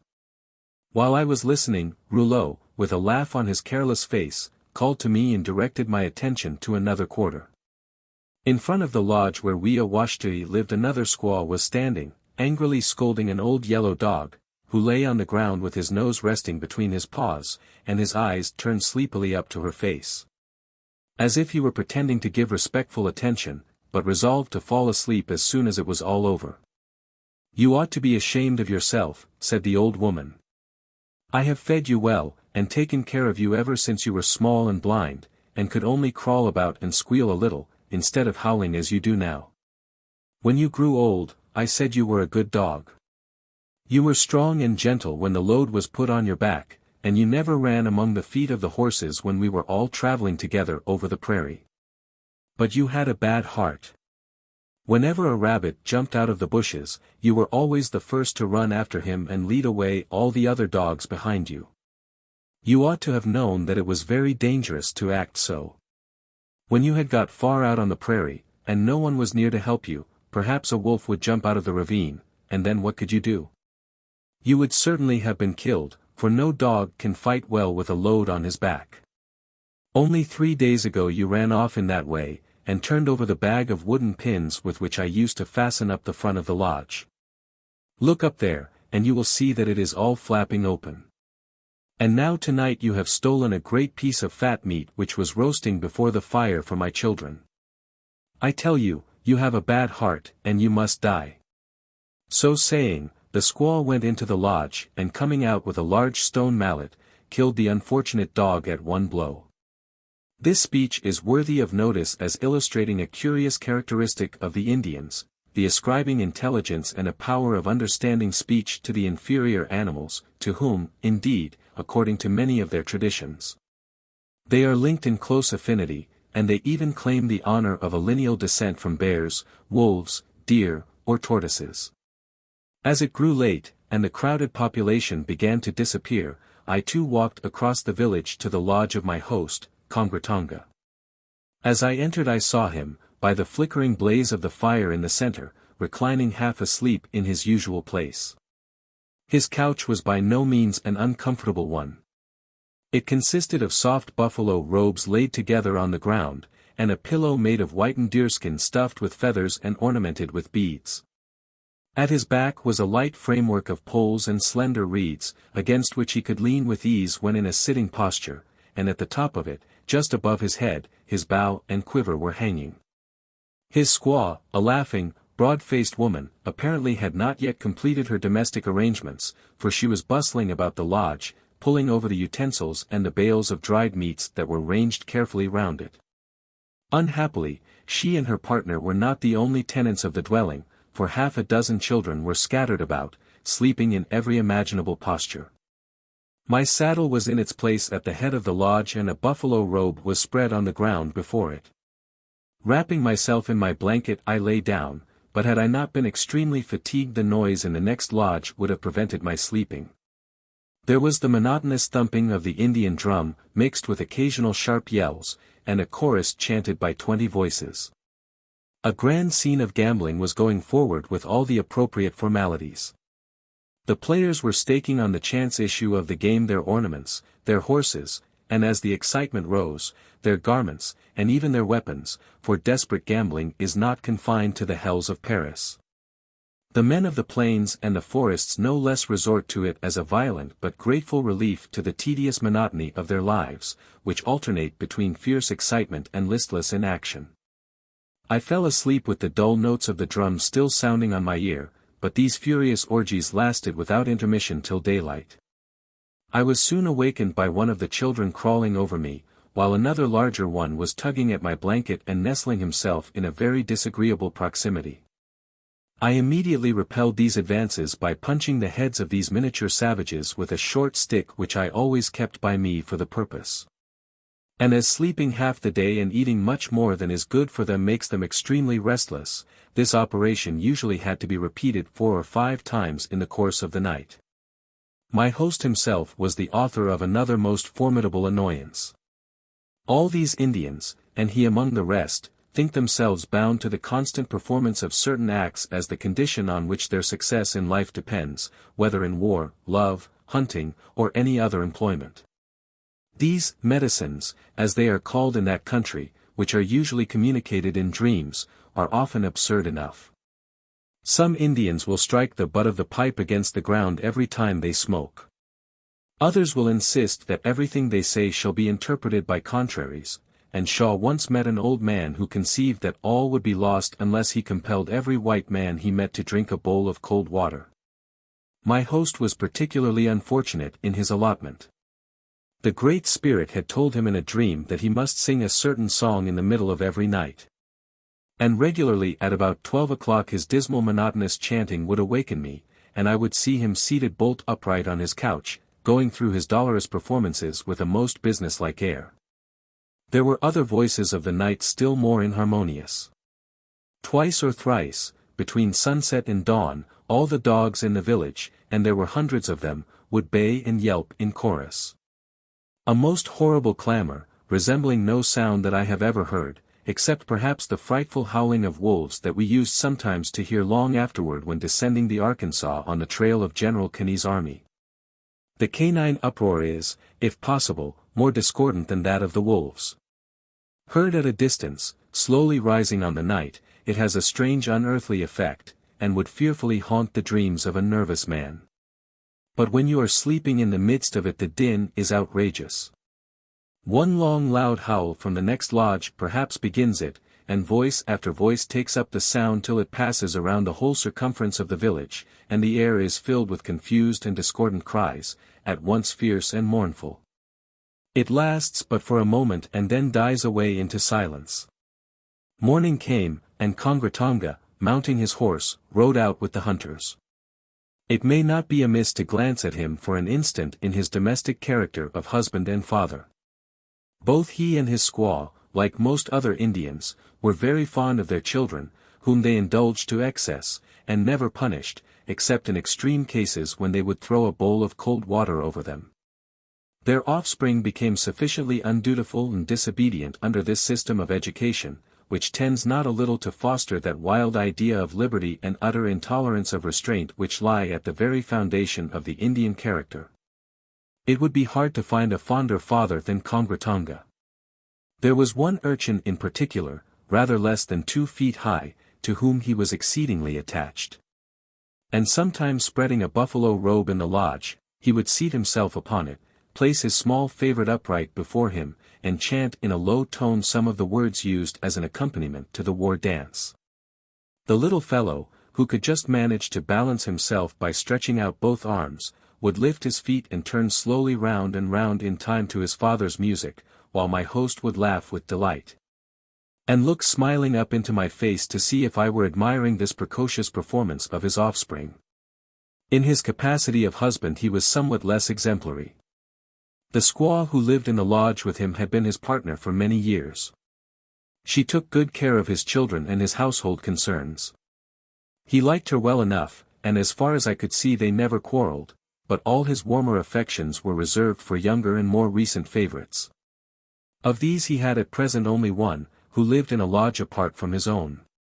One day while in his camp he became displeased with her, pushed her out, threw after her her ornaments, dresses, and everything she had, and told her to go home to her father. Having consummated this summary divorce, for which he could show good reasons, he came back, seated himself in his usual place, and began to smoke with an air of utmost tranquility in self-satisfaction. I was sitting in the lodge with him on that very afternoon, when I felt some curiosity to learn the history of the numerous scars that appeared on his naked body. Of some of them, however, I did not venture to inquire, for I already understood their origin. Each of his arms was marked as if deeply gashed with a knife at regular intervals, and there were other scars also, of a different character, on his back and on either breast. They were the traces of those formidable tortures which these Indians, in common with a few other tribes, inflict upon themselves at certain seasons. In part, it may be, to gain the glory of courage and endurance, but chiefly as an act of self-sacrifice to secure the favor of the Great Spirit. The scars upon the breast and back were produced by running through the flesh strong splints of wood, to which ponderous buffalo skulls are fastened by cords of hide, and the wretch runs forward with all his strength, assisted by two companions, who take hold of each arm, until the flesh tears apart and the heavy loads are left behind. Others of Kongratonga's scars were the result of accidents, but he had many which he received in war. He was one of the most noted warriors in the village. In the course of his life he had slain, as he boasted to me, 14 men, and though, like other Indians, he was a great braggart and utterly regardless of truth, yet in this statement common report bore him out. Being much flattered by my inquiries he told me tale after tale, true or false, of his warlike exploits, and there was one among the rest illustrating the worst features of the Indian character too well for me to omit. Pointing out of the opening of the lodge toward the Medicine Bow Mountain, not many miles distant, he said that he was there a few summers ago with a war party of his young men. Here they found 2 Snake Indians, hunting. They shot one of them with arrows and chased the other up the side of the mountain till they surrounded him on a level place, and Kongratonga himself, jumping forward among the trees, seized him by the arm. 2 of his young men then ran up and held him fast while he scalped him alive. Then they built a great fire, and cutting the tendons of their captive's wrists and feet, threw him in, and held him down with long poles until he was burnt to death. He garnished his story with a great many descriptive particulars much too revolting to mention. His features were remarkably mild and open, without the fierceness of expression common among these Indians. And as he detailed these devilish cruelties, he looked up into my face with the same air of earnest simplicity which a little child would wear in relating to its mother some anecdote of its youthful experience. Old Meansila's lodge could offer another illustration of the ferocity of Indian warfare. A bright-eyed, active little boy was living there. He had belonged to a village of the Gros Ventre Blackfeet, a small but bloody and treacherous band, in close alliance with the Arapahoes. About a year before, Kongratonga and a party of warriors had found about 20 lodges of these Indians upon the plains a little to the eastward of our present camp. And surrounding them in the night, they butchered men, women, and children without mercy, preserving only this little boy alive. He was adopted into the old man's family, and was now fast becoming identified with the Ogallalla children, among whom he mingled on equal terms. There was also a Crow warrior in the village, a man of gigantic stature and most symmetrical proportions. Having been taken prisoner many years before and adopted by a squaw in place of a son whom she had lost, he had forgotten his old national antipathies, and was now both in act and inclination an Ogallalla. It will be remembered that the scheme of the grand warlike combination against the Snake and Crow Indians originated in this village, and though this plan had fallen to the ground, the embers of the martial ardor continued to glow brightly. 11 young men had prepared themselves to go out against the enemy. The 4th day of our stay in this camp was fixed upon for their departure.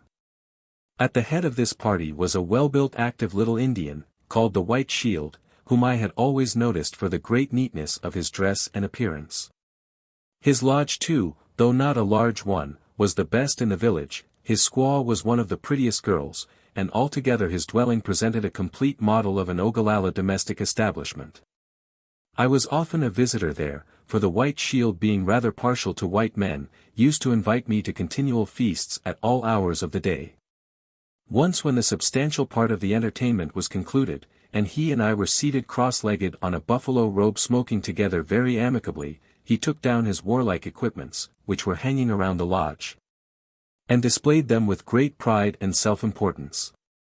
Among the rest was a most superb headdress of feathers. Taking this from its case, he put it on and stood before me, as if conscious of the gallant air which it gave to his dark face and his vigorous, graceful figure. He told me that upon it were the feathers of 3 war eagles, equal in value to the same number of good horses. He took up also a shield gaily painted and hung with feathers. The effect of these barbaric ornaments was admirable, for they were arranged with no little skill and taste. His quiver was made of the spotted skin of a small panther, such as are common among the Black Hills, from which the tail and distended claws were still allowed to hang. The White Shield concluded his entertainment in a manner characteristic of an Indian. He begged of me a little powder and ball, for he had a gun as well as bow and arrows. But this I was obliged to refuse, because I had scarcely enough for my own use. Making him, however, a parting present of a paper of vermilion, I left him apparently quite contented. Unhappily on the next morning the White Shield took cold and was attacked with a violent inflammation of the throat. Immediately he seemed to lose all spirit, and though before no warrior in the village had borne himself more proudly, he now moped about from lodge to lodge with a forlorn and dejected air. At length he came and sat down, close wrapped in his robe, before the lodge of Reynold, but when he found that neither he nor I knew how to relieve him, he arose and stalked over to one of the medicine men of the village. This old impostor thumped him for some time with both fists, howled and yelped over him, and beat a drum close to his ear to expel the evil spirit that had taken possession of him. This vigorous treatment failing of the desired effect, the White Shield withdrew to his own lodge, where he lay disconsolate for some hours. Making his appearance once more in the afternoon, he again took his seat on the ground before Reynold's lodge, holding his throat with his hand. For some time he sat perfectly silent with his eyes fixed mournfully on the ground. At last he began to speak in a low tone. "I am a brave man," he said, "all the young men think me a great warrior, and 10 of them are ready to go with me to the war. I will go and show them the enemy. Last summer the Snakes killed my brother. I cannot live unless I revenge his death. Tomorrow we will set out and I will take their scalps." The White Shield, as he expressed this resolution, seemed to have lost all the accustomed fire and spirit of his look, and hung his head as if in a fit of despondency. As I was sitting that evening at one of the fires, I saw him arrayed in his splendid war dress, his cheeks painted with vermilion, leading his favorite war horse to the front of his lodge. He mounted and rode round the village, singing his war song in a loud hoarse voice amid the shrill acclamations of the women. Then dismounting, he remained for some minutes prostrate upon the ground, as if in an act of supplication. On the following morning I looked in vain for the departure of the warriors. All was quiet in the village until late in the forenoon, when the White Shield, issuing from his lodge, came and seated himself in his old place before us. Reynold asked him why he had not gone out to find the enemy. "I cannot go," answered the White Shield in a dejected voice. "I have given my war arrows to the Maniska." "You have only given him 2 of your arrows," said Reynold. "If you ask him, he will give them back again." For some time the White Shield said nothing. At last he spoke in a gloomy tone. "One of my young men has had bad dreams. The spirits of the dead came and threw stones at him in his sleep. If such a dream had actually taken place it might have broken up this or any other war party, but both Raynal and I were convinced at the time that it was a mere fabrication to excuse his remaining at home." The White Shield was a warrior of noted prowess. Very probably, he would have received a mortal wound without a show of pain, and endured without flinching the worst tortures that an enemy could inflict upon him. The whole power of an Indian's nature would be summoned to encounter such a trial. Every influence of his education from childhood would have prepared him for it. The cause of his suffering would have been visibly and palpably before him, and his spirit would rise to set his enemy at defiance, and gain the highest glory of a warrior by meeting death with fortitude. But when he feels himself attacked by a mysterious evil, before whose insidious assaults his manhood is wasted, and his strength drained away, when he can see no enemy to resist and defy, the boldest warrior falls prostrate at once. He believes that a bad spirit has taken possession of him, or that he is the victim of some charm. When suffering from a protracted disorder, an Indian will often abandon himself to his supposed destiny, pine away and die, the victim of his own imagination. The same effect will often follow from a series of calamities, or a long run of ill success, and the sufferer has been known to ride into the midst of an enemy's camp, or attack a grizzly bear single-handed, to get rid of a life which he supposed to lie under the doom of misfortune. Thus after all his fasting, dreaming, and calling upon the Great Spirit, the White Shield's war party was pitifully broken up. 16. The Trappers. In speaking of the Indians, I have almost forgotten two bold adventurers of another race, the trappers Rouleau and Séraphin. These men were bent on a most hazardous enterprise. A day's journey to the westward was the country over which the Arapahoes are accustomed to range, and for which the two trappers were on the point of setting out. These Arapahoes, of whom Shaw and I afterward fell in with a large village, are ferocious barbarians, of a most brutal and wolfish aspect, and of late they had declared themselves enemies to the whites, and threatened death to the first who should venture within their territory. The occasion of the declaration was as follows. In the previous spring, 1845, Colonel Kearny left Fort Leavenworth with several companies of dragoons, and marching with extraordinary celerity reached Fort Laramie, whence he passed along the foot of the mountains to Bent's Fort and then, turning eastward again, returned to the point from whence he set out. While at Fort Laramie, he sent a part of his command as far westward as Sweetwater, while he himself remained at the fort, and dispatched messages to the surrounding Indians to meet him there in council. Then for the first time the tribes of that vicinity saw the white warriors, and, as might have been expected, they were lost in astonishment at their regular order, their gay attire, the completeness of their martial equipment, and the great size and power of their horses. Among the rest, the Arapahoes came in considerable numbers to the fort. They had lately committed numerous acts of outrage, and Colonel Kearny threatened that if they killed any more white men he would turn loose his dragoons upon them, and annihilate their whole nation. In the evening, to add effect to his speech, he ordered a howitzer to be fired and a rocket to be thrown up. Many of the Arapahoes fell prostrate on the ground, while others ran screaming with amazement and terror. On the following day they withdrew to their mountains, confounded with awe at the appearance of the dragoons, at their big gun which went off twice at one shot, and the fiery messenger which they had sent up to the Great Spirit. For many months they remained quiet, and did no further mischief. At length, just before we came into the country, one of them, by an act of the basest treachery, killed two white men, Boot and May, who were trapping among the mountains. For this act it was impossible to discover a motive. It seemed to spring from one of those inexplicable impulses which often actuate Indians and appear no better than the mere outbreaks of native ferocity. No sooner was the murder committed than the whole tribe were in extreme consternation. They expected every day that the avenging dragoons would arrive, little thinking that a desert of 900 miles in extent lay between the latter and their mountain fastnesses. A large deputation of them came to Fort Laramie, bringing a valuable present of horses, in compensation for the lives of the murdered men. These Bordeaux refused to accept. They then asked him if he would be satisfied with their delivering up the murderer himself, but he declined this offer also. The Arapahoes went back more terrified than ever. Weeks passed away, and still no dragoons appeared. A result followed which all those best acquainted with Indians had predicted. They conceived that fear had prevented Bordeaux from accepting their gifts, and that they had nothing to apprehend from the vengeance of the whites. From terror they rose to the height of insolence and presumption. They called the white men cowards and old women. And a friendly Dakota came to Fort Laramie and reported that they were determined to kill the first of the white dogs whom they could lay hands on.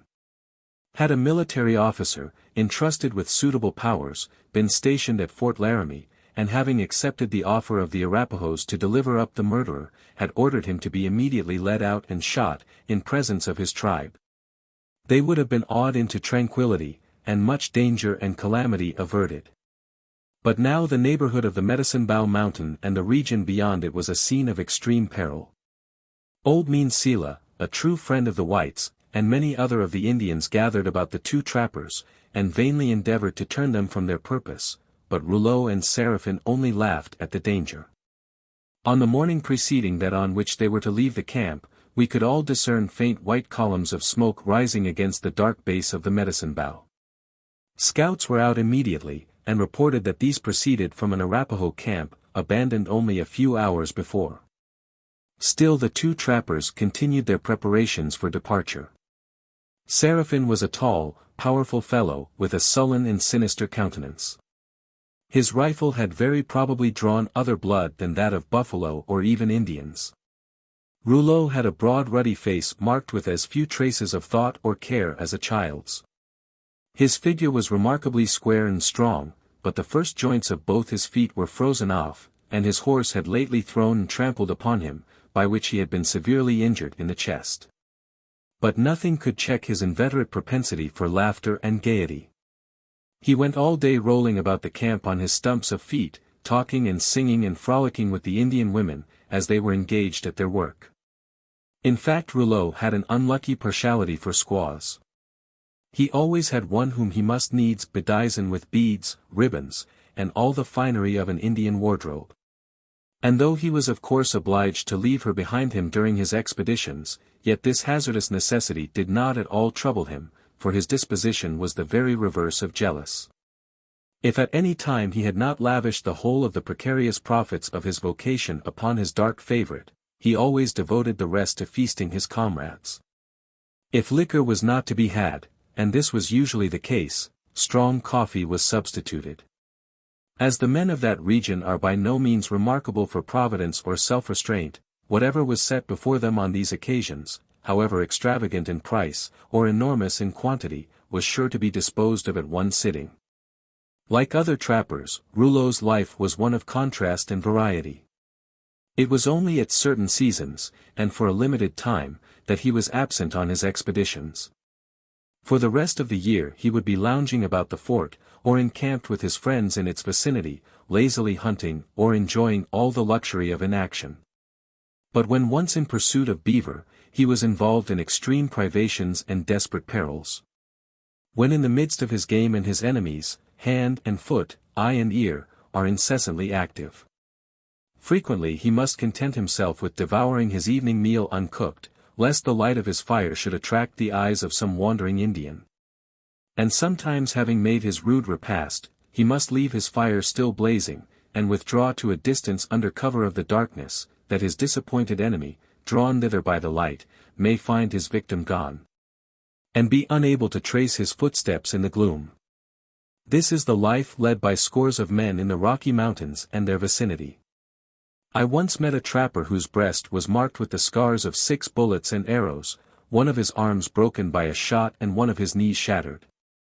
Yet still, with the undaunted mettle of New England, from which part of the country he had come, he continued to follow his perilous occupation. To some of the children of cities it may seem strange that men with no object in view should continue to follow a life of such hardship and desperate adventure. Yet there is a mysterious, restless charm in the basilisk eye of danger, and few men perhaps remain long in that wild region without learning to love peril for its own sake, and to laugh carelessly in the face of death. On the last day of our stay in this camp, the trappers were ready for departure. When in the Black Hills they had caught 7 beaver, and they now left their skins in charge of Reynold, to be kept until their return. Their strong, gaunt horses were equipped with rusty Spanish bits and rude Mexican saddles, to which wooden stirrups were attached, while a buffalo robe was rolled up behind them, and a bundle of beaver traps slung at the pommel. These, together with their rifles, their knives, their powder horns and bullet pouches, flint and steel and a tin cup, composed their whole traveling equipment. They shook hands with us and rode away. Seraphin with his grim countenance, like a surly bulldog's, was in advance. But Rouleau, clambering gaily into his seat, kicked his horse's sides, flourished his whip in the air, and trotted briskly over the prairie, trolling forth a Canadian song at the top of his lungs. Reynaud looked after them with his face of brutal selfishness. "Well," he said, "if they are killed, I shall have the beaver. They'll fetch me $50 at the fort, anyhow." This was the last I saw of them. We had been for 5 days in the hunting camp, and the meat, which all this time had hung drying in the sun, was now fit for transportation. Buffalo hides also had been procured in sufficient quantities for making the next season's lodges. But it remained to provide the long slender poles on which they were to be supported.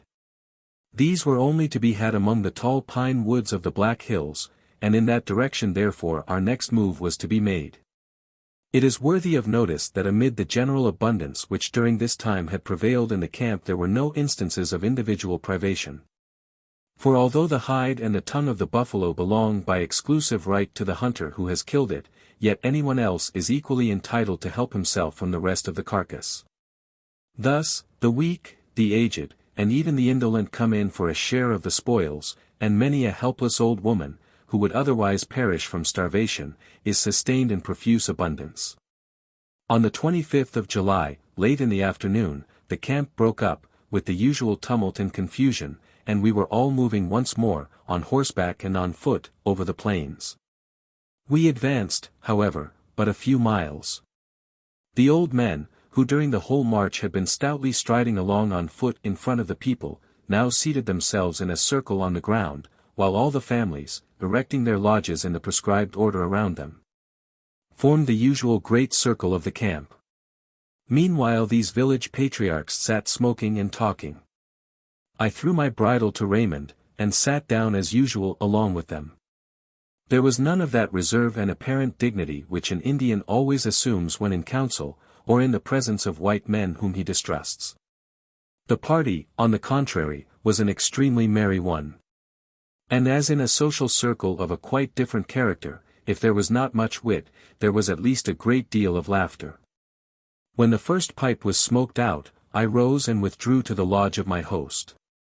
Here I was stooping, in the act of taking off my powder horn and bullet pouch, when suddenly, and close at hand, pealing loud and shrill, and in right good earnest, came the terrific yell of the war-whoop. Congratonga's squaw snatched up her youngest child, and ran out of the lodge.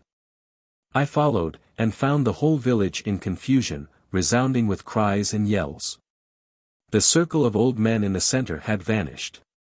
The warriors with glittering eyes came darting, their weapons in their hands, out of the low opening of the lodges, and running with wild yells toward the farther end of the village. Advancing a few rods in that direction, I saw a crowd in furious agitation, while others ran up on every side to add to the confusion.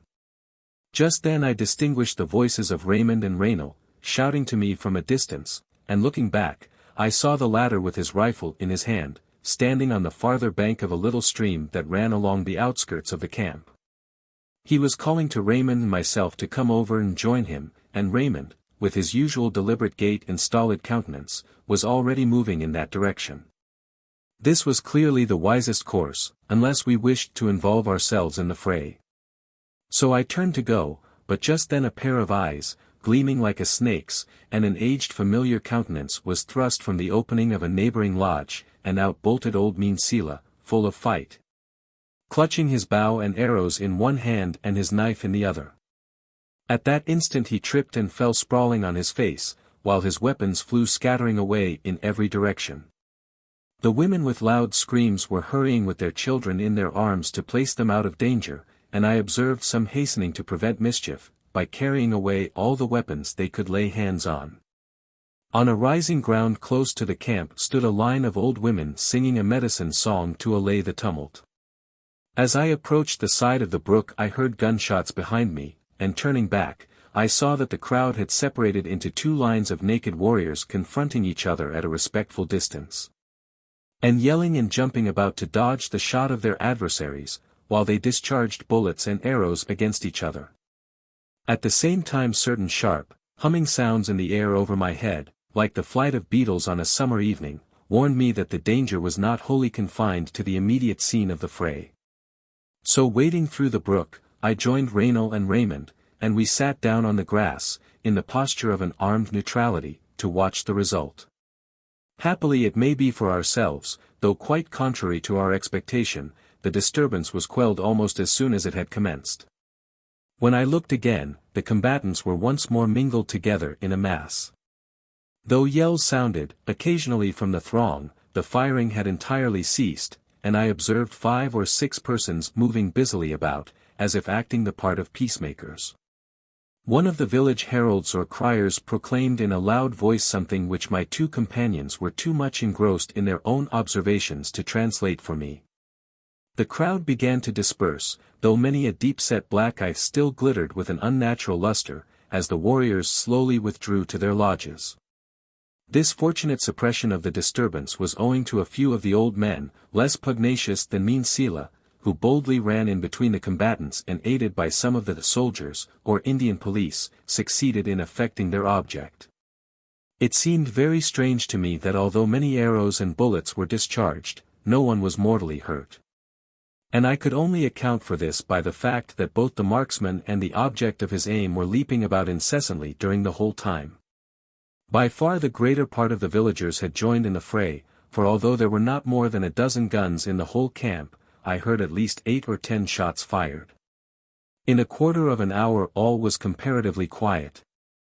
A large circle of warriors were again seated in the center of the village, but this time I did not venture to join them, because I could see that the pipe, contrary to the usual order, was passing from the left hand to the right around the circle. A sure sign that a medicine smoke of reconciliation was going forward, and that a white man would be an unwelcome intruder. When I again entered the still agitated camp it was nearly dark, and mournful cries, howls and wailings resounded from many female voices.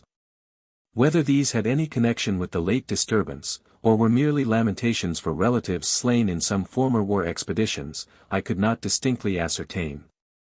To inquire too closely into the cause of the quarrel was by no means prudent, and it was not until some time after that I discovered what had given rise to it. Among the Dakota there are many associations, or fraternities, connected with the purposes of their superstitions, their warfare, or their social life. There was one called the Arrow Breakers, now in a great measure disbanded and dispersed. In the village there were, however, 4 men belonging to it, distinguished by the peculiar arrangement of their hair, which rose in a high bristling mass above their foreheads, adding greatly to their apparent height, and giving them a most ferocious appearance. The principal among them was the Mad Wolf, a warrior of remarkable size and strength, great courage, and the fierceness of a demon. I had always looked upon him as the most dangerous man in the village. And though he often invited me to feasts, I never entered his lodge unarmed. The Mad Wolf had taken a fancy to a fine horse belonging to another Indian, who was called the Tall Bear. And anxious to get the animal into his possession, he made the owner a present of another horse nearly equal in value. According to the customs of the Dakota, the acceptance of this gift involved a sort of obligation to make an equitable return. And the Tall Bear well understood that the other had in view the obtaining of his favorite buffalo horse. He however accepted the present without a word of thanks, and having picketed the horse before his lodge, he suffered day after day to pass without making the expected return. The Mad Wolf grew impatient and angry. And at last, seeing that his bounty was not likely to produce the desired return, he resolved to reclaim it. So this evening, as soon as the village was encamped, he went to the lodge of the Tall Bear, seized upon the horse that he had given him, and led him away. At this the tall bear broke into one of those fits of sullen rage not uncommon among the Indians. He ran up to the unfortunate horse, and gave him 3 mortal stabs with his knife. Quick as lightning the mad wolf drew his bow to its utmost tension, and held the arrow quivering close to the breast of his adversary.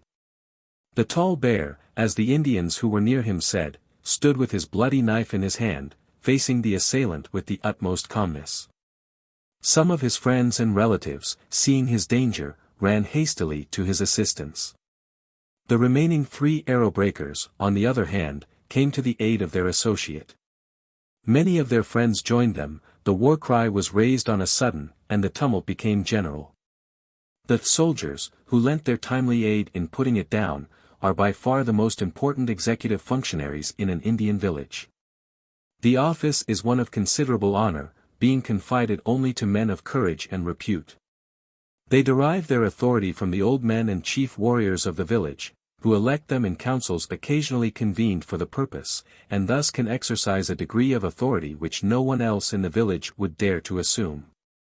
While very few Ogallalla chiefs could venture without instant jeopardy of their lives to strike or lay hands upon the meanest of their people, the soldiers, in the discharge of their appropriate functions, have full license to make use of these and similar acts of coercion. 17. The Black Hills. We traveled eastward for 2 days, and then the gloomy ridges of the Black Hills rose up before us. The village passed along for some miles beneath their declivities, trailing out to a great length over the arid prairie, or winding at times among small detached hills or distorted shapes. Turning sharply to the left, we entered a wide defile of the mountains, down the bottom of which a brook came winding, lined with tall grass and dense copses, amid which were hidden many beaver dams and lodges. We passed along between 2 lines of high precipices and rocks, piled in utter disorder one upon another, and with scarcely a tree, a bush, or a clump of grass to veil their nakedness. The restless Indian boys were wandering along their edges and clambering up and down their rugged sides, and sometimes a group of them would stand on the verge of a cliff and look down on the array as it passed in review beneath them. As we advanced, the passage grew more narrow, then it suddenly expanded into a round grassy meadow, completely encompassed by mountains, and here the families stopped as they came up in turn, and the camp rose like magic. The lodges were hardly erected when, with their usual precipitation, the Indians set about accomplishing the object that had brought them there, that is, the obtaining poles for supporting their new lodges. Half the population, men, women and boys, mounted their horses and set out for the interior of the mountains.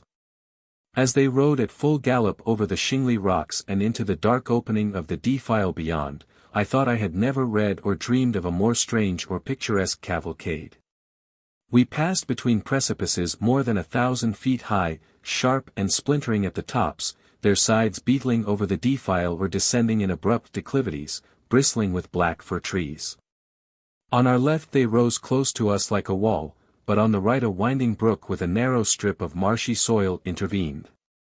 The stream was clogged with old beaver dams, and spread frequently into wide pools. There were thick bushes and many dead and blasted trees along its course, though frequently nothing remained but stumps cut close to the ground by the beaver, and marked with the sharp chisel-like teeth of those indefatigable laborers. Sometimes we were driving among trees, and then emerging upon open spots, over which, Indian-like, all galloped at full speed.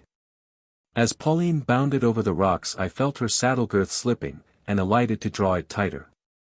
When the whole array swept past me in a moment, the women with their gaudy ornaments tinkling as they rode, the men whooping, and laughing, and lashing forward their horses. 2 black-tailed deer bounded away among the rocks. Raymond shot at them from horseback. The sharp report of his rifle was answered by another equally sharp from the opposing cliffs, and then the echoes, leaping in rapid succession from side to side, died away rattling far amid the mountains.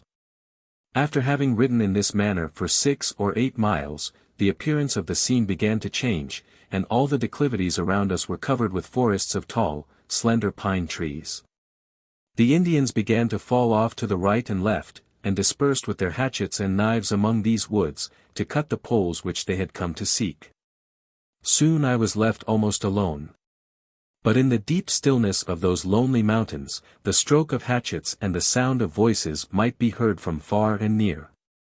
Raynal, who imitated the Indians in their habits as well as the worst features of their character, had killed buffalo enough to make a lodge for himself and his squaw, and now he was eager to get the poles necessary to complete it.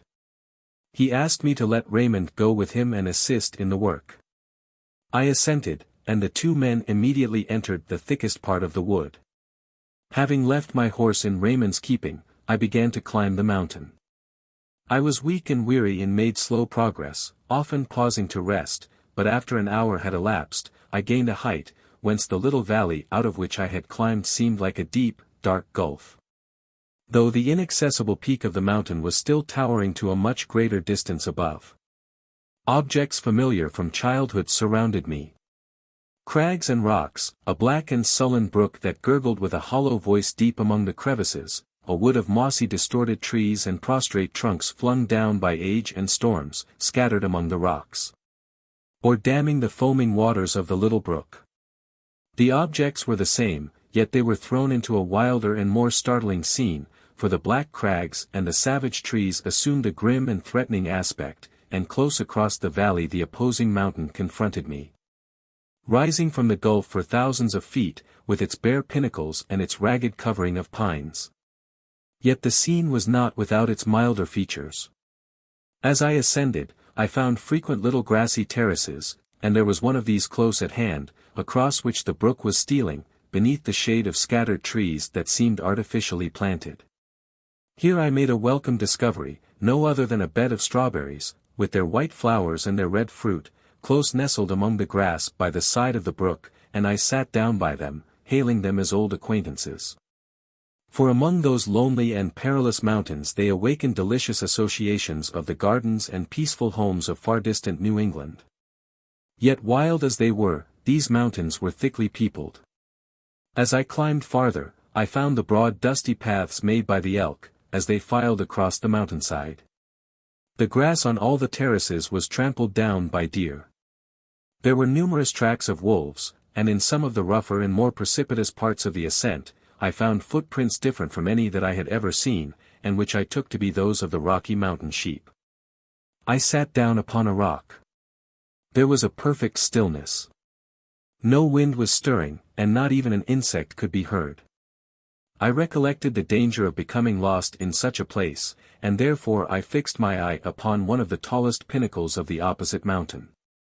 It rose sheer upright from the woods below, and by an extraordinary freak of nature sustained aloft on its very summit a large loose rock.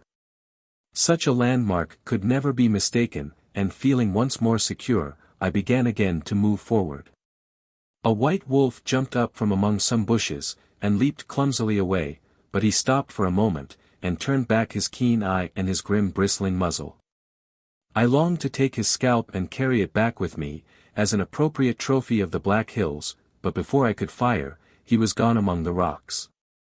Soon I heard a rustling sound, with a cracking of twigs at a little distance, and saw moving above the tall bushes the branching antlers of an elk.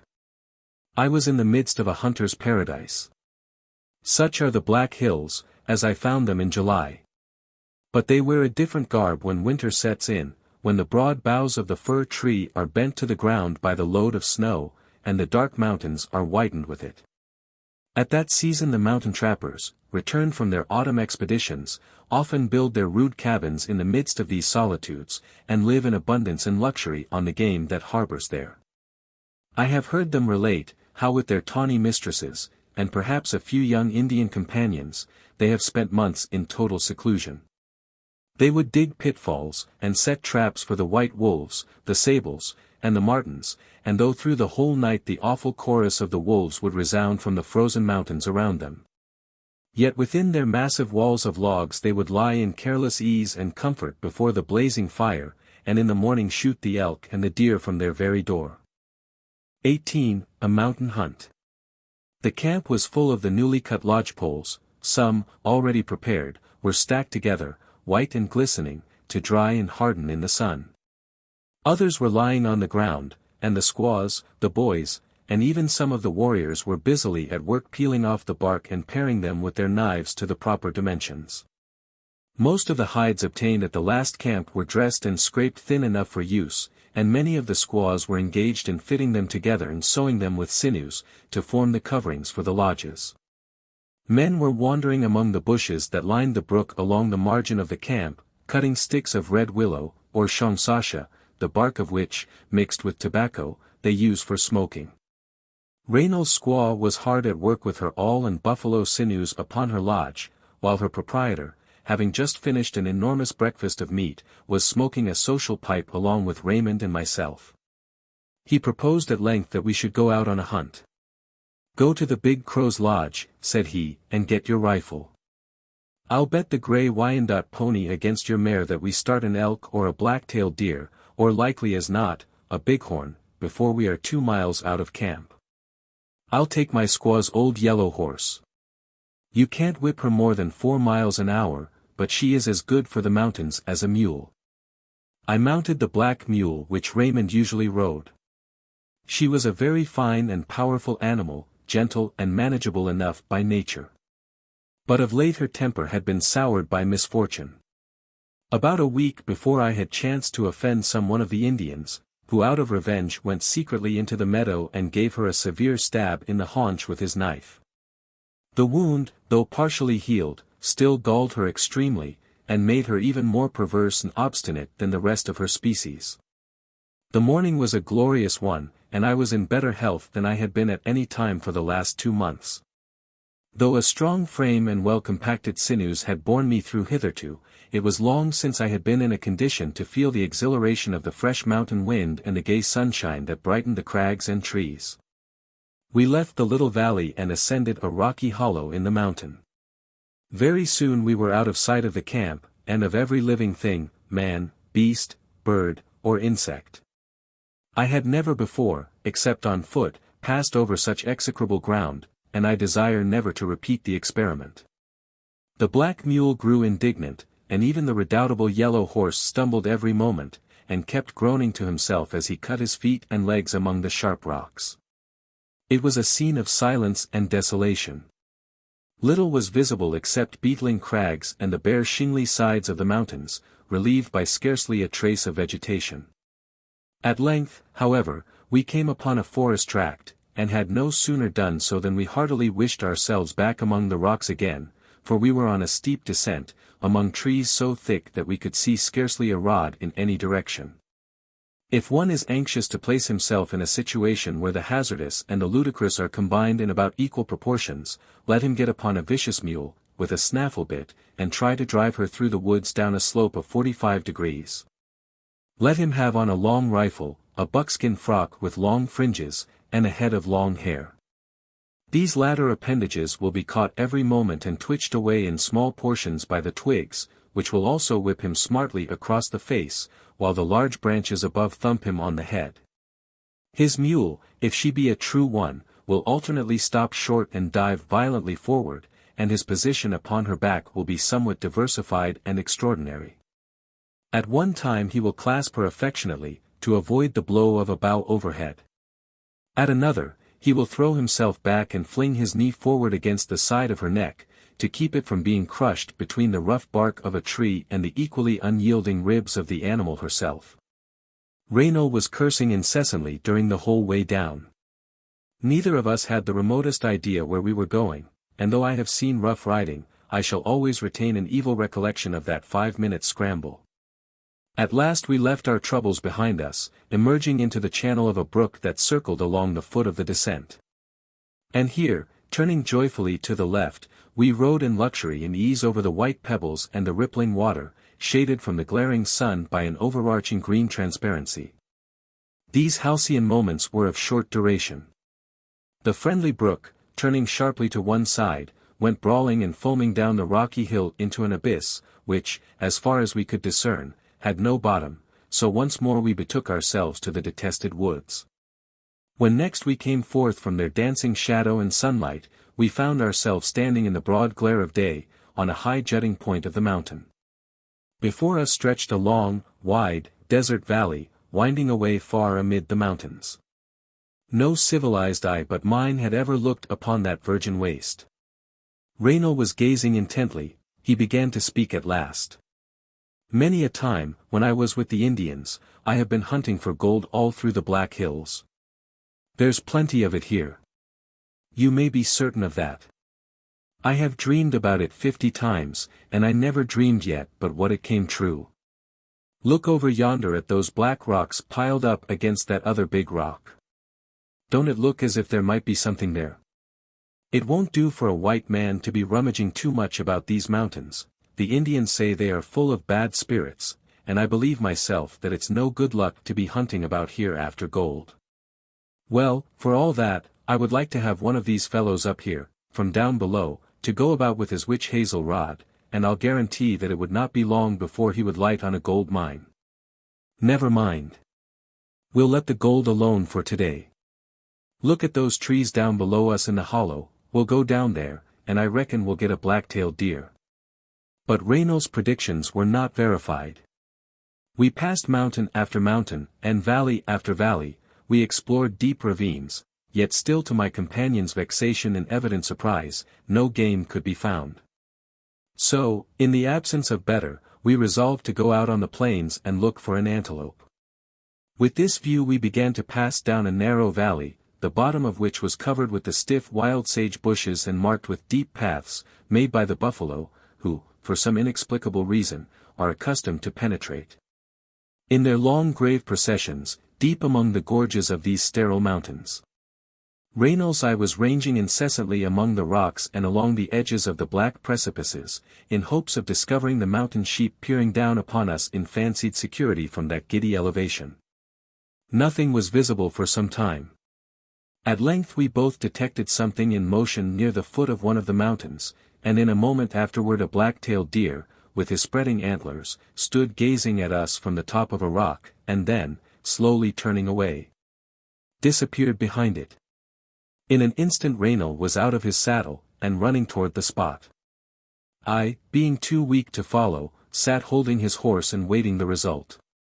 I lost sight of him, then heard the report of his rifle, deadened among the rocks, and finally saw him reappear, with a surly look that plainly betrayed his ill success. Again we moved forward down the long valley, when soon after we came full upon what seemed a wide and very shallow ditch, encrusted at the bottom with white clay, dried and cracked in the sun. Under this fair outside, Reynolds I detected the signs of lurking mischief. He called me to stop, and then alighting, picked up a stone and threw it into the ditch. To my utter amazement it fell with a dull splash, breaking at once through the thin crust, and spattering round the hole a yellowish creamy fluid, into which it sank and disappeared. A stick, 5 or 6 feet long lay on the ground, and with this we sounded the insidious abyss close to its edge. It was just possible to touch the bottom. Places like this are numerous among the Rocky Mountains.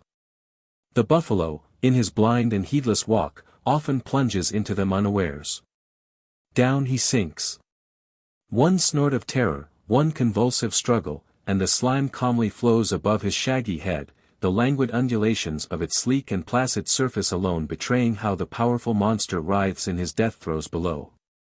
We found after some trouble a point where we could pass the abyss, and now the valley began to open upon the plains which spread to the horizon before us.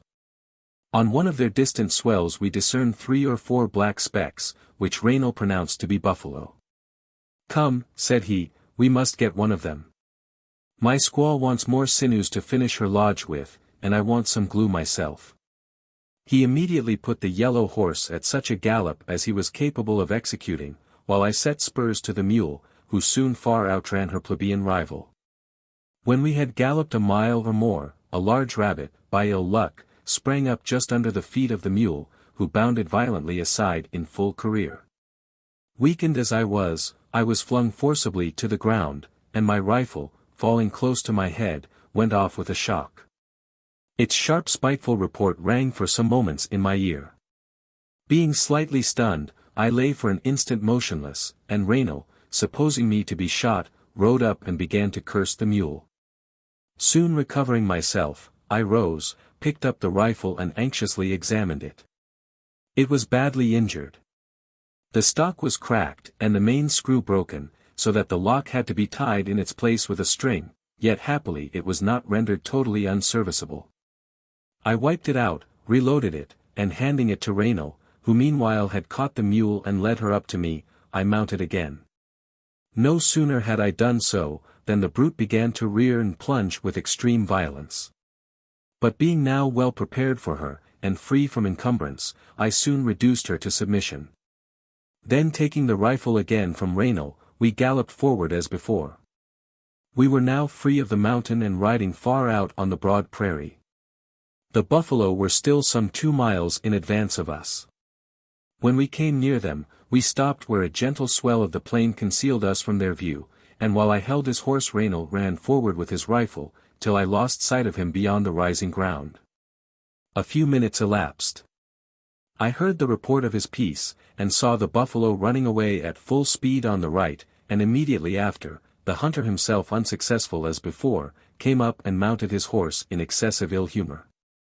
He cursed the Black Hills and the buffalo, swore that he was a good hunter, which indeed was true, and that he had never been out before among those mountains without killing 2 or 3 deer at least. We now turned toward the distant encampment. As we rode along, antelope in considerable numbers were flying lightly in all directions over the plain, but not one of them would stand and be shot at. When we reached the foot of the mountain ridge that lay between us and the village, we were too impatient to take the smooth and circuitous route, so turning short to the left, we drove our wearied animals directly upward among the rocks. Still more antelope were leaping about among these flinty hillsides. Each of us shot at one, though from a great distance, and each missed his mark. At length we reached the summit of the last ridge. Looking down, we saw the bustling camp in the valley at our feet, and ingloriously descended to it. As we rode among the lodges, the Indians looked in vain for the fresh meat that should have hung behind our saddles, and the squaws uttered various suppressed ejaculations, to the great indignation of Reyno. Our mortification was increased when we rode up to his lodge. Here we saw his young Indian relative, the hailstorm, his light graceful figure on the ground in an easy attitude, while with his friend the rabbit, who sat by his side, he was making an abundant meal from a wooden bowl of wasna, which the squaw had placed between them. Near him lay the fresh skin of a female elk, which he had just killed among the mountains, only a mile or 2 from the camp.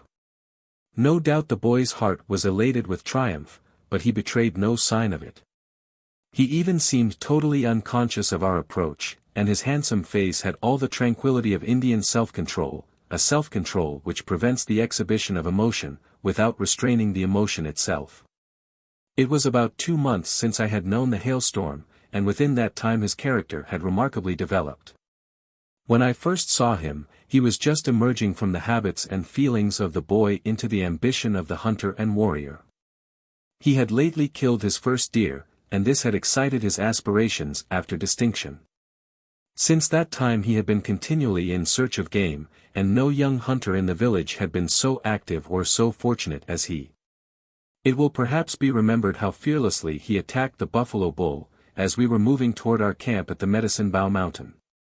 All this success had produced a marked change in his character. As I first remembered him he always shunned the society of the young squaws, and was extremely bashful and sheepish in their presence, but now, in the confidence of his own reputation, he began to assume the airs and the arts of a man of gallantry. He wore his red blanket dashingly over his left shoulder, painted his cheeks every day with vermilion, and hung pendants of shells in his ears. If I observed aright, he met with very good success in his new pursuits. Still the hailstorm had much to accomplish before he attained the full standing of a warrior. Gallantly as he began to bear himself among the women and girls, he still was timid and abashed in the presence of the chiefs and old men. For he had never yet killed a man, or stricken the dead body of an enemy in battle. I have no doubt that the handsome smooth-faced boy burned with keen desire to flash his maiden scalping knife, and I would not have encamped alone with him without watching his movements with a distrustful eye. His elder brother, the horse, was of a different character. He was nothing but a lazy dandy. He knew very well how to hunt, but preferred to live by the hunting of others. He had no appetite for distinction, and the hailstorm, though a few years younger than he, already surpassed him in reputation. He had a dark and ugly face, and he passed a great part of his time in adorning it with vermilion, and contemplating it by means of a little pocket looking-glass which I gave him.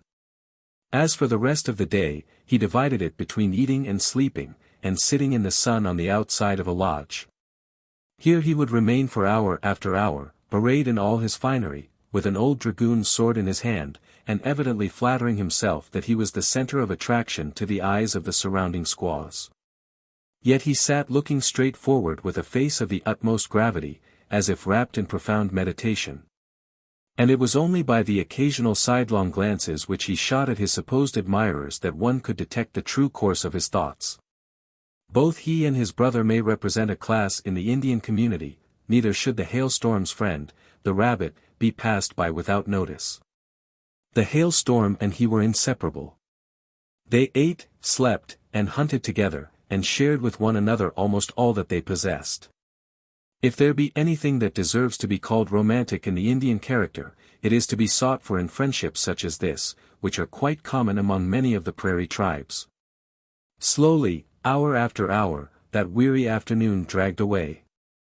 I lay in Raynol's lodge, overcome by the listless torpor that pervaded the whole encampment. The day's work was finished, or if it were not, the inhabitants had resolved not to finish it at all, and all were dozing quietly within the shelter of the lodges. A profound lethargy, the very spirit of indolence, seemed to have sunk upon the village. Now and then I could hear the low laughter of some girl from within a neighboring lodge, or the small shrill voices of a few restless children, who alone were moving in the deserted area. The spirit of the place infected me. I could not even think consecutively, I was fit only for musing and reverie, when at last, like the rest, I fell asleep. When evening came and the fires were lighted round the lodges, a select family circle convened in the neighborhood of Raynol's domicile. It was composed entirely of his squaw's relatives, a mean and ignoble clan, among whom none but the hailstorm held forth any promise of future distinction. Even his protests were rendered not a little dubious by the character of the family, less however from any principle of aristocratic distinction than from the want of powerful supporters to assist him in his undertakings, and help to avenge his quarrels. Raymond and I sat down along with them. There were 8 or 10 men gathered around the fire, together with about as many women, old and young, some of whom were tolerably good-looking. As the pipe passed round among the men, a lively conversation went forward, more merry than delicate. And at length 2 or 3 of the elder women, for the girls were somewhat diffident and bashful, began to assail Raymond with various pungent witticisms. Some of the men took part and an old squaw concluded by bestowing on him a ludicrous nickname, at which a general laugh followed at his expense. Raymond grinned and giggled, and made several futile attempts at repartee. Knowing the impolicy and even danger of suffering myself to be placed in a ludicrous light among the Indians, I maintained a rigid inflexible countenance, and wholly escaped their sallies. In the morning I found, to my great disgust, that the camp was to retain its position for another day. I dreaded its languor and monotony, and to escape it, I set out to explore the surrounding mountains. I was accompanied by a faithful friend, my rifle, the only friend indeed on whose prompt assistance in time of trouble I could implicitly rely. Most of the Indians in the village, it is true, professed goodwill toward the whites, but the experience of others and my own observation had taught me the extreme folly of confidence, and the utter impossibility of foreseeing to what sudden acts the strange unbridled impulses of an Indian may urge him. When among this people danger is never so near as when you are unprepared for it, never so remote as when you are armed and on the alert to meet it any moment. Nothing offers so strong a temptation to their ferocious instincts as the appearance of timidity, weakness, or security. Many deep and gloomy gorges, choked with trees and bushes, opened from the sides of the hills, which were shaggy with forests wherever the rocks permitted vegetation to spring. A great number of Indians were stalking along the edges of the woods, and boys were whooping and laughing on the mountainsides, practicing eye and hand, and indulging their destructive propensities by following birds and small animals and killing them with their little bows and arrows. There was one glen, stretching up between steep cliffs far into the bosom of the mountain. I began to ascend along its bottom, pushing my way onward among the rocks, trees, and bushes that obstructed it. A slender thread of water trickled along its center, which since issuing from the heart of its native rock could scarcely have been warmed or gladdened by a ray of sunshine. After advancing for some time, I conceived myself to be entirely alone. But coming to a part of the glen in a great measure free of trees and undergrowth, I saw at some distance the black head and red shoulders of an Indian among the bushes above. The reader need not prepare himself for a startling adventure, for I have none to relate. The head and shoulders belonged to mean Sila, my best friend in the village. As I had approached noiselessly with my moccasined feet, the old man was quite unconscious of my presence. And turning to a point where I could gain an unobstructed view of him, I saw him seated alone, immovable as a statue, among the rocks and trees. His face was turned upward, and his eyes seemed riveted on a pine tree springing from a cleft in the precipice above. The crest of the pine was swaying to and fro in the wind, and its long limbs waved slowly up and down, as if the tree had life. Looking for a while at the old man, I was satisfied that he was engaged in an act of worship or prayer, or communion of some kind with a supernatural being. I longed to penetrate his thoughts, but I could do nothing more than conjecture and speculate. I knew that though the intellect of an Indian can embrace the idea of an all-wise, all-powerful spirit, the supreme ruler of the universe, yet his mind will not always ascend into communion with a being that seems to him so vast, remote, and incomprehensible. And when danger threatens, when his hopes are broken, when the black wing of sorrow overshadows him, he is prone to turn for relief to some inferior agency, less removed from the ordinary scope of his faculties. He has a guardian spirit, on whom he relies for succor and guidance. To him all nature is instinct with mystic influence. Among those mountains not a wild beast was prowling, a bird singing, or a leaf fluttering, that might not tend to direct his destiny or give warning of what was in store for him. And he watches the world of nature around him as the astrologer watches the stars. So closely is he linked with it that his guardian spirit, no unsubstantial creation of the fancy, is usually embodied in the form of some living thing, a bear, a wolf, an eagle, or a serpent. And mean Sila, as he gazed intently on the old pine tree, might believe it to enshrine the fancied guide and protector of his life. Whatever was passing in the mind of the old man, it was no part of sense or of delicacy to disturb him. Silently retracing my footsteps, I descended the glen until I came to a point where I could climb the steep precipices that shut it in, and gain the side of the mountain. Looking up, I saw a tall peak rising among the woods. Something impelled me to climb. I had not felt for many a day such strength and elasticity of limb. An hour and a half of slow and often intermittent labor brought me to the very summit. And emerging from the dark shadows of the rocks and pines, I stepped forth into the light, and walking along the sunny verge of a precipice, seated myself on its extreme point. Looking between the mountain peaks to the westward, the pale blue prairie was stretching to the farthest horizon like a serene and tranquil ocean. The surrounding mountains were in themselves sufficiently striking and impressive, but this contrast gave redoubled effect to their stern features. 19. Passage of the Mountains. When I took leave of Shaw at La Bonte's camp, I promised that I would meet him at Fort Laramie on the 1st of August. That day, according to my reckoning, was now close at hand. It was impossible, at best, to fulfill my engagement exactly, and my meeting with him must have been postponed until many days after the appointed time, had not the plans of the Indians very well coincided with my own. They too, intended to pass the mountains and move toward the fort.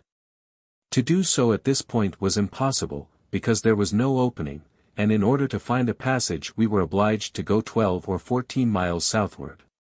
Late in the afternoon the camp got in motion, defiling back through the mountains along the same narrow passage by which they had entered. I rode in company with 3 or 4 young Indians at the rear, and the moving swarm stretched before me, in the ruddy light of sunset, or in the deep shadow of the mountains far beyond my sight. It was an ill-omened spot they chose to encamp upon. When they were there just a year before, a war party of 10 men, led by the whirlwind sun, had gone out against the enemy, and not one had ever returned. This was the immediate cause of this season's warlike preparations. I was not a little astonished when I came to the camp, at the confusion of horrible sounds with which it was filled. Howls, shrieks, and wailings were heard from all the women present, many of whom, not content with this exhibition of grief for the loss of their friends and relatives, were gashing their legs deeply with knives. A warrior in the village, who had lost a brother in the expedition, chose another mode of displaying his sorrow. The Indians, who, though often rapacious, are utterly devoid of avarice, are accustomed in times of mourning, or on other solemn occasions, to give away the whole of their possessions, and reduce themselves to nakedness and want.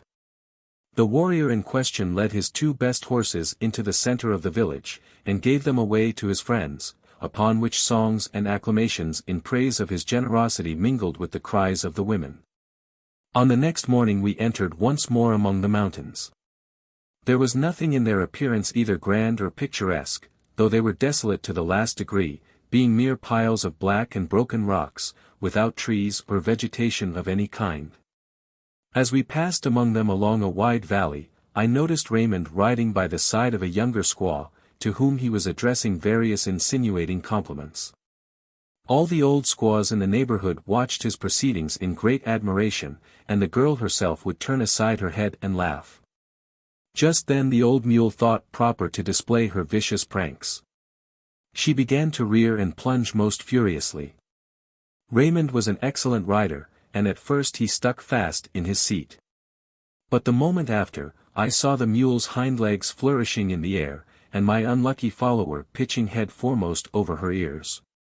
There was a burst of screams and laughter from all the women, in which his mistress herself took part, and Raymond was instantly assailed by such a shower of witticisms, that he was glad to ride forward out of hearing.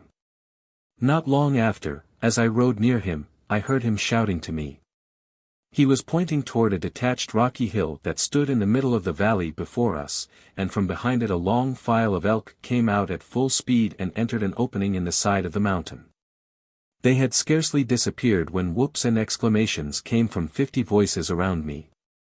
The young men leaped from their horses, flung down their heavy buffalo robes, and ran at full speed toward the foot of the nearest mountain. Reyno also broke away at a gallop in the same direction. "Come on. Come on," he called to us. "Do you see that band of bighorn up yonder?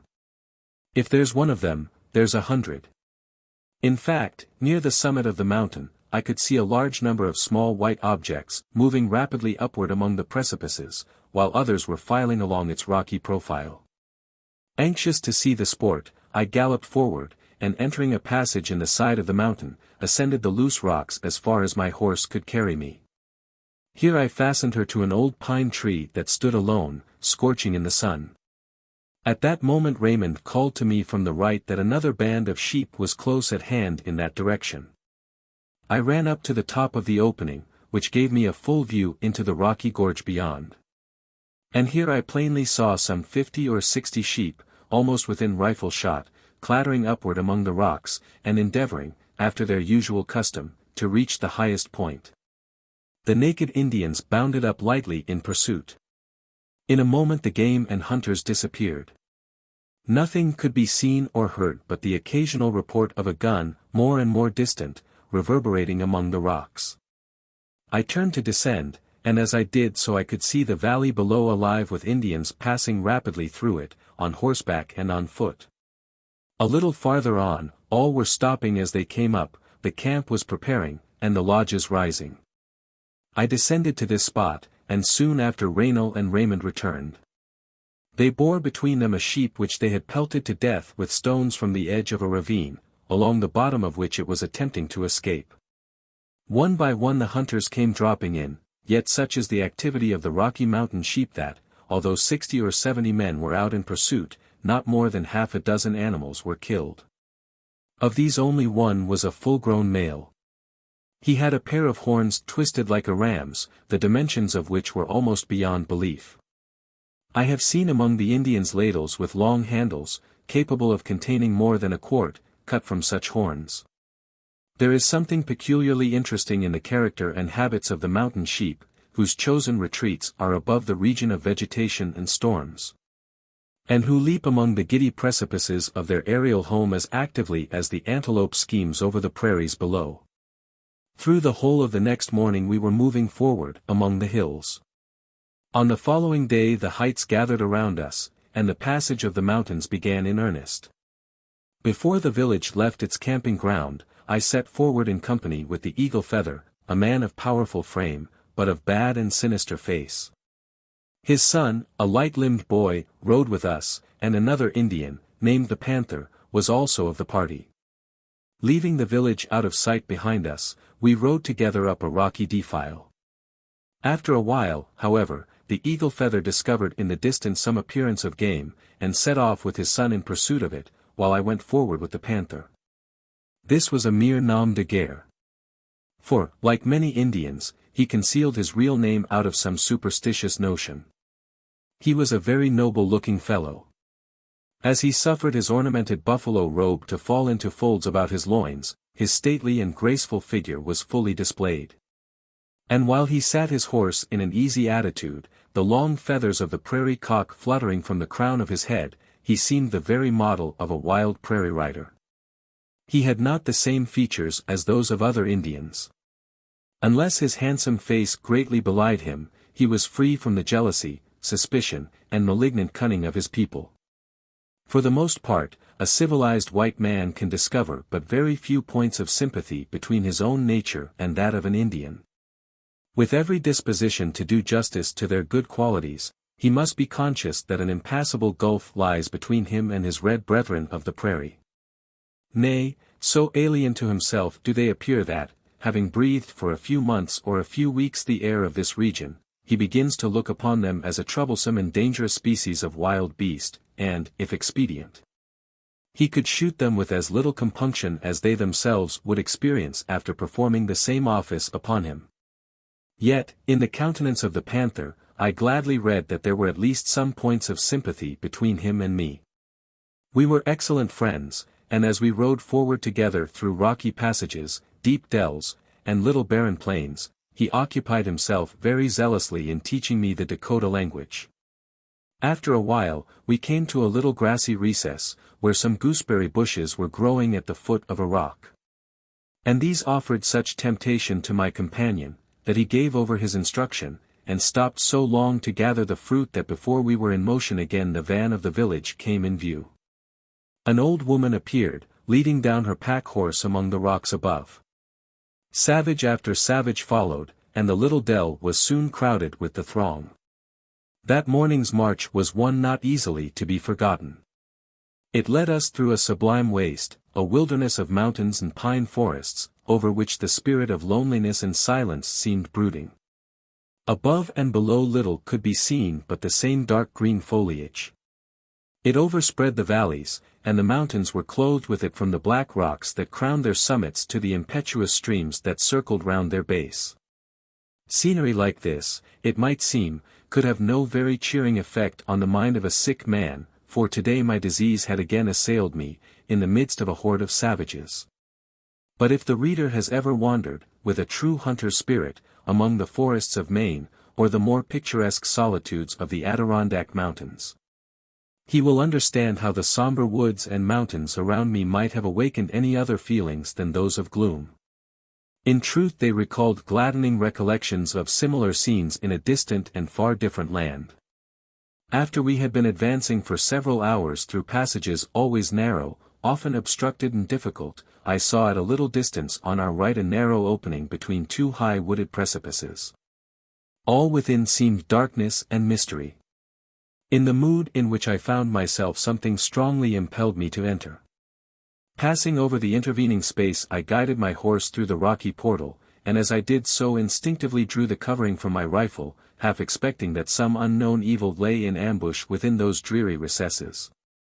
The place was shut in among tall cliffs, and so deeply shadowed by a host of old pine trees that, though the sun shone bright on the side of the mountain, nothing but a dim twilight could penetrate within.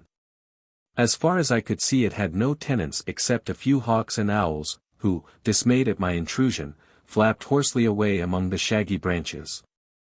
I moved forward, determined to explore the mystery to the bottom, and soon became involved among the pines. The genius of the place exercised a strange influence upon my mind. Its faculties were stimulated into extraordinary activity, and as I passed along many half-forgotten incidents, and the images of persons and things far distant, rose rapidly before me with surprising distinctness.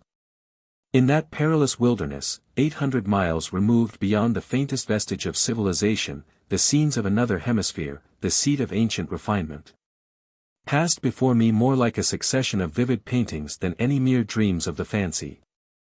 I saw the church of St. Peter's illumined on the evening of Easter Day, the whole majestic pile, from the cross to the foundation stone, penciled in fire and shedding a radiance, like the serene light of the moon, on the sea of upturned faces below. I saw the peak of Mount Etna towering above its inky mantle of clouds and lightly curling its wreaths of milk-white smoke against the soft sky flushed with the Sicilian sunset. I saw also the gloomy vaulted passages and the narrow cells of the Passionist convent where I once had sojourned for a few days with the fanatical monks, its pale, stern inmates in their robes of black.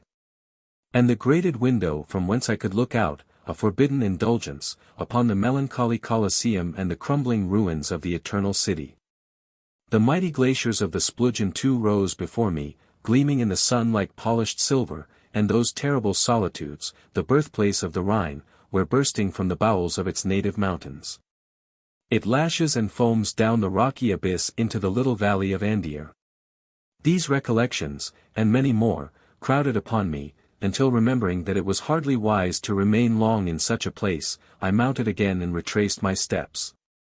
Issuing from between the rocks I saw a few rods before me the men, women, and children, dogs and horses, still filing slowly across the little glen. A bare round hill rose directly above them. I rode to the top, and from this point I could look down on the savage procession as it passed just beneath my feet, and far on the left I could see its thin and broken line, visible only at intervals, stretching away for miles among the mountains. On the farthest ridge horsemen were still descending like mere specks in the distance. I remained on the hill until all had passed, and then, descending, followed after them. A little farther on I found a very small meadow, set deeply among steep mountains, and here the whole village had encamped. The little spot was crowded with the confused and disorderly host.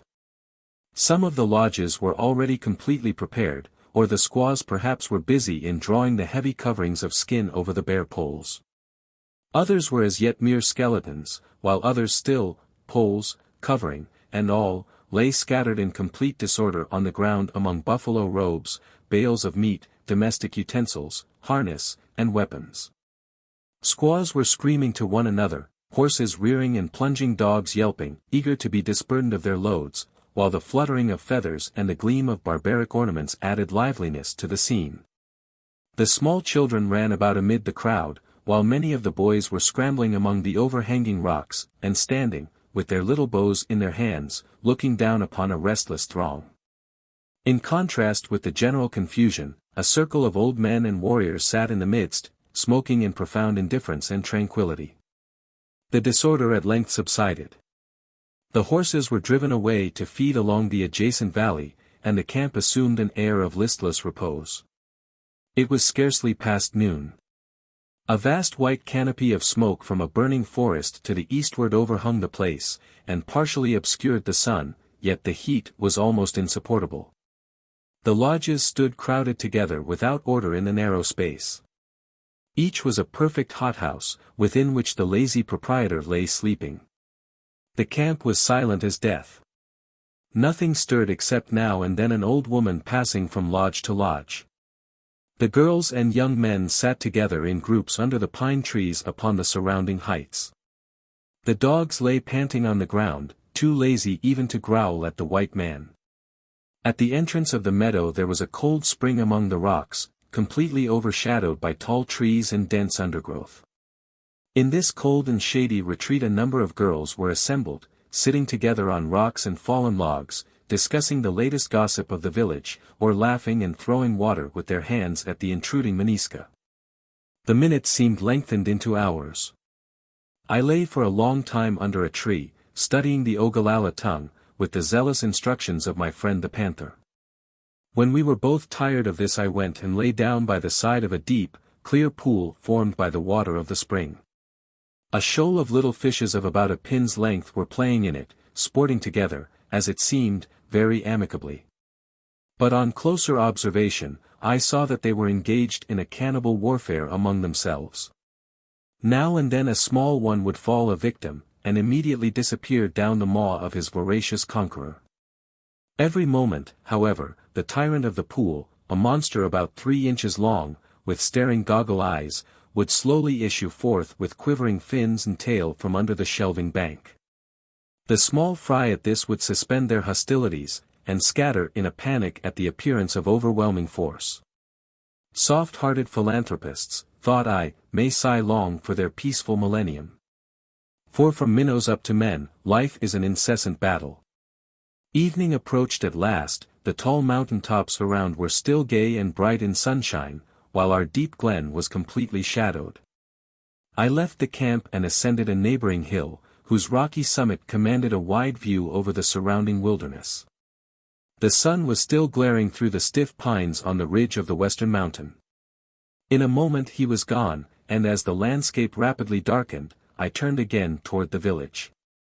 As I descended the hill, the howling of wolves and the barking of foxes came up out of the dim woods from far and near.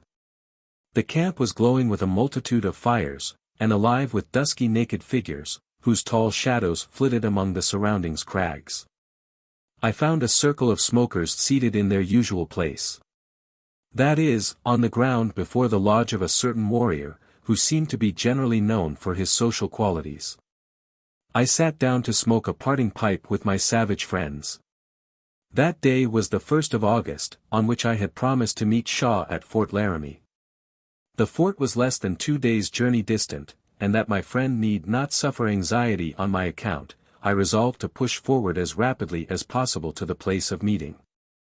I went to look after the hailstorm, and having found him, I offered him a handful of hawksbells and a paper of vermilion, on condition that he would guide me in the morning through the mountains within sight of Laramie Creek. The hailstorm ejaculated, "How," and accepted the gift. Nothing more was said on either side, the matter was settled, and I lay down to sleep in Congratonga's lodge. Long before daylight Raymond shook me by the shoulder. "Everything is ready," he said. I went out. The morning was chill, damp, and dark, and the whole camp seemed asleep. The hailstorm sat on horseback before the lodge, and my mare Pauline and the mule which Raymond rode were picketed near it. We saddled and made our other arrangements for the journey, but before these were completed the camp began to stir, and the lodge coverings fluttered and rustled as the squaws pulled them down in preparation for departure. Just as the light began to appear we left the ground, passing up through a narrow opening among the rocks which led eastward out of the meadow. Gaining the top of this passage, I turned round and sat looking back upon the camp, dimly visible in the grey light of the morning. All was alive with the bustle of preparation. I turned away, half unwilling to take a final leave of my savage associates. We turned to the right, passing among the rocks and pine trees so dark that for a while we could scarcely see our way. The country in front was wild and broken, half hill, half plain, partly open and partly covered with woods of pine and oak. Barriers of lofty mountains encompassed it, the woods were fresh and cool in the early morning. The peaks of the mountains were wreathed with mist, and sluggish vapors were entangled among the forests upon their sides. At length the black pinnacle of the tallest mountain was tipped with gold by the rising sun. About that time the hailstorm, who rode in front, gave a low exclamation. Some large animal leaped up from among the bushes, and an elk, as I thought, his horns thrown back over his neck, darted past us across the open space, and bounded like a mad thing away among the adjoining pines. Raymond was soon out of his saddle, but before he could fire, the animal was full 200 yards distant. The ball struck its mark, though much too low for mortal effect. The elk, however, wheeled in its flight, and ran at full speed among the trees, nearly at right angles to his former course. I fired and broke his shoulder. Still he moved on, limping down into the neighboring woody hollow, whither the young Indian followed and killed him. When we reached the spot we discovered him to be no elk, but a black-tailed deer, an animal nearly twice the size of the common deer, and quite unknown to the East. We began to cut him up. The reports of the rifles had reached the ears of the Indians, and before our task was finished several of them came to the spot. Leaving the hide of the deer to the hailstorm, we hung as much of the meat as we wanted behind our saddles, left the rest to the Indians, and resumed our journey. Meanwhile the village was on its way, and had gone so far that to get in advance of it was impossible. Therefore we directed our course so as to strike its line of march at the nearest point.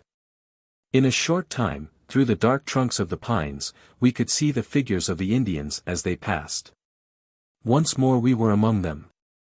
They were moving with even more than their usual precipitation, crowded close together in a narrow pass between rocks and old pine trees. We were on the eastern descent of the mountain, and soon came to a rough and difficult defile, leading down a very steep declivity. The whole swarm poured down together, filling the rocky passageway like some turbulent mountain stream. The mountains before us were on fire, and had been so for weeks. The view in front was obscured by a vast dim sea of smoke and vapor, while on either hand the tall cliffs, bearing aloft their crest of pines, thrust their heads boldly through it. And the sharp pinnacles and broken ridges of the mountains beyond them were faintly traceable as through a veil. The scene in itself was most grand and imposing, but with the savage multitude, the armed warriors, the naked children, the gaily apparelled girls, pouring impetuously down the heights, it would have formed a noble subject for a painter. And only the pen of a Scot could have done it justice in description. We passed over a burnt tract where the ground was hot beneath the horses' feet, and between the blazing sides of two mountains. Before long we had descended to a softer region, where we found a succession of little valleys watered by a stream, along the borders of which grew abundance of wild gooseberries and currants. And the children and many of the men straggled from the line of march to gather them as we passed along. Descending still farther, the view changed rapidly. The burning mountains were behind us, and through the open valleys in front we could see the ocean-like prairie, stretching beyond the sight. After passing through a line of trees that skirted the brook, the Indians filed out upon the plains. I was thirsty and knelt down by the little stream to drink. As I mounted again I very carelessly left my rifle among the grass, and my thoughts being otherwise absorbed, I rode for some distance before discovering its absence. As the reader may conceive, I lost no time in turning about and galloping back in search of it. Passing the line of Indians, I watched every warrior as he rode by me at a canter, and at length discovered my rifle in the hands of one of them, who, on my approaching to claim it, immediately gave it up. Having no other means of acknowledging the obligation, I took off one of my spurs and gave it to him. He was greatly delighted, looking upon it as a distinguished mark of favor, and immediately held out his foot for me to buckle it on. As soon as I had done so, he struck it with force into the side of his horse, who gave a violent leap. The Indian laughed and spurred harder than before. At this the horse shot away like an arrow, amid the screams and laughter of the squaws, and the ejaculations of the men, who exclaimed, "Washti, good," at the potent effect of my gift. The Indian had no saddle, and nothing in place of a bridle except a leather string tied round the horse's jaw. The animal was of course wholly uncontrollable, and stretched away at full speed over the prairie, till he and his rider vanished behind a distant swell. I never saw the man again, but I presume no harm came to him. An Indian on horseback has more lives than a cat. The village encamped on a scorching prairie, close to the foot of the mountains. The beat was most intense and penetrating. The coverings of the lodges were raised a foot or more from the ground, in order to procure some circulation of air, and Raynal thought proper to lay aside his trapper's dress of buckskin and assume the very scanty costume of an Indian. Thus elegantly attired, he stretched himself in his lodge on a buffalo robe, alternately cursing the heat and puffing at the pipe which he and I passed between us. There was present also a select circle of Indian friends and relatives. A small boiled puppy was served up as a parting feast, to which was added, by way of dessert, a wooden bowl of gooseberries, from the mountains. "Look there," said Raynal, pointing out of the opening of his lodge. "Do you see that line of buttes about 15 miles off? Well, now, do you see that farthest one, with the white speck on the face of it.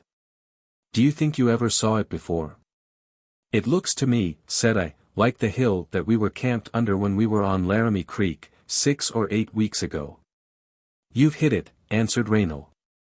Go and bring in the animals, Raymond, said I, we'll camp there tonight, and start for the fort in the morning. The mare and the mule were soon before the lodge. We saddled them, and in the meantime a number of Indians collected about us. The virtues of Pauline, my strong, fleet, and hardy little mare, were well known in camp, and several of the visitors were mounted upon good horses which they had brought me as presents. I promptly declined their offers, since accepting them would have involved the necessity of transferring poor Pauline into their barbarous hands. We took leave of Raynal, but not of the Indians, who are accustomed to dispense with such superfluous ceremonies. Leaving the camp we rode straight over the prairie toward the white-faced bluff, whose pale ridges swelled gently against the horizon, like a cloud. An Indian went with us, whose name I forget, though the ugliness of his face and the ghastly width of his mouth dwell vividly in my recollection.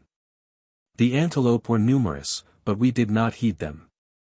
We rode directly toward our destination, over the arid plains and barren hills, until, late in the afternoon, half spent with heat, thirst, and fatigue, we saw a gladdening sight. The long line of trees and the deep gulf that marked the course of Laramie Creek. Passing through the growth of huge dilapidated old cottonwood trees that bordered the creek, we rode across to the other side.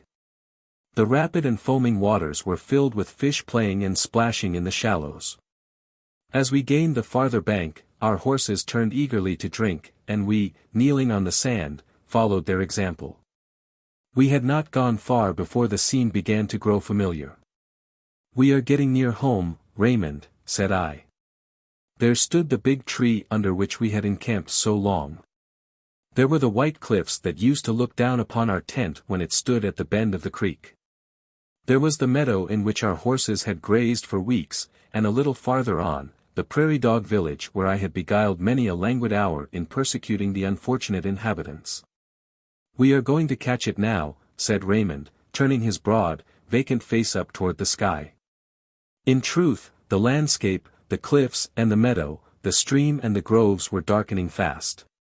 Black masses of cloud were swelling up in the south, and the thunder was growling ominously. We will camp here, I said, pointing to a dense grove of trees lower down the stream. Raymond and I turned toward it, but the Indian stopped and called earnestly after us.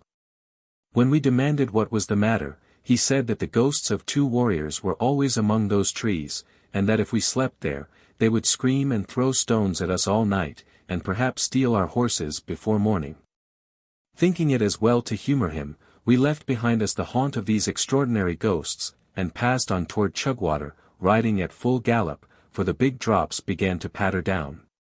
Soon we came in sight of the poplar saplings that grew about the mouth of the little stream. We leaped to the ground, threw off our saddles, turned our horses loose, and drawing our knives, began to slash among the bushes to cut twigs and branches for making a shelter against the rain. Bending down the taller saplings as they grew, we piled the young shoots upon them, and thus made a convenient penthouse, but all our labor was useless. The storm scarcely touched us. Half a mile on our right the rain was pouring down like a cataract, and the thunder roared over the prairie like a battery of cannon, while we by good fortune received only a few heavy drops from the skirt of the passing cloud. The weather cleared and the sun set gloriously.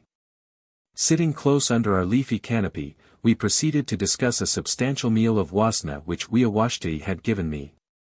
The Indian had brought with him his pipe and a bag of shongsasha. So before lying down to sleep, we sat for some time smoking together. Previously, however, our wide-mouthed friend had taken the precaution of carefully examining the neighborhood. He reported that 8 men, counting them on his fingers, had been encamped there not long before. Bisonet, Paul Dorion, Antoine Le Rouge, Richardson, and 4 others, whose names he could not tell. All this proved strictly correct. By what instinct he had arrived at such accurate conclusions, I am utterly at a loss to divine. It was still quite dark when I awoke and called Raymond. The Indian was already gone, having chosen to go on before us to the fort.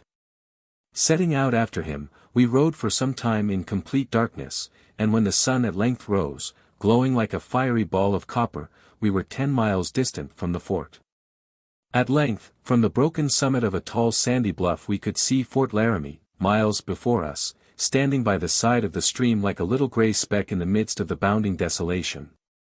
I stopped my horse, and sat for a moment looking down upon it. It seemed to me the very center of comfort and civilization. We were not long in approaching it, for we rode at speed the greater part of the way. Laramie Creek still intervened between us and the friendly walls.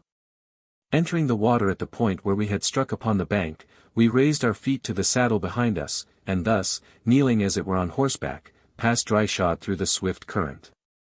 As we rode up the bank, a number of men appeared in the gateway. 3 of them came forward to meet us. In a moment I distinguished Shaw. Henry Chatillon followed with his face of manly simplicity and frankness, and Delorier came last, with a broad grin of welcome. The meeting was not on either side one of mere ceremony. For my own part, the change was a most agreeable one from the society of savages and men little better than savages, to that of my gallant and high-minded companion and our noble-hearted guide. My appearance was equally gratifying to Shaw, who was beginning to entertain some very uncomfortable surmises concerning me. Bordeaux greeted me very cordially, and shouted to the cook. This functionary was a new acquisition, having lately come from Fort Pierre with the trading wagons. Whatever skill he might have boasted, he had not the most promising materials to exercise it upon. He set before me, however, a breakfast of biscuit, coffee, and salt pork. It seemed like a new phase of existence, to be seated once more on a bench, with a knife and fork, a plate and teacup, and something resembling a table before me. The coffee seemed delicious, and the bread was a most welcome novelty, since for 3 weeks I had eaten scarcely anything but meat, and that for the most part without salt. The meal also had the relish of good company, for opposite to me sat Shaw in elegant dishabille. If one is anxious thoroughly to appreciate the value of a congenial companion, he has only to spend a few weeks by himself in an Ogallalla village. And if he can contrive to add to his seclusion a debilitating and somewhat critical illness, his perceptions upon this subject will be rendered considerably more vivid. Shaw had been upward of 2 weeks at the fort. I found him established in his old quarters, a large apartment usually occupied by the absent bourgeois. In one corner was a soft and luxuriant pile of excellent buffalo robes, and here I lay down. Shaw brought me 3 books. "Here," said he, "is your Shakespeare and Byron, and here is the Old Testament, which has as much poetry in it as the other 2 put together."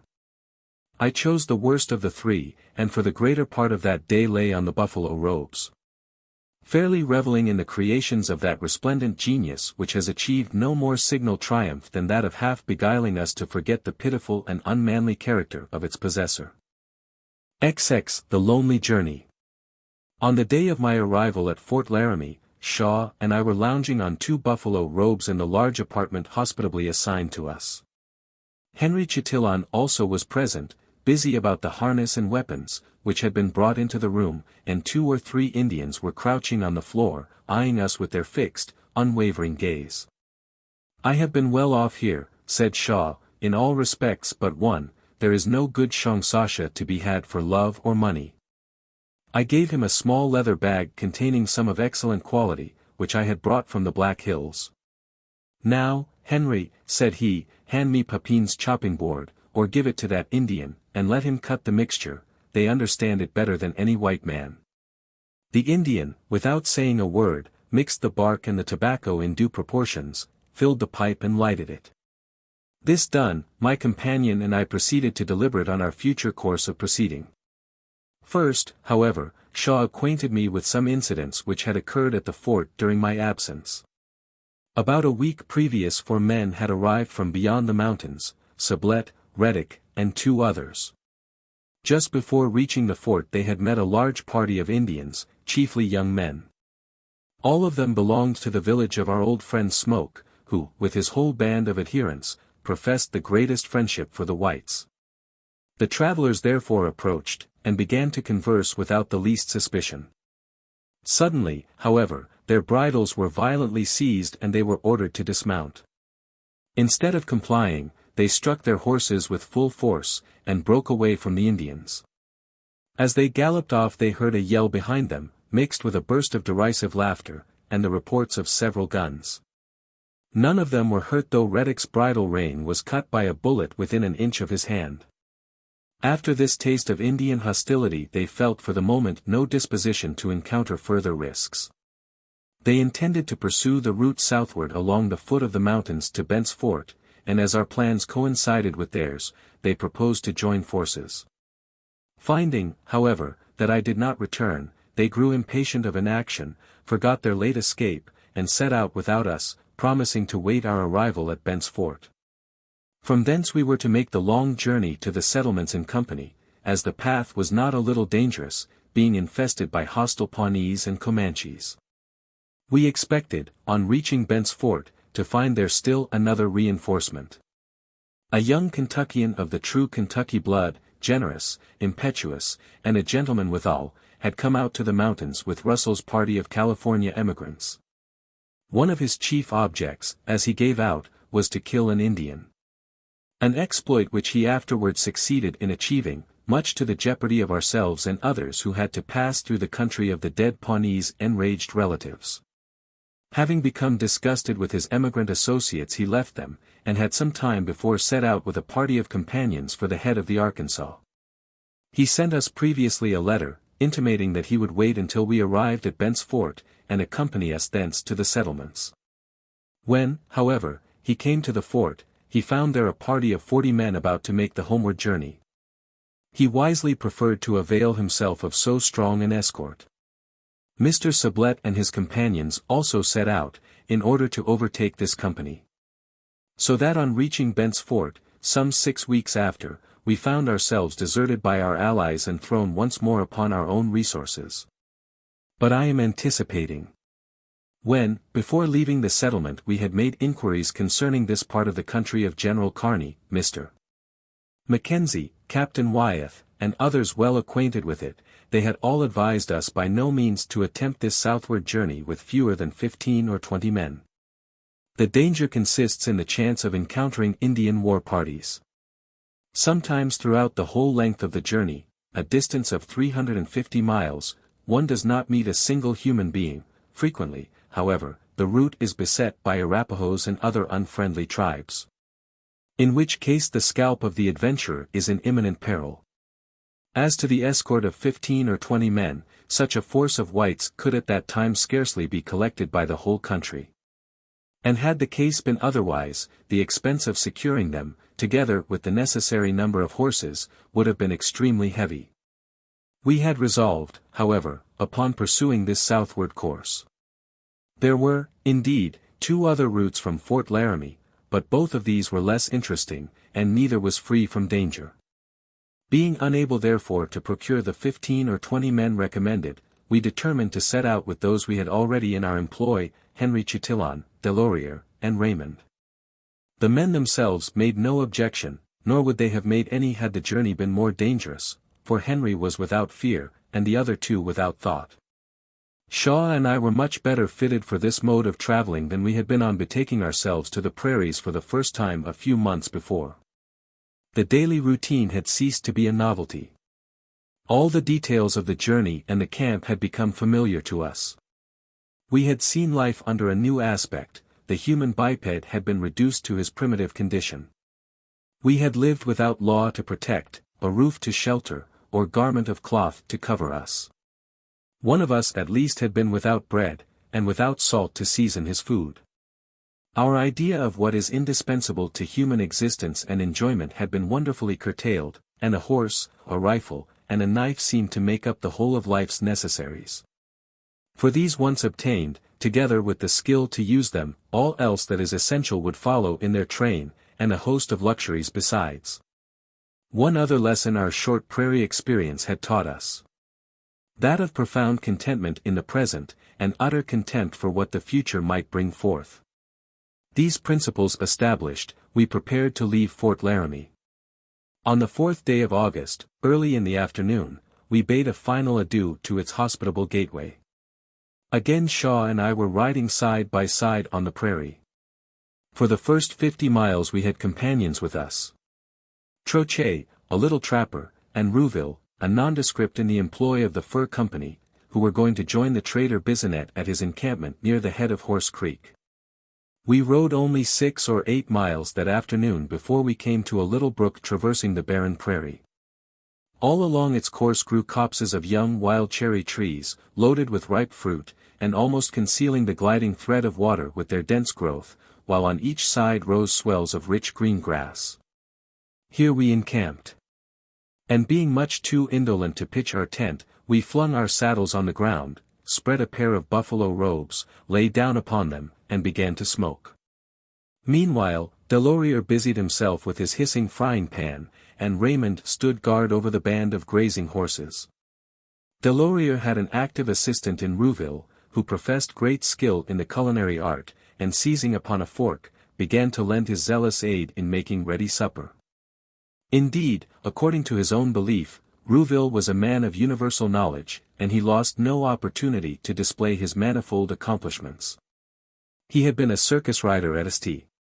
Louis, and once he rode round Fort Laramie on his head, to the utter bewilderment of all the Indians. He was also noted as the wit of the fort. And as he had considerable humor and abundant vivacity, he contributed more that night to the liveliness of the camp than all the rest of the party put together. At one instant he would be kneeling by Delorier, instructing him in the true method of frying antelope steaks, then he would come and seat himself at our side, dilating upon the orthodox fashion of braiding up a horse's tail. Telling apocryphal stories how he had killed a buffalo bull with a knife, having first cut off his tail when at full speed, or relating whimsical anecdotes of the bourgeois papine. At last he snatched up a volume of Shakespeare that was lying on the grass, and halted and stumbled through a line or two to prove that he could read. He went gambling about the camp, chattering like some frolicsome ape. And whatever he was doing at one moment, the presumption was a sure one that he would not be doing it the next. His companion Tete sat silently on the grass, not speaking a word, but keeping a vigilant eye on a very ugly little Utah squaw, of whom he was extremely jealous. On the next day we traveled farther, crossing the wide sterile basin called Gauche's Hole. Toward night we became involved among deep ravines, and being also unable to find water, our journey was protracted to a very late hour. On the next morning we had to pass a long line of bluffs, whose raw sides, wrought upon by rains and storms, were of a ghastly whiteness most oppressive to the sight. As we ascended a gap in these hills, the way was marked by huge footprints, like those of a human giant. They were the track of the grizzly bear. And on the previous day also we had seen abundance of them along the dry channels of the streams we had passed. Immediately after this we were crossing a barren plain, spreading in long and gentle undulations to the horizon. Though the sun was bright, there was a light haze in the atmosphere. The distant hills assumed strange, distorted forms, and the edge of the horizon was continually changing its aspect. Shaw and I were riding together, and Henry Chatillon was alone, a few rods before us. He stopped his horse suddenly, and turning round with the peculiar eager and earnest expression which he always wore when excited, he called to us to come forward. We galloped to his side. Henry pointed toward a black speck on the gray swell of the prairie, apparently about a mile off. "It must be a bear," said he. "Come, now, we shall all have some sport. Better fun to fight him than to fight an old buffalo bull, grizzly bear so strong and smart." So we all galloped forward together, prepared for a hard fight. For these bears, though clumsy in appearance and extremely large, are incredibly fierce and active. The swell of the prairie concealed the black object from our view. Immediately after it appeared again. But now it seemed quite near to us. And as we looked at it in astonishment, it suddenly separated into two parts, each of which took wing and flew away. We stopped our horses and looked round at Henry, whose face exhibited a curious mixture of mirth and mortification. His hawk's eye had been so completely deceived by the peculiar atmosphere that he had mistaken two large crows at the distance of 50 rods for a grizzly bear a mile off. To the journey's end Henry never heard the last of the grizzly bear with wings. In the afternoon we came to the foot of a considerable hill. As we ascended it, Rouville began to ask questions concerning our conditions and prospects at home, and Shaw was edifying him with a minute account of an imaginary wife and child, to which he listened with implicit faith. Reaching the top of the hill we saw the windings of Horse Creek on the plains below us, and a little on the left we could distinguish the camp of Bisonet among the trees and copses along the course of the stream. Rouville's face assumed just then a most ludicrously blank expression. We inquired what was the matter, when it appeared that Bisonet had sent him from this place to Fort Laramie with the sole object of bringing back a supply of tobacco. Our rattle-brained friend, from the time of his reaching the fort up to the present moment, had entirely forgotten the object of his journey, and had ridden a dangerous 100 miles for nothing. Descending to Horse Creek we forded it, and on the opposite bank a solitary Indian sat on horseback under a tree. He said nothing, but turned and led the way toward the camp. Bisonet had made choice of an admirable position. The stream, with its thick growth of trees, enclosed on three sides a wide green meadow, where about 40 Dakota lodges were pitched in a circle, and beyond them half a dozen lodges of the friendly Cheyenne. Bisonet himself lived in the Indian manner. Riding up to his lodge, we found him seated at the head of it, surrounded by various appliances of comfort not common on the prairie. His squaw was near him, and rosy children were scrambling about in printed calico gowns. Paul Dorion also, with his leathery face and old white capote, was seated in the lodge, together with Antoine Le Rouge, a half-breed Pawnee, Sybil, a trader, and several other white men. "It will do you no harm," said Bisonet, "to stay here with us for a day or two, before you start for the Pueblo." We accepted the invitation, and pitched our tent on a rising ground above the camp and close to the edge of the trees. Bisonet soon invited us to a feast, and we suffered abundance of the same sort of attention from his Indian associates. The reader may possibly recollect that when I joined the Indian village, beyond the Black Hills, I found that a few families were absent, having declined to pass the mountains along with the rest. The Indians in Bisonet's camp consisted of these very families, and many of them came to me that evening to inquire after their relatives and friends. They were not a little mortified to learn that while they, from their own timidity and indolence, were almost in a starving condition, the rest of the village had provided their lodges for the next season, laid in a great stock of provisions, and were living in abundance and luxury. Bisonet's companions had been sustaining themselves for some time on wild cherries, which the squaws pounded up, stones and all, and spread on buffalo robes, to dry in the sun. They were then eaten without further preparation, or used as an ingredient in various delectable compounds. On the next day the camp was in commotion with a new arrival. A single Indian had come with his family the whole way from the Arkansas. As he passed among the lodges he put on an expression of unusual dignity and importance, and gave out that he had brought great news to tell the whites. Soon after the squaws had erected his lodge, he sent his little son to invite all the white men, and all the most distinguished Indians, to a feast. The guests arrived and sat wedged together, shoulder to shoulder, within the hot and suffocating lodge. The stabber, for that was our entertainer's name, had killed an old buffalo bull on his way. This veteran's boiled tripe, tougher than leather, formed the main item of the repast. For the rest, it consisted of wild cherries and grease boiled together in a large copper kettle. The feast was distributed, and for a moment all was silent, strenuous exertion, then each guest, with one or two exceptions, however, turned his wooden dish bottom upward to prove that he had done full justice to his entertainer's hospitality. The stabber next produced his chopping board, on which he prepared the mixture for smoking, and filled several pipes, which circulated among the company. This done, he seated himself upright on his couch, and began with much gesticulation to tell his story. I will not repeat his childish jargon. It was so entangled, like the greater part of an Indian's stories, with absurd and contradictory details, that it was almost impossible to disengage from it a single particle of truth. All that we could gather was the following. He had been on the Arkansas, and there he had seen 6 great war parties of whites. He had never believed before that the whole world contained half so many white men. They all had large horses, long knives, and short rifles, and some of them were attired alike in the most splendid war dresses he had ever seen. From this account it was clear that bodies of dragoons and perhaps also of volunteer cavalry had been passing up the Arkansas. The stabber had also seen a great many of the white lodges of the Munisca, drawn by their longhorn buffalo. These could be nothing else than covered ox wagons used no doubt in transporting stores for the troops. Soon after seeing this, our host had met an Indian who had lately come from among the Comanches. The latter had told him that all the Mexicans had gone out to a great buffalo hunt. That the Americans had hid themselves in a ravine. When the Mexicans had shot away all their arrows, the Americans had fired their guns, raised their war whoop, rushed out, and killed them all.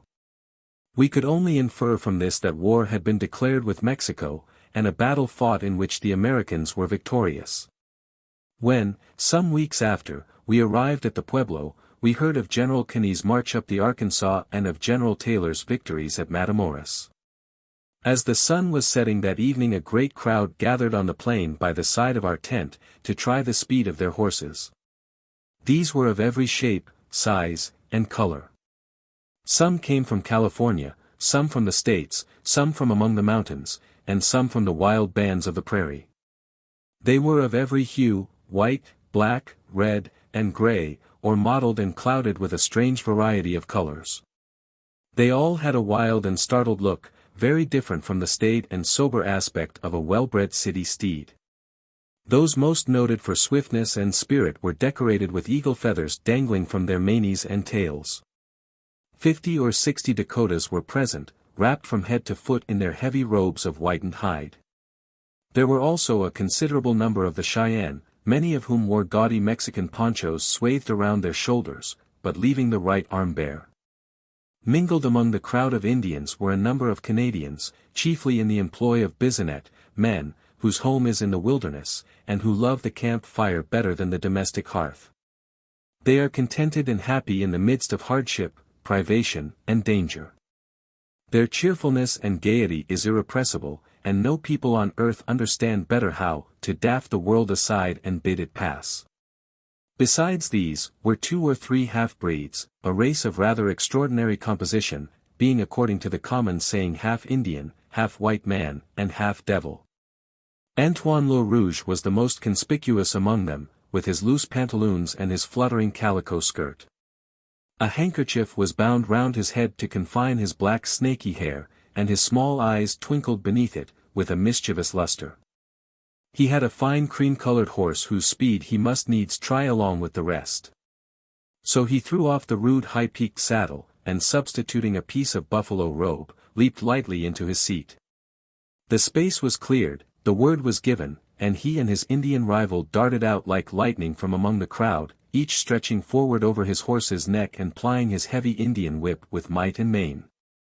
A moment, and both were lost in the gloom, but Antoine soon came riding back victorious, exultingly patting the neck of his quivering and panting horse. About midnight, as I lay asleep, wrapped in a buffalo robe on the ground by the side of our cart, Raymond came up and woke me. Something, he said, was going forward which I would like to see. Looking down into camp I saw, on the farther side of it, a great number of Indians gathered around a fire, the bright glare of which made them visible through the thick darkness. While from the midst of them proceeded a loud, measured chant which would have killed Paganini outright, broken occasionally by a burst of sharp yells. I gathered the robe around me, for the night was cold, and walked down to the spot. The dark throng of Indians was so dense that they almost intercepted the light of the flame. As I was pushing among them with but little ceremony, a chief interposed himself, and I was given to understand that a white man must not approach the scene of their solemnities too closely.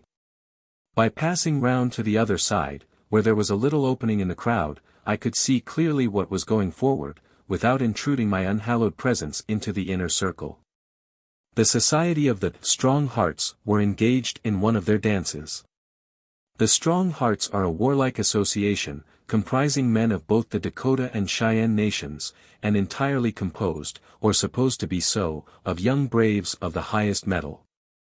Its fundamental principle is the admirable one of never retreating from any enterprise once commenced. All these Indian associations have a tutelary spirit. That of the strong hearts is embodied in the fox, an animal which a white man would hardly have selected for a similar purpose, though his subtle and cautious character agrees well enough with an Indian's notions of what is honorable in warfare. The dancers were circling round and round the fire, each figure brightly illumined at one moment by the yellow light, and at the next drawn in blackest shadow as it passed between the flame and the spectator. They would imitate with the most ludicrous exactness the motions and the voice of their sly patron the fox. Then a startling yell would be given. Many other warriors would leap into the ring, and with faces upturned toward the starless sky, they would all stamp, and whoop, and brandish their weapons like so many frantic devils. Until the next afternoon we were still remaining with Bisonet. My companion and I with our 3 attendants then left his camp for the Pueblo, a distance of 300 miles, and we supposed the journey would occupy about a fortnight. During this time we all earnestly hoped that we might not meet a single human being, for should we encounter any, they would in all probability be enemies, ferocious robbers and murderers, in whose eyes our rifles would be our only passports. For the first 2 days nothing worth mentioning took place. On the 3rd morning, however, an untoward incident occurred. We were encamped by the side of a little brook in an extensive hollow of the plain. Delorier was up long before daylight, and before he began to prepare breakfast he turned loose all the horses, as in duty bound. There was a cold mist clinging close to the ground, and by the time the rest of us were awake the animals were invisible. It was only after a long and anxious search that we could discover by their tracks the direction they had taken. They had all set off for Fort Laramie, following the guidance of a mutinous old mule, and though many of them were hobbled they had driven 3 miles before they could be overtaken and driven back. For the following 2 or 3 days we were passing over an arid desert. The only vegetation was a few tufts of short grass, dried and shriveled by the heat. There was an abundance of strange insects and reptiles. Huge crickets, black and bottle green, and wingless grasshoppers of the most extravagant dimensions, were tumbling about our horses' feet, and lizards without numbers were darting like lightning among the tufts of grass. The most curious animal, however, was that commonly called the horned frog. I caught one of them and consigned him to the care of Delorier, who tied him up in a moccasin. About a month after this I examined the prisoner's condition, and finding him still lively and active, I provided him with a cage of buffalo hide, which was hung up in the cart. In this manner he arrived safely at the settlements. From thence he traveled the whole way to Boston packed closely in a trunk, being regaled with fresh air regularly every night. When he reached his destination he was deposited under a glass case, where he sat for some months in great tranquility and composure, alternately dilating and contracting his white throat to the admiration of his visitors. At length, one morning, about the middle of winter, he gave up the ghost. His death was attributed to starvation, a very probable conclusion, since for 6 months he had taken no food whatever, though the sympathy of his juvenile admirers had tempted his palate with a great variety of delicacies. We found also animals of a somewhat larger growth. The number of prairie dogs was absolutely astounding. Frequently the hard and dry prairie would be thickly covered, for many miles together, with the little mounds which they make around the mouth of their burrows, and small squeaking voices yelping at us as we passed along. The noses of the inhabitants would be just visible at the mouth of their holes, but no sooner was their curiosity satisfied than they would instantly vanish. Some of the bolder dogs, though in fact they are no dogs at all, but little marmots rather smaller than a rabbit, would sit yelping at us on the top of their mounds, jerking their tails emphatically with every shrill cry they uttered. As the danger grew nearer they would wheel about, toss their heels into the air, and dive in a twinkling down into their burrows.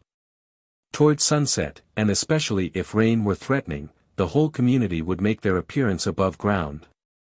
We would see them gathered in large knots around the burrow of some favorite citizen. There they would all sit erect, their tails spread out on the ground, and their paws hanging down before their white breasts, chattering and squeaking with the utmost vivacity upon some topic of common interest, while the proprietor of the burrow, with his head just visible on the top of his mound, would sit looking down with a complacent countenance on the enjoyment of his guests. Meanwhile, others would be running about from burrow to burrow, as if on some errand of the last importance to their subterranean commonwealth. The snakes were apparently the prairie dogs' worst enemies, at least I think too well of the latter to suppose that they associate on friendly terms with these slimy intruders, who may be seen at all times basking among their holes, into which they always retreat when disturbed. Small owls, with wise and grave countenances, also make their abode with the prairie dogs, though on what terms they live together I could never ascertain. The manners and customs, the political and domestic economy of these little marmots is worthy of closer attention than one is able to give when pushing by forced marches through their country, with his thoughts engrossed by objects of greater moment. On the 5th day after leaving Bisonette's camp we saw late in the afternoon what we supposed to be a considerable stream. But on our approaching it we found to our mortification nothing but a dry bed of sand into which all the water had sunk and disappeared. We separated, some riding in one direction and some in another along its course.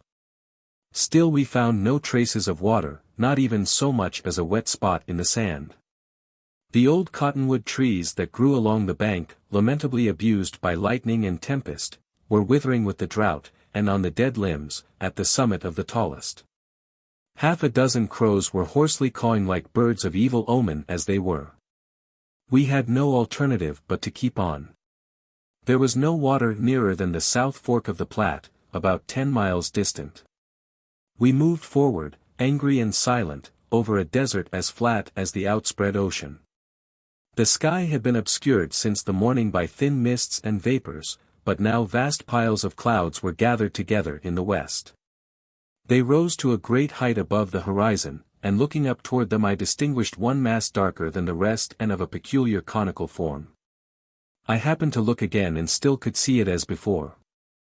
At some moments it was dimly seen, at others its outline was sharp and distinct, but while the clouds around it were shifting, changing, and dissolving away, it still towered aloft in the midst of them, fixed and immovable. It must, thought I, be the summit of a mountain, and yet its height staggered me. My conclusion was right, however. It was Long's Peak, once believed to be one of the highest of the Rocky Mountain chain, though more recent discoveries have proved the contrary. The thickening gloom soon hid it from view and we never saw it again, for on the following day and for some time after, the air was so full of mist that the view of distant objects was entirely intercepted. It grew very late. Turning from our direct course we made for the river at its nearest point, though in the utter darkness it was not easy to direct our way with much precision. Raymond rode on one side and Henry on the other. We could hear each of them shouting that he had come upon a deep ravine. We steered at random between Scylla and Charybdis, and soon after became, as it seemed, inextricably involved with deep chasms all around us, while the darkness was such that we could not see a rod in any direction. We partially extricated ourselves by scrambling, cart and all, through a shallow ravine. We came next to a steep descent down which we plunged without well knowing what was at the bottom. There was a great crackling of sticks and dry twigs. Over our heads were certain large shadowy objects, and in front something like the faint gleaming of a dark sheet of water. Raymond ran his horse against a tree. Henry alighted, and feeling on the ground declared that there was grass enough for the horses. Before taking off his saddle each man led his own horses down to the water in the best way he could. Then picketing 2 or 3 of the evil-disposed we turned the rest loose and lay down among the dry sticks to sleep. In the morning we found ourselves close to the south fork of the Platte on a spot surrounded by bushes and rank grass. Compensating ourselves with a hearty breakfast for the ill fare of the previous night, we set forward again on our journey. When only 2 or 3 rods from the camp I saw Shaw stop his mule, level his gun, and after a long aim fire at some object in the grass. Delorier next jumped forward and began to dance about, belaboring the unseen enemy with a whip. Then he stooped down and drew out of the grass by the neck an enormous rattlesnake, with his head completely shattered by Shaw's bullet.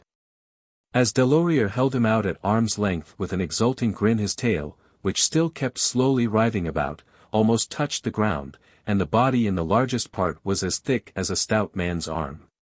He had 14 rattles, but the end of his tail was blunted, as if he could once have boasted of many more. From this time till we reached the Pueblo we killed at least 4 or 5 of these snakes every day as they lay coiled and rattling on the hot sand. Shaw was the St.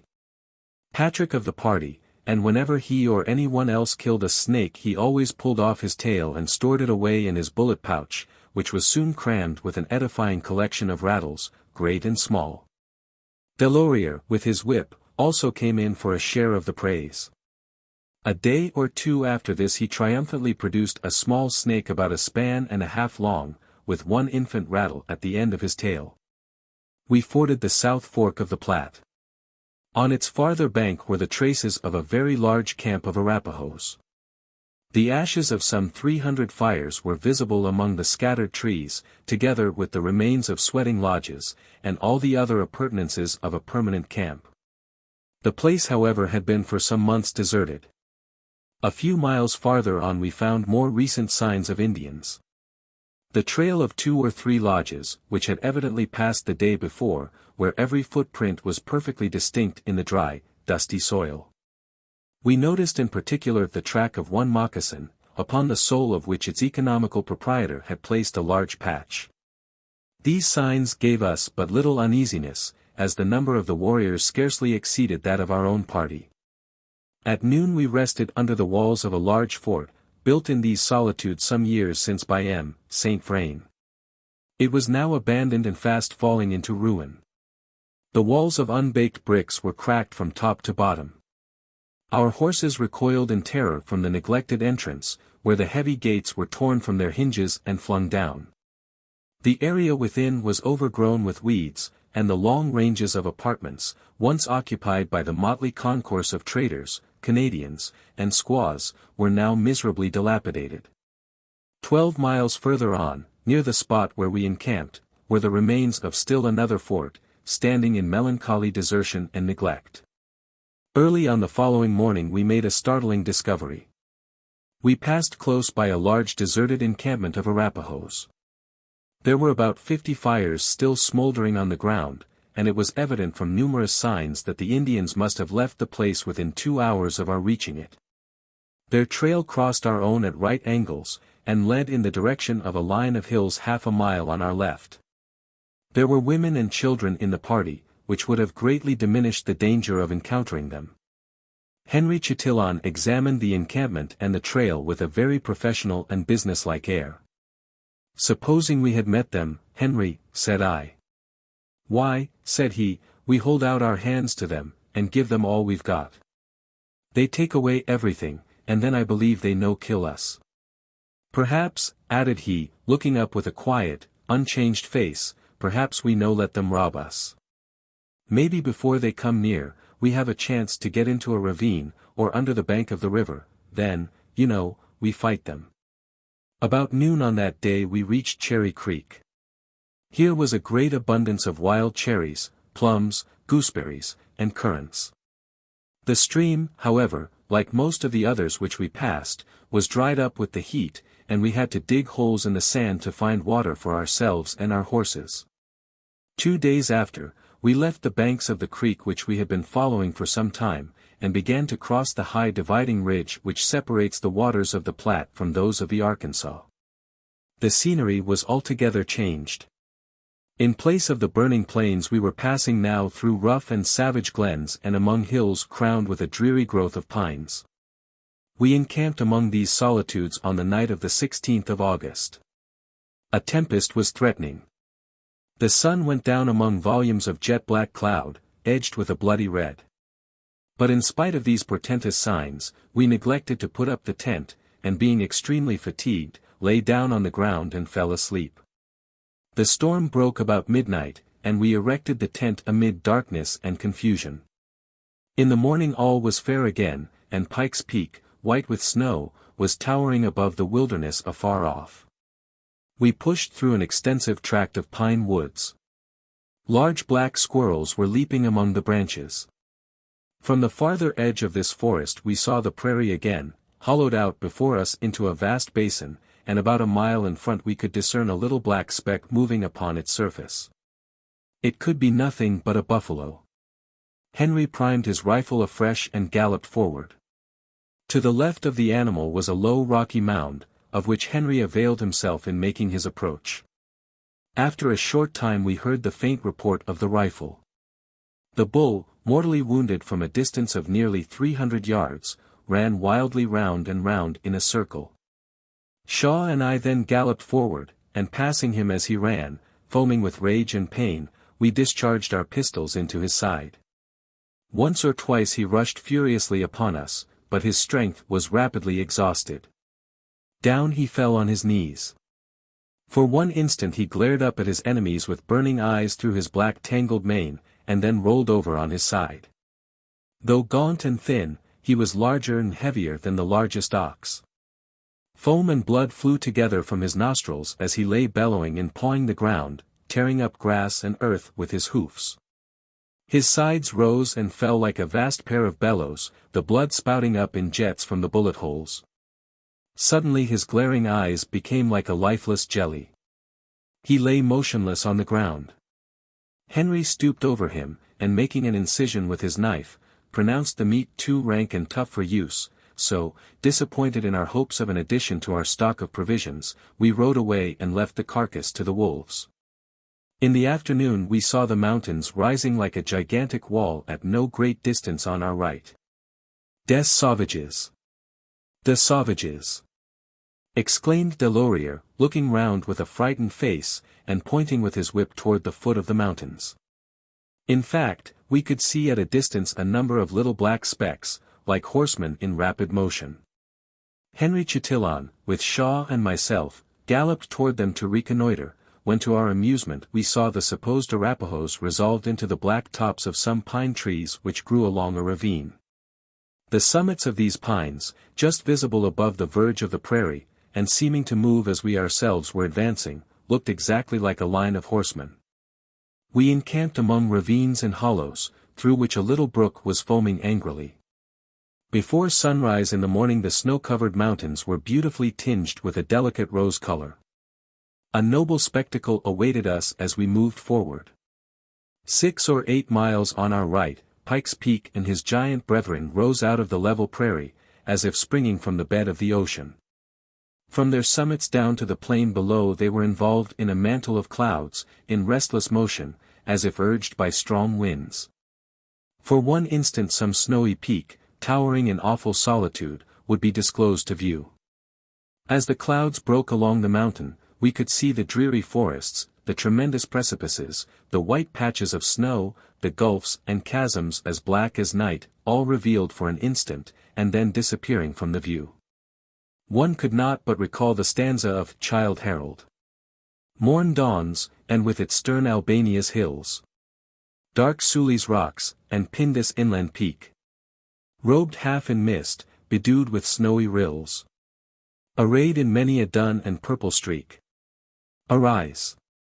And, as the clouds along them break, disclose the dwelling of the mountaineer. Here roams the wolf, the eagle whets his beak. Birds, beasts of prey, and wilder men appear. And gathering storms around convulse the closing year. Every line save one of this description was more than verified here. There were no dwellings of the mountaineer among these heights. Fierce savages, restlessly wandering through summer and winter, alone invade them. Their hand is against every man, and every man's hand against them. On the day after, we had left the mountains at some distance. A black cloud descended upon them, and a tremendous explosion of thunder followed, reverberating among the precipices. In a few moments everything grew black and the rain poured down like a cataract. We got under an old cottonwood tree which stood by the side of a stream, and waited there till the rage of the torrent had passed. The clouds opened at the point where they first had gathered, and the whole sublime congregation of mountains was bathed at once in warm sunshine. They seemed more like some luxurious vision of Eastern romance than like a reality of that wilderness. All were melted together into a soft delicious blue, as voluptuous as the sky of Naples or the transparent sea that washes the sunny cliffs of Capri. On the left the whole sky was still of an inky blackness. But 2 concentric rainbows stood in brilliant relief against it, while far in front the ragged clouds still streamed before the wind, and the retreating thunder muttered angrily. Through that afternoon and the next morning we were passing down the banks of the stream called La Fontaine Cabul, from the boiling spring whose waters flow into it. When we stopped at noon, we were within 6 or 8 miles of the Pueblo. Setting out again, we found by the fresh tracks that a horseman had just been out to reconnoiter us. He had circled half round the camp, and then galloped back full speed for the Pueblo. What made him so shy of us we could not conceive. After an hour's ride we reached the edge of a hill, from which a welcome sight greeted us. The Arkansas ran along the valley below, among woods and groves, and closely nestled in the midst of wide cornfields and green meadows where cattle were grazing rose the low mud walls of the Pueblo. XXII the Pueblo and Bent's Fort. We approached the gate of the Pueblo. It was a wretched species of fort of most primitive construction, being nothing more than a large square enclosure, surrounded by a wall of mud, miserably cracked and dilapidated. The slender pickets that surmounted it were half broken down, and the gate dangled on its wooden hinges so loosely, that to open or shut it seemed likely to fling it down altogether. 2 or 3 squalid Mexicans, with their broad hats, and their vile faces overgrown with hair, were lounging about the bank of the river in front of it. They disappeared as they saw us approach. And as we rode up to the gate a light active little figure came out to meet us. It was our old friend Richard. He had come from Fort Laramie on a trading expedition to Taos. But finding, when he reached the Pueblo, that the war would prevent his going farther, he was quietly waiting till the conquest of the country should allow him to proceed. He seemed to consider himself bound to do the honors of the place. Shaking us warmly by the hands, he led the way into the area. Here we saw his large Santa Fe wagon standing together. A few squaws and Spanish women, and a few Mexicans, as mean and miserable as the place itself, were lazily sauntering about. Richard conducted us to the state apartment of the Pueblo, a small mud room, very neatly finished, considering the material, and garnished with a crucifix, a looking-glass, a picture of the Virgin, and a rusty horse pistol. There were no chairs, but instead of them a number of chests and boxes ranged about the room. There was another room beyond, less sumptuously decorated, and here 3 or 4 Spanish girls, one of them very pretty, were baking cakes at a mud fireplace in the corner. They brought out a poncho, which they spread upon the floor by way of tablecloth. A supper, which seemed to us luxurious, was soon laid out upon it, and folded buffalo robes were placed around it to receive the guests. 2 or 3 Americans, besides ourselves, were present. We sat down Turkish fashion, and began to inquire the news. Richard told us that, about 3 weeks before, General Kenney's army had left Bent's Fort to march against Santa Fe. That when last heard from they were approaching the mountainous defile that led to the city. One of the Americans produced a dingy newspaper, containing an account of the battles of Palo Alto and Resaca de la Palma. While we were discussing these matters, the doorway was darkened by a tall, shambling fellow, who stood with his hands in his pockets taking a leisurely survey of the premises before he entered. He wore brown homespun pantaloons, much too short for his legs, and a pistol and bowie knife stuck in his belt. His head and one eye were enveloped in a huge bandage of white linen. Having completed his observations, he came slouching in and sat down on a chest. 8 or 10 more of the same stamp followed, and very coolly arranging themselves about the room, began to stare at the company. Shaw and I looked at each other. We were forcibly reminded of the Oregon emigrants, though these unwelcome visitors had a certain glitter of the eye, and a compression of the lips, which distinguished them from our old acquaintances of the prairie. They began to catechize us at once, inquiring whence we had come, what we meant to do next, and what were our future prospects in life. The man with the bandaged head had met with an untoward accident a few days before. He was going down to the river to bring water, and was pushing through the young willows which covered the low ground, when he came unawares upon a grizzly bear, which, having just eaten a buffalo bull, had lain down to sleep off the meal. The bear rose on his hind legs, and gave the intruder such a blow with his paw that he laid his forehead entirely bare, clawed off the front of his scalp, and narrowly missed one of his eyes. Fortunately he was not in a very pugnacious mood, being surfeited with his late meal. The man's companions, who were close behind, raised a shout and the bear walked away, crushing down the willows in his leisurely retreat. These men belonged to a party of Mormons, who, out of a well-grounded fear of the other emigrants, had postponed leaving the settlements until all the rest were gone. On account of this delay they did not reach Fort Laramie until it was too late to continue their journey to California. Hearing that there was good land at the head of the Arkansas, they crossed over under the guidance of Richard, and were now preparing to spend the winter at a spot about half a mile from the Pueblo. When we took leave of Richard, it was near sunset. Passing out of the gate, we could look down the little valley of the Arkansas, a beautiful scene, and doubly so to our eyes, so long accustomed to deserts and mountains. Tall woods lined the river, with green meadows on either hand, and high bluffs, quietly basking in the sunlight, flanked the narrow valley. A Mexican on horseback was driving a herd of cattle toward the gate, and our little white tent, which the men had pitched under a large tree in the meadow, made a very pleasing feature in the scene. When we reached it, we found that Richard had sent a Mexican to bring us an abundant supply of green corn and vegetables, and invite us to help ourselves to whatever we wished from the fields around the Pueblo. The inhabitants were in daily apprehensions of an inroad from more formidable consumers than ourselves. Every year at the time when the corn begins to ripen, the Arapahoes, to the number of several thousands, come and encamp around the Pueblo. The handful of white men, who are entirely at the mercy of this swarm of barbarians, choose to make a merit of necessity.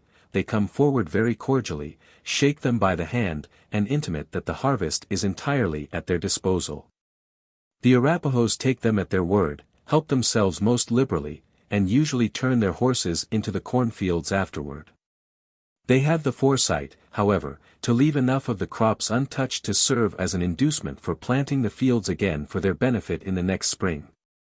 The human race in this part of the world is separated into three divisions, arranged in the order of their merits: white men, Indians, and Mexicans, to the latter of whom the honorable title of whites is by no means conceded.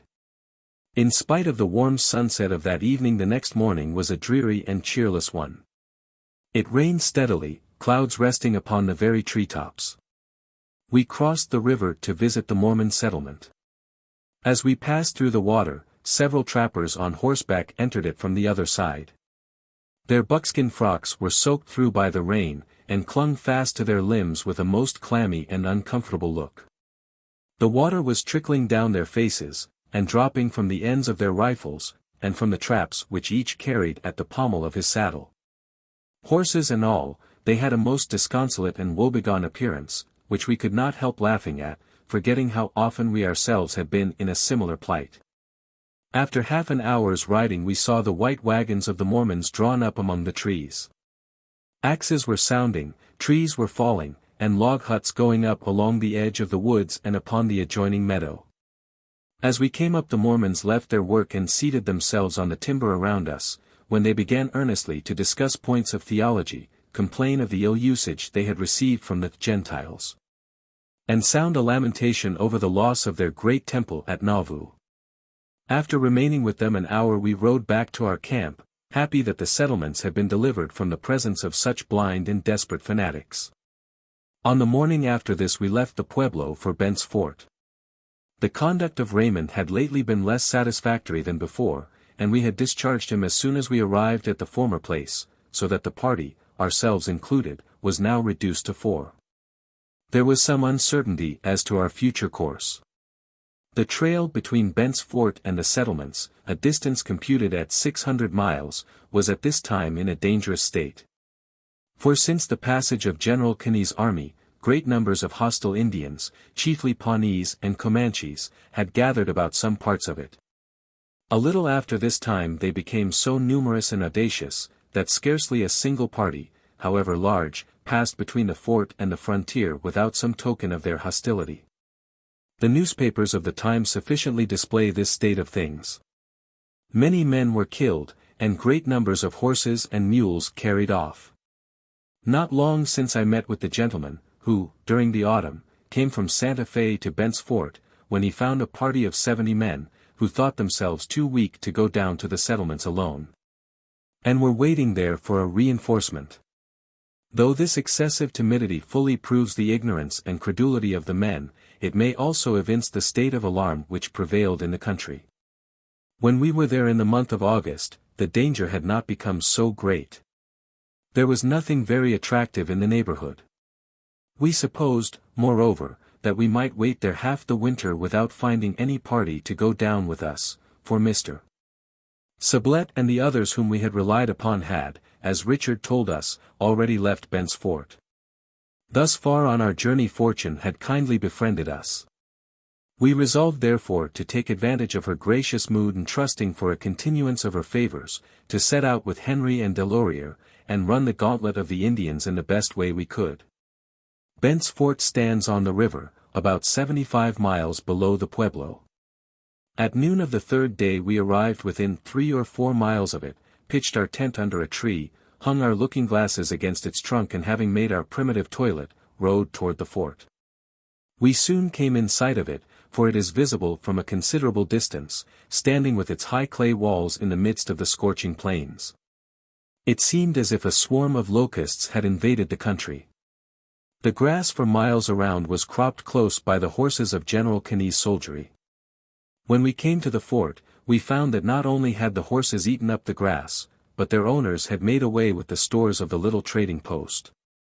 So that we had great difficulty in procuring the few articles which we required for our homeward journey. The army was gone, the life and bustle passed away, and the fort was a scene of dull and lazy tranquility. A few invalid officers and soldiers sauntered about the area, which was oppressively hot, for the glaring sun was reflected down upon it from the high white walls around. The proprietors were absent, and we were received by Mr. Holt, who had been left in charge of the fort. He invited us to dinner, where, to our admiration, we found a table laid with a white cloth, with casters in the center and chairs placed around it. This unwonted repast concluded, we rode back to our camp. Here, as we lay smoking round the fire after supper, we saw through the dusk 3 men approaching from the direction of the fort. They rode up and seated themselves near us on the ground. The foremost was a tall, well-formed man, with a face and manner such as inspire confidence at once. He wore a broad hat of felt, slouching and tattered, and the rest of his attire consisted of a frock and leggings of buckskin, rubbed with the yellow clay found among the mountains. At the heel of one of his moccasins was buckled a huge iron spur, with a rowel 5 or 6 inches in diameter. His horse, who stood quietly looking over his head, had a rude Mexican saddle, covered with a shaggy bearskin, and furnished with a pair of wooden stirrups of most preposterous size. The next man was a sprightly, active little fellow, about 5 feet and a quarter high, but very strong and compact. His face was swarthy as a Mexican's and covered with a close, curly black beard. An old greasy calico handkerchief was tied round his head, and his close buckskin dress was blackened and polished by grease and hard service. The last who came up was a large strong man, dressed in the coarse homespun of the frontiers, who dragged his long limbs over the ground as if he were too lazy for the effort. He had a sleepy gray eye, a retreating chin, an open mouth and a protruding upper lip, which gave him an air of exquisite indolence and helplessness. He was armed with an old United States Jaeger, which redoubtable weapon, though he could never hit his mark with it, he was accustomed to cherish as the very sovereign of firearms. The first 2 men belonged to a party who had just come from California with a large band of horses, which they had disposed of at Bent's Fort. Monroe, the taller of the 2, was from Iowa. He was an excellent fellow, open, warm-hearted and intelligent. Jim Gurney, the short man, was a Boston sailor, who had come in a trading vessel to California, and taken the fancy to return across the continent. The journey had already made him an expert mountain man, and he presented the extraordinary phenomenon of a sailor who understood how to manage a horse. The third of our visitors, named Ellis, was a Missourian, who had come out with a party of Oregon emigrants, but having got as far as Bridges Fort, he had fallen homesick, or as Jim averred, love-sick, and Ellis was just the man to be balked in a love adventure. He thought proper to join the California men and return homeward in their company. They now requested that they might unite with our party, and make the journey to the settlements in company with us. We readily assented, for we liked the appearance of the first two men, and were very glad to gain so efficient a reinforcement. We told them to meet us on the next evening at a spot on the river side, about 6 miles below the fort. Having smoked a pipe together, our new allies left us, and we lay down to sleep. XXII, Tete Rouge, the volunteer. The next morning, having directed Delorier to repair with his cart to the place of meeting, we came again to the fort to make some arrangements for the journey. After completing these we sat down under a sort of perch, to smoke with some Cheyenne Indians whom we found there. In a few minutes we saw an extraordinary little figure approach us in a military dress. He had a small, round countenance, garnished about the eyes with the kind of wrinkles commonly known as crow's feet and surrounded by an abundant crop of red curls, with a little cap resting on the top of them. Altogether, he had the look of a man more conversant with mint juleps and oyster suppers than with the hardships of prairie service. He came up to us and entreated that we would take him home to the settlements, saying that unless he went with us he should have to stay all winter at the fort. We liked our petitioner's appearance so little that we excused ourselves from complying with his request. At this he begged us so hard to take pity on him, looked so disconsolate, and told so lamentable a story that at last we consented, though not without many misgivings. The rugged Anglo-Saxon of our new recruit's real name proved utterly unmanageable on the lips of our French attendants, and Henry Chatillon, after various abortive attempts to pronounce it, one day coolly christened him Tete Rouge, in honor of his red curls. He had at different times been clerk of a Mississippi steamboat, an agent in a trading establishment at Nauvoo, besides filling various other capacities, in all of which he had seen much more of life than was good for him. In the spring, thinking that a summer's campaign would be an agreeable recreation, he had joined a company of St. Louis volunteers. There were 3 of us, said Tete Rouge, me and Bill Stevens and John Hopkins. We thought we would just go out with the army, and when we had conquered the country, we would get discharged and take our pay, you know, and go down to Mexico. They say there is plenty of fun going on there. Then we could go back to New Orleans by way of Vera Cruz. But Tete Rouge, like many a stouter volunteer, had reckoned without his host. Fighting Mexicans was a less amusing occupation than he had supposed, and his pleasure trip was disagreeably interrupted by brain fever, which attacked him when about halfway to Bent's Fort.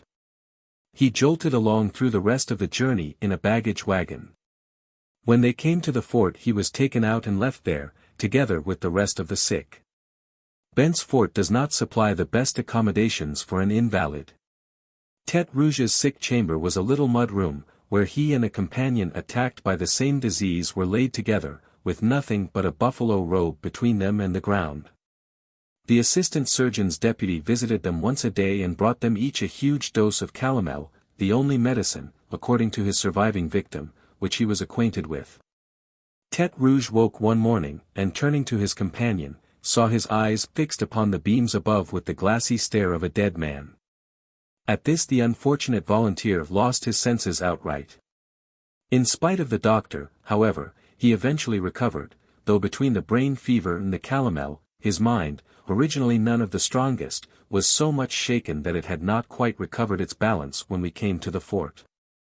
In spite of the poor fellow's tragic story, there was something so ludicrous in his appearance, and the whimsical contrast between his military dress and his most unmilitary demeanor, that we could not help smiling at them. We asked him if he had a gun. He said they had taken it from him during his illness, and he had not seen it since.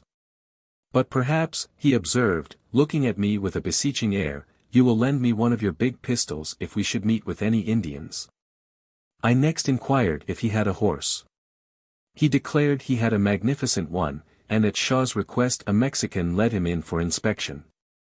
He exhibited the outline of a good horse, but his eyes were sunk in the sockets, and every one of his ribs could be counted. There were certain marks too about his shoulders, which could be accounted for by the circumstance, that during Tete Rouge's illness, his companions had seized upon the insulted charger, and harnessed him to a cannon along with the draft horses. To Tete Rouge's astonishment we recommended him by all means to exchange the horse, if he could, for a mule. Fortunately the people at the fort were so anxious to get rid of him that they were willing to make some sacrifice to effect the object, and he succeeded in getting a tolerable mule in exchange for the broken-down steed. A man soon appeared at the gate, leading in the mule by a cord which he placed in the hands of Tete Rouge, who, being somewhat afraid of his new acquisition, tried various flatteries and blandishments to induce her to come forward. The mule, knowing that she was expected to advance, stopped short in consequence, and stood fast as a rock, looking straight forward with immovable composure. Being stimulated by a blow from behind, she consented to move, and walked nearly to the other side of the fort before she stopped again. Hearing the bystanders laugh, Tete Rouge plucked up spirit and tugged hard at the rope. The mule jerked backward, spun herself round, and made a dash for the gate. Tete Rouge, who clung manfully to the rope, went whisking through the air for a few rods, when he let go and stood with his mouth open, staring after the mule, who galloped away over the prairie. She was soon caught and brought back by a Mexican, who mounted a horse and went in pursuit of her with his lasso. Having thus displayed his capacity for prairie travel, Tete Rouge proceeded to supply himself with provisions for the journey, and with this view he applied to a quartermaster's assistant who was in the fort. This official had a face as sour as vinegar, being in a state of chronic indignation because he had been left behind the army. He was as anxious as the rest to get rid of Tete Rouge. So, producing a rusty key, he opened a low door which led to a half-subterranean apartment, into which the two disappeared together. After some time they came out again, Tete Rouge greatly embarrassed by a multiplicity of paper parcels containing the different articles of his 40 days' rations. They were consigned to the care of Delorier, who about that time passed by with the cart on his way to the appointed place of meeting with Monroe and his companions. We next urged Tete Rouge to provide himself, if he could, with a gun. He accordingly made earnest appeals to the charity of various persons in the fort, but totally without success, a circumstance which did not greatly disturb us, since in the event of a skirmish he would be much more apt to do mischief to himself or his friends than to the enemy. When all these arrangements were completed we saddled our horses and were preparing to leave the fort, when looking round we discovered that our new associate was in fresh trouble. A man was holding the mule for him in the middle of the fort, while he tried to put the saddle on her back, but she kept stepping sideways and moving round and round in a circle until he was almost in despair. It required some assistance before all his difficulties could be overcome. At length he clambered into the black war saddle on which he was to have carried terror into the ranks of the Mexicans. "Get up," said Tete Rouge, "come now, go along, will you?" The mule walked deliberately forward out of the gate. Her recent conduct had inspired him with so much awe that he never dared to touch her with his whip. We trotted forward toward the place of meeting, but before he had gone far we saw that Tete Rouge's mule, who perfectly understood her rider, had stopped and was quietly grazing, in spite of his protestations, at some distance behind. So getting behind him, we drove him and the contumacious mule before us, until we could see through the twilight the gleaming of a distant fire. Monroe, Jim, and Ellis were lying around it. Their saddles, packs, and weapons were scattered about and their horses picketed near them. Delorier was there too with our little cart. Another fire was soon blazing high. We invited our new allies to take a cup of coffee with us. When both the others had gone over to their side of the camp, Jim Gurney still stood by the blaze, puffing hard at his little black pipe, as short and weather-beaten as himself. "Well," he said, "here are 8 of us. We'll call it 6, for them 2 boobies, Ellis over yonder, and that new man of yours, won't count for anything. We'll get through well enough, never fear for that, unless the Comanches happen to get foul of us." XVIII, Indian Alarms. We began our journey for the frontier settlements on the 27th of August, and certainly a more ragamuffin cavalcade never was seen on the banks of the upper Arkansas. Of the large and fine horses with which we had left the frontier in the spring, not one remained. We had supplied their place with the rough breed of the prairie, as hardy as mules and almost as ugly. We had also with us a number of the latter detestable animals. In spite of their strength and hardihood, several of the band were already worn down by hard service and hard fare, and as none of them were shod, they were fast becoming footsore. Every horse and mule had a cord of twisted bullhide coiled around his neck, which by no means added to the beauty of his appearance.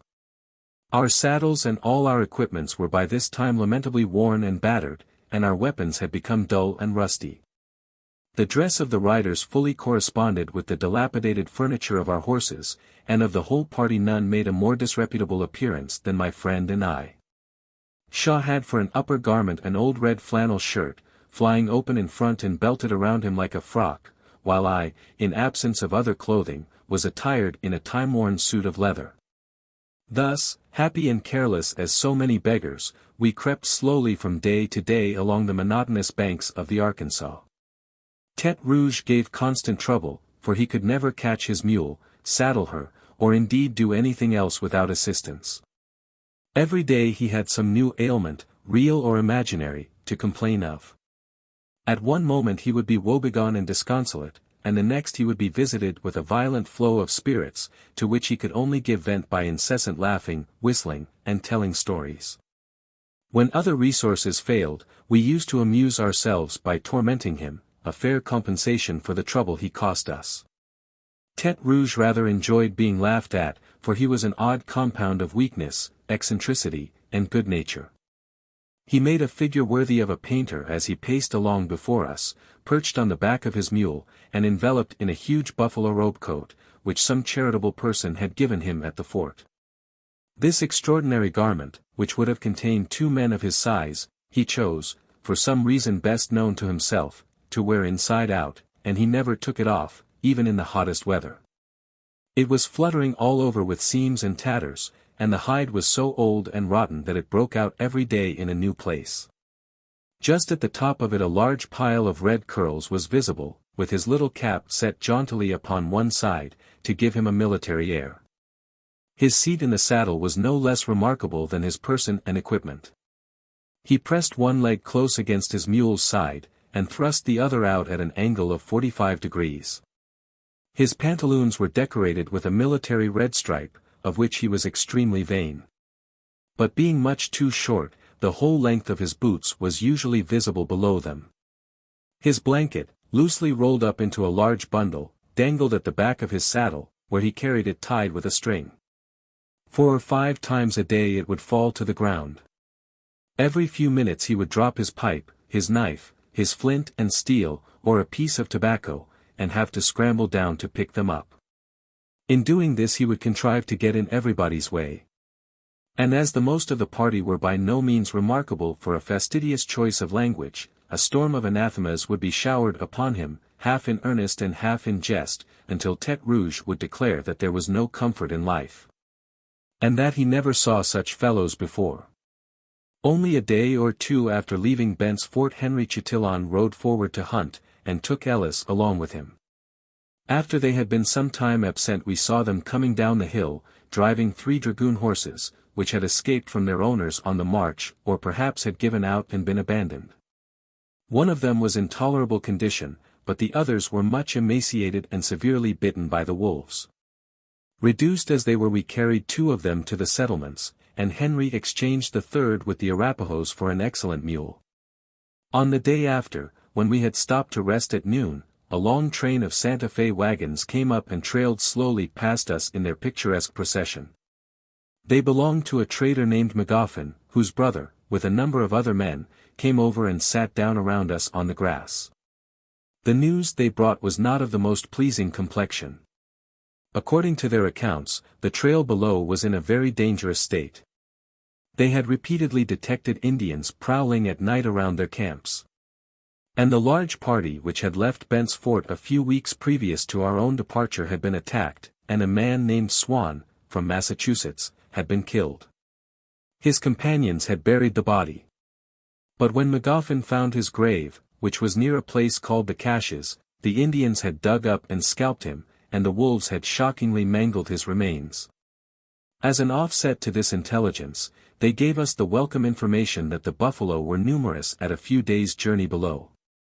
On the next afternoon, as we moved along the bank of the river, we saw the white tops of wagons on the horizon. It was some hours before we met them, when they proved to be a train of clumsy ox wagons, quite different from the rakish vehicles of the Santa Fe traders, and loaded with government stores for the troops. They all stopped, and the drivers gathered around us in a crowd. I thought that the whole frontier might have been ransacked in vain to furnish men worse fitted to meet the dangers of the prairie. Many of them were mere boys, fresh from the plow, and devoid of knowledge and experience. In respect to the state of the trail, they confirmed all that the Santa Fe men had told us. In passing between the Pawnee Fork and the Caches, their sentinels had fired every night at real or imaginary Indians. They said also that Ewing, a young Kentuckian in the party that had gone down before us, had shot an Indian who was prowling at evening about the camp. Some of them advised us to turn back, and others to hasten forward as fast as we could. But they all seemed in such a state of feverish anxiety, and so little capable of cool judgment, that we attached slight weight to what they said. They next gave us a more definite piece of intelligence. A large village of Arapahoes was encamped on the river below. They represented them to be quite friendly. But some distinction was to be made between a party of 30 men, traveling with oxen, which are of no value in an Indian's eyes, and a mere handful like ourselves, with a tempting band of mules and horses. This story of the Arapahoes therefore caused us some anxiety. Just after leaving the government wagons, as Shaw and I were riding along a narrow passage between the river bank and a rough hill that pressed close upon it, we heard Tete Rouge's voice behind us. "Hello," he called out. "I say, stop the cart just for a minute, will you?" "What's the matter, Tete?" asked Shaw, as he came riding up to us with a grin of exultation. He had a bottle of molasses in one hand, and a large bundle of hides on the saddle before him, containing, as he triumphantly informed us, sugar, biscuits, coffee, and rice. These supplies he had obtained by a stratagem on which he greatly plumed himself, and he was extremely vexed and astonished that we did not fall in with his views of the matter. He had told Coates, the master wagoner, that the commissary at the fort had given him an order for sick rations, directed to the master of any government train which he might meet upon the road. This order he had unfortunately lost, but he hoped that the rations would not be refused on that account, as he was suffering from coarse fare and needed them very much. As soon as he came to camp that night, Tete Rouge repaired to the box at the back of the cart, where Deloria used to keep his culinary apparatus, took possession of a saucepan, and after building a little fire of his own, set to work preparing a meal out of his ill-gotten booty. This done, he seized on a tin plate and spoon, and sat down under the cart to regale himself. His preliminary repast did not at all prejudice his subsequent exertions at supper, where, in spite of his miniature dimensions, he made a better figure than any of us. Indeed, about this time his appetite grew quite voracious. He began to thrive wonderfully. His small body visibly expanded, and his cheeks, which when we first took him were rather yellow and cadaverous, now dilated in a wonderful manner, and became ruddy in proportion. Tete Rouge, in short, began to appear like another man. Early in the afternoon of the next day, looking along the edge of the horizon in front, we saw that at one point it was faintly marked with pale indentations, like the teeth of a saw. The lodges of the Arapahoes, rising between us and the sky, caused this singular appearance. It wanted still 2 or 3 hours of sunset when we came opposite their camp. There were full 200 lodges standing in the midst of a grassy meadow at some distance beyond the river, while for a mile around and on either bank of the Arkansas were scattered some 1,500 horses and mules grazing together in bands, or wandering singly about the prairie. The whole were visible at once, for the vast expanse was unbroken by hills, and there was not a tree or a bush to intercept the view. Here and there walked an Indian, engaged in watching the horses. No sooner did we see them than Tete Rouge begged Delorier to stop the cart and hand him his little military jacket, which was stowed away there. In this he instantly invested himself, having for once laid the old buffalo coat aside, assumed a most martial posture in the saddle, set his cap over his left eye with an air of defiance, and earnestly entreated that somebody would lend him a gun or a pistol only for half an hour. Being called upon to explain these remarkable proceedings, Tete Rouge observed that he knew from experience what effect the presence of a military man in his uniform always had upon the mind of an Indian. And he thought the Arapahoes ought to know that there was a soldier in the party. Meeting Arapahoes here on the Arkansas was a very different thing from meeting the same Indians among their native mountains. There was another circumstance in our favor. General Kearny had seen them a few weeks before, as he came up the river with his army, and renewing his threats of the previous year, he told them that if they ever again touched the hair of a white man's head he would exterminate their nation. This placed them for the time in an admirable frame of mind, and the effect of his menaces had not yet disappeared. I was anxious to see the village and its inhabitants. We thought it also our best policy to visit them openly, as if unsuspicious of any hostile design, and Shaw and I, with Henry Chatillon, prepared to cross the river. The rest of the party meanwhile moved forward as fast as they could, in order to get as far as possible from our suspicious neighbors before night came on. The Arkansas at this point, and for several hundred miles below, is nothing but a broad sand bed, over which a few scanty threads of water are swiftly gliding, now and then expanding into wide shallows. At several places, during the autumn, the water sinks into the sand and disappears altogether. At this season, were it not for the numerous quicksands, the river might be forded almost anywhere without difficulty, though its channel is often a quarter of a mile wide. Our horses jumped down the bank, and wading through the water, or galloping freely over the hard sand beds, soon reached the other side. Here, as we were pushing through the tall grass, we saw several Indians not far off. One of them waited until we came up, and stood for some moments in perfect silence before us, looking at us askance with his little snake-like eyes. Henry explained by signs what we wanted, and the Indian, gathering his buffalo robe about his shoulders, led the way toward the village without speaking a word. The language of the Arapahoes is so difficult and its pronunciations so harsh and guttural, that no white man, it is said, has ever been able to master it. Even Maxwell the trader, who has been most among them, is compelled to resort to the curious sign language common to most of the prairie tribes. With this Henry Chatillon was perfectly acquainted. Approaching the village, we found the ground all around it strewn with great piles of waste buffalo meat in incredible quantities. The lodges were pitched in a very wide circle. They resembled those of the Dakota in everything but cleanliness and neatness.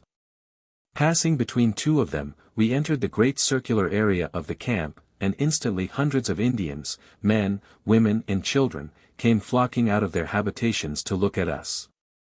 At the same time, the dogs all around the village set up a fearful baying.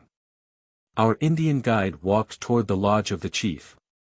Here we dismounted, and loosening the trail ropes from our horses' necks, held them securely, and sat down before the entrance, with our rifles laid across our laps. The chief came out and shook us by the hand. He was a mean-looking fellow, very tall, thin-visaged, and sinewy, like the rest of the nation, and with scarcely a vestige of clothing. We had not been seated half a minute before a multitude of Indians came crowding around us from every part of the village, and we were shut in by a dense wall of savage faces. Some of the Indians crouched around us on the ground. Others again sat behind them, others, stooping, looked over their heads, while many more stood crowded behind, stretching themselves upward, and peering over each other's shoulders, to get a view of us. I looked in vain among this multitude of faces to discover one manly or generous expression. All were wolfish, sinister, and malignant, and their complexions, as well as their features, unlike those of the Dakota, were exceedingly bad. The chief, who sat close to the entrance, called to a squaw within the lodge, who soon came out and placed a wooden bowl of meat before us. To our surprise, however, no pipe was offered. Having tasted of the meat as a matter of form, I began to open a bundle of presents, tobacco, knives, vermilion, and other articles which I had brought with me. At this there was a grin on every countenance in the rapacious crowd. Their eyes began to glitter, and long thin arms were eagerly stretched toward us on all sides to receive the gifts. The Arapahoes set great value upon their shields, which they transmit carefully from father to son. I wished to get one of them. And displaying a large piece of scarlet cloth, together with some tobacco and a knife, I offered them to anyone who would bring me what I wanted. After some delay a tolerable shield was produced. They were very anxious to know what we meant to do with it, and Henry told them that we were going to fight their enemies, the Pawnees. This instantly produced a visible impression in our favor, which was increased by the distribution of the presents. Among these was a large paper of awls, a gift appropriate to the women. And as we were anxious to see the beauties of the Arapaho village, Henry requested that they might be called to receive them. A warrior gave a shout as if he were calling a pack of dogs together. The squaws, young and old, hags of 80 and girls of 16, came running with screams and laughter out of the lodges. And as the men gave way for them, they gathered round us and stretched out their arms, grinning with delight, their native ugliness considerably enhanced by the excitement of the moment. Mounting our horses, which during the whole interview we had held close to us, we prepared to leave the Arapahoes.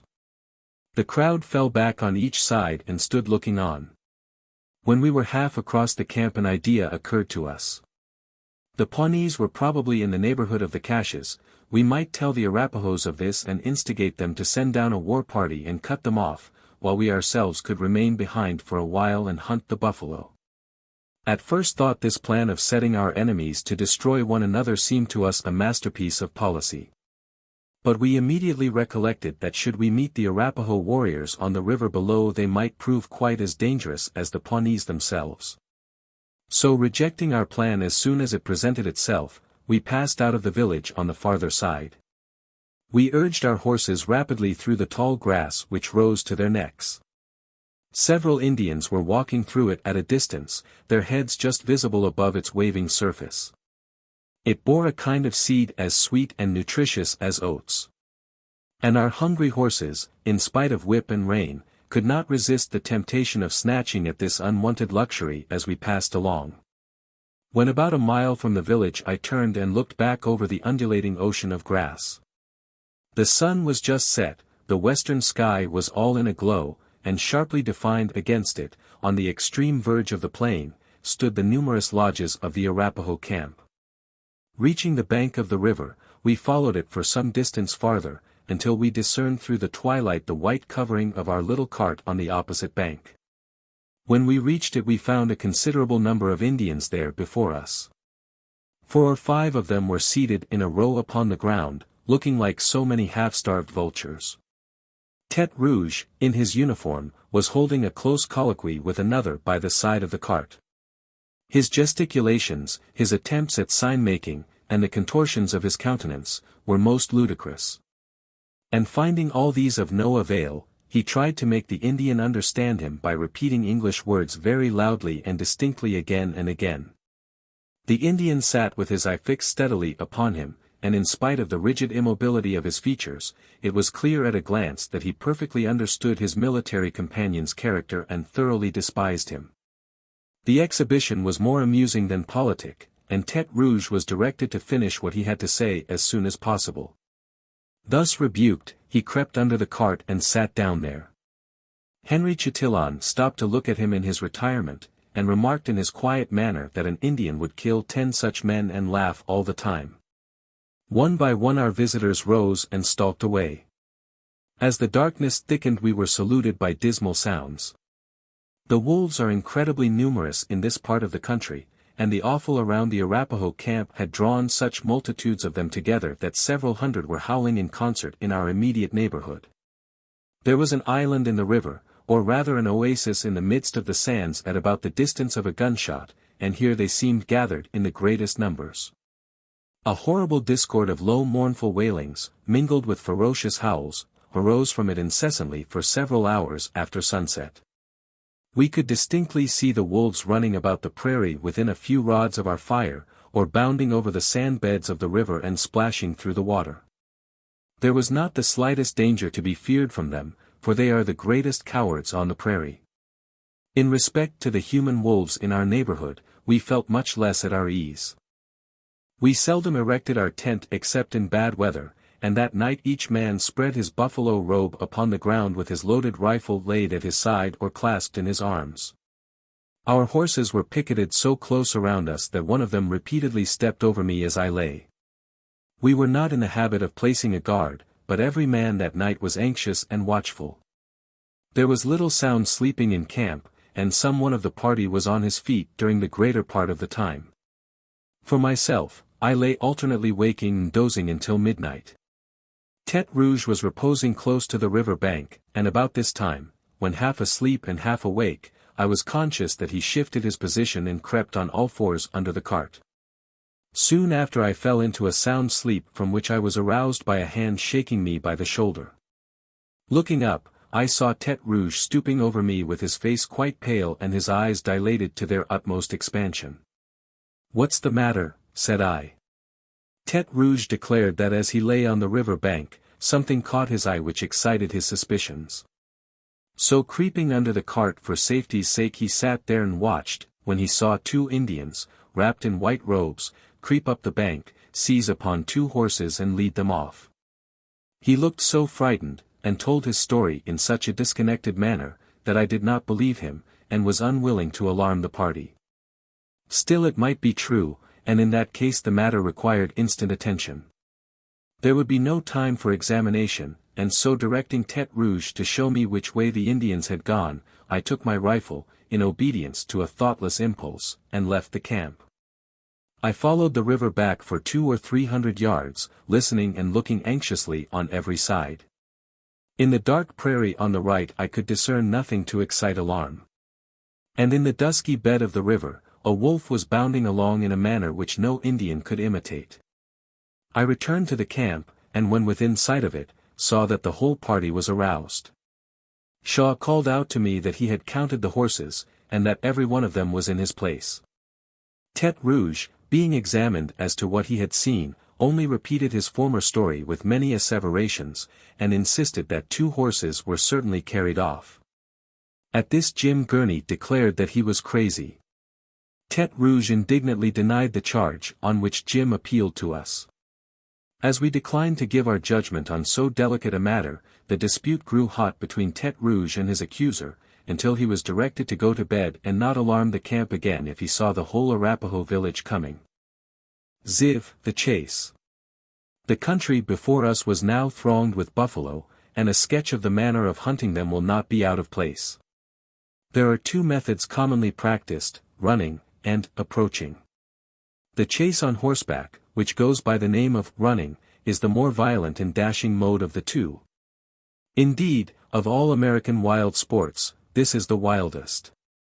Once among the buffalo, the hunter, unless long use has made him familiar with the situation, dashes forward in utter recklessness and self-abandonment. He thinks of nothing, cares for nothing but the game. His mind is stimulated to the highest pitch, yet intensely concentrated on one object. In the midst of the flying herd, where the uproar and the dust are thickest, it never wavers for a moment. He drops the rein and abandons his horse to his furious career. He levels his gun, the report sounds faint amid the thunder of the buffalo. And when his wounded enemy leaps in vain fury upon him, his heart thrills with a feeling like the fierce delight of the battlefield. A practiced and skillful hunter, well mounted, will sometimes kill 5 or 6 cows in a single chase, loading his gun again and again as his horse rushes through the tumult. An exploit like this is quite beyond the capacities of a novice. In attacking a small band of buffalo, or in separating a single animal from the herd and assailing it apart from the rest, there is less excitement and less danger. With a bold and well-trained horse the hunter may ride so close to the buffalo that as they gallop side by side he may reach over and touch him with his hand. Nor is there much danger in this as long as the buffalo's strength and breath continue unabated. But when he becomes tired and can no longer run at ease, when his tongue lolls out and foam flies from his jaws, then the hunter had better keep at a more respectful distance. The distressed brute may turn upon him at any instant. And especially at the moment when he fires his gun. The wounded buffalo springs at his enemy, the horse leaps violently aside. And then the hunter has need of a tenacious seat in the saddle, for if he is thrown to the ground there is no hope for him. When he sees his attack defeated the buffalo resumes his flight, but if the shot be well directed he soon stops. For a few moments he stands still, then totters and falls heavily upon the prairie. The chief difficulty in running buffalo, as it seems to me, is that of loading the gun or pistol at full gallop. Many hunters for convenience sake carry 3 or 4 bullets in the mouth, the powder is poured down the muzzle of the piece, the bullet dropped in after it, the stock struck hard upon the pommel of the saddle, and the work is done. The danger of this method is obvious. Should the blow on the pommel fail to send the bullet home, or should the latter, in the act of aiming, start from its place and roll toward the muzzle, the gun would probably burst in discharging. Many a shattered hand and worse casualties besides have been the result of such an accident. To obviate it, some hunters make use of a ramrod, usually hung by a string from the neck, but this materially increases the difficulty of loading. The bows and arrows which the Indians use in running buffalo have many advantages over firearms, and even white men occasionally employ them. The danger of the chase arises not so much from the onset of the wounded animal as from the nature of the ground which the hunter must ride over. The prairie does not always present a smooth, level, and uniform surface. Very often it is broken with hills and hollows, intersected by ravines, and in the remoter parts studded by the stiff wild sage bushes. The most formidable obstructions, however, are the burrows of wild animals, wolves, badgers, and particularly prairie dogs, with whose holes the ground for a very great extent is frequently honeycombed. In the blindness of the chase the hunter rushes over it unconscious of danger, his horse, at full career, thrusts his leg deep into one of the burrows, the bone snaps, the rider is hurled forward to the ground and probably killed. Yet accidents in buffalo running happen less frequently than one would suppose. In the recklessness of the chase, the hunter enjoys all the impunity of a drunken man, and may ride in safety over the gullies and declivities where, should he attempt to pass in his sober senses, he would infallibly break his neck. The method of approaching, being practiced on foot, has many advantages over that of running. In the former, one neither breaks down his horse nor endangers his own life. Instead of yielding to excitement he must be cool, collected, and watchful, he must understand the buffalo, observe the features of the country in the course of the wind, and be well skilled, moreover, in using the rifle. The buffalo are strange animals, sometimes they are so stupid and infatuated that a man may walk up to them in full sight on the open prairie, and even shoot several of their number before the rest will think it necessary to retreat. Again at another moment they will be so shy and wary, that in order to approach them the utmost skill, experience, and judgment are necessary. Kit Carson, I believe, stands preeminent in running buffalo. In approaching, no man living can bear away the palm from Henry Chatillon. To resume the story, after Tete Rouge had alarmed the camp, no further disturbance occurred during the night.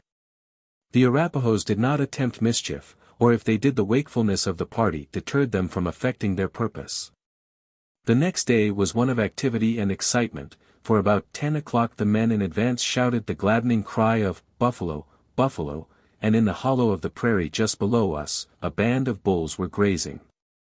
The temptation was irresistible, and Shaw and I rode down upon them. We were badly mounted on our traveling horses, but by hard lashing we overtook them, and Shaw, running alongside of a bull, shot into him both balls of his double-barreled gun. Looking round as I galloped past, I saw the bull in his mortal fury rushing again and again upon his antagonist, whose horse constantly leaped aside, and avoided the onset. My chase was more protracted, but at length I ran close to the bull and killed him with my pistols. Cutting off the tails of our victims by way of trophy, we rejoined the party in about a quarter of an hour after we left it. Again and again that morning rang out the same welcome cry of, "Buffalo, buffalo."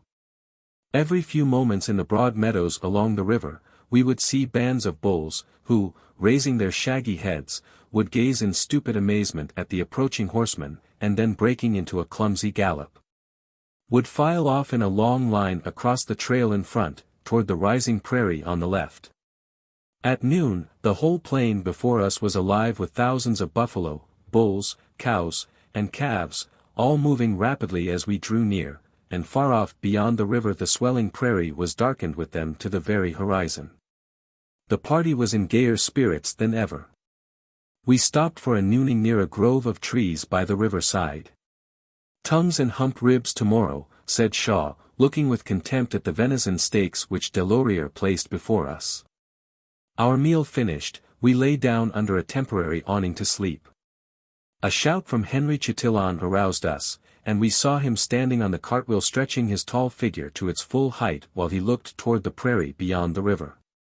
Following the direction of his eyes we could clearly distinguish a large dark object, like the black shadow of a cloud, passing rapidly over swell after swell of the distant plain. Behind it followed another of similar appearance though smaller. Its motion was more rapid, and it drew closer and closer to the first. It was the hunters of the Arapaho camp pursuing a band of buffalo. Shaw and I hastily sought and saddled our best horses, and went plunging through sand and water to the farther bank. We were too late. The hunters had already mingled with the herd, and the work of slaughter was nearly over. When we reached the ground we found it strewn far and near with numberless black carcasses, while the remnants of the herd, scattered in all directions, were flying away in terror, and the Indians still rushing in pursuit. Many of the hunters, however, remained upon the spot, and among the rest was our yesterday's acquaintance, the chief of the village. He had alighted by the side of a cow, into which he had shot 5 or 6 arrows, and his squaw, who had followed him on horseback to the hunt, was giving him a draught of water out of a canteen, purchased or plundered from some volunteer soldier. Recrossing the river we overtook the party, who were already on their way. We had scarcely gone a mile when an imposing spectacle presented itself. From the river bank on the right, away over the swelling prairie on the left, and in front as far as we could see, extended one vast host of buffalo. The outskirts of the herd were within a quarter of a mile. In many parts they were crowded so densely together that in the distance their rounded backs presented a surface of uniform blackness. But elsewhere they were more scattered, and from amid the multitude rose little columns of dust where the buffalo were rolling on the ground.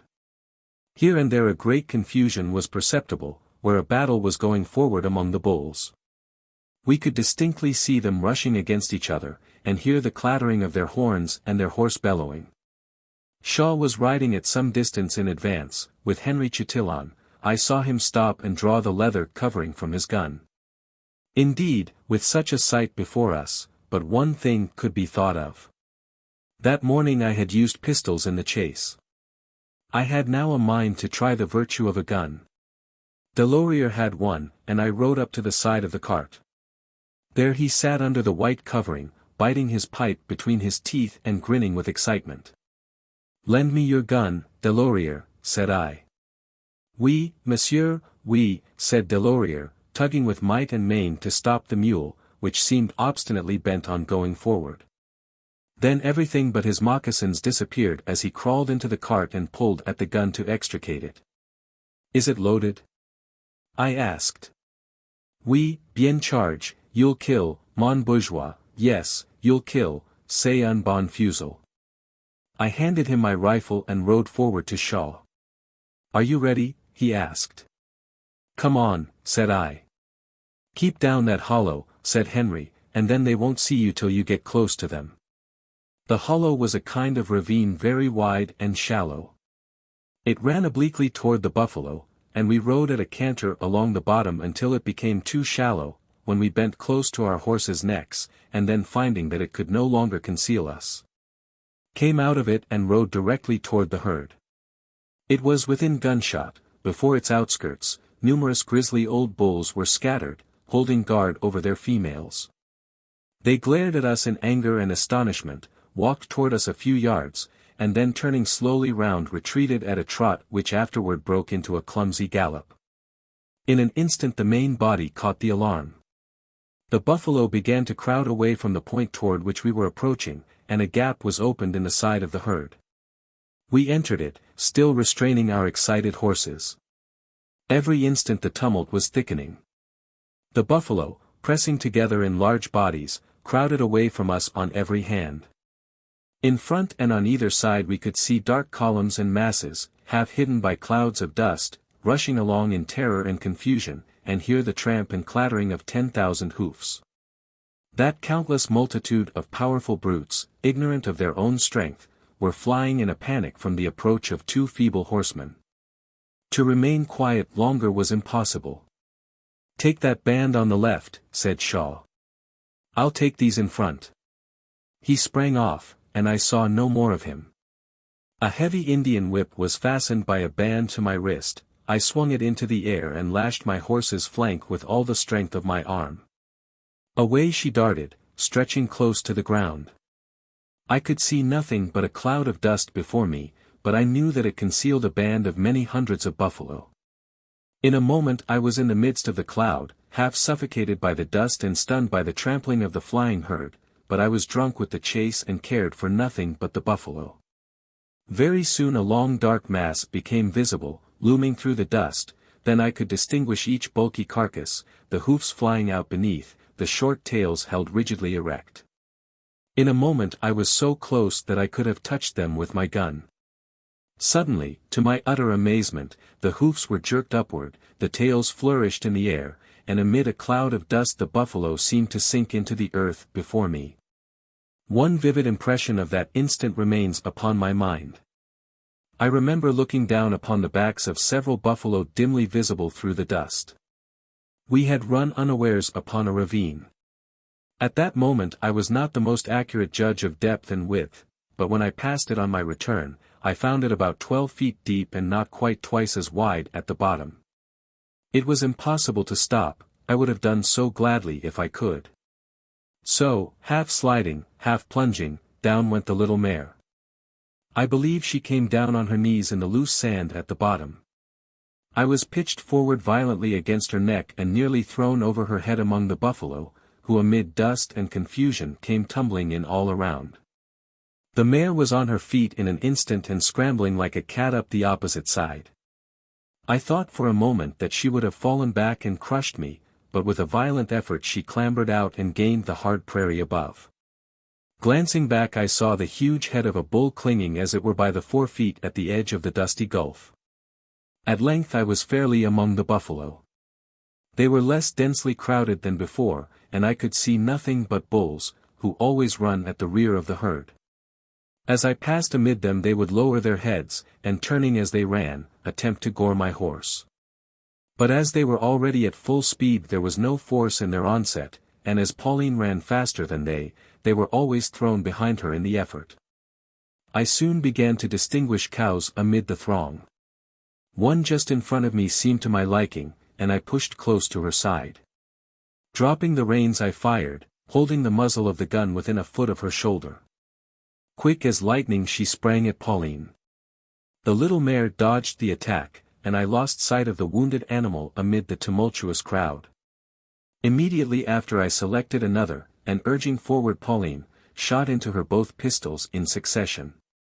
For a while I kept her in view, but in attempting to load my gun, lost sight of her also in the confusion. Believing her to be mortally wounded and unable to keep up with the herd, I checked my horse. The crowd rushed onward.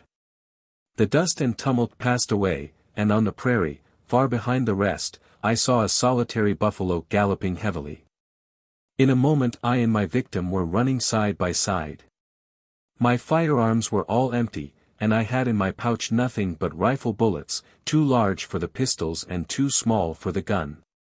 I loaded the latter, however, but as often as I leveled it to fire, the little bullets would roll out of the muzzle and the gun returned only a faint report like a squib, as the powder harmlessly exploded. I galloped in front of the buffalo and attempted to turn her back, but her eyes glared, her mane bristled, and lowering her head, she rushed at me with astonishing fierceness and activity. Again and again I rode before her, and again she repeated her furious charge. But little Pauline was in her element. She dodged her enemy at every rush, until at length the buffalo stood still, exhausted with her own efforts. She panted, and her tongue hung lolling from her jaws. Riding to a little distance I alighted, thinking to gather a handful of dry grass to serve the purpose of wadding, and load the gun at my leisure. No sooner were my feet on the ground than the buffalo came bounding in such a rage toward me that I jumped back again into the saddle with all possible dispatch. After waiting a few minutes more, I made an attempt to ride up and stab her with my knife, but the experiment proved such as no wise man would repeat. At length, Bethinking me of the fringes at the seams of my buckskin pantaloons, I jerked off a few of them, and reloading my gun, forced them down the barrel to keep the bullet in its place.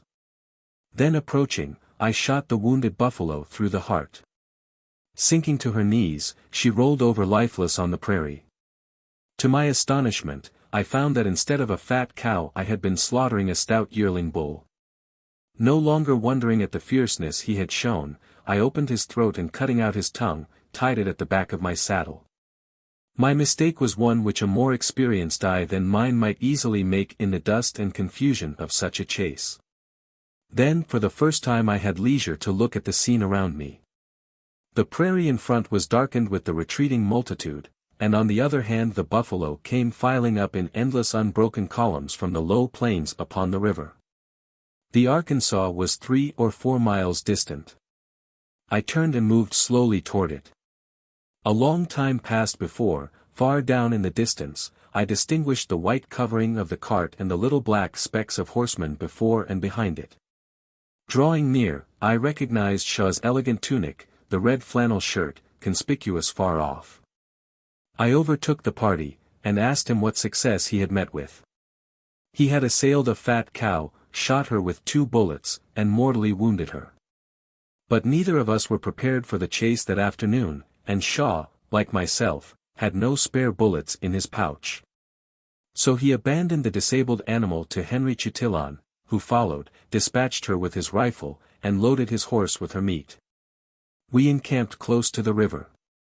The night was dark, and as we lay down we could hear mingled with the howling of wolves the hoarse bellowing of the buffalo, like the ocean beating upon a distant coast. XXV The Buffalo Camp. No one in the camp was more active than Jim Gurney, and no one half so lazy as Ellis. Between these two there was a great antipathy. Ellis never stirred in the morning until he was compelled to, but Jim was always on his feet before daybreak, and this morning as usual the sound of his voice awakened the party. "Get up, you booby! Up with you now, you're fit for nothing but eating and sleeping. Stop your grumbling and come out of that buffalo robe or I'll pull it off for you." Jim's words were interspersed with numerous expletives, which gave them great additional effect. Ellis drawled out something in a nasal tone from among the folds of his buffalo robe. Then slowly disengaged himself, rose into sitting posture, stretched his long arms, yawned hideously, and finally, raising his tall person erect, stood staring round him to all the 4 quarters of the horizon. Delorier's fire was soon blazing, and the horses and mules, loosened from their pickets, were feeding in the neighboring meadow. When we sat down to breakfast the prairie was still in the dusky light of morning. And as the sun rose we were mounted and on our way again. "A white buffalo," exclaimed Monroe. "I'll have that fellow," said Shaw, "if I run my horse to death after him." He threw the cover of his gun to Delorier and galloped out upon the prairie. "Stop, Mr. Shaw, stop," called out Henry Chatillon, "you'll run down your horse for nothing, it's only a white ox." But Shaw was already out of hearing. The ox, who had no doubt strayed away from some of the government wagon trains, was standing beneath some low hills which bounded the plain in the distance. Not far from him a band of veritable buffalo bulls were grazing. And startled at Shaw's approach, they all broke into a run, and went scrambling up the hillsides to gain the high prairie above. One of them in his haste and terror involved himself in a fatal catastrophe. Along the foot of the hills was a narrow strip of deep marshy soil, into which the bull plunged and hopelessly entangled himself. We all rode up to the spot. The huge carcass was half sunk in the mud, which flowed to his very chin, and his shaggy mane was outspread upon the surface.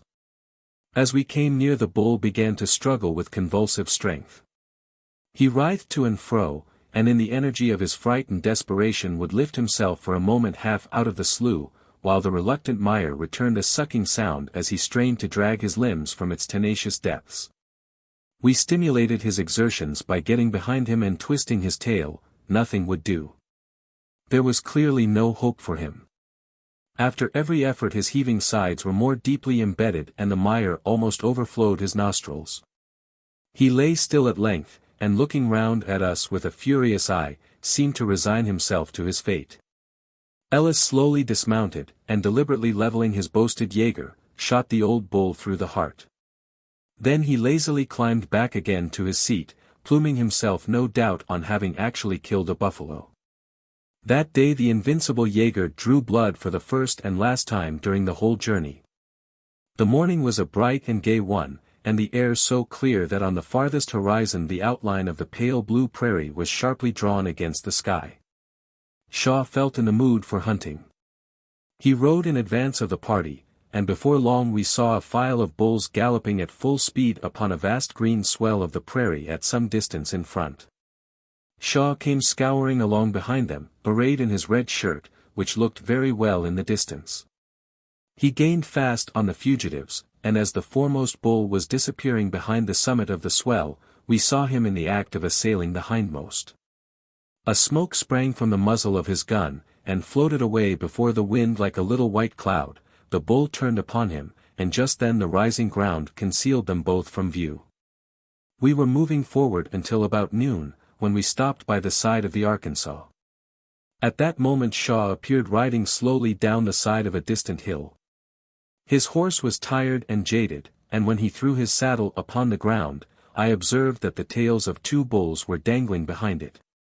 No sooner were the horses turned loose to feed than Henry, asking Monroe to go with him, took his rifle and walked quietly away. Shaw, Tete Rouge, and I sat down by the side of the cart to discuss the dinner which Delorier placed before us. We had scarcely finished when we saw Monroe walking toward us along the river bank. Henry, he said, had killed 4 fat cows, and had sent him back for horses to bring in the meat. Shaw took a horse for himself and another for Henry, and he and Monroe left the camp together. After a short absence all 3 of them came back, their horses loaded with the choicest parts of the meat.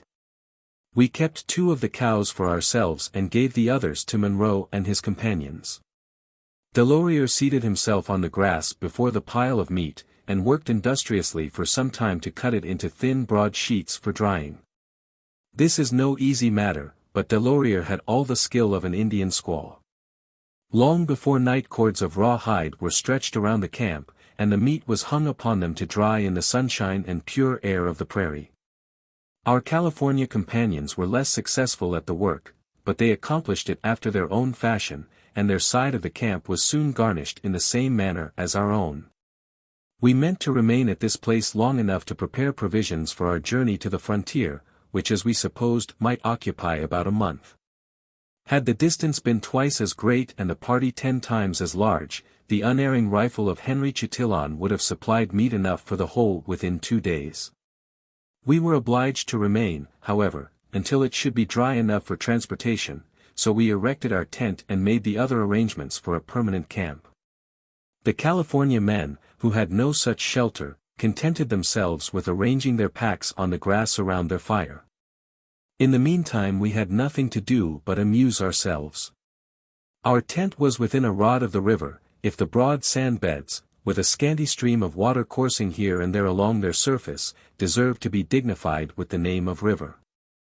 The vast flat plains on either side were almost on a level with the sand beds, and they were bounded in the distance by low, monotonous hills, parallel to the course of the Arkansas. All was one expanse of grass. There was no wood in view, except some trees and stunted bushes upon 2 islands which rose from amid the wet sands of the river. Yet far from being dull and tame, this boundless scene was often a wild and animated one. For twice a day, at sunrise and at noon, the buffalo came issuing from the hills, slowly advancing in their grave processions to drink at the river. All our amusements were too at their expense. Except an elephant, I have seen no animal that can surpass a buffalo bull in size and strength, and the world may be searched in vain to find anything of a more ugly and ferocious aspect. At first sight of him every feeling of sympathy vanishes. No man who has not experienced it can understand with what keen relish one inflicts his death wound, with what profound contentment of mind he beholds him fall. The cows are much smaller and of a gentler appearance, as becomes their sex.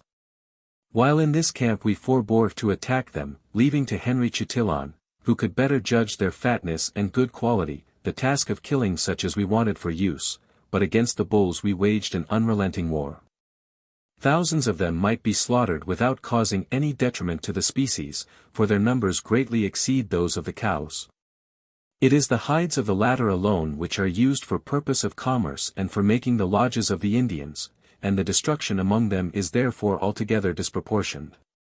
Our horses were tired, and we now usually hunted on foot.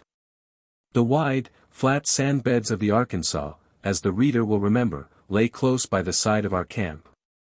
While we were lying on the grass after dinner, smoking, conversing, or laughing at Tete Rouge, one of us would look up and observe, far out on the plains beyond the river, certain black objects slowly approaching.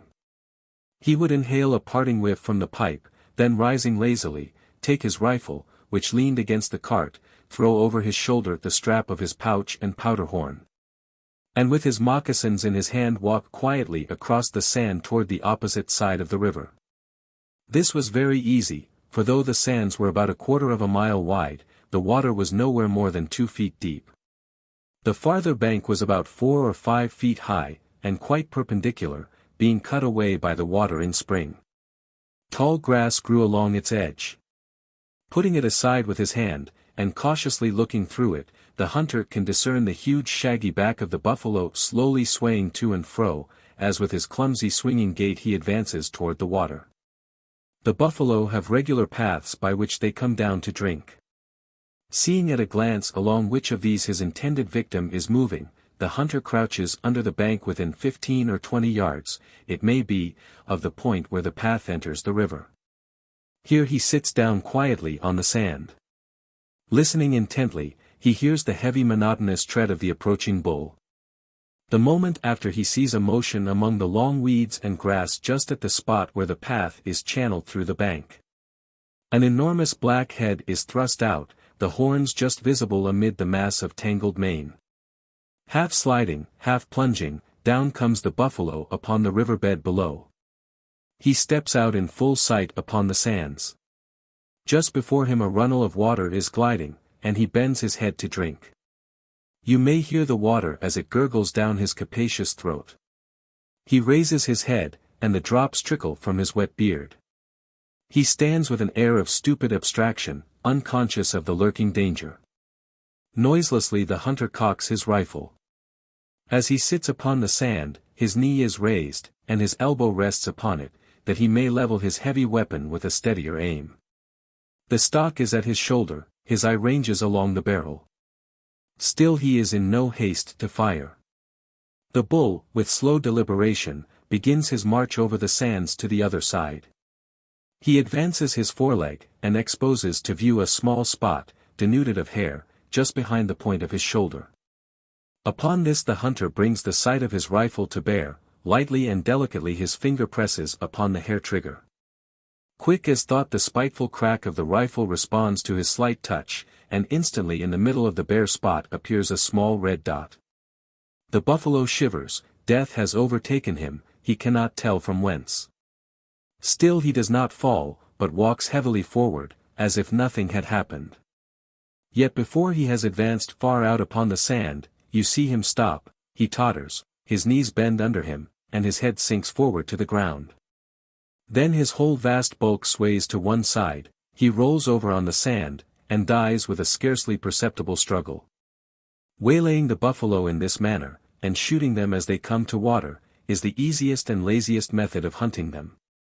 They may also be approached by crawling up ravines, or behind hills, or even over the open prairie. This is often surprisingly easy, but at other times it requires the utmost skill of the most experienced hunter. Henry Chatillon was a man of extraordinary strength and hardihood.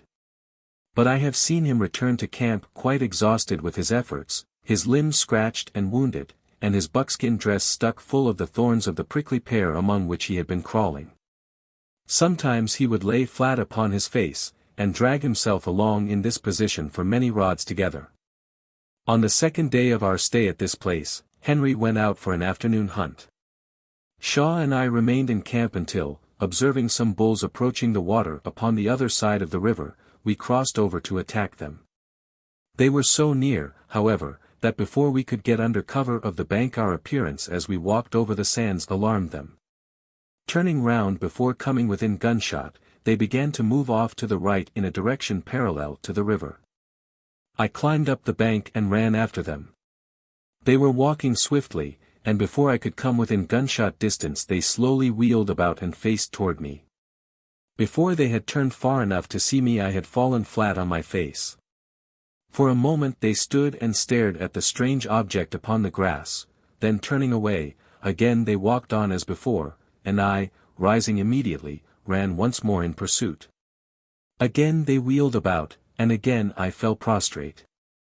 Repeating this 3 or 4 times, I came at length within 100 yards of the fugitives, and as I saw them turning again I sat down and leveled my rifle.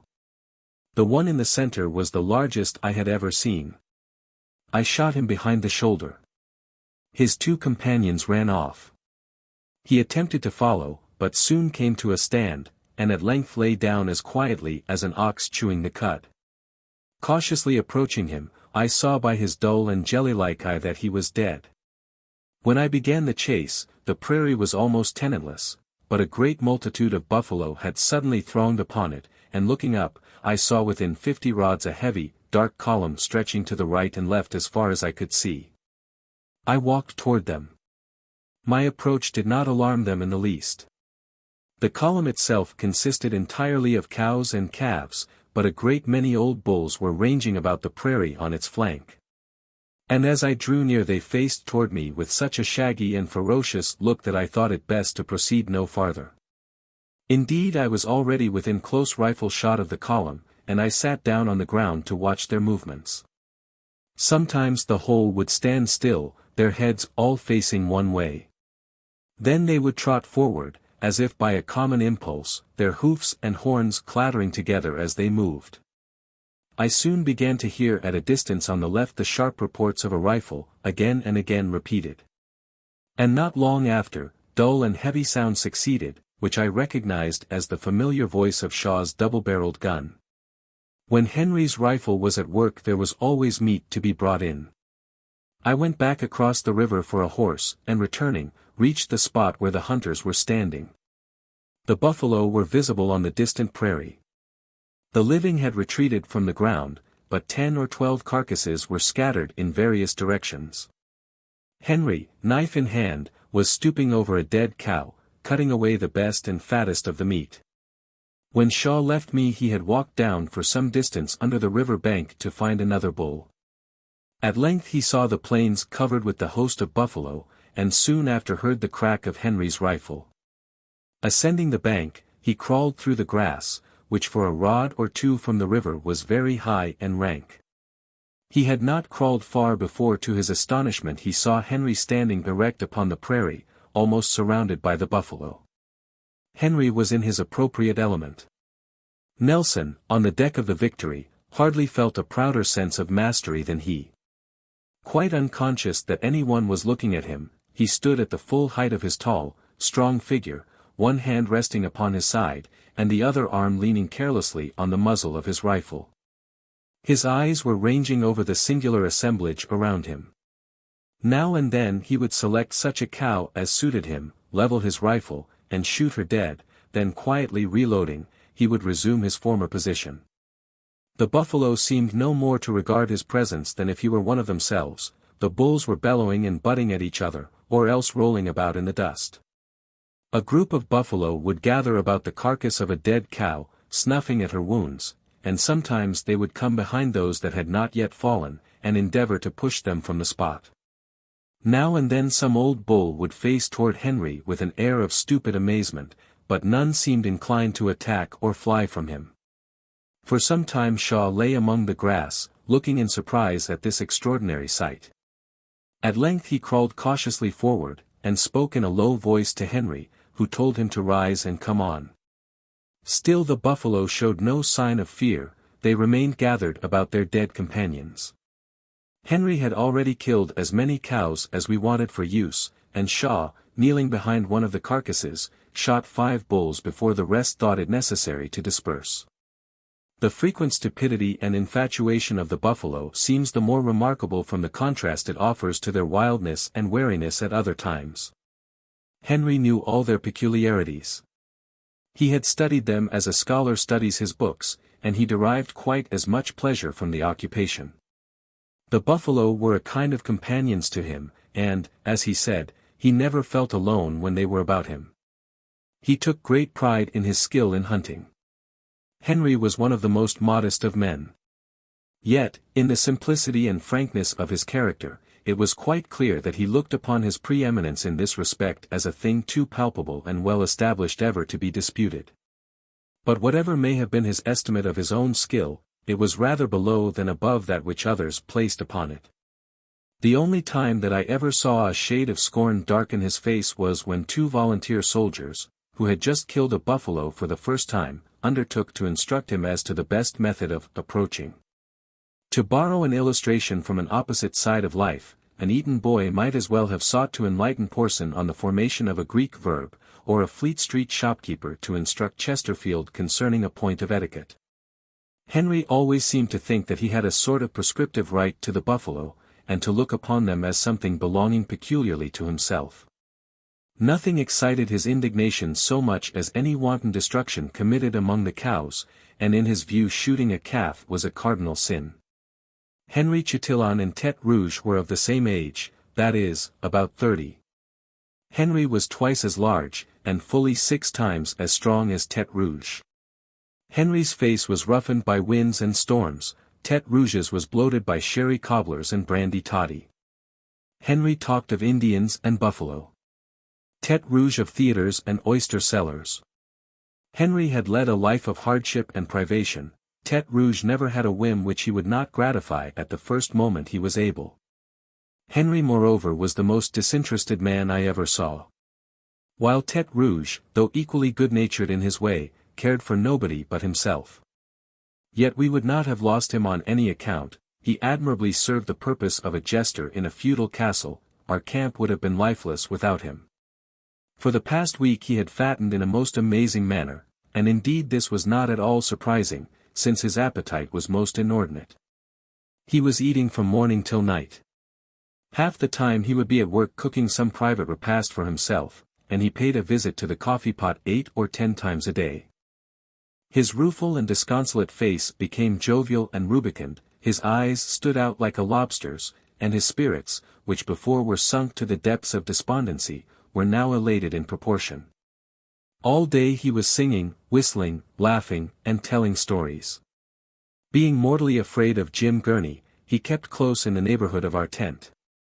As he had seen an abundance of low dissipated life, and had a considerable fund of humor, his anecdotes were extremely amusing, especially since he never hesitated to place himself in a ludicrous point of view.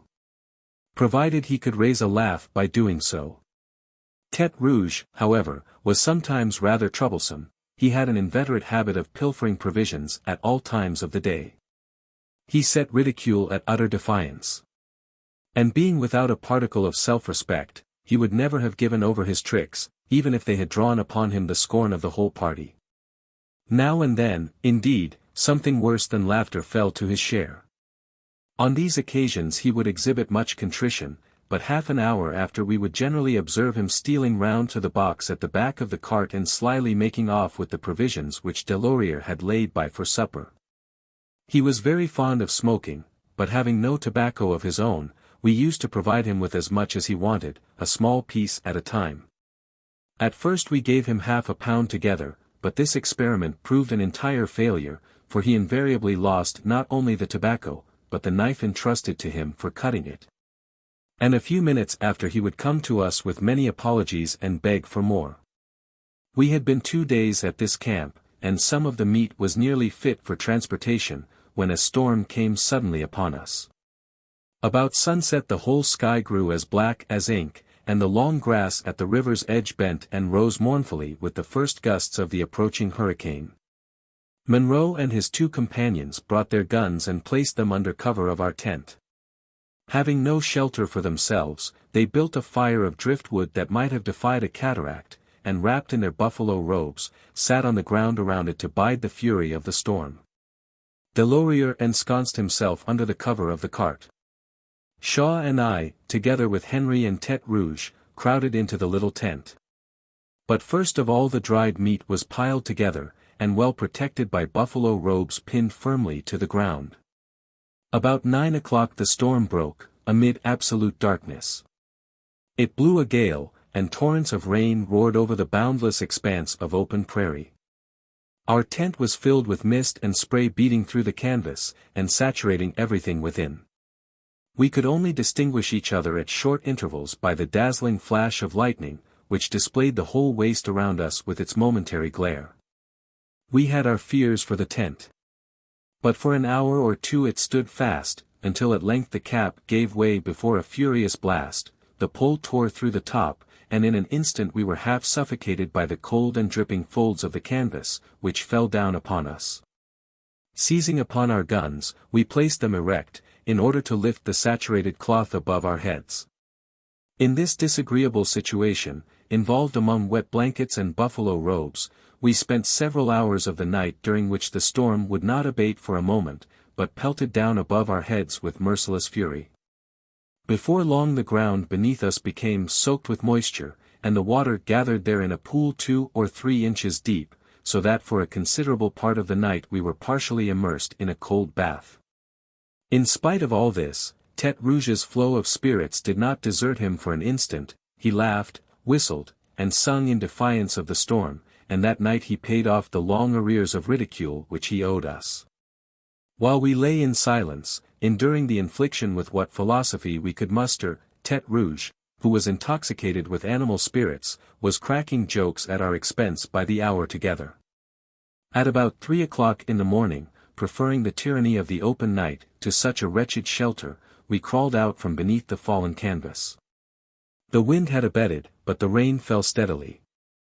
The fire of the California men still blazed amid the darkness, and we joined them as they sat around it. We made ready some hot coffee by way of refreshment. But when some of the party sought to replenish their cups, it was found that Tete Rouge, having disposed of his own share, had privately abstracted the coffee pot and drank up the rest of the contents out of the spout. In the morning, to our great joy, an unclouded sun rose upon the prairie. We presented rather a laughable appearance, for the cold and clammy buckskin, saturated with water, clung fast to our limbs. The light wind and warm sunshine soon dried them again, and then we were all encased in armor of intolerable rigidity. Roaming all day over the prairie and shooting 2 or 3 bulls, were scarcely enough to restore the stiffened leather to its usual pliancy. Besides Henry Chatillon, Shaw and I were the only hunters in the party. Monroe this morning made an attempt to run a buffalo, but his horse could not come up to the game. Shaw went out with him, and being better mounted soon found himself in the midst of the herd. Seeing nothing but cows and calves around him, he checked his horse. An old bull came galloping on the open prairie at some distance behind, and turning, Shaw rode across his path, leveling his gun as he passed, and shooting him through the shoulder into the heart. The heavy bullets of Shaw's double-barreled gun made wild work wherever they struck. A great flock of buzzards were usually soaring about a few trees that stood on the island just below our camp. Throughout the whole of yesterday we had noticed an eagle among them. Today he was still there, and Tete Rouge, declaring that he would kill the bird of America, borrowed Delorier's gun and set out on his unpatriotic mission. As might have been expected, the eagle suffered no great harm at his hands. He soon returned, saying that he could not find him, but had shot a buzzard instead. Being required to produce the bird in proof of his assertion, he said he believed he was not quite dead, but he must be hurt, from the swiftness with which he flew off. "If you want," said Tete Rouge, "I'll go and get one of his feathers. I knocked off plenty of them when I shot him." Just opposite our camp was another island covered with bushes, and behind it was a deep pool of water, while 2 or 3 considerable streams coursed over the sand not far off. I was bathing at this place in the afternoon when a white wolf, larger than the largest Newfoundland dog, ran out from behind the point of the island, and galloped leisurely over the sand not half a stone's throw distant. I could plainly see his red eyes and the bristles about his snout. He was an ugly scoundrel, with a bushy tail, large head, and a most repulsive countenance. Having neither rifle to shoot nor stone to pelt him with, I was looking eagerly after some missile for his benefit, when the report of a gun came from the camp, and the ball threw up the sand just beyond him. At this he gave a slight jump, and stretched away so swiftly that he soon dwindled into a mere speck on the distant sandbeds. The number of carcasses that by this time were lying about the prairie all around us summoned the wolves from every quarter. The spot where Shaw and Henry had hunted together soon became their favorite resort, for here about a dozen dead buffalo were fermenting under the hot sun. I used often to go over the river and watch them at their meal. By lying under the bank it was easy to get a full view of them. 3 different kinds were present.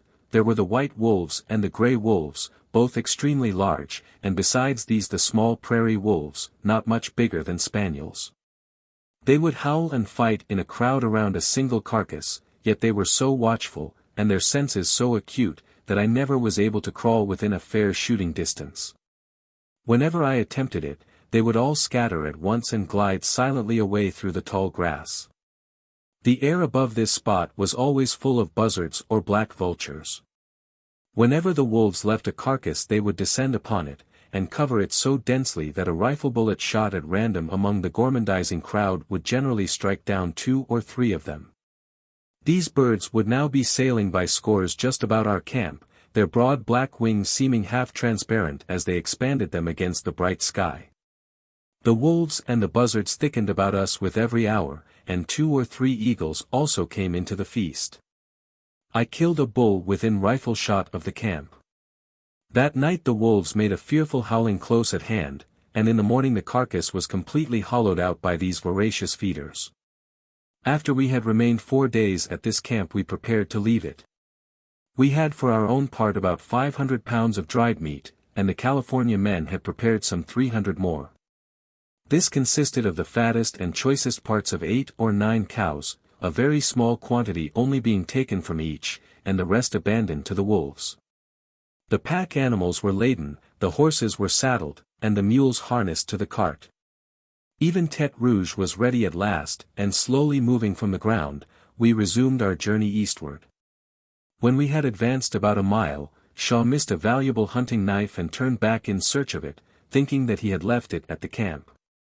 He approached the place cautiously, fearful that Indians might be lurking about, for a deserted camp is dangerous to return to. He saw no enemy, but the scene was a wild and dreary one. The prairie was overshadowed by dull, leaden clouds, for the day was dark and gloomy. The ashes of the fires were still smoking by the riverside, the grass around them was trampled down by men and horses, and strewn with all the litter of a camp. Our departure had been a gathering signal to the birds and beasts of prey. Shaw assured me that literally dozens of wolves were prowling about the smoldering fires, while multitudes were roaming over the prairie around. They all fled as he approached, some running over the sand beds and some over the grassy plains. The vultures in great clouds were soaring overhead, and the dead bull near the camp was completely blackened by the flock that had alighted upon it. They flapped their broad wings, and stretched upward their crested heads and long skinny necks, fearing to remain, yet reluctant to leave their disgusting feast. As he searched about the fires he saw the wolves seated on the distant hills waiting for his departure. Having looked in vain for his knife, he mounted again, and left the wolves and the vultures to banquet freely upon the carrion of the camp.